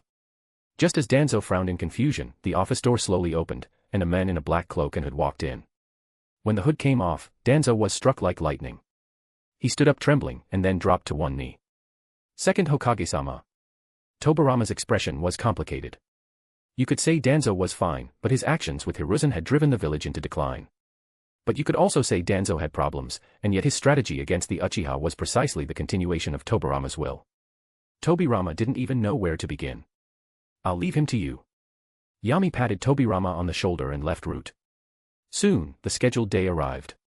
In the Land of Fire, at a dilapidated Uchiha stronghold. Sasuke originally wanted the duel to be held at the Naka Shrine, so that the ancestors could witness his revenge. But Shisui believed it wasn't right for their ancestors to witness Uchiha killing each other. So, the location Yami ultimately chose was an abandoned Uchiha base not far from Konoha, upstream from the Naka River. Uchiha Madara and Senju Hashirama once competed here to see who could pee farther. Itachi originally planned to go alone, but to avoid any interruptions, he agreed to let Kisame come along. However, the two were intercepted midway. "Uchiha. Izumi." Itachi looked at the girl standing in their way. When he saw her eyes with their beautiful Mangekyo pattern, his usually calm heart stirred. Uchiha Izumi had awakened the Mangekyo Sharingan. "Itachi-san, long time no see." Izumi smiled gently and gave a polite nod. "Izumi-san." Itachi returned the greeting. "Did Yami send you here? Is he worried I'll kill his students and then regret it? Trying to provoke me won't help." Izumi's expression remained unchanged as she gently shook her head. "Yami sent me only to retrieve something that belongs to Shisui." Itachi slowly raised his hand. "Something from Konoha? I don't recall owing Konoha anything." Shisui-senpai's eyes. Izumi wore a warm smile, completely ignoring Itachi's darkening expression. "You're a traitor who took the eyes of a village hero. It's time to return them." "A village hero?" Itachi actually laughed in anger. "Is that what the village calls it? Sneaking up and stealing his eyes?" He thought back to the day Shisui jumped off the cliff right in front of him. Killing intent surged from Itachi's heart. Just as he was about to break through Izumi's blockade with brute force, a chill ran up his spine. Itachi turned around in disbelief. Kisame was holding same hata, aiming it at his back, and gave an apologetic smile. "Sorry, Itachi-san. I'm an undercover agent." "Itachi." "No. I know you're a spy, but weren't you spying for Uchiha Madara? How did you become a Konoha agent?" Izumi spoke again. "Kisame-san is Yami's like-minded companion. He joined Akatsuki to better track your movements and Uchiha Madara's. Don't act surprised." Hand over Shisui-senpai's eyes. "You're just holding onto them as a failsafe for Sasuke, but what's the point? No one can stop Yami when he decides to do something. Don't test his patience. If you do, your plans will be shattered easily." Itachi narrowed his eyes, stared for a moment, then suddenly turned into a flock of crows and vanished. Kisame raised his guard, but one crow flew directly toward Izumi. Unlike the others, this crow had a Mangekyo Sharingan. Embedding a Mangekyo in a crow, huh? That's clever. Izumi raised her jade-like hand, pinched the crow's throat, and gently twisted. The cawing stopped abruptly. She reached out and removed the Mangekyo Sharingan. "Take care, Itachi-san." Izumi's figure dissolved into scattered green leaves. She didn't say goodbye. After today, there would be no more Uchiha Itachi. After Izumi left, Itachi didn't resume his journey right away. He turned to his longtime companion. "Kisame. I think I've misunderstood you all these years. It's time we had an honest talk." 2 hours later. Tap. Tap. Tap. Tap. Footsteps echoed crisply inside the crumbling stronghold, steady and rhythmic. Itachi sat calmly on a stone chair, completely relaxed. His legs were stretched out casually, as if he were here for an afternoon tea, not a deadly duel. Swoosh. The object came before the person. Itachi caught the flying item midair. His lazy expression shifted in surprise. Meatball soup. You always liked that shop. Try it, see if it still tastes the same. Sasuke entered the chamber with firm steps, his long sword at his waist. Eat well, then hit the road. If you think I poisoned it, just throw it away. Itachi said nothing, just began eating silently. In less than 5 minutes, the cup of warm meatball soup was gone. He even drank all the broth. He tossed the empty cup aside and looked at Sasuke. How far can you see with those Sharingan? Sasuke didn't get angry. And how far can you see with a Mangekyo that's going blind? So, you know more than I thought. Itachi frowned slightly. Then you must also know there's an insurmountable gap between Mangekyo and 3 Tomo. What gave you the courage to challenge me with just regular Sharingan? Did beating my 30% strength clone last time give you some kind of delusion? You can't begin to comprehend the power I possess. Sasuke gripped his sword and slowly drew it. I'll kill you first. Then I'll kill Uchiha Madara, or rather, the rat using Madara's name to stir up chaos. Obito, who was hiding and observing the battle silently. Sure, fight all you want. But why drag me into it for no reason? Not like being insulted bothers him now. He's done so many terrible things, being scolded feels like nothing. And Sasuke wanting to kill him. That's even more laughable. Other than fearing Itachi, Sasuke was nothing. Yami could use him as a pawn at best. No matter who dies, bring the eyes back to me. Obito ordered White Zetsu before entering Kamui space. He wanted to take this chance to scout Konoha. Forget the other tailed beasts, if he could at least find Sasori or Deidara, it would be enough. Understood. White Zetsu replied and slowly merged into the ground. Back at the battlefield, the verbal clash between the Uchiha brothers had ended. My eyes really won't last much longer. You came just in time. For once, Itachi's usually calm face revealed desire. Sasuke, I'll take your eyes. As the words fell, he rushed at Sasuke. Both raised their weapons and clashed in midair. Itachi slipped past Sasuke's guard with a kunai aimed straight for his eyes. But Sasuke's other blade intercepted it perfectly. They grappled, and in the end, Sasuke's younger and stronger body gave him the advantage. Although Itachi wasn't much older, his body was falling apart. In pure strength, he was no match for Sasuke. Sasuke keenly sensed this, seized the advantage, and didn't let go, keeping a firm distance. Meanwhile, in the forest several kilometers away from the battlefield, the remaining Uchiha survivors were gathered. Grand Masumi, what's going on? The fight probably already started. Can't we talk after we go back? Yuji asked anxiously. They had planned to join Sasuke and surprise Itachi. But Grand Masumi stopped them, and Sasuke had to leave first. The enemy was right in front of them. If it weren't for Grand Masumi, Yuji would have already rushed off. Good child, don't be impatient. Let Grandma take a moment. Grand Masumi wasn't a shinobi. She had suffered much in her early years. Now, in her 70s, even walking was difficult. She grabbed each of the young Uchiha by the hand and squeezed tightly. With confusion in their eyes, she slowly said, "Children. If not for Shursue and Yami-sama, I'd have died 10 years ago. These 10 extra years have been a gift. I've seen a completely different Uchiha, a clan of love, not hatred. That's enough for me. Only Uchiha Itachi. Grandma." To the shock of the others, blood dripped from the corners of Grand Masumi's mouth. They wanted to help, but the other women, already in tears, stopped them. Her bleeding worsened, but her cloudy eyes suddenly grew bright. Her voice grew stronger, as if in one final burst of clarity. Uchiha Itachi never saw us as his people. We were his bargaining chips. Chips to ensure Sasuke's survival. I don't blame Sasuke. He had no say in his fate. But Itachi, he must pay. Kill him. Kill that beast Uchiha Itachi. With all her strength, Grand Masumi shouted his name. Grandma. Yuji and the others watched as she collapsed in rage, and the tomo in their eyes began to spin rapidly. At last, in 3 of their eyes, a new Mangekyo pattern of death was born. To be continued.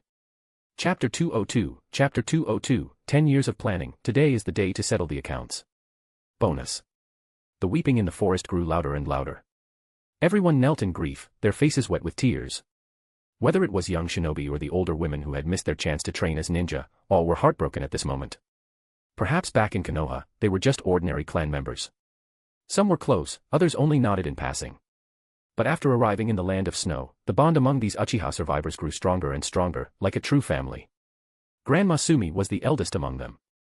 She cared about every clan member's physical and emotional well-being. Though she couldn't train, she always supported everyone from behind the scenes. Every time Yuichi and the others returned from training, there was a hot meal waiting. If their clothes were torn, she would sew new ones. Everyone saw her as their closest family member. The dawn of victory was right before their eyes, but then a soft sigh echoed. Yami appeared in front of the mourning crowd. Yami-sama.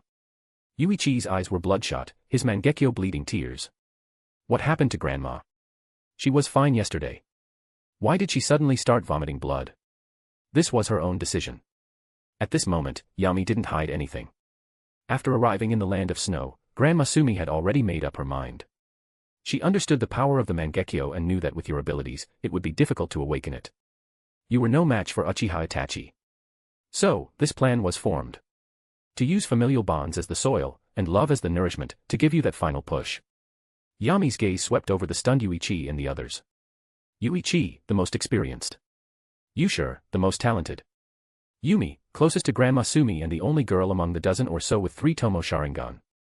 All 3 had awakened the Mangekyo Sharingan. From the looks of it, the results aren't bad. 3 pairs of Mangekyo. You're qualified to face Uchiha Itachi head-on. The weeping gradually quieted, eventually falling into complete silence. Uchiha Itachi. Uchiha Yumi's scream was like a ghost demanding vengeance. Before her voice even faded, she shot off toward the battlefield like a cannonball. The others, eyes red, followed close behind.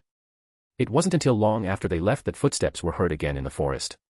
The Uchiha's potential is truly terrifying. Hoshigaki Kisame stood beside Yami and sighed. Yami-sama, Uchiha Itachi came to die willingly. Why bother involving them? Because of dignity. Yami spoke calmly. If Uchiha Itachi wanted them dead, he would kill them without hesitation. But he wants to die, so he orchestrates this whole act, pretending to be defeated by Sasuke. No one wants to be a pawn under someone else's control. Unless, like me, they set everything up in advance and let the pieces choose their own path. But in Uchiha Itachi's case, he never gave anyone a chance to choose. Everything was decided by him alone. Kisame fell silent after hearing this. His respect for Itachi faded slightly. Who would want their fate decided by someone else, without even knowing it? Lightning release, Chidori sharp spear. The battle between Sasuke and Itachi had reached its climax. Sasuke's form had undergone a drastic transformation. Milky white chakra flames engulfed his body, his spiky hair stood up, and a diamond-shaped mark appeared between his eyebrows. With a single step, the ground cracked beneath his feet, and his speed left an afterimage where he stood. This wasn't the body flicker technique, it was pure speed. The battle had moved outdoors. The already crumbling building had been completely destroyed under the collision of their powers. Itachi cast Tsukuyomi as expected, but Sasuke broke through it with surprising ease. Over the years, Sasuke had been subjected to at least 80 illusions, if not more. The most important aspect of breaking illusions was realizing you were caught in one.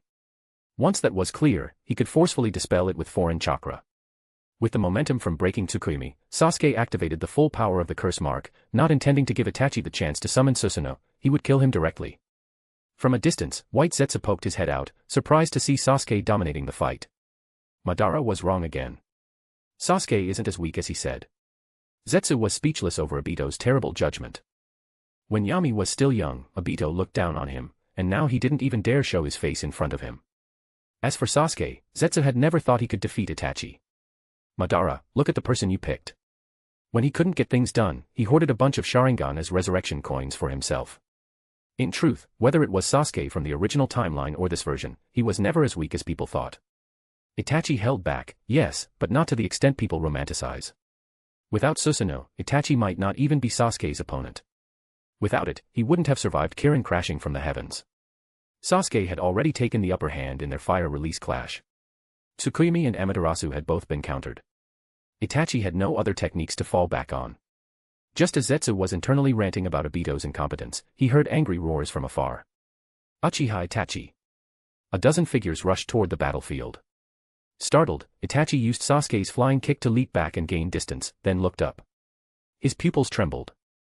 Due to his failing eyesight, the faces were blurry and unfamiliar.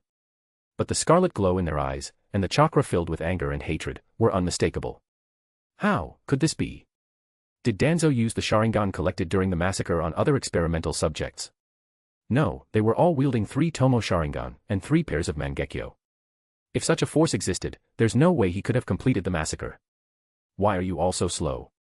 No, Yuichi, your eyes. Seeing them approach, Sasuke sheathed his sword and stopped attacking. He had wanted to complain, but when he saw the blood streaks on their cheeks and those 3 Mangekyo, he fell silent. Yuichi's voice trembled. Grandma Sumi died, right in front of us. What? Sasuke's body shook violently. He stared at them in disbelief. She died for us. Yumi's gaze toward Itachi was filled with hatred, as if she wanted to flay him alive. Grandma wanted us to kill Uchiha Itachi ourselves, not rely on this weasel's mercy. Itachi was completely stunned. What did they mean? What did they know? I get it now. Sasuke took a deep breath and held back Yuichi and the others. Don't be hasty. Let him die knowing the truth. Uchiha Itachi, are you surprised that there are so many Uchiha still alive? Itachi was indeed shocked. He scanned Yuichi and the others with a dazed expression. He had no memory of these people. Were they all Uchiha? It fit his personality. Perhaps to him, only Sasuke and his parents mattered. Everyone else was just another target. It made sense that he didn't remember them. Suddenly, he recalled the night of the massacre. The number of people he killed was far fewer than the intel had indicated. Did Shimura save you? Itachi asked with confidence, but Sasuke laughed, mockingly. Ha ha ha, do you think you control everything? You traded the lives of our clan for my survival, and you couldn't even figure out something this simple. Let me tell you, even though it was allowed by Yami-sensei, it was Shisui who rescued them. Impossible. Itachi's heart was shaken, and he shouted instinctively, Shisui. He's dead. Sasuke finished the sentence for him, sneering. He jumped off the cliff in front of you. Did you ever see Shisui's corpse? Shisui is really alive. Itachi's eyes lit up with hope. Then where is he? Why didn't he come with you? Because he doesn't want to see you. Yuji stepped forward coldly. Every word was like a blade. The biggest regret of Shisui-sensei's life was teaching you his ideal of peace, only for you to twist it into extremism. He thought he was responsible for your downfall. But I don't agree. Your nature is the real issue, Uchiha Itachi. If you had fully sided with the village and wiped everyone out, I'd at least respect you as a man. But sparing Sasuke while murdering us all, that was your sin. Only Sasuke mattered to you. The rest of us didn't. Itachi's pupils trembled. He staggered back a few steps. Those words stripped away all pretense and exposed the guilt buried deep in his heart. Was he loyal to Konoha? Yes. But above all else, he wanted to protect Sasuke. If he hadn't agreed, the clan and village would have gone to war. The clan would lose, and Sasuke, as the heir of the clan head, would not survive. Itachi, 2.5 years ago, Yami-sensei and Shisui told me everything. I now clearly understand the conflict between the village and the Uchiha. Sasuke wasn't angered by Yuji's words. In fact, he nodded in agreement. He stepped forward and stood before the Uchiha. Do you know how painful it was for me to go on after learning the truth? Every minute, every second. I've lived in penance for your crimes. If I had a choice, I would have rather died by your hand that night. Why? Why do you always make decisions for others without permission? An avenger? You think I'll find closure by killing you as you planned? No. I'd only feel empty. My life's meaning would vanish. Itachi had never been so shaken. He couldn't refute a single word. He felt like a complete clown. Uchiha Itachi. Sasuke shouted, the only thing you can do now to lessen your guilt is show your full strength and die at our hands. After your death, I'll follow Yami-sensei and completely reshape this rotten shinobi world, and crush the pathetic ninja village system. I see. Itachi took a deep breath. Blood streamed from his eyes. Deep red chakra formed around him, quickly shaping into a skeletal frame, then covered with flesh and muscle, forming a half-body warrior. Come then. Let me see if your strength is worthy of the Uchiha name. At this moment, Itachi felt guilt, but also relief. At least he didn't have to worry about Sasuke losing his path after this. He had his own ideals. His own people. The path Yami had planned for Sasuke was better than anything Itachi had imagined. Then, his only remaining role was to become their final whetstone and help them grow stronger. Boom. Susanoo roared and evolved. The heavy Crow Tengu armor draped over it, making it even larger. It wielded a shield in one hand and a gourd sword in the other. A powerful aura radiated outward. You've just awakened Mangekyo, so I doubt you'll even force me to use this. Itachi slowly advanced toward Sasuke and the others. Blood was flowing from his mouth, but it merged with Susanoo, increasing its intensity. Attack! Sasuke wasn't afraid. Instead, he was more fired up than ever. Only by killing this version of Itachi could they prove their strength was real. With a bang and puff of smoke, two massive windmill shuriken appeared in Sasuke's hands. He hurled them toward Susanoo. As they neared, the shuriken exploded, and the wires tied to them entangled Susanoo's limbs. Fire release, dragon fire technique. Over a dozen Uchiha launched their fire release techniques simultaneously, lighting up the sky in red. Among them, Yui's dragon-shaped flame was the most overwhelming, nearly 3 times larger than the others. It wasn't that his fire release mastery was that advanced, but that his Mangekyo's ability amplified all fire-based techniques. The raging flame surged along the threads, completely engulfing Susanoo. Even White Zetsu, far away, began sweating. Not from the heat, but from fear. Yami had planned this for 10 years, and in one move, gave them 3 Mangekyo Sharingan. What kind of monster was this? Zetsu didn't dare keep watching. He immediately used the Mayfly technique to rush back to Konoha. Whether Itachi won or lost no longer mattered. He came to die. Even if he wanted to win, he couldn't. If he did somehow win, then he shouldn't be called Uchiha Itachi anymore, but Uchiha Madara. To be continued. Just remove the hyphen to access normally. Chapter 203, Chapter 203, the Uchiha clan reappears in the ninja world. While Sasuke and the others were battling Uchiha Itachi, Obito had already infiltrated Konoha. But before he could search for long, he was intercepted by a man in a black cloak. At first, Obito thought it was just someone who had discovered him by chance. He didn't take the person seriously. But after exchanging just 2 moves, he was knocked to the ground. If he hadn't immediately realized something was wrong and used Kamui, his body would have been split in 2. Rat, still hiding behind a mask. Shursue's voice was filled with cold killing intent, and the long sword in his hand trembled slightly. He had mixed emotions of hatred and guilt toward Itachi. But toward the one behind the scenes, who stirred up chaos, caused the death of the 4th Hokage, set off a chain of tragedies, and led to the slaughter of the entire Uchiha police force, Shursue had only pure hatred. Rat behind a mask. Obito chuckled without restraint. Umbu, don't you wear masks in Route 2? There are plenty of rats in Konoha. You disguised yourself as Umbu to lower my guard. I know this kind of tactic very well. Is this Danzo's work? I'm just a nobody. Like you, I once dared to walk in the shinobi world under my real name. But now things are different. Uchiha Itachi will die soon. So will you. I'll sever the last ties holding back my sins. As he spoke, Shursue had already removed his mask. His Mangekyo Sharingan locked firmly onto Obito's vortex mask. At this moment, Shursue no longer had his usual warm demeanor. He looked more like the Uchiha Itachi from the night of the massacre. Obito was slightly shocked and confused. Too much time had passed, and he had only met Shursue once when they were young. He could only guess with uncertainty. Uchiha. Shursue. A cold gleam flashed in Shursue's eyes. So you do know me. Either you investigated my background, or we've met before. It's you. Obito's reaction was nearly identical to Itachi's hundreds of kilometers away, utter shock, to the point of being speechless. Didn't you die at Danzo's hands? The former Uchiha Shursue is dead. Now I'm just a hungry ghost clinging to life. With his Mangekyo activated, Obito fell into a momentary trance. Shursue used the fastest body flicker technique of his life to close the distance. The short sword stabbed toward Obito's heart. The reason Shursue revealed his identity was to throw Obito off and trap him in an illusion, preventing him from using Kamui. And it worked. Puchi. The blade pierced into the chest. Shursue's lips curled upward uncontrollably. Hit. But the next second, the short sword that had pierced the body passed through empty space again. The intense pain snapped Obito out of the illusion. He phased out once more. You should have aimed for my head, Uchiha Shursue. I've got no heart left. The blurred figure drifted away in Shursue's increasingly cold gaze. Good strategy, but it only works once. And now, you've exposed yourself. Don't worry. I'll be back soon and destroy everything here. With that, Obito vanished completely in front of Shursue. TCH. Even though he had pierced the heart, the masked man wasn't the least bit worried about his safety. Is an Aji? Or is his body structure really different from an ordinary human's?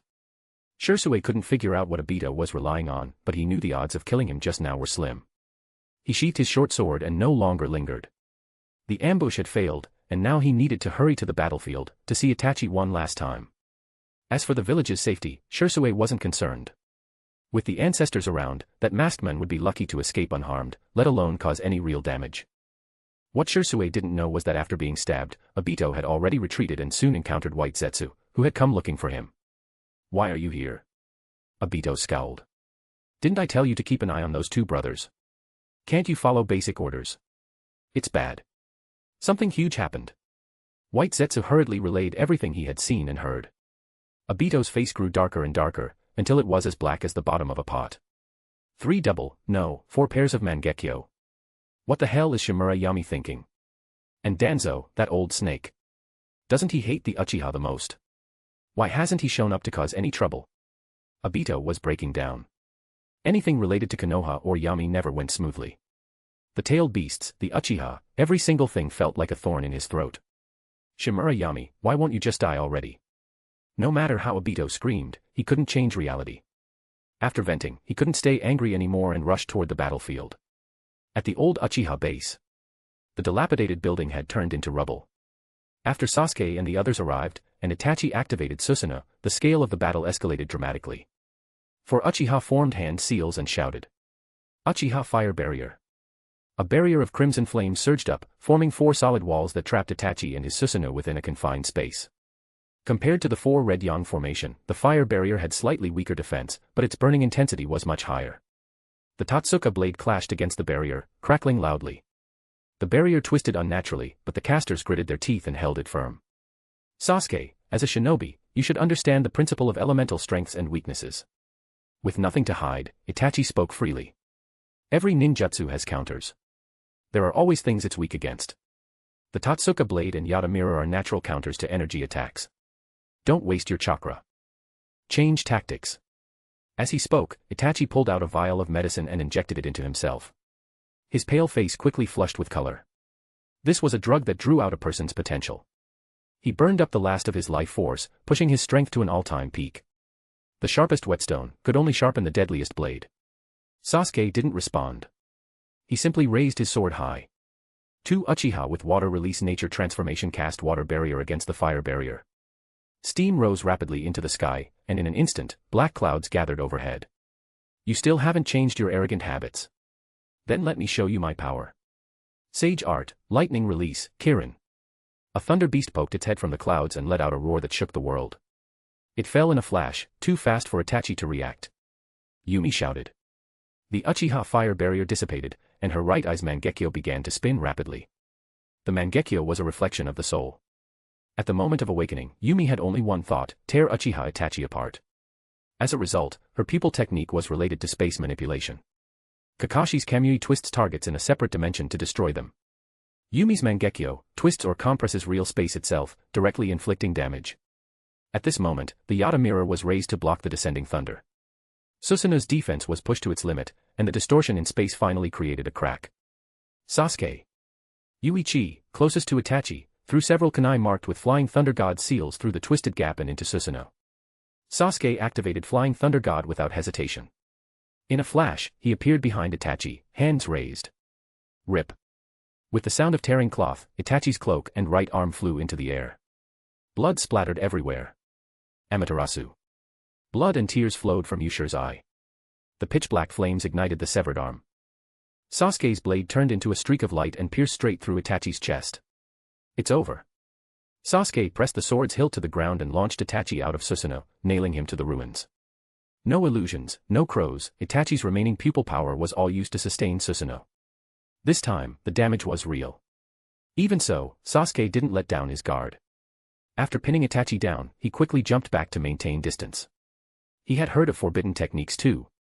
But in order to leave Sasuke with a complete pair of Mangekyo, Itachi didn't intend to use any of those techniques. He simply kept coughing blood. His body collapsed weakly, but was caught by a figure that suddenly appeared. Despite his blurred vision, Itachi recognized the person. Shisui. TCH.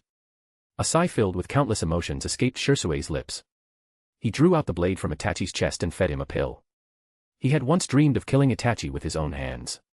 But now, Shisui's heart was calm. The heart had been pierced. Even with healing medicine, he only had a few minutes left. Shisui. I finally get to see you again. Itachi smiled faintly. In your next life, be an ordinary person. Shisui looked at him with compassion. You completely misunderstood what I taught. I said to sacrifice myself to ease conflict. But you chose to sacrifice everyone else. But what choice did I have? Itachi smiled weakly. If the clan died, could Sasuke have lived? Could he resist? They'd all be dead. I'm sorry to my clan, to my parents, and to Sasuke. But, maybe this was the best ending I could hope for. Cough. He spat out 2 more mouthfuls of blood and turned his gaze to Sasuke.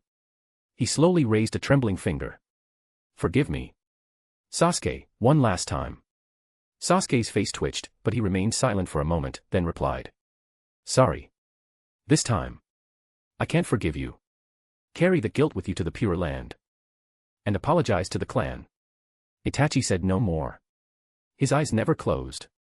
His finger fell to the ground, and no sound followed. He's dead. Yuji stood still, staring blankly at Itachi's corpse. Yusha, Yumi, and the others rushed over. Seeing Itachi lying motionless in Shisui's arms, their lips curled upward involuntarily, and then they erupted into laughter. Ha ha ha ha ha. Uchiha Itachi is dead. He's finally dead. He died by our hands. Dad, Mom, Grandma Sumi, did you see that? We avenged you. Ha ha ha ha. The scene turned chaotic. The demons dance. The Uchiha survivors wept and laughed like lunatics. Even Sasuke joined, laughing wildly and crying at once. Ha ha ha ha ha ha ha. When Yami arrived, he heard their crazed laughter and couldn't help curling his own lips into a smile. Stimulated by waves of complex emotions, Sasuke's Sharingan finally took the next step. The 3 Tomo transformed into a 6-pointed star. Yusha's Sharingan evolved in the same way. As for the others, while emotional resonance matters, bloodline concentration and personal nature also affect an Uchiha's limits. Some of them may never awaken Mangekyo. But no one cared. As long as they had helped kill Uchiha Itachi, they could die without regret. Yami didn't interrupt the laughing Uchiha. What they needed now was release. He brought the other survivors over so they could witness Itachi's death with their own eyes. From the village's perspective, Yami should thank Uchiha Itachi. And he had. Letting Sasuke live with friends and family, this was the best reward he could give. Time passed. As the sun set and golden light bathed the ruins, everyone's emotions finally settled.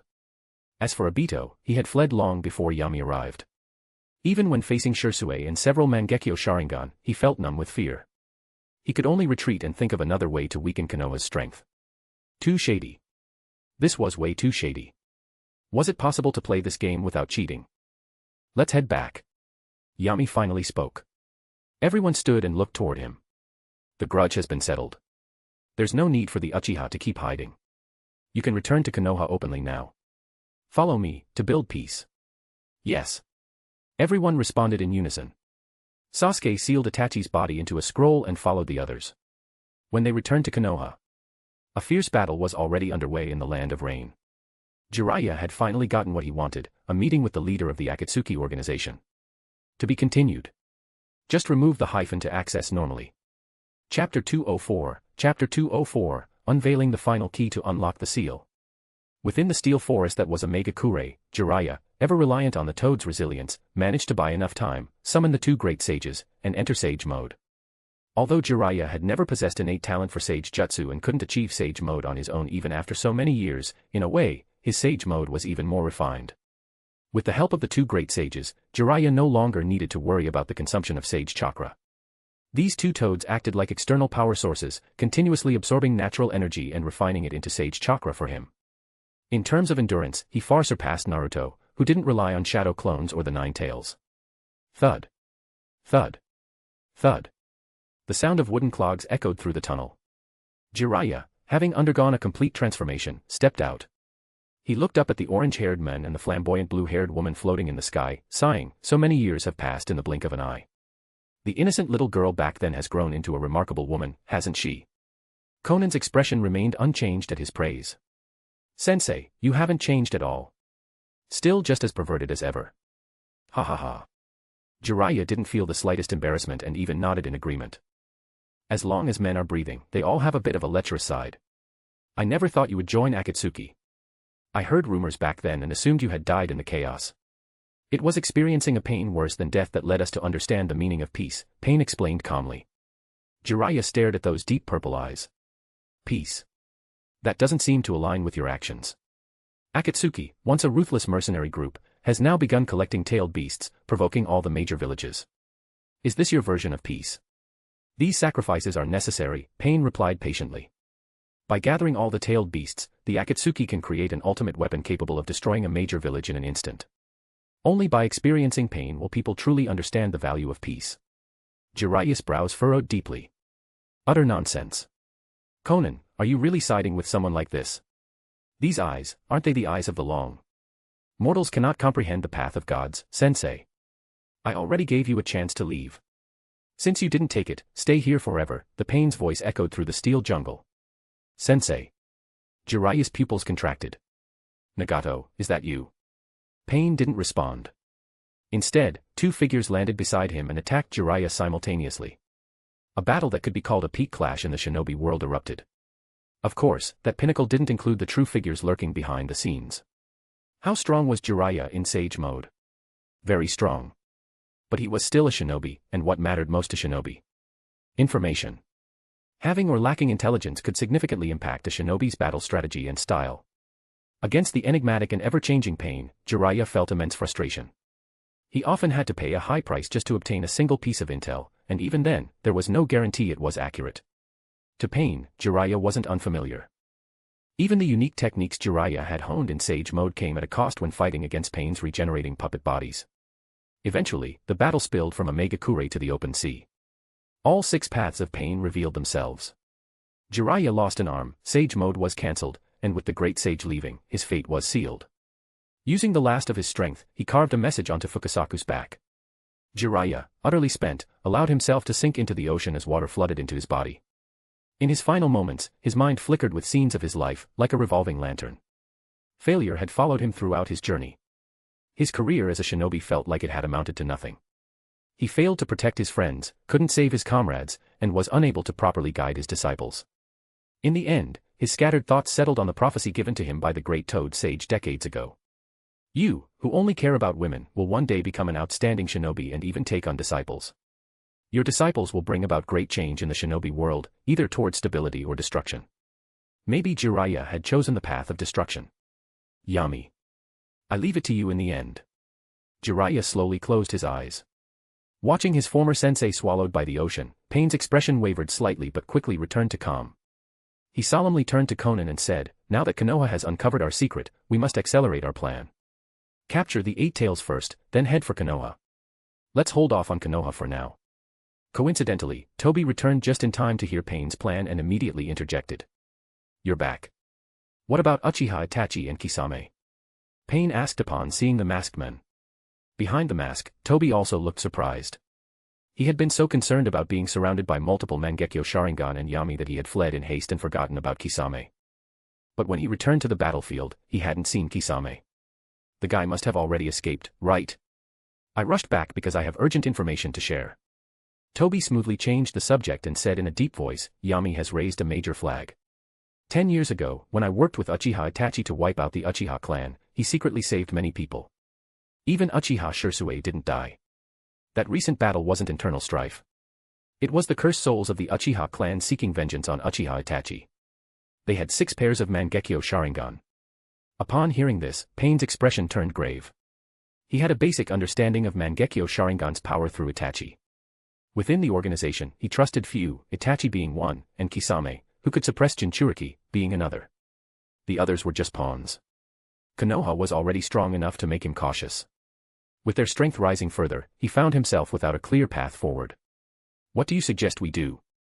Pain threw the question back at the masked men. First, capture the 8 tails, then go speak with Orochimaru. Toby's tone carried clear reluctance, but for the sake of the Eye of the Moon plan, he had to consider unconventional reinforcements. Orochimaru. Edo Tensei. Pain immediately guessed his intention. Do you have a better idea? Toby's palm slowly turned, his tone growing colder. Even with my ability and your Rinnegan, facing multiple Mangekyo is extremely troublesome, especially with Yami, who has Hashirama's power. The terror of would release. Only those who lived through the era of me and Hashirama can truly understand.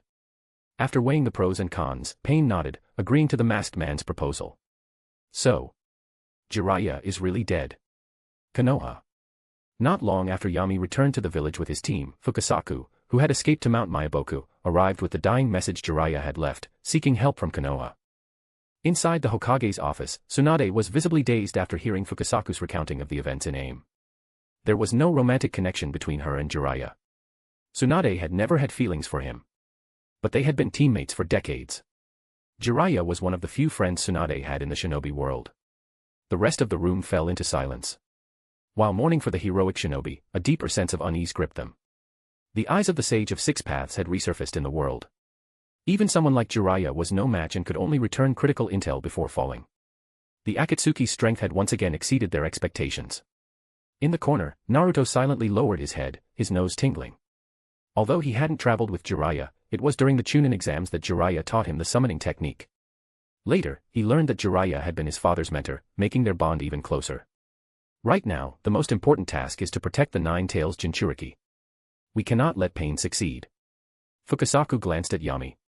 He had heard many things about this young Hokage from Jiraiya, but didn't fully understand human conflicts.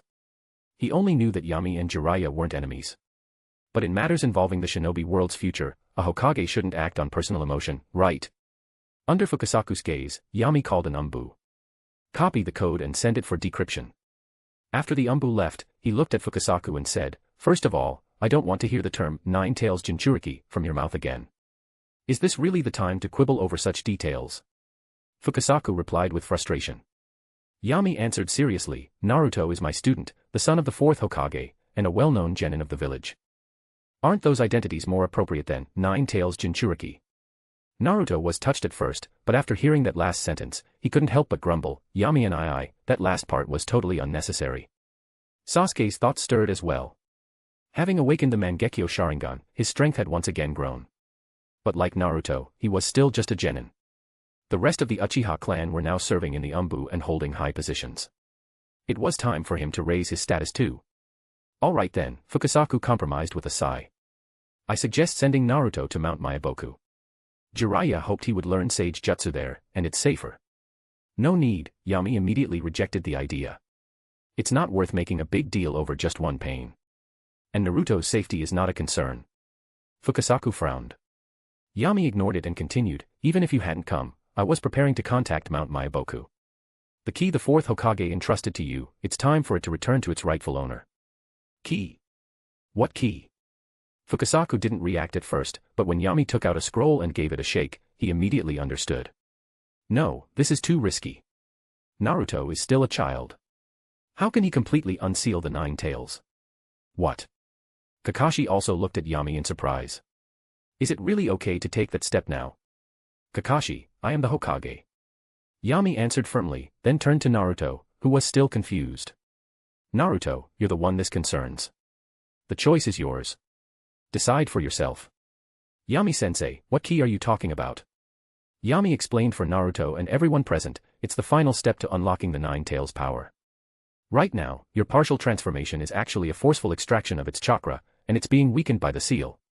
This key removes the seal completely. After that, whether you suppress the Nine Tails with your own will or communicate and harmonize with it, you'll be able to use its chakra efficiently. There's risk, yes, but the benefits are huge. Whether you attempt it or not is up to you. Only the strong can oppose the strong." Sasuke was already preparing to ride Susanoo. Naruto's configuration needed to catch up. The two guardians' levels couldn't be too far apart. Would Naruto refuse? Impossible. As an Asura, his most notable trait was stubbornness.